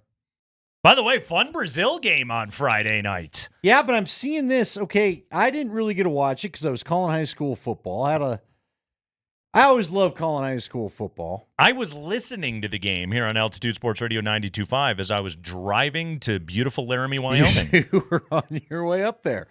So yeah, we had look, it was a rough game. I don't want to bring up old wounds for anybody on one side or the other, but we had a blowout. So, but you know what? Both coaches kind of knew it was ahead of them. I'll just put it that way. Anywho, I didn't get to watch the game on Friday night, but I see this tweet from All Fall Announcing. Now, maybe you don't know, and so Spring, maybe you need to weigh in. But it says YouTube's first NFL broadcast made a big game feel smaller. Did we not care for the broadcast? I don't know if it was a crew. I mean, I like Warner and Eisen. See, now I don't know anything about this because again, you and I were both en route. I only saw highlights, but I listened to my buddy Ryan Radke calling the game on Westwood One. I mean, pro as pro gets. Dude is top notch. He and Dante Hall did the game. Westwood One's coverage here on Altitude Sports Radio 92.5 was fantastic. Spring, how was YouTube? I ran that game. Yeah. We don't have YouTube TV here. Cool. So none of us saw it on TV. Nate enjoyed Ryan Radke and Dante Hall's call of the game. Yeah. Well, here's what I will tell you then. If anybody thought that YouTube's broadcast felt small, just use that little square icon on the bottom right corner and just maximize the screen. There you go. It'll get a lot bigger. Then you don't have to see all the other suggested. Go ahead and extend to the full screen. See what I did right there? Uh-huh. Let's do the 5 biggest stories of the day from around the NFL on a Rally House Football Monday. Spring, let's go. All right, the Broncos beat the Titans 22-12. Hey, after the game, Sean Payton was asked about the discrepancy in pass play calls versus run play calls in the first half. He was very pass-heavy, very classic Sean Payton. He said, hey, I didn't have time to look at it at the half because there was an inclement weather situation. I couldn't look at anything. Well, he talked to the media once again today via Zoom. He was By the way, real quick, I just want to point out, on the warning that the Broncos put up on the scoreboard, it said there was severe lightning in the area. Is that as opposed to calm, chill lightning? Severe lightning. Well, Is lightning ever not severe? There's the aggressive one that's clapping right by you where you're like, all right. That's just proximity to the lightning. Is there a more friendly lightning that I don't know about? I mean, I don't know. Sometimes you see it where it's just flashing all the time. And no, Nate, I don't know. Look, I'm trying to help you. No, it's all severe. You should not get hit by any of it. I'd recommend that. You're right. Yes. It's not just like a little pinch of lightning. Now that thing's hitting you full bore. Lightning is a binary. It's either lightning or no lightning. There are no degrees of lightning. Also, I automatically go to the Seinfeld bit. Are you having any pain? Yes. Are you having any lightning, sir? Anyway, go ahead. Sean Payton today, what did he like about the run game in the second half compared to the first half? Yeah, look, early on, and we didn't, and it was obvious right from the stretch. There were more passes early in the openers, and then sometimes when you have an RPO and it gets thrown, you're calling it for it to be a running play. Sometimes you have a running play that's checked out of versus a certain defense, and then all of a sudden you've thrown the ball 14 times and run the ball 3 times. And so having enough in your run game offense where you can get up and know that you're going to have a handoff. It may be one that goes, run to run or you can kill it to another run. And I think our focus in the second half shifted that way to where, I don't ever. Oh my God, man! Just call runs, okay? Yeah. Just call runs. You were obsessed with the pass. Let's be honest about it. He was all red-faced. He had the crazy eyes going at points. He wanted the pass game to be better than it was, and he kept calling pass plays to try to get it to work. 22 throws to 9 runs at the half, but apparently it's RPO's fault. Okay, it's the problem is it's the P in the RPO. That's who is to blame for all of this. That's right. It's when you own the P, then there are not enough R's. You idiots. You See? don't like to call R's. You've never been, at least in Denver, committed to the R. Now, I know you like to have R in your offense because you've had Alvin Kamara and you had, who was the other running back, Alab? It's Sproles. They've had a bunch. You had Mark Ingram. That's who I was trying to think of. Yeah. You had good backs. Is that ours? For the love of God, man. You got to call runs with no P in the option. Take the PO out and just go R. Just R. The RPO is frankly getting me a little PO'd. Just R it, man. Instead, you P'd it right up the arse. I'm just so glad that you lost. I was like, dude, stop. Stop talking. Stop. Just say, I wanted the pass game to work. I don't know. Holy cow. You guys don't understand the way RPOs work. No, I don't. You like calling throws all the time. That's what you like to do. And yes, you're a pass-first guy. Yeah. You had a sheet 9 layers long of pass plays. Here's the good news, Andy. The guy on the other side, way bigger dummy. Let's hear from him. Yeah, so late third quarter, Riley Moss had a good pass defense of a Cam Ward sideline throw to Titans wide receiver Alec Iomanner. You might remember him from Stanford. He torched the Buffs not too long ago. 294. Yeah, huge game that he had against CU. Also, traditional spelling of Alec. Yes, absolutely. I like a good Alec. Alec. E-L-I-C. Iomanner. So it was ruled incomplete, but Iomanner's elbow did hit inbounds. Brian Callahan, Titans head coach, said after the game that he did not think that an elbow equaled 2 feet. Well, it does. And today, Callahan said he should have challenged that. And again, I know you guys are all here for the conversation about the play with Alec and challenging the play and what I said after the game. And look, ultimately, my interpretation of the rule was wrong. I'll own it. We should have challenged the play, and that's pretty much all I can say about it. Is I'll own the mistake. We should have challenged it, and that's where it stands. Did the 17 other guys on headset not know the rule? How is it possible that you guys have this collective blind spot that one elbow equals 2 feet? How do they not know this? I don't know. I mean, I remember seeing the replay on TV, and sometimes that's what they have to wait for because they won't put it in stadium if you're the visiting team. So I guess I didn't see a definitive angle that showed the elbow down in bounds. Like, from the angle that I saw, I was like, it looks in bounds, but I guess it's not because they're not challenging it. No, it turns out it's just because apparently Brian Callahan's entire traveling operation with the Tennessee Titans doesn't know the rule. And you don't get the catch. And you don't Would get it the have catch. mattered, though? Seriously. Would it have mattered? They got the ball inside, the 20 a couple times, 25? I mean, on fumbles? You did nothing with it. It's a 13-12 game right then. Maybe it would have. You're right. Fair enough. That's Maybe just they'd the have got thing. it going. That's what's wild about that game is even at 20-12, I'm like, this game is one stupid thing away. Oh, we kept saying it from being in my room. A problem for Denver right now. Like maybe that would have created the stupid thing, but then they get a delay of game and they punt and that was pretty much that. But that was late third quarter. Maybe. Who knows? Again, that game was weird. And the Broncos, because of the way they played offensively, just refused to put that game away. I thought Brian Callahan had a terrible game yesterday. I don't think that he did enough to help his guys out, particularly late first half, creating another possession for Denver, setting them up for the touchdown that ultimately, put them in the lead in that football game. Getting away from the run as badly as he did, really in the middle part of that game, I don't think he did his rookie quarterback any favors yesterday. He didn't. Now, I do give him credit for at least just admitting, hey, guys, I screwed that one up. I don't know if it'll come back to haunt him and be held over his head the rest of the time, but we'll see.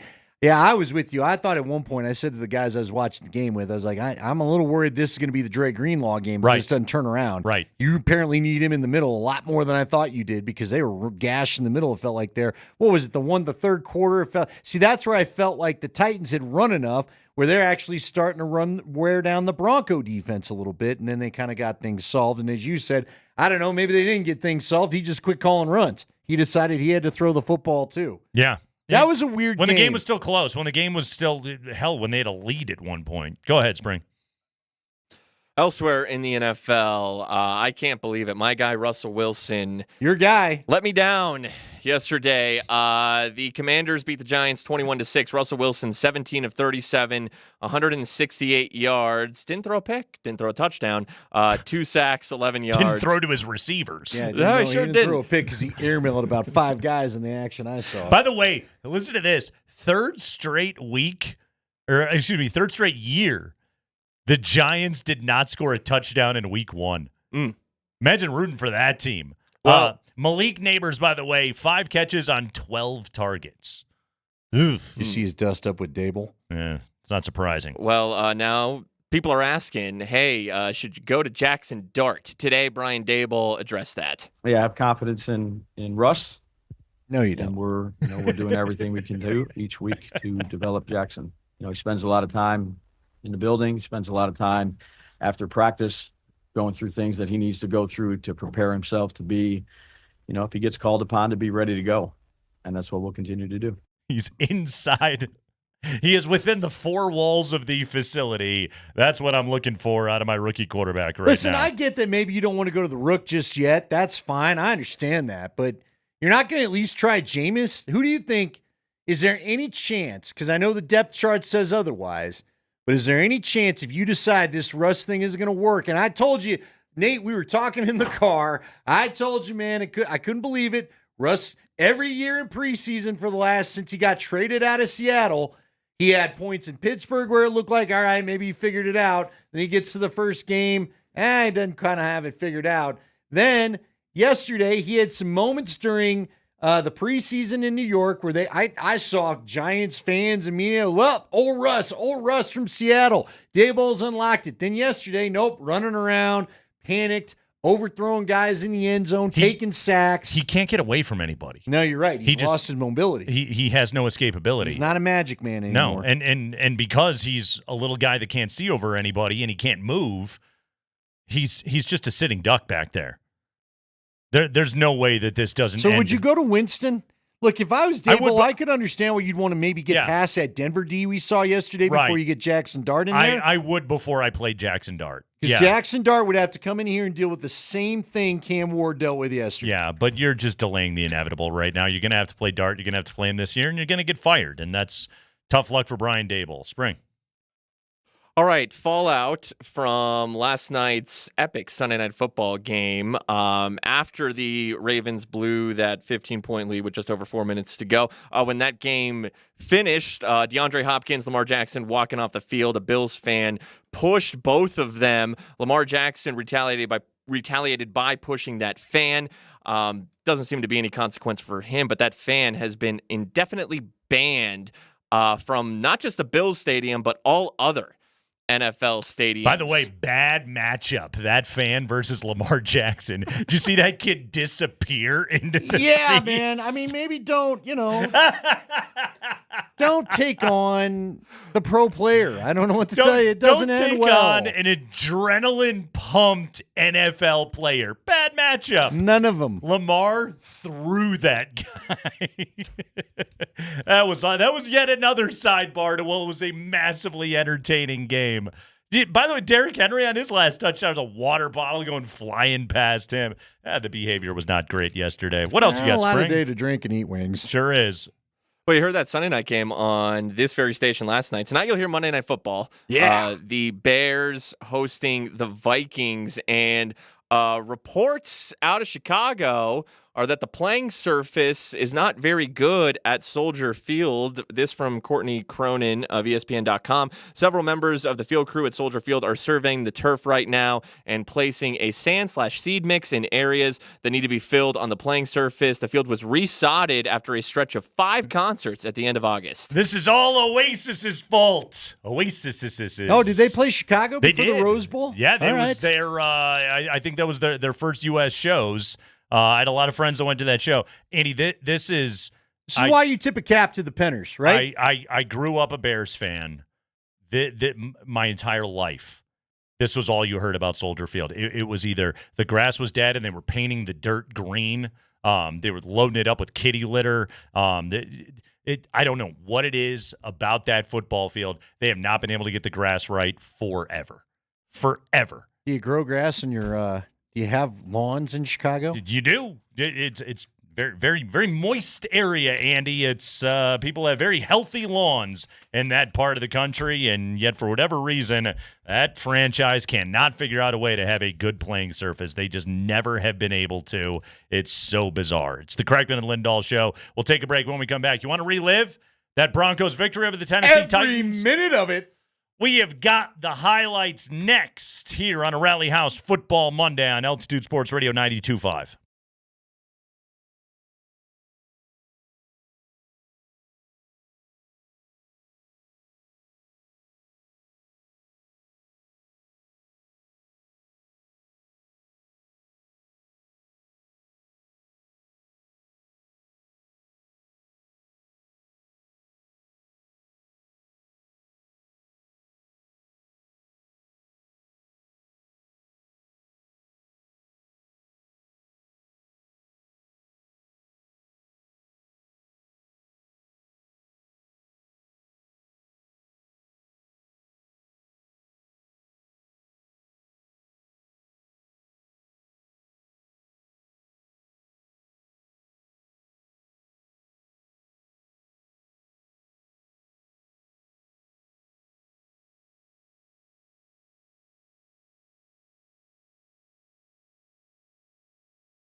Rally House Football Monday. Kreckman and Lindahl. Broncos are 1-0. Chargers are 1-0. Raiders are 1-0.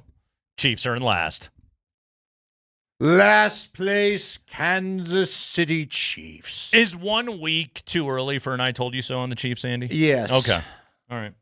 Because remember, the Broncos started, 0-2, 0-3 last year and still made the playoffs. Made the playoffs from 0-2. Mm-hmm. Stuff can change. Things can change from week to week. Are you telling me that Danny Dimes isn't going to lead 7 scoring drives and 7 possessions every single week? Boy, I hope not this Sunday. I know, right? Tell you that. Wow, that looks like that game is going to be a little bit Okay, tougher. what do you make of that? Well, it does look like it's going to be tougher, but you and I had already talked about it, man. Indy's a weird place sometimes for Peyton Manning, as a matter of fact. Peyton Manning didn't win in Indy when the Broncos went there. Now, they had a quarterback named Andrew Luck. Heard of him? He was still doing pretty good at that time.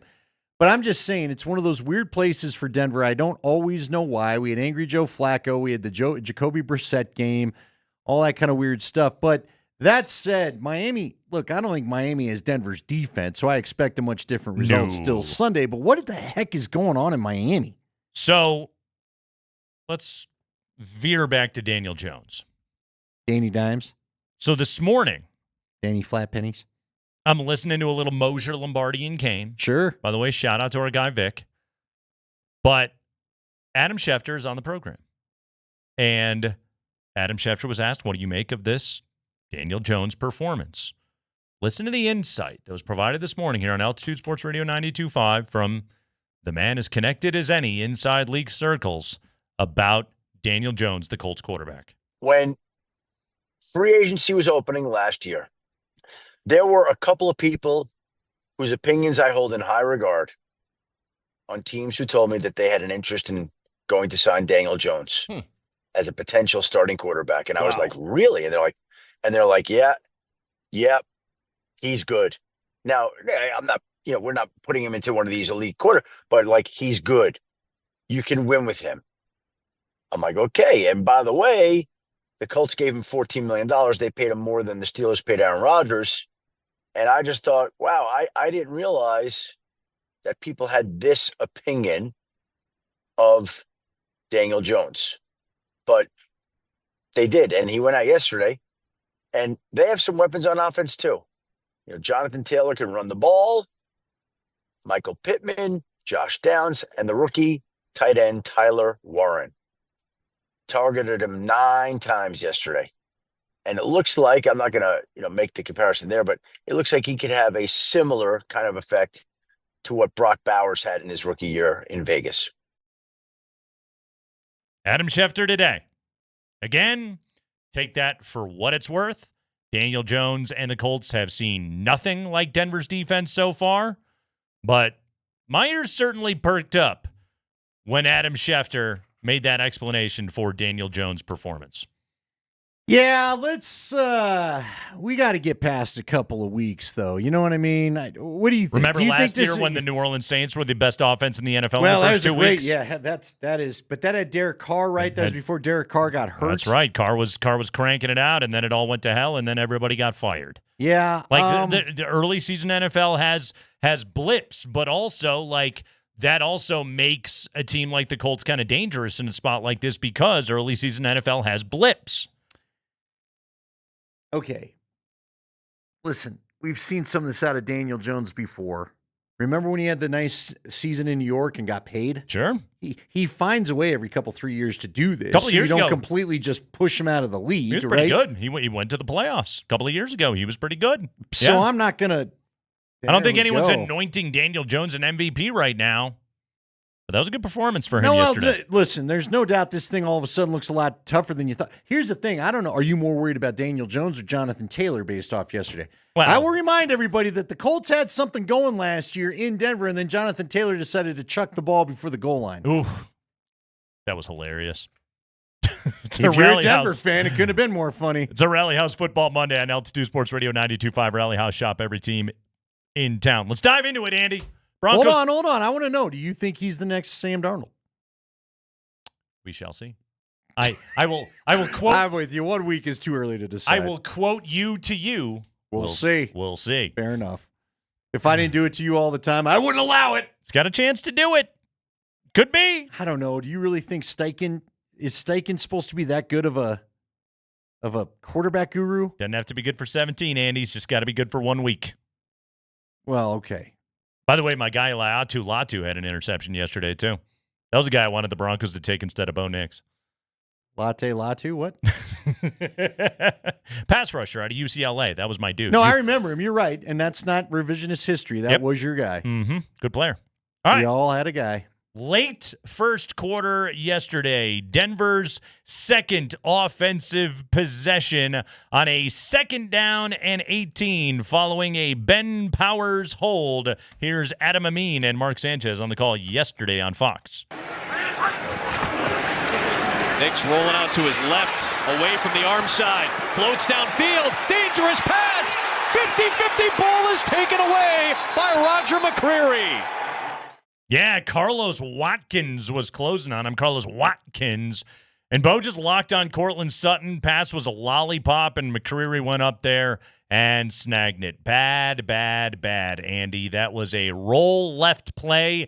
I know that Bo can make that throw without a doubt, but Indianapolis had a guy that was ready that made an adjustment on that play to hem Bo Nix in, make him rush the throw, and it led to an interception. That's one of those areas where there's more Bo on film going around this year, and people know what to do to him.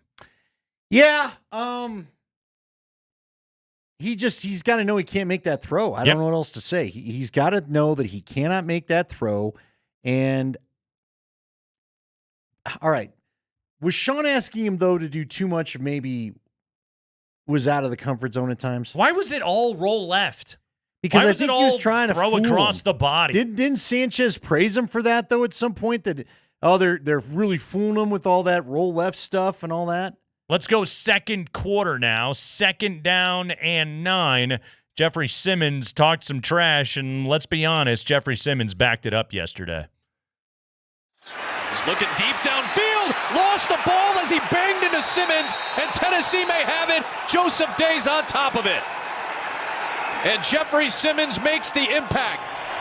Yeah, Andy. Woo. Jeffrey Simmons getting to that thing. But also, go back and look at that play. Sebastian Joseph Day bull rushed Mike McGlinchey into the backfield. That was some 69 on 69 crime right there. That forced Nix to step up, and he goes directly into Simmons. By the way, Simmons just chucked Ben Powers out of the way, smashed Bo. Also, one more note on that play. Simmons got drilled by his own guy, Arden Key, so he kind of paid the price on a helmet-to-helmet after that. But that was the fumble. Again, first fumble since 2021. First lost fumble for Bo Nix since 2021 when he was back at Auburn. And again, it's just another situation where they just hemmed Bo Nix into the pocket. Again, they knew he was going to look to run. Yep. Simmons gave this to us last week. Everybody got upset saying did. he was a one-read guy. And I don't know, maybe that's what Simmons meant. I don't quite think he meant it that way. He was telling us, we know this guy can run. We are not going to make sure we're going to make sure that he does not get out of the pocket on us the way he did on other teams. And you know what? They held to it yesterday. Yep. He did have the one run, though. Let me ask you this. Do you think at all the Simmons comments stuck in his head where he decided it felt like there were a couple times yesterday where Bo would have run last year that he didn't? I mean, he did finally rip off one big run, got a first down. I mean, he got after Simmons yesterday. I think he was peeved about it. Oh, I think he was. I think there's a lot of I things think he was going in on a good mood yesterday, period. Bo's head there yesterday. Let's go a little bit later there. Second quarter, 2:55 remaining now in the quarter, and let's hear from Nick Bonito. It's Ward looking to throw, under pressure, and down he goes. Nick Bonito, high money man on the money down, comes up for Denver. Yeah, sure did. Big time sack right there on a 3rd down and goal. Now let's go after a terrible possession by the Tennessee Titans. Let's go ahead. And by the way, it was Bonito blowing up a double team and then Cooper catching him and then Bonito getting the finish right there. Just an amazing play right there by both of those pass rushers. Titans punt the ball away. Denver gets in an advantageous position. And let's hear from Bo Nix on his best throw of the football game. 4-man rush. Nix pumps, throws, got a man. It's Sutton. It's a touchdown. Yep, that was a touchdown. Put the Broncos on top. Ensuing kickoff, Andy. Why didn't they just boot this ball through the back of the end zone? No idea. For whatever reason, Sean Payton and the Riz man decided that they were going to go short kick. How'd that work out? Yeah, Denver does get the ball. Remember, in the beginning of the third quarter. That's another reason why they probably should have been more conservative, Tennessee. Here's DK. Can he make something happen in special teams in his NFL debut? 7 seconds left, and DK's inside the 25. And how about that to help flip the game? Sure did. Led to a Joey Sly 42-yard field goal. By the way, Shamere DK yesterday. Did you have the same sensation that I felt of like, man, I thought DK was on the Steelers now? Yeah. You saw DK? DK had an all right game. He had an all right game. Third quarter, Denver's first possession. And once again, Jeffrey Simmons causing problems for Bo Nix, and Bo Nix giving it away. Nix, time running out, delivers, bad pass picked off. Another interception, this time it's Xavier Woods. And Jeffrey Simmons was in the backfield, just a four-man rush for Tennessee. Yeah, Andy, Jeffrey Simmons, he was doubled by Bowles and Troutman. He beats it. He hurries the throw. Nix just locked eyes on Troy Franklin the whole way. Woods was in zone and was just looking at him, made a break on the ball, and had an easy interception right there. That again, that's one where pressure in the face and a bad decision made by Bo Nix against a better team, that's a disaster. Yeah, and again, that's another throw he's got to know, let's not do that one. Right. You know, especially when the guys you said had eyes on it and he could come back and make the play, but that's not the throw we saw last year. That was just another example of why everything just felt off yesterday. Did it not? That's not a throw he was trying to make last year. Brandon Jones makes a key stop on Calvin Ridley on a 3rd down and 9 that forces a Titans punt. Marvin Mims did something very out of character after that. Hecker, a lot of hang time. Mims, fair catch. Muffed it. Loose ball. Could be Tennessee's. It is. The rookie Dorian Mausi in his NFL debut has it. What the heck happened there? That's a Pro Bowl punt returner. Fair catch. And fair he couldn't even catch the fair catch. Just had to catch the ball. Nuts. And that's where you felt like, is this going to be a stupid day? That's where I started to think, this is going to be a stupid day. That was it. That was the play right there. I was like, ooh. This is where the stupid's going to get you. This is where letting them hang around is going to bite you. Here's the good news. The Broncos got that defense. And with a 1st down and 10 at the Denver 24, all the Titans did, I guess they did gain 2 yards on 1st down, and then they went directly backwards. Jonah Ellis and Zach Allen, the heroes on this possession. Ward spinning away, trying to get away from the pressure. And Jonah Ellis comes up with the sack. It's still Udo at right tackle. And Cam Ward running out of time, and down he goes at Zach Allen. And they took themselves out of field goal range. Loss of 14, then loss of 11 on 2 straight plays, and they had to punt. By the way, the sack by Jonah Ellis, how sweet was that? Because he got knocked down and was on his knee for maybe a half second before he was back up and in pursuit. It was the spin out play, and a couple of other guys I want to shout out. First off, Jordan Jackson and Ioma Wazarike were in the middle of the defensive line on the Jonah Ellis sack. They're the ones that actually had the pressure that forced Cam Ward to have to spin out. Then on the Zach Allen sack, DeAndre Tillman was actually there first, and then Zach Allen was the one that cleaned it up. Broncos had a bunch of backups on the field, and they sent them directly backwards, and I think it was 4th and 33 by the time they punted. Hilarious. I'm telling you, it was impressive. I don't care how bad you think the Titans are going to be, and they may be bad again. I don't really know.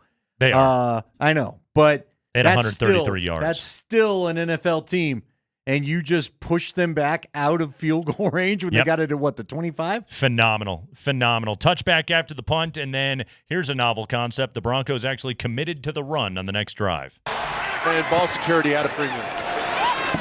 Speaking of which, here is a good run for R.J. Harvey, and there goes the rookie. In his NFL debut, an impact play all the way down to the 30 of Tennessee. Ready, They're in the red zone now. And a give to J.K. Dobbins. And he breaks a tackle and has a Denver touchdown.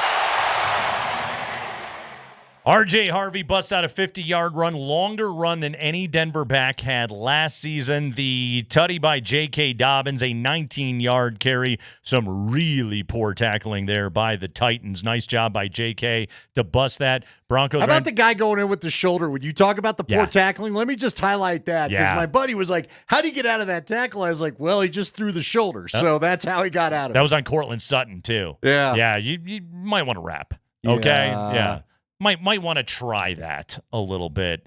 Broncos ran for 91 yards in the fourth quarter yesterday. 53 in the first three quarters, 91 in the fourth quarter. How much on those two runs, though? Between the Harvey long run and then the Dobbins finish it off, how much on those two runs? Well, let's do the math, Andy. R.J. Harvey went for 50 yards, and J.K. Dobbins had a 19-yard touchdown run. 69. Yeah. What did you say the total was in the fourth quarter? 91. Not as nice as 69. 69 on those two carries. Great. That's a great number. That's hey, listen. That kind of worked out for us. You can get 69 yards on two carries. You'll take it every time. You will take it every time. Let's wrap it up. Final minute of the game. Jaquan McMillan screaming in off the edge, and the nightmare finally ended for Cam Ward. Here comes the blitz. Cam Ward hit as he throws. That ball is loose. They're going to let it play through. It's Denver football no matter what. And the Broncos defense comes up yet again to help win the game in week one. Jahdae Barron had the recovery there. Barron also had the key tackle on the DK kickoff return. He had the angle on him and got him out of bounds. Otherwise, DK might have been able to take that thing to the house. So Jahdae Barron had a good couple of moments yesterday, the rookie first-round pick. And, well, he got, like you said, got the fumble recovery. He kept the football, and a lot of people are appreciating the fact that you taught us all how to say DK. DK. Yeah. Mm-hmm. People are reading it different. DK. DK. DK. That's the name. Yes. Uh-huh. Hey, DK. DK. DK. It's the Kreckman and Lindahl show. What is DK Metcalf? The DK and DK Metcalf. What is DK? Derek Knowledge? I actually don't know. Now Dennis Kirk? What, you don't think so? Well, I just Googled it. What is it? Dom Kreckman, my brother. Decalen Zacharias. What? Decalen Zacharias, DK Metcalf. So the DK's from Decalen. Decalen, and then his middle name, Zacharias. I ain't spelling that. DK. So he's DK Zach? Metcalf? Zek. Not Zach. Zek. Zek. Zek. You know any Zeks? I don't. This would be the first. If he went by Zek, he would be the only one I would know, and I don't actually know him personally. So I have to say I don't know any Zeks. Process of discovery here on the Kreckman and Lindahl show. Meanwhile, we Google things. The Broncos got a 19-yard touchdown run from Just Kidding Dobbins. Keep it here, everybody.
Monday Night Football coming up next.